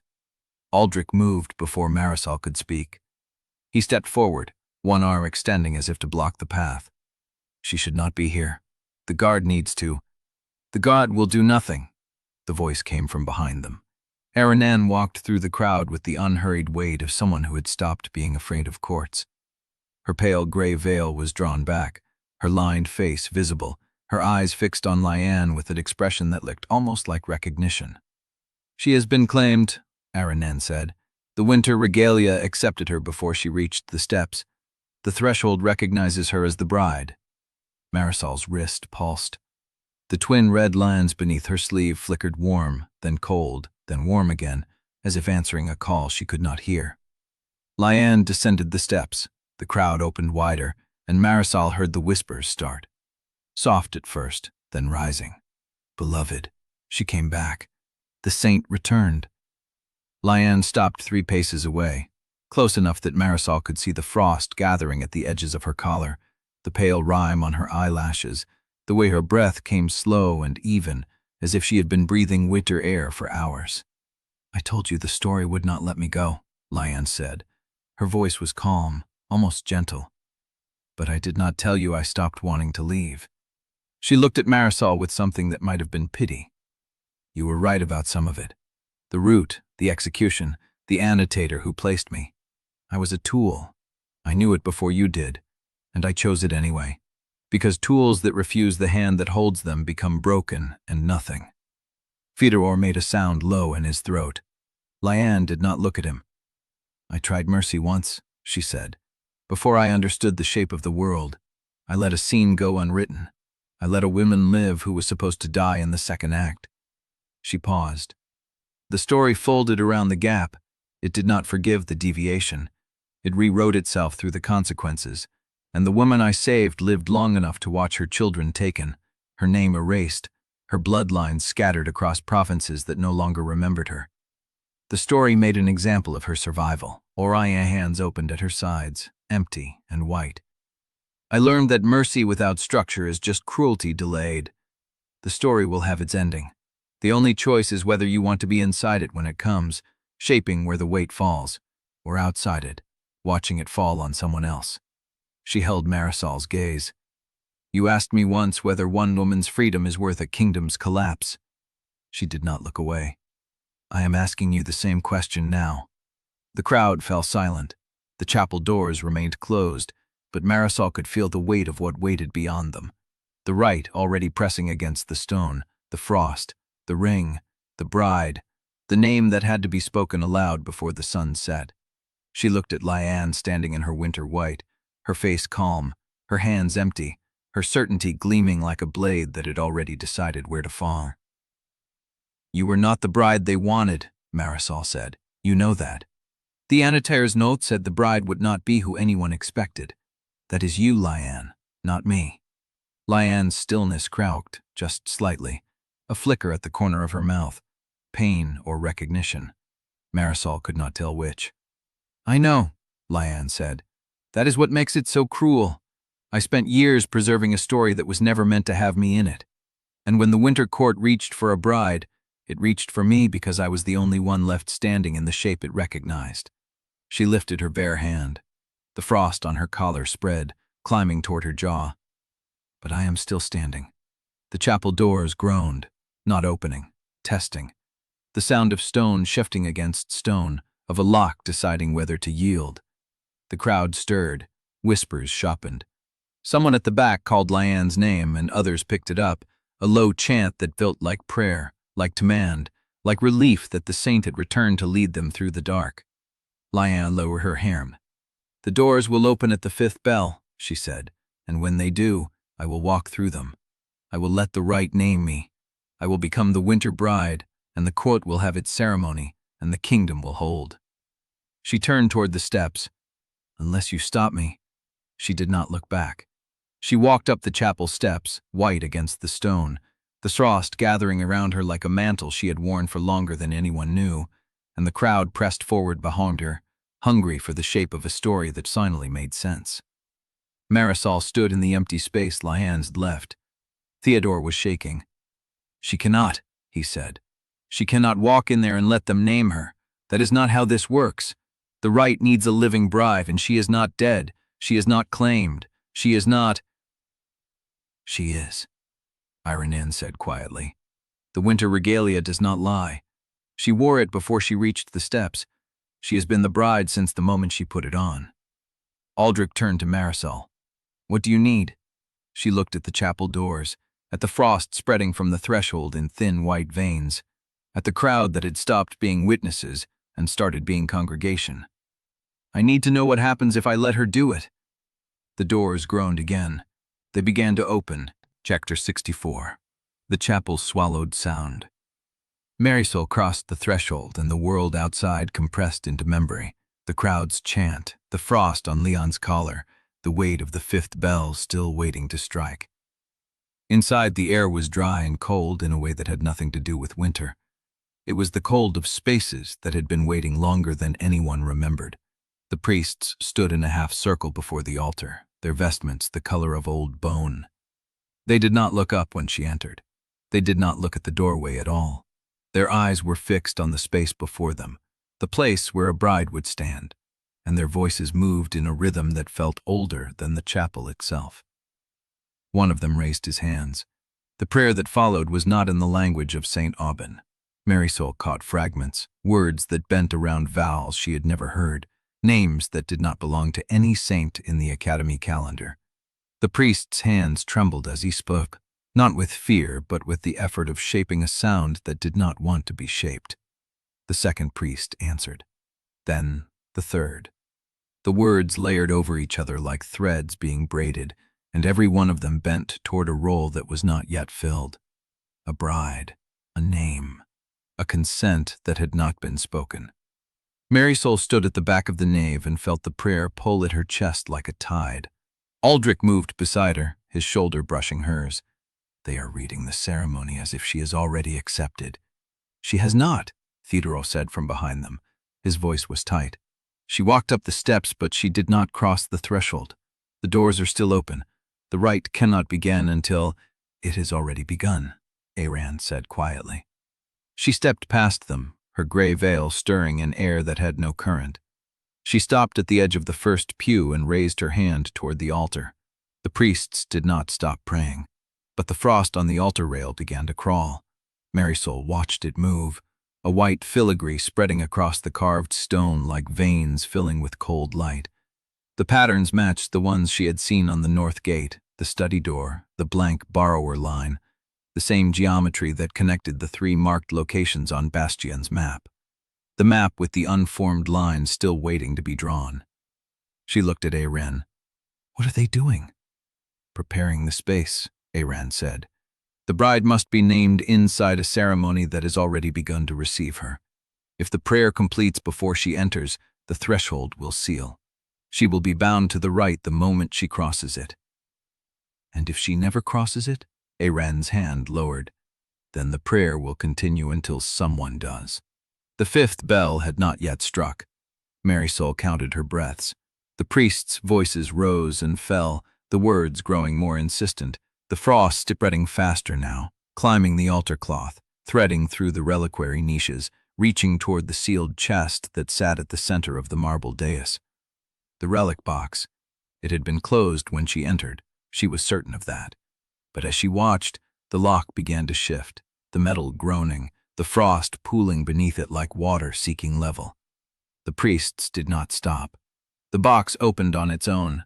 The lid rose without hands, without sound, and the frost poured over the rim like a thing alive, curling around whatever lay inside, lifting it free. A ring. She saw it clearly. A band of ice around a seal that held no mark, no crest, no symbol she recognized. It hovered above the open box, turning slowly, and the frost that held it cast no shadow. Eirenne made a sound Marisol had never heard from her before. A breath. A recognition. "That is not a relic," Yeso said from the shadow of a pillar. Her voice was flat, the tone she used when she had already guessed the answer and wanted confirmation anyway. "No," Eirenne said. "It is a claim." She turned to face Marisol. "The story is waiting. It has prepared a vessel, arranged the words, opened the box, but it cannot force the final step. It needs one who will stand where the bride is meant to stand and speak the consent."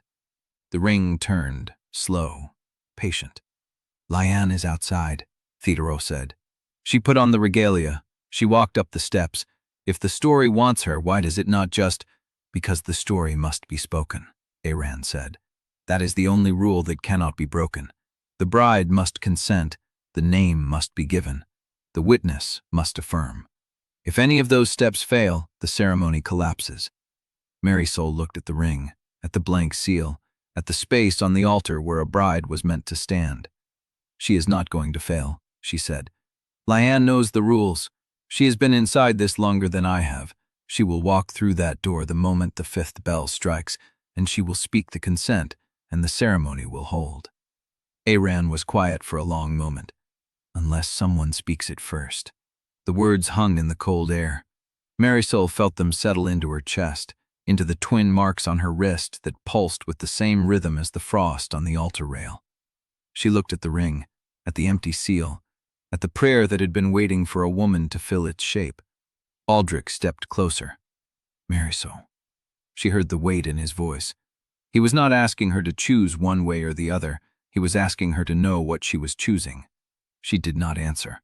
The 5th bell had not yet struck, but the frost on the altar rail had reached the ring, and the ring had begun to turn toward her. A voice spoke from the doorway behind her. Not Liane's. The older priest's prayer broke. The other priests faltered. The frost stopped crawling. The ring stopped turning. Marisol turned. Liane Joubert stood in the open doorway. The white of her gown had dimmed, the frost on her collar spreading now across her throat, climbing her jaw, threading into her loose hair. Her hands were bare. Her face was calm. Her eyes were fixed on the ring, and the ring was fixed on her. She stepped over the threshold. The chapel doors groaned behind her, and the 5th bell struck once before the sound died, swallowed by the silence of a ceremony that had just found its center. Chapter 65. Liane stood in the threshold, frost climbing her throat like a second collar, and the ring above the altar turned toward her with the slow patience of something that had been waiting longer than any woman in this room had been alive. The priests resumed their prayer. The language was older than St. Aubin, older than the crown, older than the names carved into the chapel walls. Marisol did not understand the words, but she understood their shape. They were building a sentence around a subject that had just arrived. Liane walked forward. Her bare feet made no sound on the stone. The white gown dragged behind her, swallowing the torchlight, and where the hem touched the frost on the floor, the frost climbed into the fabric and held. Marisol did not move. Aldrich's hand found her wrist, not gripping, just present. She felt the warmth of his palm against the cold rising from her skin, and she did not pull away. Liane stopped at the base of the altar. The ring hung at eye level, turning slowly, and Liane looked at it the way a woman looks at a door she has been walking toward for years. "The Winter Court sent the ring," she said. Her voice was calm, flat, the voice of someone who had already made peace with what came next. "It was never a relic. It is a vessel for the name that fills it. Once I speak the name into the seal, the root becomes history. Everything she was, everything she did, everything that was taken from her. It becomes part of the canon. The erased duchy becomes a footnote. The suppressed records become a chapter. And the story stops searching for a bride because it will have found its anchor." Marisol's wrist marks pulsed. She felt the rhythm in her chest, in the base of her throat, in the space behind her eyes. "And if you do not speak it?" she said. Liane's smile was small, rueful, almost kind. "Then the ceremony waits. The prayer continues. The frost spreads. And eventually someone else will stand where I am standing, and they will speak a different name, and the story will bind to whoever they choose." She looked at Marisol. "I have been a tool for 17 years, Marisol. I have done terrible things because I believed the structure had to hold, but I have never once made a choice that was entirely my own." Her hand lifted. The ring turned toward her palm. "I am going to speak Eirenne's name. I am going to bind the root to her history. And then I am going to walk out of this chapel and never serve any story again." "The winter rite requires 3 steps," Marisol said. "Consent, name, witness. Liane has the right to speak the name, but the witness must affirm it, and I do not see a single person in this chapel who has agreed to testify for Eirenne of Vauclair." The silence stretched. Liane's hand lowered slowly. "The rite does not require a living witness," she said. "The archive itself serves as witness." "Which archive?" Marisol said. "The one that suppressed Vauclair's records for 22 years? The one that erased your burn scar from every document that mentioned it?" She stepped closer. "The frost residue on the altar, Liane. Look at it." Liane looked. The frost had crawled up the altar cloth in a pattern Marisol had seen before. 5-petal lilies at every intersection, curling geometry that matched the north gate, the study door, the blank borrower line. But there was something else. Where the frost met the edge of the sealed page that had appeared inside the relic box, the residue had foamed a second layer, a faint discoloration that did not match the natural spread of the cold. Lucette's voice came from the left. "It is false sequence." Everyone turned. The scholarship student stood near the crypt stair, her hand stained with frostburn, her eyes fixed on the altar. "The frost follows the path of the narrative. It spreads from the point where the story was planted. But that page, the one that appeared in the relic box, it was placed after the frost began. The residue on top of it is fresher. The sequence is wrong." She pointed at the altar.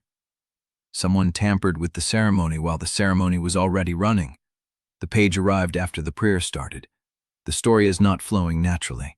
It is being fed lines from outside." Liane looked at the page, looked at the frost, looked at the ring in her hand. "Who placed it?" she said. No one answered. The priests began to pray again, their voices climbing, the language pressing against the walls like a living thing trying to escape its cage. The frost on the altar pulsed, once, twice, and the sealed page began to lift, the wax seal cracking, the paper curling at the edges. A name was forming on the blank surface. Marisol saw it first. The letters appeared one at a time, pressed into the paper by no hand she could see, the script elegant and precise and utterly unfamiliar. "EIR. "Stop her," Theodore said. He was not looking at Liane, he was looking at the doorway. The guard had arrived. Chapel blue filled the threshold, weapons drawn, their breaths pluming in the cold. Duke Hadron stood behind them, gray eyes fixed on Marisol, his face unreadable. "The Crown requires the ceremony to proceed," he said. "The witness chain will be satisfied by the authority of the palace guard." The guard surged forward, and the room broke into motion. Chapter 66. The guard surged forward. The room broke into motion. Marisol did not wait. She dropped, one knee hitting the cold stone, her hand finding the gap beneath the altar dais where the frost had not yet reached. The priest's prayer climbed behind her, the guard's boots hammered against the nave floor, and somewhere to her left, Theodore shouted something she did not catch. Her fingers met leather. She pulled.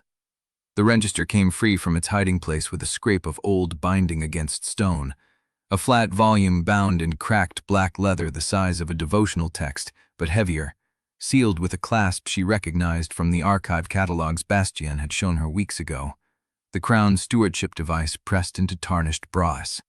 "Marisol," Aldrich's voice sharp and close. She looked up. He stood 2 paces away, one hand extended toward her, the other braced against the altar as if to shield her from the advancing guard. "What did you find?" She answered by breaking the clasp. The seal snapped cleanly, no resistance, as if it had been waiting for hands that knew how to open it. The cover fell back and the first page caught the white torchlight, and Marisol read the heading in a single breath. "Certificate of Succession Transfer, Duchy of Vauclair, ratified under devotional authority of the Crown Stewardship, 7th day of the harvest moon, year of the second queen." The ink was still wet. "Eirenne," Marisol said. The veiled woman moved through the chaos, gray silk parting the crowd like water parting around stone. She reached the altar step and looked down at the open register, her pale gray eyes tracking the lines of text with an expression Marisol could not name. "That is not possible," Eirenne said. Marisol read faster. The register documented a transfer, Vauclair's succession line rerouted through a devotional clause Marisol had never seen in any academy text, reassigning the duchy's inheritances to a male cousin whose name had been struck from every genealogy she had studied. The signatures were dated 23 years ago. The final approval bore the name of Queen Marguerite II. The queen had been dead for 26 years. "Forged," Marisol said. "Look again," Eirenne said. The ink was moving, not drying. Moving. The letters shifted under the torchlight, the strokes rearranging themselves as the congregation watched, the dead queen's signature flattening into a new shape, a new name beginning to form in the space where the approval had been written. EIR. The same letters from the sealed page. The same hand. The crowd gasped. A woman near the front pew pressed both hands to her mouth. The palace guard had stopped advancing, their captain staring at the register as if it had bitten him. Marisol held the book open, her thumb pressed to the edge of the page, feeling the warmth of the ink spreading beneath her touch. "Who wrote this?" she said. No one answered. The prayer had stopped. The priests stood frozen at the altar, their mouths open, their hands lifted, the language suspended in the air between them like a held breath. The frost on the altar rail pulsed once, twice, and then began to retreat, pulling back toward the ring in Liane's hand as if the ceremony itself was hesitating. Liane looked at the register, looked at Marisol. "The queen was dead," she said slowly. "When this was signed, the queen was already dead." "I know," Marisol said. "Then who signed for her?" The question hung in the silence. Marisol turned the page. The second leaf bore a single entry, a dedication in the same elegant hand she had seen in Seraphine's journals, the same margin notes, the same deliberate spacing. "To the custodian who reads this, what was written can be rewritten, but ink remembers its first shape. Burn this book before the 3rd bell if you want the silence to hold." The final line was dated today. Marisol's thumb tapped against her forefinger once, twice, 3 times. "The annotator," she said. "The woman inside the walls. She put this here." Eirenne's voice came from beside her, low and steady. "She has been here longer than you." "I know." "Marisol," Theodore's voice cracked. "The name on the page. It is changing again." She looked down. The ink had finished its rearrangement. The dead queen's signature had reformed into something else entirely, a single word carved into the paper as if pressed by a blade. "Witness," and beneath it, In fresh, black ink that gleamed wet in the torchlight, the first letters of a new line began to appear. T-H-E. The register was still writing itself. The room was still watching. And somewhere in the depths of the Devoncourt townhouse, in a room Marisol had never found, a woman sat with a pen in her hand and a smile on her face, waiting for the ink to finish drying so she could turn the page. Chapter 67. The ink kept moving. Marisol held the register open, her thumb pressed to the edge of the page, feeling the warmth spread beneath her touch like fever rising through skin. The letters shifted. The dead queen's signature dissolved and reformed.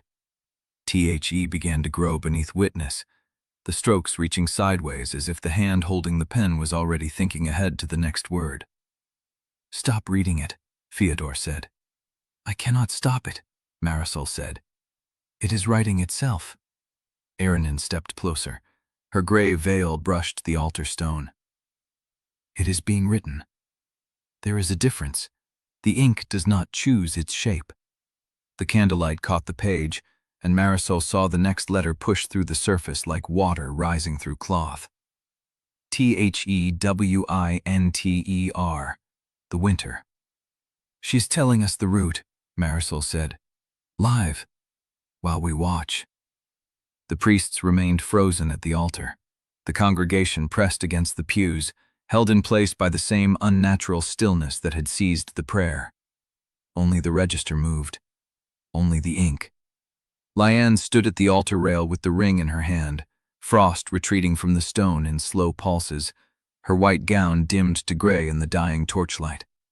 Her eyes tracked the forming words with an expression Marisol had never seen on her face. Weariness. "I know who it is," Liane said. "Then name her," Marisol said. "Read it first. Read it aloud and see if the ink can survive being spoken." The room waited. Marisol looked at the register, at the wet black letters still assembling themselves beneath the word witness, at the first syllable of a name that had not finished forming. She lifted her chin. "The register reads," she said, her voice carrying across the chapel. "Certificate of Succession Transfer," Marisol read. "Ratified under devotional authority of the Crown Stewardship," Aldrich continued. "The 7th day of the harvest moon," Theodore added, stepping forward. "The year of the second queen," Yalsi said from the shadow of a pillar. Eirenne's voice rose above them all, steady and cold.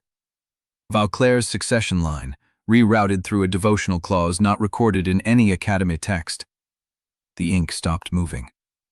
Marisol felt the warmth beneath her thumb falter, the moisture on the page freezing mid-spread as if the words could not survive being spoken aloud by so many mouths at once. "She was listening," Marisol said. "She can hear us." "Then let her hear," Theodore said. He reached past her and placed his hand flat on the page, his palm covering the unfinished line.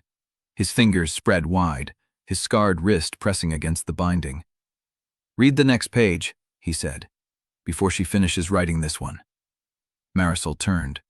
The third leaf was blank. No ink, no letters, no ghost of words waiting to surface. Then the first stroke appeared at the top of the page, slow and deliberate, as if the hand holding the pen had paused to consider what to write next. A single word. "Delphine." The breath left Marisol's chest. "Mother," Theodore said. Yalsi moved from the pillar to stand beside him. "Delphine Devereaux," she said, her voice flat and precise. The Duchess wrote wardings against the winter court. She planted memory fractures in household servants. She hid letters from the Duke because she knew what was coming. The ink did not react. "Keep going," Eirenne said. "Say her name together." "Delphine Devereaux," Marisol said. "Delphine Devereaux," Theodore said. "Delphine Devereaux," Theodore said.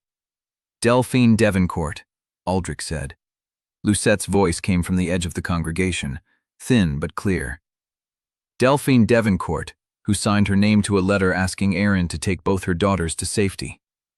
The page beneath Theodore's hand began to frost. The ice spread from the center of the blank leaf, reaching toward the edges in white veins that crackled as they grew. The ink did not bleed into the cold. It held its shape, dark and sharp against the spreading frost. Then it wrote again.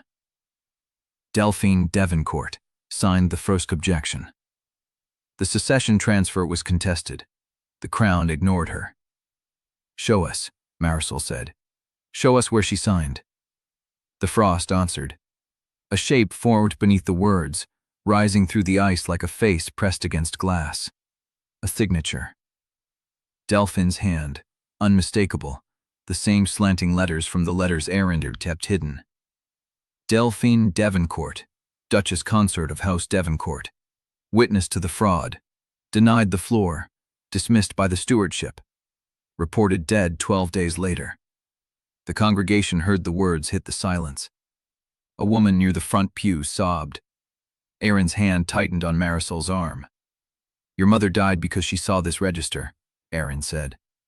"She found it before the Duke did. She brought it to the stewardship and they sent her home. 12 days later she was gone." "And they burned the book," Marisol said. "No, she hid it. Under the altar of the coronation chapel, where no one would think to look for a document that could destroy the Crown's claim over Vauclair." The frost spread further. The veins reached the edges of the page and stopped, and the ink beneath the signature began to rearrange itself again, slower now, as if the hand holding the pen was tiring. The Queen was dead. The signature was forged. The transfer was never legal. "Then why is it still here?" Theodore said. His hand was still pressed to the page, his palm pale against the frost. If it was contested, why did no one destroy it? The ink answered, "Because no one could read it and live. I am the only one who stayed inside the walls. I am the only one who remembers." "Who are you?" Marisol said. The ink paused. Then it wrote a single word that did not belong to any name she knew. "The third." Eirenne's breath caught. "The third daughter," Eirenne said. "The one your mother tried to save." The register went still. The frost held. And somewhere in the depths of the Devereaux townhouse, in a room Marisol had never found, a woman set down her pen and waited for the next page to dry. The papal doors groaned. Duke Hadrian's voice cut through the silence. "Seize the book." The palace guard surged forward. Marisol closed the register, pressed it against her chest, and Theodore turned to face the advancing blue, his scald wrist still bearing the mark of the page he had touched. Chapter 68. The guard captain reached for Marisol's wrist. Theodore moved before she could. He stepped sideways, planting himself between the blue uniforms and his sister, his shoulder blades pressed against her arm. His palm was still pale from the frost, but he held his hand open at waist level, not raised, not threatening, just present. "You will not touch her." Duke Hadrian's voice came from behind the line of guards. "Theodore, step aside." "No." The word landed flat and final. A stone dropped into still water. The congregation drew breath as one. Theodore turned his head slightly, just enough to meet his father's gaze over the shoulders of the advancing guard. His jaw was set. His scarred wrist caught the light from the white torches.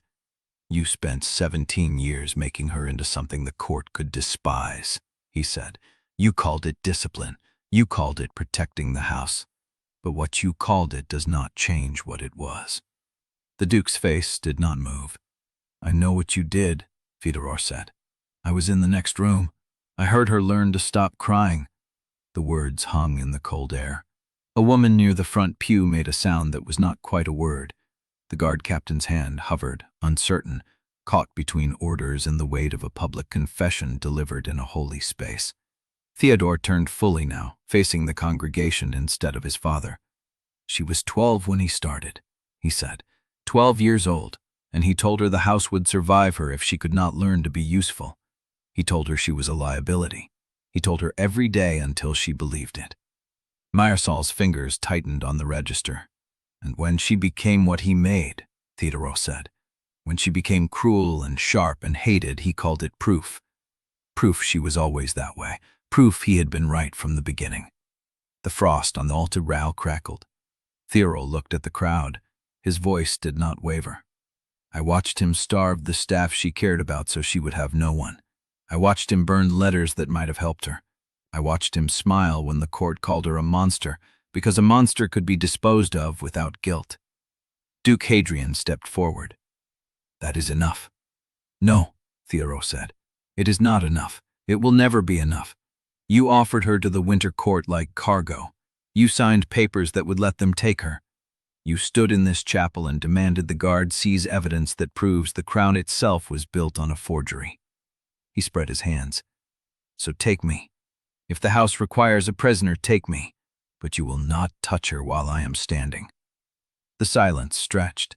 Then a man near the back of the congregation stepped forward. Not a noble, not a guard, an attendant in chapel livery, his face gray with age, his hands clenched at his sides. "I remember," he said. The guard captain turned. "I remember the Duchess," the attendant said. "I was here when she came to contest the transfer. She stood where that girl is standing now, and she held a book, and they told her to leave. She left.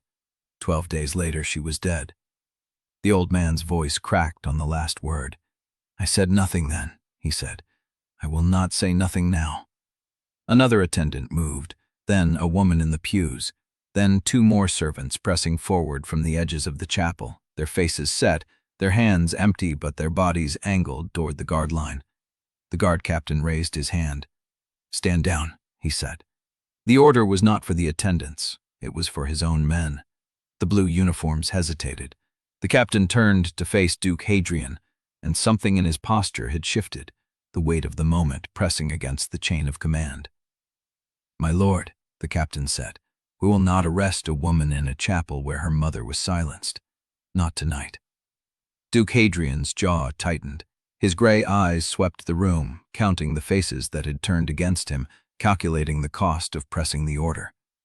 He did not press it. He stepped back. And in the breath of space that opened, Liane moved. She crossed the altar in 3 strides, her white gown trailing frost, her bare feet silent on the stone. The ring hovered above the dais, turning slowly, its blank seal waiting. She reached for it. "Liane," Marisol said. "Do not!"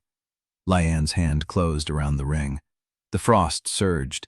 It climbed the altar in a white wave, racing up the stone, spreading across the ceiling in veins that branched and split and filled the chapel with the sound of ice cracking against ancient mortar. Liane lifted the ring to her lips. "Eirenne," she said. The name did not echo. It was swallowed. The ring flared white, then clear, then white again, pulsing like a heartbeat. And Liane's face went slack as something older than the chapel answered through her throat. Chapter 69. The voice that came through Liane was not young.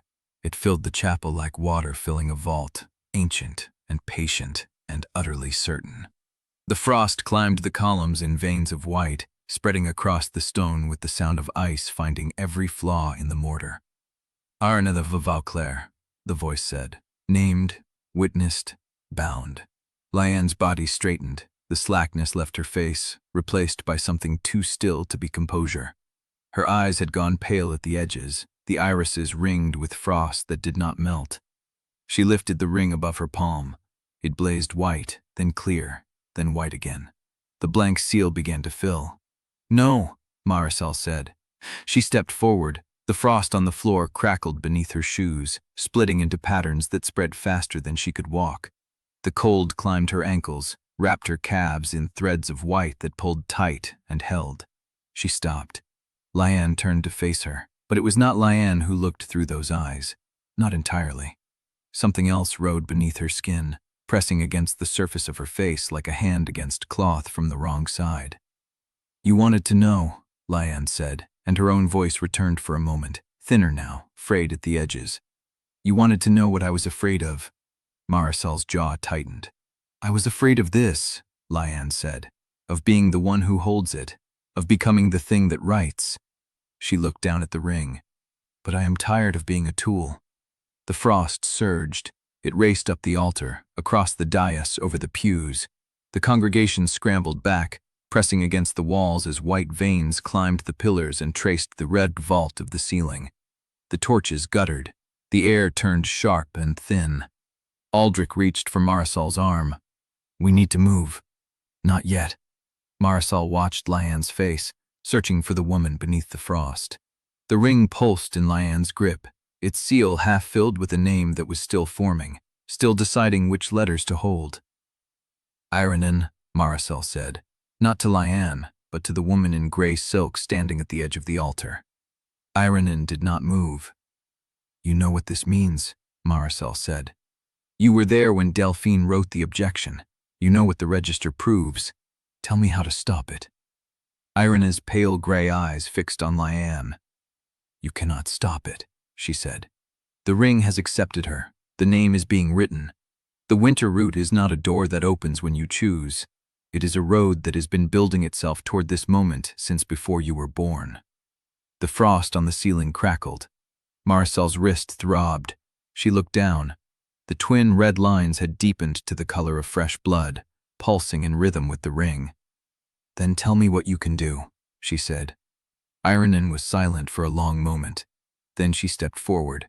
Her gray silk brushed the frost-covered stone, and where she walked, the ice did not retreat. It welcomed her.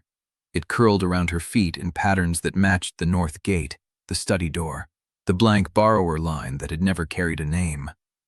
Liane, Eirenne said. Liane turned. Eirenne's voice was not loud, but it carried through the chapel like a thread pulled through cloth, finding every gap in the frost. You have wanted this for longer than you admit, Eirenne said. You told yourself it was about preservation, about keeping the world from collapsing, about protecting people from the void that follows a broken story. Liane's jaw tightened. But that was never the whole truth, Eirenne said. You wanted to be the one who held the pen. You wanted to be the author, not the instrument. You wanted certainty so badly that you stopped asking whether the certainty was worth the cost. The frost on Liane's throat crackled. I am doing what is necessary, Liane said. You are doing what is familiar, Eirenne said. Those are not the same thing. The ring flared. Liane's hand trembled. The seal was almost full now, the name nearly complete. The letters had formed into something that caught the light and held it, refusing to let it go. The consent was stolen, Liane said. You know this. The ring accepted you because you claimed it, not because you were chosen. The root is binding because you forced it to bind, not because it was meant to hold you. Liane's face flickered. For a moment, the frost receded from her eyes, and Marisol saw the woman beneath. Tired, frightened, clinging to the ring like a child holding a key to a door that had already been locked. A story that requires stolen consent, Eirenne said, cannot hold forever. The words hung in the air. The frost on the ceiling stopped spreading. For a breath, the chapel was silent. Then Liane's mouth opened, and the ancient voice returned. It will hold long enough. The ring flared white, the seal completed. The name was written, and the ceiling began to crack. The frost did not retreat. It bent. The stone groaned, a sound like a ship breaking against ice, and a hairline fissure ran from the center of the vault toward the nearest column. Dust fell. The congregation screamed. Marisol's wrist burned. Liane stood at the altar, the ring raised above her head, frost streaming from her fingers in ribbons of white that wrapped around the pillars and pulled. The chapel was folding, not collapsing, folding. The space between the altar and the doors was compressing, the walls bent inward at angles that should not exist, the floor rippling like water as the winter root tried to force itself into a shape it had never been meant to fill. Marisol's feet left the ground. Not far, an inch, 2. But she felt the pull, the same force that had drawn the frost lily toward the north gate, that had written names on blank pages, that had been building this road since before she was born. Aldrich grabbed her hand. Theodore grabbed her other arm. Sile pressed against her back. And through the chaos, Marisol saw Liane's face. The frost had taken her eyes completely now. They were white, blank, filled with the same pale light that had lancered through her throat. But her mouth was open, and Marisol could see that she was trying to speak, trying to say something, trying to stop what she had started. The crack widened, the stone groaned, and from somewhere deeper in the building, beneath the chapel, below the vault, below the bones of St. Aubin itself, a stair that had been sealed for longer than anyone remembered began to open. Chapter 70. The floor rippled beneath Marisol's feet. Aldrich's grip tightened on her hand. Theodore's arm locked around hers. Exile pressed against her back, breath warm against Marisol's shoulder blade, and for a moment the four of them hung in the space between one heartbeat and the next, suspended above a stone floor that no longer knew which direction was down. The frost on the ceiling had stopped spreading. It was waiting. Marisol's wrist burned. The twin red lines pulsed in rhythm with the ring, and she could feel it now, a pull. Not toward Liane, not toward the altar, but toward the seam where the ceiling had cracked open, toward the darkness that had begun breathing from the stair below. She looked down. Her feet were 3 inches above the stone. The congregation had pressed themselves against the walls, pressing away from the altar, away from the frost, away from the woman whose eyes had gone white. Someone was sobbing. A priest was chanting in a language that no longer fit the air. Marisol. Aldrich's voice. We have to move. She turned her head. Liane stood at the altar, ring raised, frost streaming from her fingers. Her mouth was still open, still trying to speak, still trying to shape words that the ancient voice would not let through. The cracked ceiling groaned. A stone the size of Marisol's fist broke free and fell. It did not hit the floor. It hung, suspended a foot above the rippling stone, caught in the same impossible gravity that had lifted Marisol's feet from the ground. The name, the seal, the route. Marisol looked at the ring, at the blank seal that had filled with something written in frost and light and stolen consent. At Liane's hand, trembling around the ice, and she understood. The ring had power because the story had given it power. The winter root had force because people treated it as inevitable. The frost had spread because no one had stopped it. But the register could still write, the ink could still move, and Marisol had held the book, had felt it breathing, had read the words that were still forming, still choosing. She pulled her arm free from Theodore's grip. "Lucette," she said. Lucette was pressed against a pillar, face white, hands raised as if she could shield herself from the folding air. She looked up at her name. "Heat the frost seam," Marisol said. "The one at the altar base, the false sequence line." Lucette's mouth opened. "I don't have alchemy tools," she said. "Then use the torches?" Lucette looked at the nearest flame, still burning white and cold, then at the altar, then at Liane, whose eyes had gone white, whose hand was still raised, whose ring was still pulling the ceiling apart. She moved. Marisol turned. "Bastien?"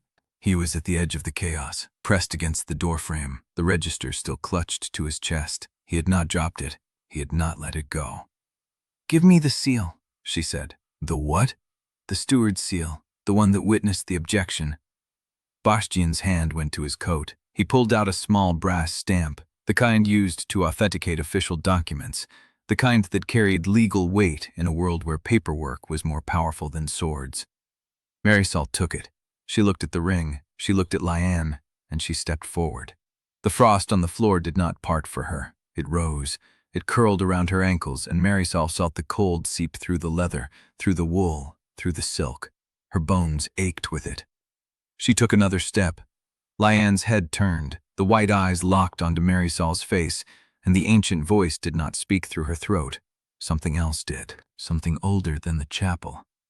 "You cannot break what was already written." Marisol kept walking. "The name is spoken, the seal is complete, the root is bound." Another step. The frost climbed to Marisol's knees. The ring flared, the ceiling cracked again, a sound like a glacier splitting, and the wall behind the altar bowed inward, stone groaning against stone. Marisol stopped 3 feet from Liane. She could see the frost in Liane's throat now, pale veins crawling up her jaw, threading through her lips, wrapping around her tongue. Liane's hand was still raised, but her fingers were no longer trembling. They were stiff, frozen. The ring was no longer a band of ice. It was fused to her flesh. "The ring cannot be removed," the ancient voice said. Marisol looked at the seam where the ring met Liane's skin. There was a line of frost, a hairline crack, and beneath it, the faintest glow. Heat. Lucette had reached the altar base. Marisol could see her, bent low, one hand pressed against the frost seam, a torch in the other. The flame was white, but it was flickering, warming. "You cannot break it," the voice repeated. Marisol looked at Liane's face. "She's still in there," she said. Liane's white eyes did not blink. "The voice is using her throat," Marisol said, "but she is still trying to speak. I saw it." The frost on Liane's lips trembled. "She is fighting you." The ceiling cracked again. A larger stone fell, caught, hung. Marisol raised her voice. "Lucette, how long?" "The seam is fracturing," Lucette said, "but the ring is reforging faster than I can heat it." Marisol looked at the register, at the brass stamp in her hand. She thought about the line in the dedication, "Burn the book before the third bell." She thought about the ink that had stopped moving when multiple voices spoke it. She thought about the false sequence, the sealed page that had arrived after the ceremony began, the tampering that had broken the ritual before it was whole. And she understood. The ring was not the mechanism. The root was. The Winter Court had claimed Liane because Liane had claimed the ring. But the ring had power because the story had given it power. And the story could be overwritten. "Bastien," she said, "open the register to the blank leaf." Bastien dropped to his knees, the leather volume cracking open on the stone floor. The ink was still wet, still moving. Marisol knelt. She pressed the brass stamp to the page, and she wrote, not with ink, with imprint. The steward's seal pressed into the blank leaf, a circle of authority that the story had not anticipated. The ink stopped moving. The frost on Liane's throat hesitated, and Marisol looked at her. "Your name," she said. "Not the ancient one, not the root. Your name." Liane's mouth opened. The frost in her throat cracked, and she said, in a voice so small it was barely a whisper, "Liane?" The ring shattered, not outward, inward. The ice collapsed into itself, a sound like glass grinding against glass, and Liane's hand fell to her side, the band of frost dissolving into dust that scattered across the altar. The ceiling stopped cracking, the walls stopped bending, the floor settled. And from the gap beneath the altar, the stair that had been sealed for longer than anyone remembered yawned open, a passage of absolute dark, waiting. Marisol stood. Liane looked at her with human eyes, ringed in red, exhausted beyond measure. "What happens now?" Liane asked. Marisol did not know the answer, but the stair was open, and from somewhere below, a voice that was not ancient, not patient, not utterly certain, called up through the dark. "Come down, all of you. It is time to see what lies beneath the story." Chapter 71. The frost dust settled across the altar like ash from a fire no one had seen burn. Marisol's hand was still extended toward Liane, the steward's seal warm against her palm where she had pressed it into the register. The ring was gone. The ancient voice was gone.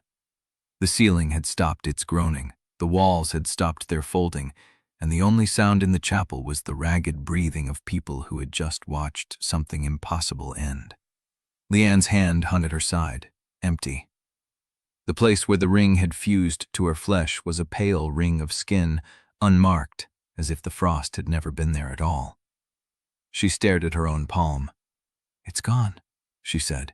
Her voice was small, human. Marisol did not lower her hand. She stood in the gap between the altar and the open stair, the register still open at her feet, the brass seal glinting where it had fallen. The dondus below the chapel breathed upward, cold and ancient, but it was patient now, waiting. "Liane," Marisol said. Liane's gaze rose from her empty hand. Her eyes were human, ringed in red, filled with something Marisol had never seen in them before. Uncertainty. "I don't," Liane stopped. Her throat worked. "I don't know what happens now." Behind them, the guard line was reforming. Duke Hadrian's voice cut through the murmuring, sharp and furious, ordering the captain to secure the altar. The captain did not move. His men did not move. They stood in a loose arc, weapons half drawn, watching the open stair with the wariness of men who had just watched their certainties crumble. Aldrich stepped past Marisol, placing himself between the guards and the altar. "The ceremony is finished," he said. His voice carried. "The ring is broken. There is nothing to secure. The crown will decide what is finished," Duke Hadrian snapped. Theodore moved before Marisol could speak.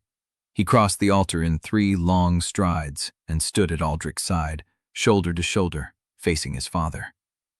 "The crown," he said. "Can wait until the chapel is safe." Duke Hadrian's mouth tightened. He looked at Theodore, then at Marisol, then at the darkness pooling from the open stair. He did not advance. Marisol turned back to Liane. She had not moved. Her hand was still open at her side, palm up, as if she expected the ring to reform. Her lips were parted. Her breathing was shallow. "You asked me," Liane whispered. "What happens to a world after the heroine fails?" Marisol waited. "I don't know the answer." Liane's voice cracked. "I thought I did. I thought if I held the root tight enough, if I kept the story moving, the world would stay whole. That was the bargain. I could be what they needed, and the canon would hold, and no one else would have to." She stopped, swallowed. "I don't know who I am without it." The frost on the altar was gone. The seal on the register was still warm. Marisol stepped closer and extended her hand again, palm open, no seal in it, no weapon, no document. "Then find out," she said. Liane stared at the offered hand. The congregation held its breath. Behind them, the darkness in the open stair rose slightly, as if the passage itself was listening. Liane did not take the hand. She looked at Marisol's face instead, and her eyes were wet. "I tried to have you executed," she said. "I know. I would have let the winter court take you. I would have watched you burn." "I know." Liane's hand stayed at her side, but her fingers curled slightly, as if she was considering reaching out, and then she looked past Marisol, toward the open stair, toward the voice that had called from below, and her face changed. "What lies beneath the story?" Marisol looked at the darkness. "Only one way to find out." Liane's breath shook.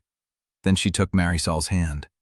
Her fingers were cold, but human cold, not frost cold, and when she stood, she swayed slightly, as if the weight of the script had been the only thing holding her upright. "I don't know if I can be anyone else," she said. Marisol held her gaze. "Neither do I. But that's not a reason to stay dead." The darkness in the stair pulsed once, as if answering, and from somewhere below, the voice that was not ancient, not patient, not utterly certain said, "Bring her, both of you. The story is not finished, but it is ready to be told again." Liane's hand tightened in Marisol's. The guard line did not advance, and the chapel held its breath as the two women tuned toward the dark. Chapter 72. The darkness from the open stair breathed upward, patient and waiting. Liane's hand was still in Marisol's, human cold, trembling. Then she pulled away. "No." The word was barely a whisper, but it landed like a stone in still water. Liane stepped back, her empty palm pressed against her chest where the ring had been fused to her flesh. "I can't." Marisol kept her hand extended. "You already did." "You don't understand." Liane's voice cracked. "Without the root, without the ring, I'm nothing. I was nothing before the story found me, a girl who read too many books and thought she mattered. The story gave me shape, purpose, a reason to wake up. It gave you a cage. It gave me a life." Liane's eyes were wet, but her jaw was set. "And I'd rather be a prisoner in a story that makes sense than free in a world that doesn't." She turned toward the altar. Marisol saw it before she could move. The frost on Liane's hand was not gone. It was hiding, waiting beneath the skin like a vein of silver ice, and as Liane raised her palm, the frost flowered outward from her fingertips in petals of white fire. "No," Marisol said. Liane slammed her palm against the empty air where the ring had hovered. The response was immediate and catastrophic. A sound like a bone breaking echoed through the chapel as the space above the altar split open. The prayer, the ancient language that had been frozen mid-word, snapped back into existence at triple speed, a cacophony of syllables that did not belong to any human tongue. The priests stumbled backward, hands over their ears. The ring did not reform. But something else did. A crack, thin as a hair, appeared in the air above the altar. Through it, Marisol saw light. Not frostlight, not candlelight. A pale, sickly glow that flickered between colors she could not name. And then the chapel began to remember. Names flickered on the memorial plaques along the walls. One moment they read, Saint Aubin, pillar of faith. The next, Saint Aubin, pillar of ice, then blank, then Aubin of the frost corridor, then nothing at all. The congregation screamed. Marisol felt it before she saw it. The register at her feet, still open, still warm from the steward's seal, began to shake.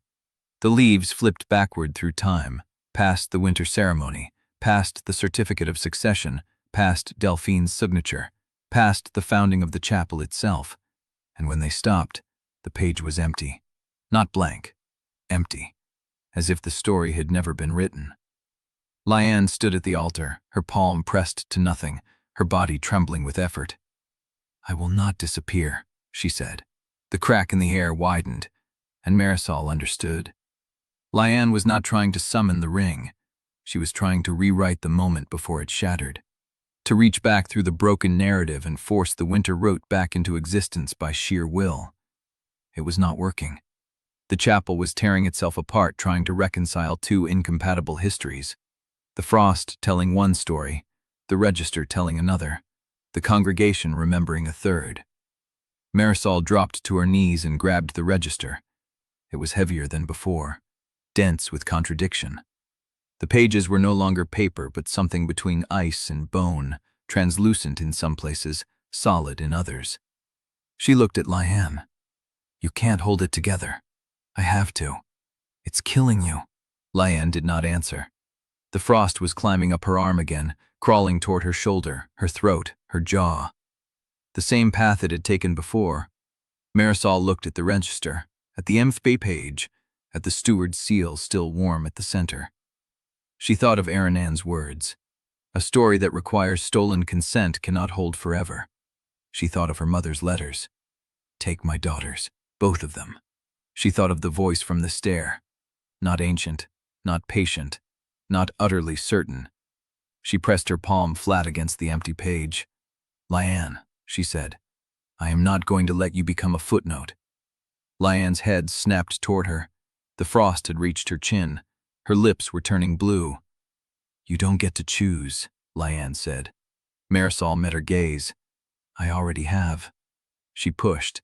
The register bucked beneath her hand, fighting her, refusing to accept the weight of her will. The pages rippled, trying to turn themselves, trying to escape the connection she was forging. Marisol held on. She thought of the first time she had woken in Seraphine's body. The terror of the mirror. The weight of a life she had not lived but was now responsible for. She thought of Theodore's flinch, of Elodie's red-knuckled hands, of Giselle's dark, watchful eyes, of Aldrich's voice breaking as he told her he did not recognize the 9 who had testified. She thought of all the people the story had used and discarded, and she pushed again. The register stopped fighting. The frost on Liane's arm stopped climbing. For one breath, one heartbeat, one stretched moment of silence. The crack in the air above the altar closed, and the ring did not return. Instead, the sanctuary floor beneath Marisol's knees dropped.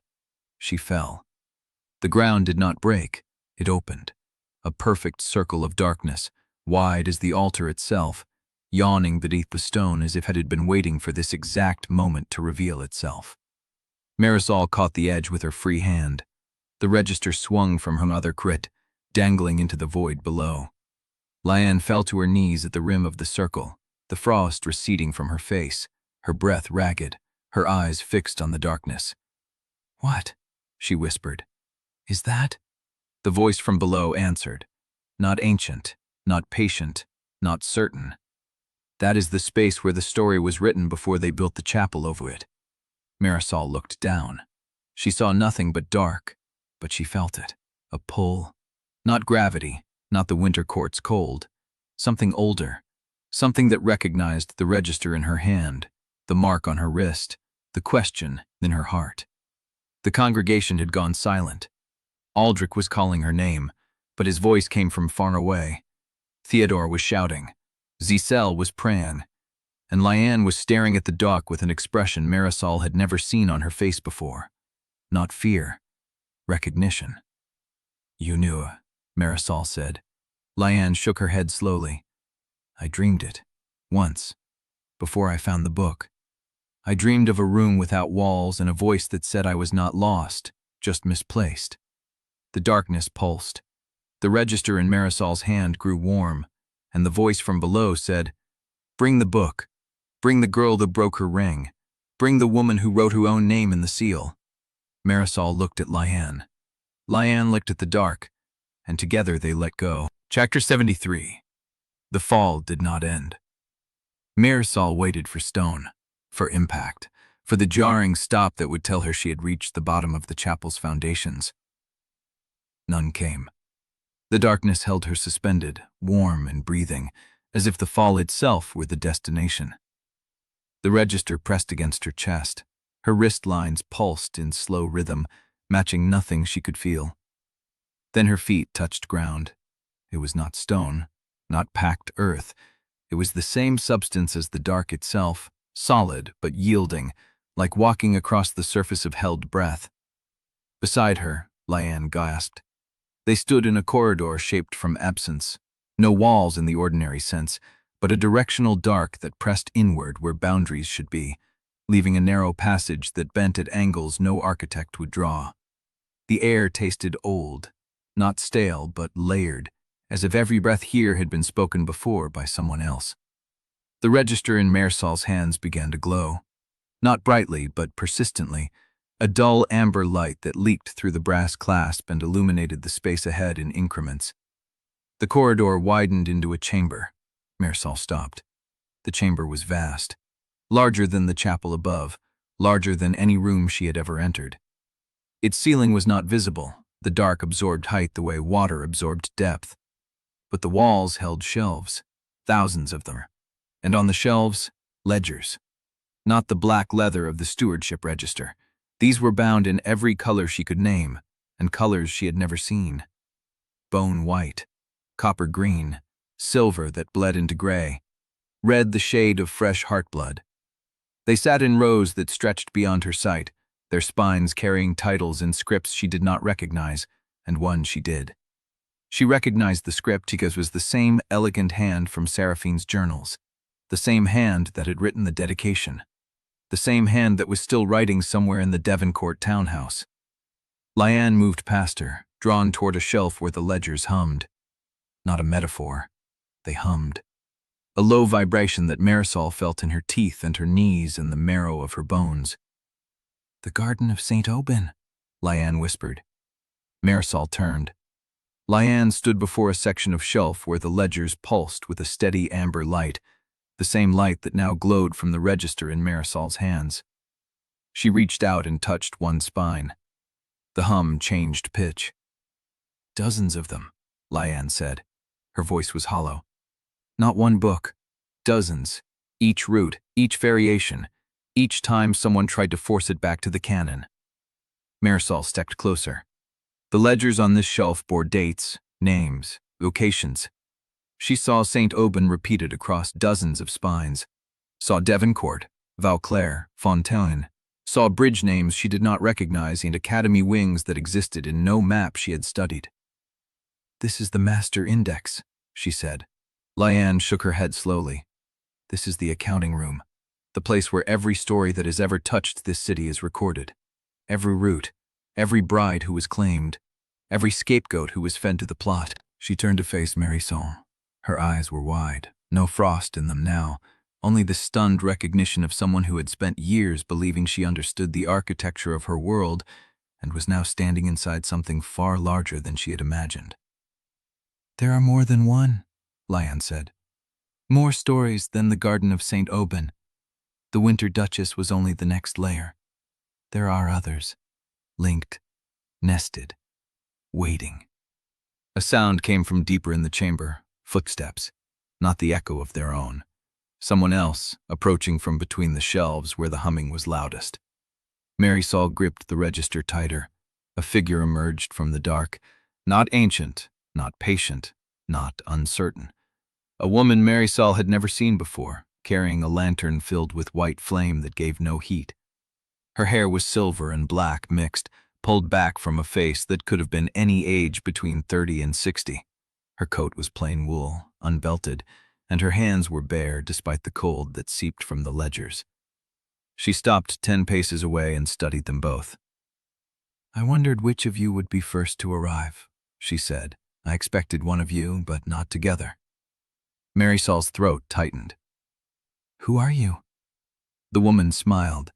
It was not a warm expression. "I am what happens when a custodian lives long enough to watch readers become tyrants," she said, "and martyrs, and everything in between. I've been here longer than St. Aubin, longer than the chapel that was built to seal this entrance. I was here when they wrote the first route." She raised her lantern. Light spilled across the nearest shelf, illuminating a row of ledgers Marisol had not noticed. Their spines were blank, but the bindings were not empty. One of them was glowing, a fresh slot, crackling at its edges like paper still wet from the press. The end light inside it pulsed once, twice, and then settled into a steady rhythm that matched the beat of Marisol's heart. The custodian nodded at the slot.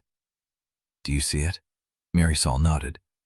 "That is where your title goes," the custodian said. "The index sensed you the moment you pressed your palm to the register upstairs. It has been waiting for a story that does not fit any existing route." Liane's breath caught. Marisol stared at the empty slot. "There are already names on this shelf," the custodian continued.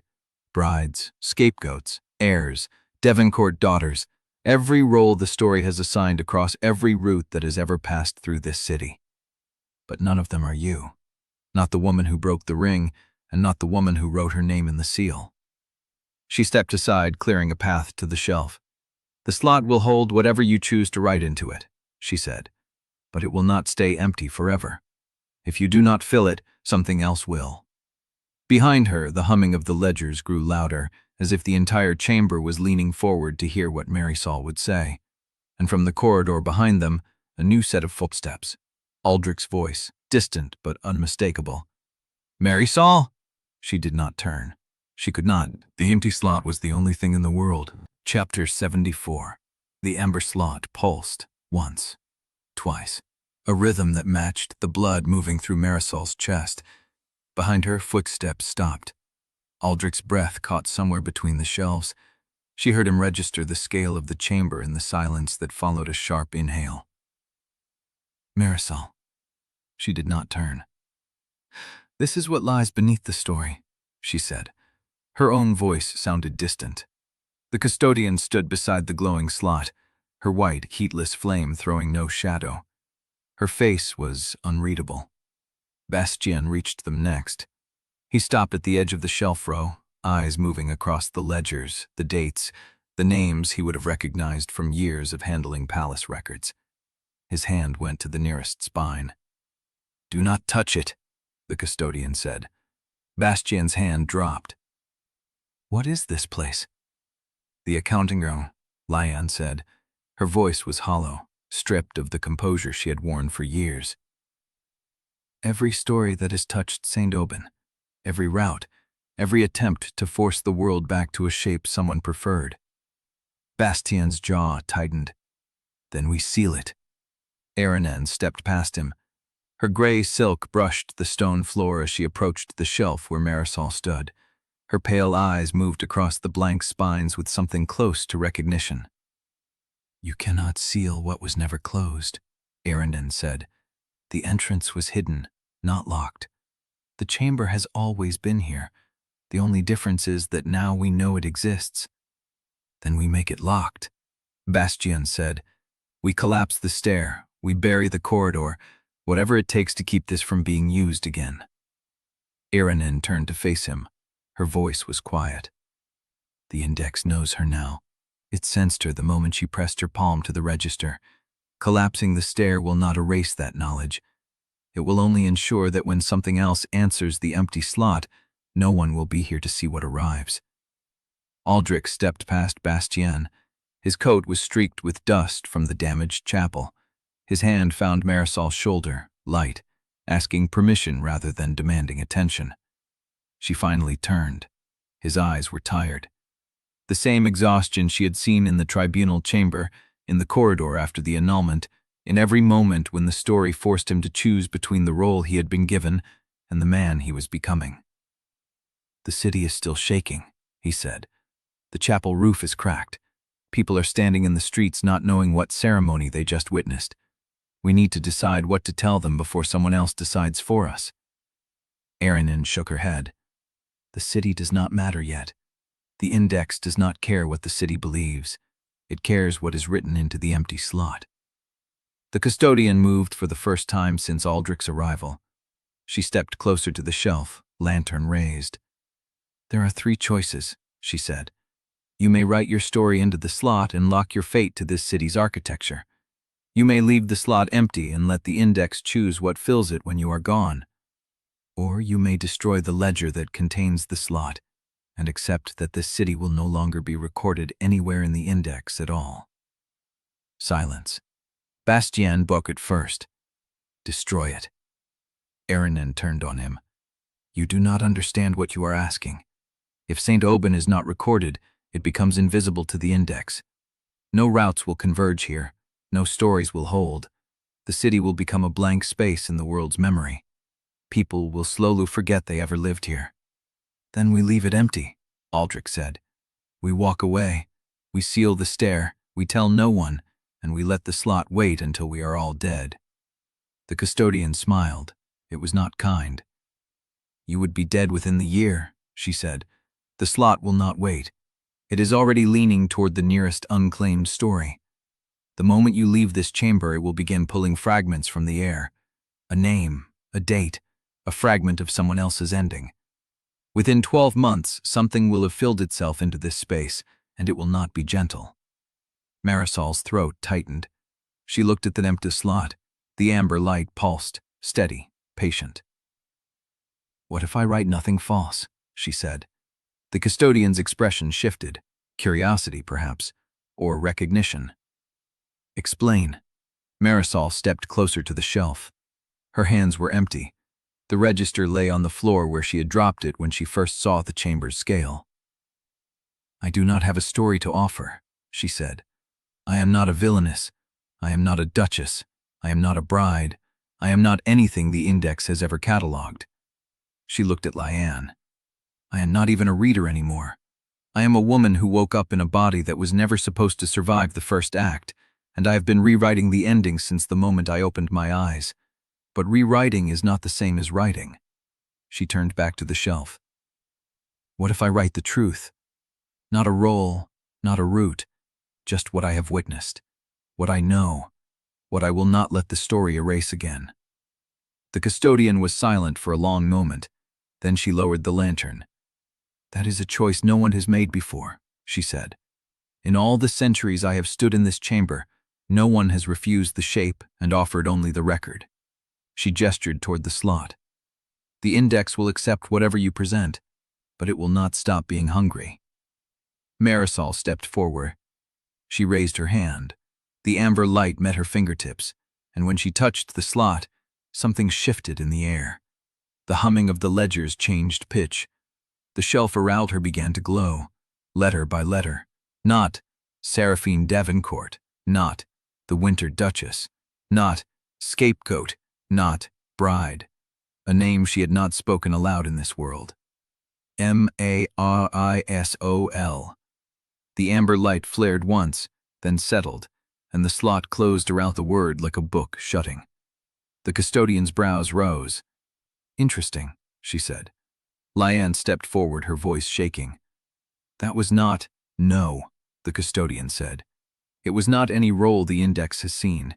It was not a route. It was not a claim. It was a signature. She looked at Marisol with something new in her eyes. You have hidden yourself into the index, she said. Not as a character, not as a vessel, as a witness. The first one this chamber has ever seen. From the corridor deeper in the dark, a sound. Footsteps. Not Aldrich's, not Bastien's, not anyone they knew. A rhythm that did not match the heartbeat of the chamber. Slow, measured, coming closer. The custodian turned toward the sound, and for the first time, something like tension entered her posture. That corridor should be empty, she said. The footsteps did not stop. Chapter 75. The footsteps stopped. Not at the edge of the light, not at the threshold of visibility. They stopped somewhere in the dark where the corridor should have been empty.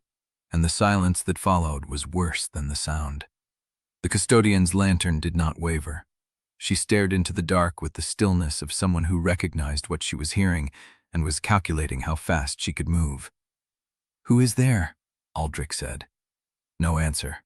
Then the footsteps resumed. Not faster, not slower. The same measured rhythm, as if the walker had paused only to let the room know they had been heard. Marisol's hand was still pressed against the shelf where her name had closed into the index. The amber light had faded to a steady glow, no longer pulsing. The slot had accepted her. She had felt it close like a lock turning, but the footsteps kept coming. Eirenne stepped sideways, positioning herself between the sound and the others. Bastien's hand went to his coat where he kept nothing useful. Liane stood frozen, her face gone pale in a way that had nothing to do with frost. The custodian raised the lantern higher. The light reached further into the dark than it had before, and Marisol saw the corridor's end for the first time. It was not a wall, it was a curve, a bend in the passage that led deeper, where the shelves continued into a dark that had no visible limit.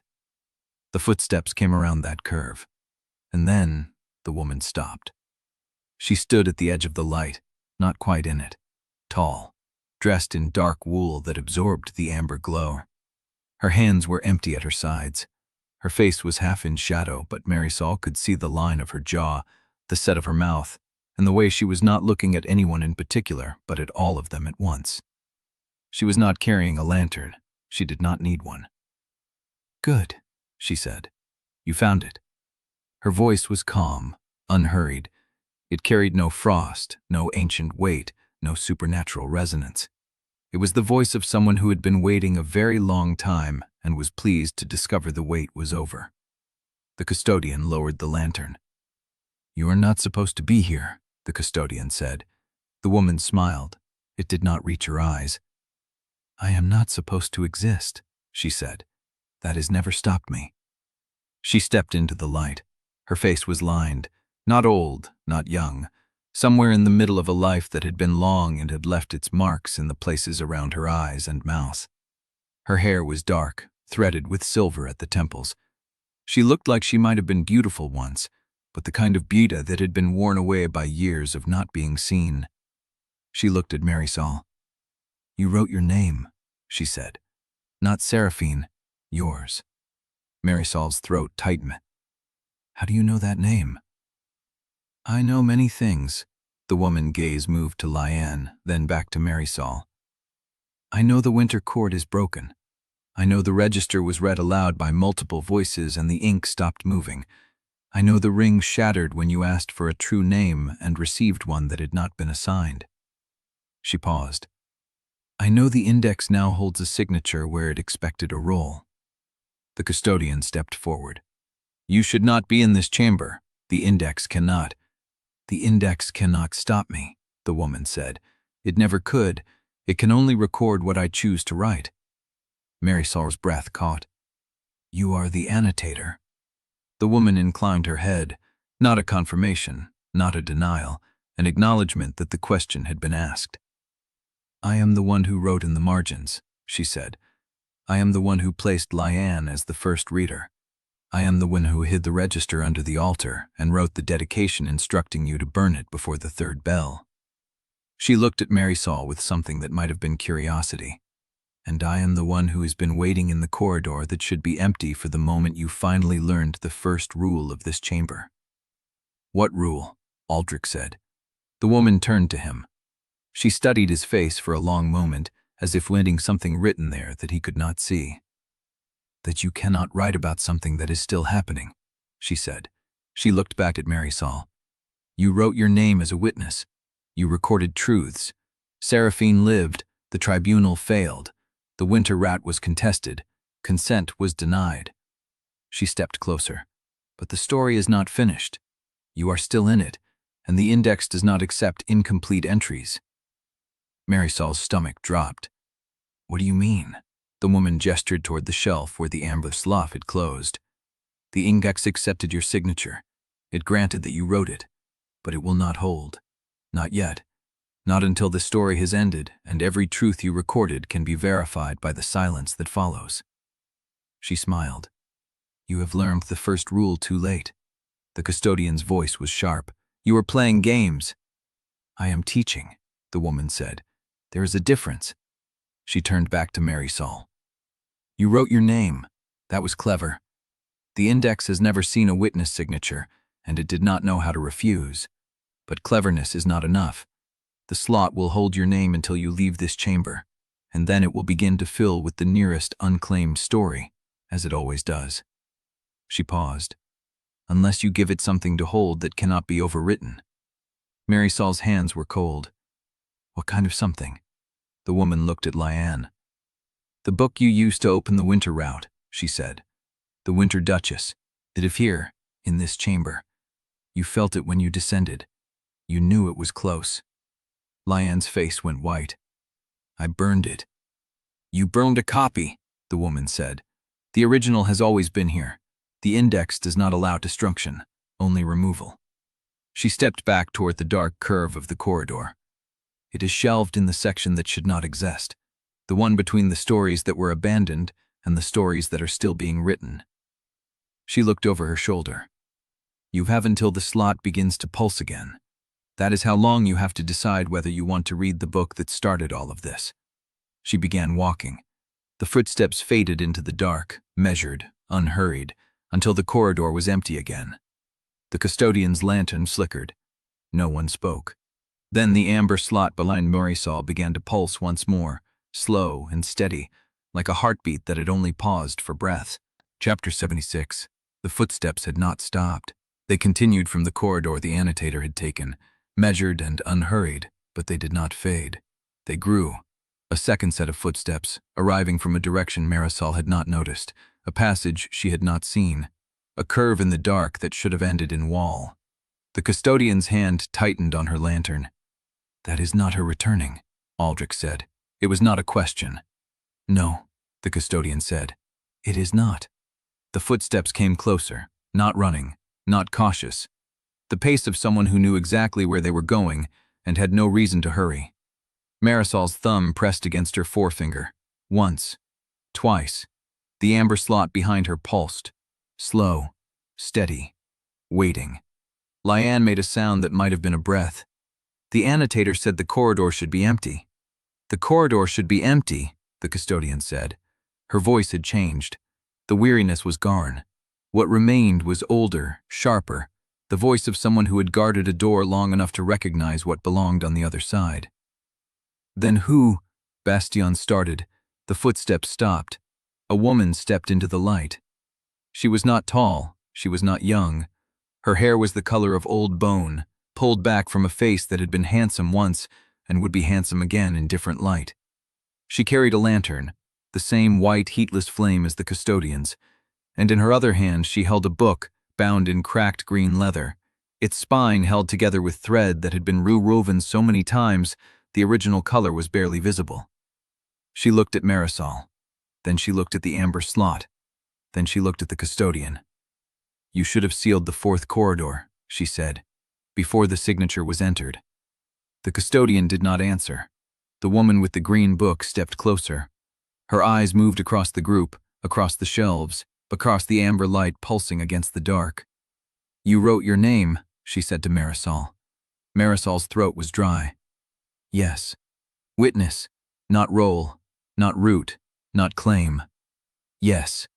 The woman considered this. Her face gave nothing away. That is what I would have done, she said. And I have been doing this longer than the index has existed. The custodian's voice was flat. You should not be here. I should not exist, the woman said. But here I am. She turned to the group fully, and Marisol saw that her eyes were not the same color. One was gray, one was amber. The amber pulsed in rhythm with the slot behind them. I am a custodian, she said. From before this chamber was built, from before St. Aubin was a city, from before the narrative architecture was written into stone and shelf. She held up the green book. I have watched readers become tyrants and martyrs. I have watched heroines become monsters. I have watched the index consume every story that touched this place, and I have watched the ones who tried to escape. Her gaze settled on Liane. "You are not the first reader who wanted to hold the canon together by force," she said. "You are not the first who believed the story would kill everyone if it broke." Liane's face was pale. "How many?" The woman with the green book smiled. It was not a kind smile. "I stopped counting after the first 100. The chamber was silent.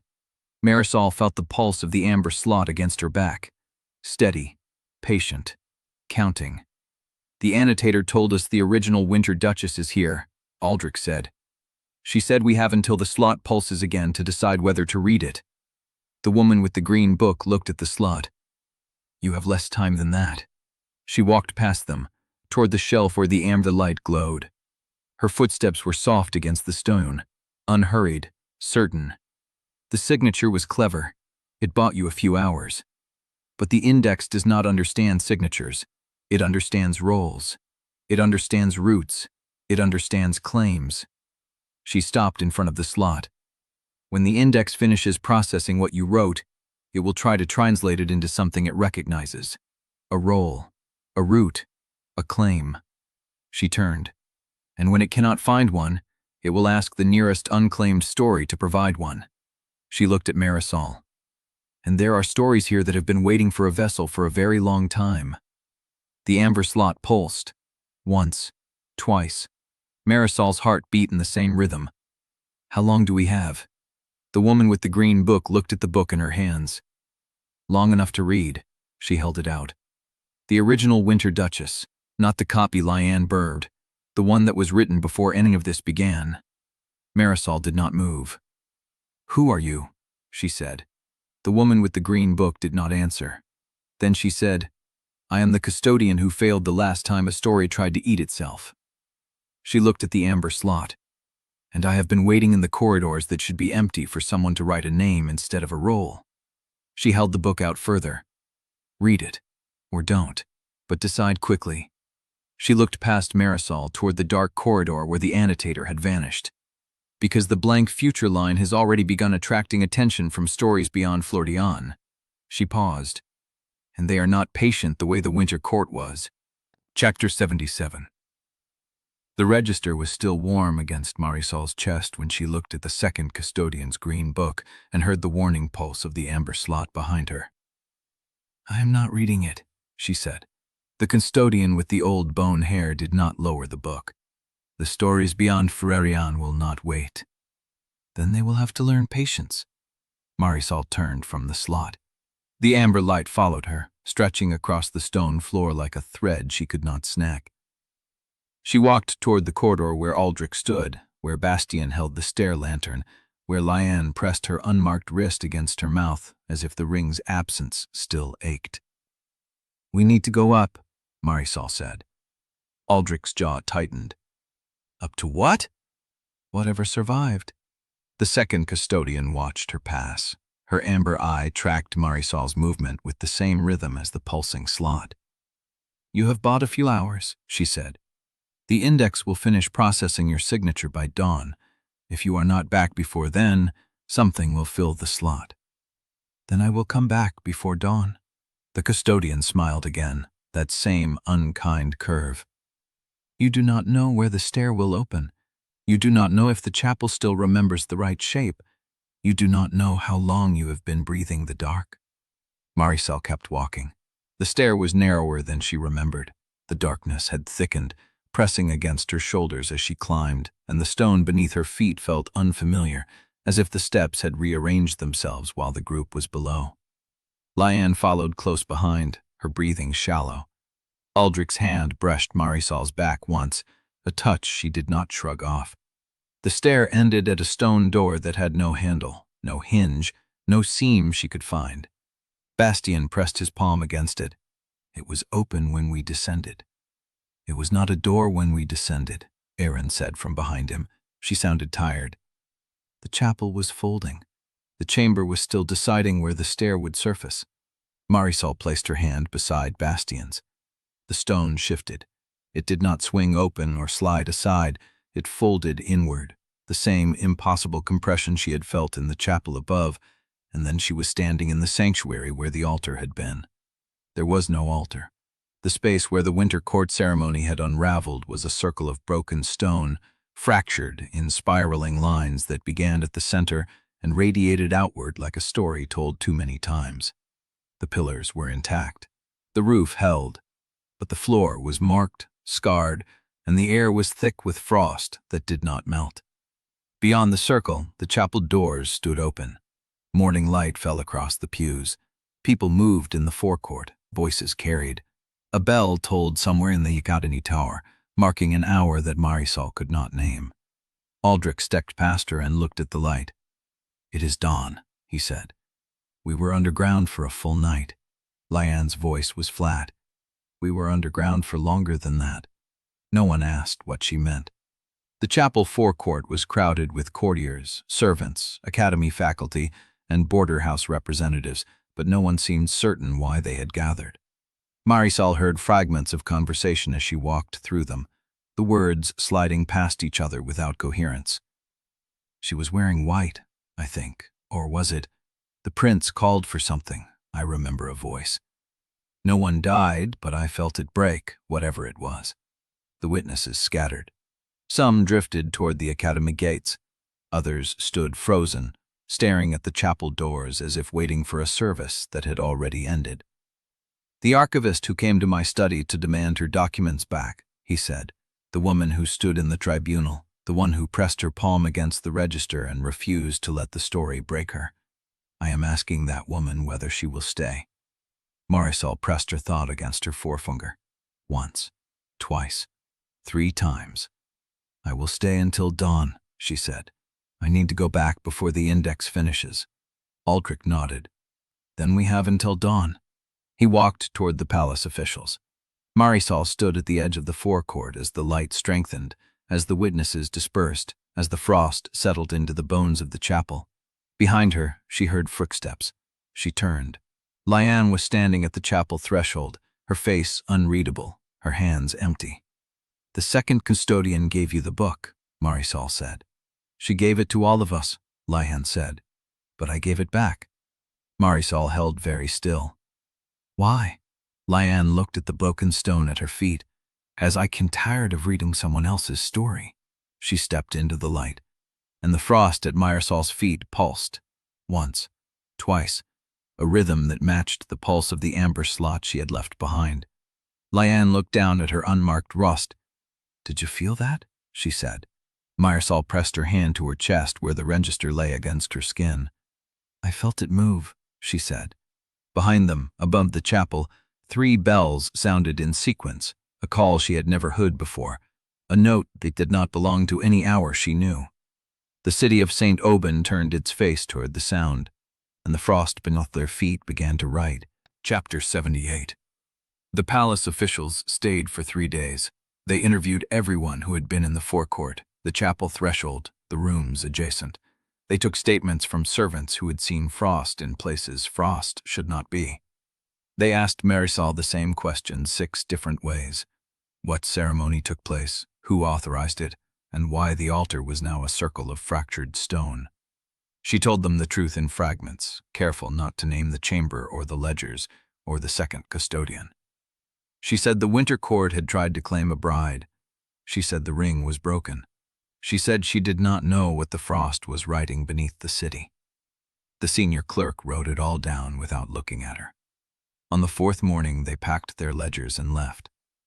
The city did not settle. Marisol walked through the academy arcade on the 5th day and felt the stairs before she saw the faces. Students pressed against the far wall of the corridor as she passed. A young woman in academy blue gathered her skirts as if proximity might stain them.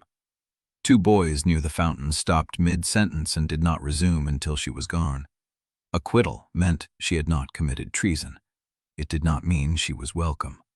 She pressed her thumb against her forefinger and kept walking. The Devoncourt townhouse was quiet than it had ever been. Duke Hadrian had retreated to the east wing and given no orders. The servants moved in careful silence, uncertain whose authority they answered to now. Exile found her in the library on the 6th evening, standing at the window, watching the frost patterns creep across the glass. "The kitchen girl is in the hallway," Exile said. "She dropped a tray. She is waiting for you to come out." Marisol turned. Why would I punish her for a dropped tray? Uzel's face was unreadable. She is 11 years old. She has been in this house for 8 months. She knows Seraphine. The words hung between them. Marisol understood. She walked to the library door and opened it. The girl was pressed against the wall, her shoulders hunched, her hands clasped in front of her. The tray lay at her feet, bent at one corner, a cracked cup beside it. She did not look up. Marisol stopped 3 paces away. "What is your name?" The girl's voice was barely a whisper. "Lisette. Lisette, I am not going to hurt you." The girl's breath caught. She did not move. Marisol knelt, slowly, keeping her hands where they could be seen. "I dropped a cup once," she said. "In a hospital. The patient on the other side of the curtain was dying, and I was holding water I could not give him, and my hands shook and the cup fell and broke, and I thought someone would be angry because I had made a mess at the wrong time. But no one was angry, because cups break. That is what they do." Lisette looked up, just for a moment. "Cups break," Marisol said again, "and trays dent when they hit the floor. Go find the cook and tell her I said the tray needs replacing. That is all." The girl stared at her. Then she moved, fast, scooping up the tray and the cracked cup, and disappeared down the service corridor without looking back. Marisol stayed on her knees for a long moment. Uzel came to the doorway. "She will tell the others." "I know, and they will not believe her. I know that too." Marisol stirred, brushing dust from her skirt. "But she will remember, and the next time someone drops a tray, the calculation will be different. Not because they trust me, but because they will have to account for the possibility that I meant what I said." Uzel was quiet. "That is a slow way to change a house." "It is the only way that holds," Marisol said. "The fast way is narrative convergence. The fast way is Liane's way. I want something that does not collapse the moment the pressure shifts." She walked past Uzel into the hall. The frost on the window had written 2 words by morning. "Not yet." Marisol read them standing in the gray dawn light, her breath clouding in the cold air. Behind her, the house was waking. Voices in the kitchen, footsteps on the stair. The ordinary sounds of a household rebuilding itself around a woman no one had expected to survive. Aldrich came at noon. He stood in the library doorway, his coat marked with road dust, his face carrying the particular exhaustion of a man who had spent 3 days in meetings that produced nothing. "The stewardship has closed the chapel," he said. "They are calling it structural damage. They have posted guards at the sealed stair." "Can they hold it?" "No one knows what it is. They think guards will be enough until they decide otherwise." Marisol set down the book she had been holding. A history of St. Aubin's Foundation, taken from the lowest shelf, the one that looked untouched. "The frost is still writing," she said. Aldrich's gaze went to the window, to the words that had formed overnight. "Not yet," he read aloud. "Not yet what?" "I do not know, but it is waiting, and it knows we are aware of it." He crossed the room to stand beside her.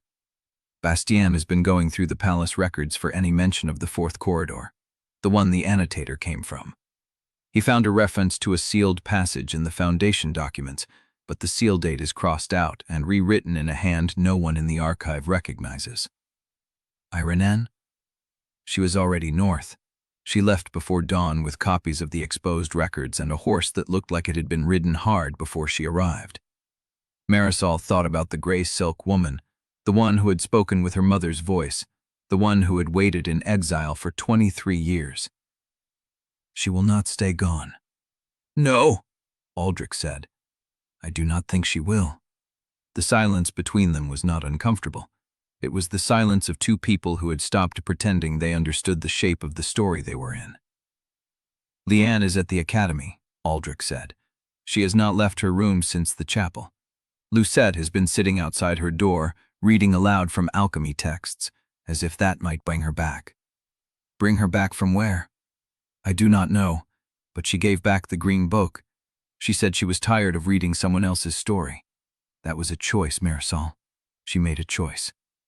Marisol pressed her hand against her chest, where the register lay folded against her skin. "So did I."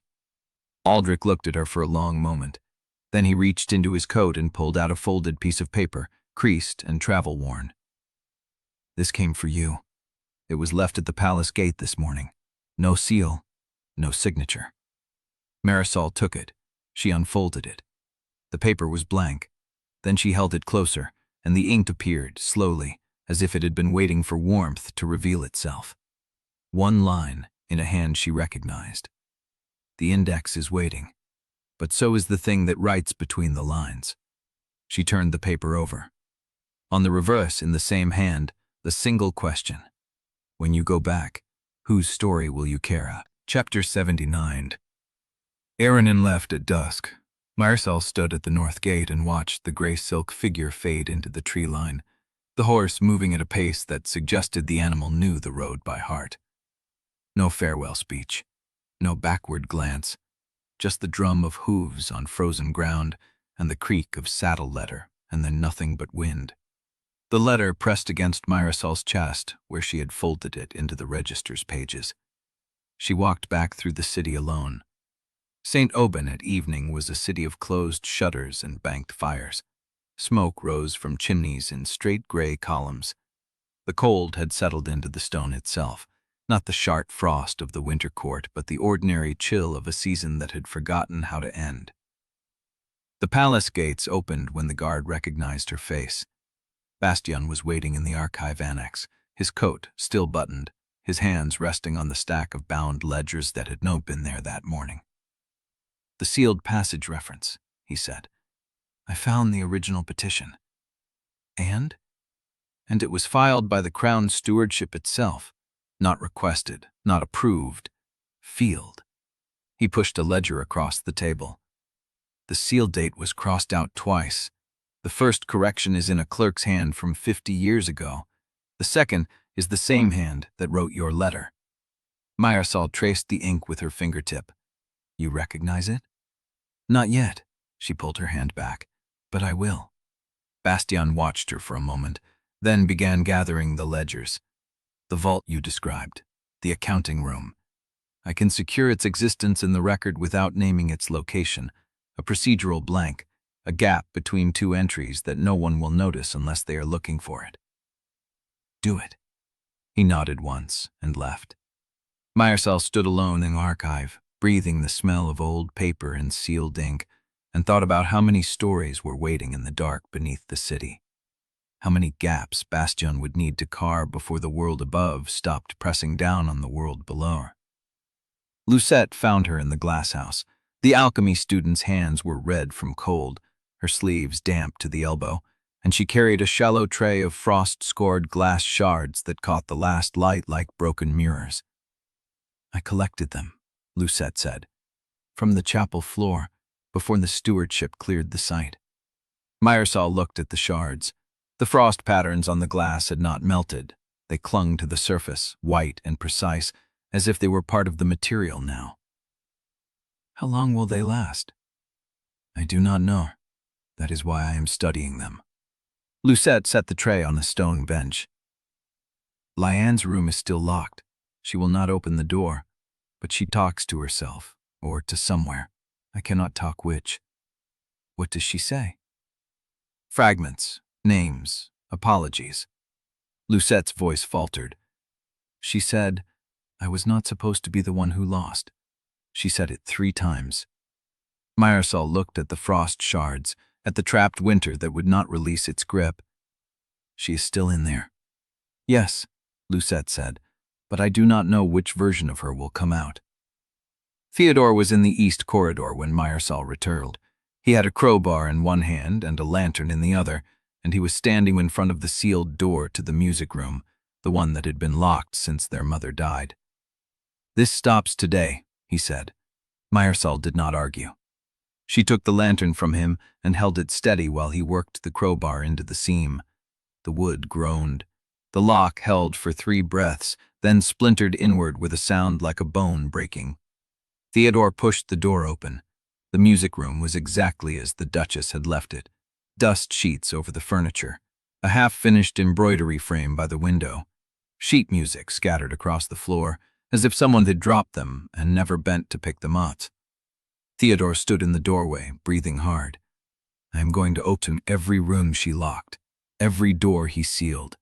I am going to let the light in, and if it hurts, it hurts. Marisol placed the lantern on the nearest table. Then I will help. The palace terrace at dusk was empty. Marisol had walked there without deciding to, her feet carrying her past the guard posts and through the winter gardens until she stood at the stone balustrade, looking out over the city. St. Aubin spread beneath her, a tangle of slate roofs and lit windows, smoke and shadow. She heard footsteps on the stone. Aldrich did not speak when he reached her. He stopped a pace away and stood beside her, his hands resting on the balustrade, his gaze fixed on the same darkening horizon. They stood like that for a long time. I am not going to ask where you belong, he said finally. Marisol turned her head. Good, because I do not think you know yet, and I do not think you should have to decide tonight. She looked back at the city. The letter said, when you go back, not if, when. And I do not know what that means, whether it means I will return to the chamber or to somewhere else entirely. Aldrich was quiet for a moment. When I testified at your tribunal, I said words that were not mine. I watched myself speak and could not stop. The thing that used my voice knew what it was doing.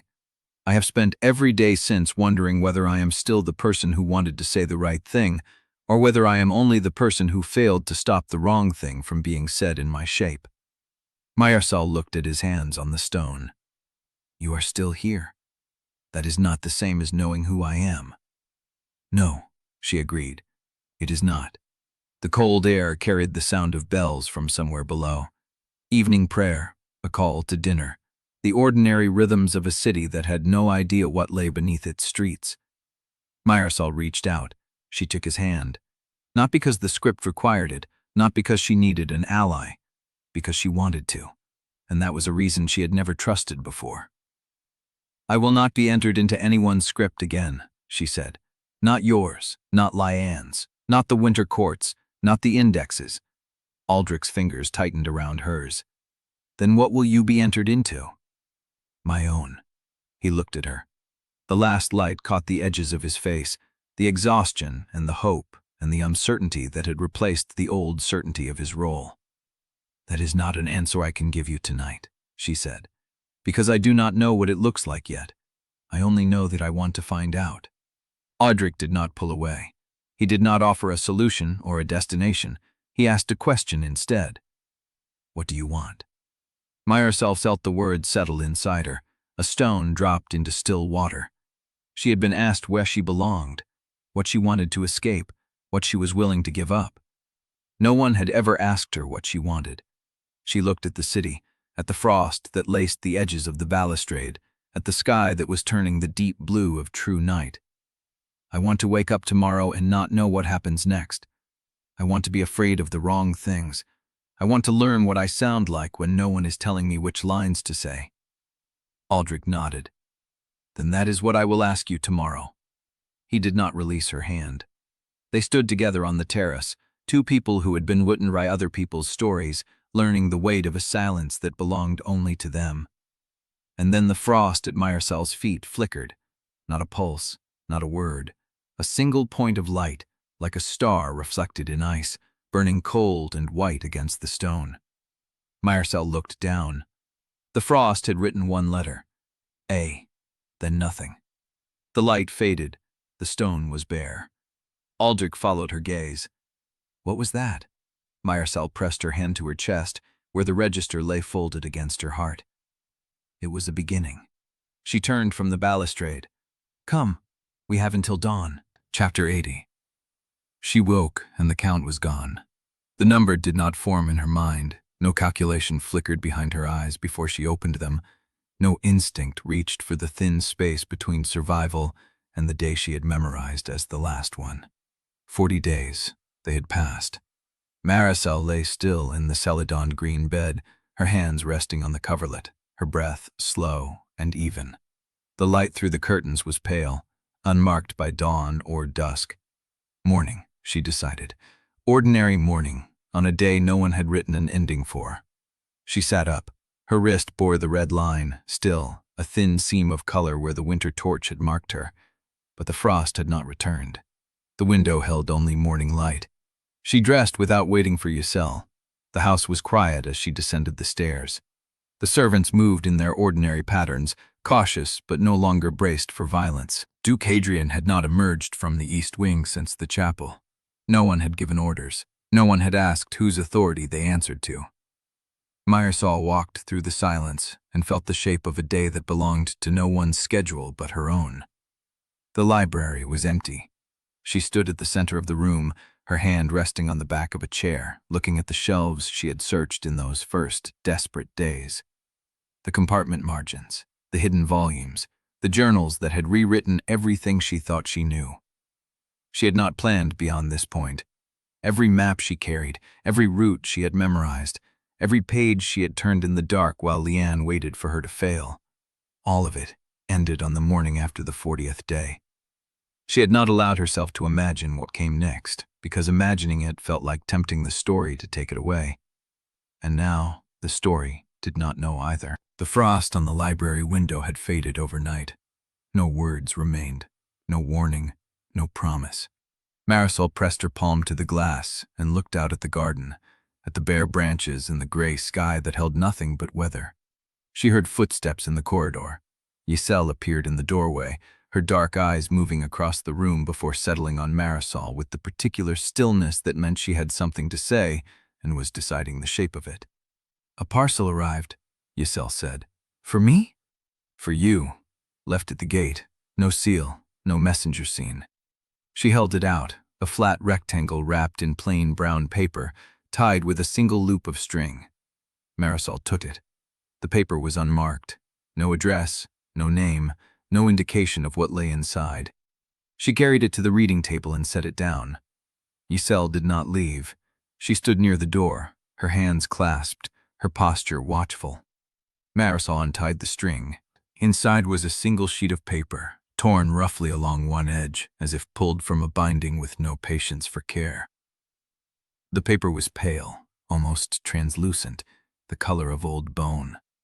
The ink on it was black and still sharp, as if written yesterday. Marisol read the words. They were not from any book she knew. "The passage between endings is the longest road. You will walk it until the walls remember your nay, and then you will walk it again." This is not a curse. It is the only way a person becomes real. Below the words, a map. Not a map of St. Aubin, not a map of any territory she recognized. Lines and names, written in a hand she knew, threading through territories marked with titles she had never heard. The Frost Cathedral, the Sulcan Index, the Garden of Forking Paths, the Library of Unwritten Years, each name connected by a line of frost-pale ink, a route that led from one to the next, as if someone had drawn a path through the spaces between stories. And at the bottom of the page, in a hand Marisol knew as well as her own, a single line. Now we find out what happens to a world after the heroine fails. Marisol stared at the words. Sule moved closer, her gaze falling on the page. "What is it?" "A message." "From whom?" Marisol did not answer. She turned the page over. The reverse was blank, but the paper felt different, softer, as if it had been handled by many hands before reaching hers. She lifted the parcel's wrappings again, looking for anything else. A second slip of paper fell out, smaller, folded into a tight square. She opened it. The handwriting was Liane's again, smaller this time, pressed into the paper without space. "I burned the copy. I thought it would be enough. But the original was never in St. Aubin. It is in the Frost Cathedral, where the Winter Court keeps its first texts. I am going there, not to restore the route, to learn what we were never meant to read. If you want to find me, follow the map. If you do not, I will carry what I find alone. You asked me once what I wanted. I want to stop being the person who read the ending first and believed it was the only truth." Marisol read the letter twice. The first time she heard the words. The second time she heard the shape beneath them, the crack in Liane's certainty, the ragged edge of a woman who had built her life on a story and woken to find it was not built on stone. Iselle watched her. "What are you going to do?" Marisol looked at the map, at the lines connecting places she had never imagined, at the route that led away from everything she had fought to survive. She folded the letter and pressed it into her sleeve beside the lists she still carried. "I'm going to find out." The library door opened. Theodore stood in the frame, his sleeves rolled to the elbow, dust on his hands and forearms. He looked at the paper on the table, at the map, at Marisol's face. "Something happened," he said. Not a question. A parcel. He crossed the room, his steps quick and determined. When he saw the map, his jaw tightened. "That is not St. Aubin." "No. There are names on that map I have never heard." "Neither have I." Theodore looked at her. "But you are going to follow it." Marisol met his gaze. "I have to." "Why?" She considered the question. The honest answer was not the simple one. It was not about duty or survival or the Winter Court's unfinished business. It was not about Liane, though Liane was part of it. It was about the space she stood in, the morning after the 40th day, the first day of a story no one had written for her. "Because I am tired of reading someone else's ending," she said. Theodore held her gaze for a long moment. Then he nodded, once, the same nod he had given her when she told him the truth about Seraphine's journals. "Then I will open the doors," he said. "You will follow the map, and when you come back I will be here, making sure this house does not seal itself shut again." Marisol smiled, barely, a flicker of warmth in the cold library air. "Thank you." "Don't thank me yet," he gestured at the map. "That thing looks like it leads somewhere no one returns from." "It does. And you are going anyway." "Yes." Theodore looked at her, and for a moment he was not the wary younger brother, or the defiant son, or the boy who had flinched from a raised hand. He was someone who had learned to trust her, not because she had asked, but because she had proven it. "Then I will leave a lantern in the window," he said. Marisol stood alone in the library after Theodore left. The map lay open on the table, the frost-pale lines waiting for her to choose a direction. The letter was folded in her sleeve. The torn page with its unfamiliar words sat beside the map, the ink dark and patient. She looked at the titles again. The Frost Cathedral, the Sunken Index, the Garden of Forking Paths, the Library of Unwritten Years. Each one a door she had not known existed, each one a story she had not read.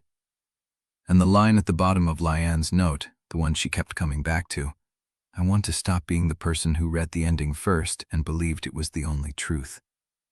Marisol pressed her hand to the register, still folded against her chest. She had written her name as witness. She had survived the route that was meant to kill her.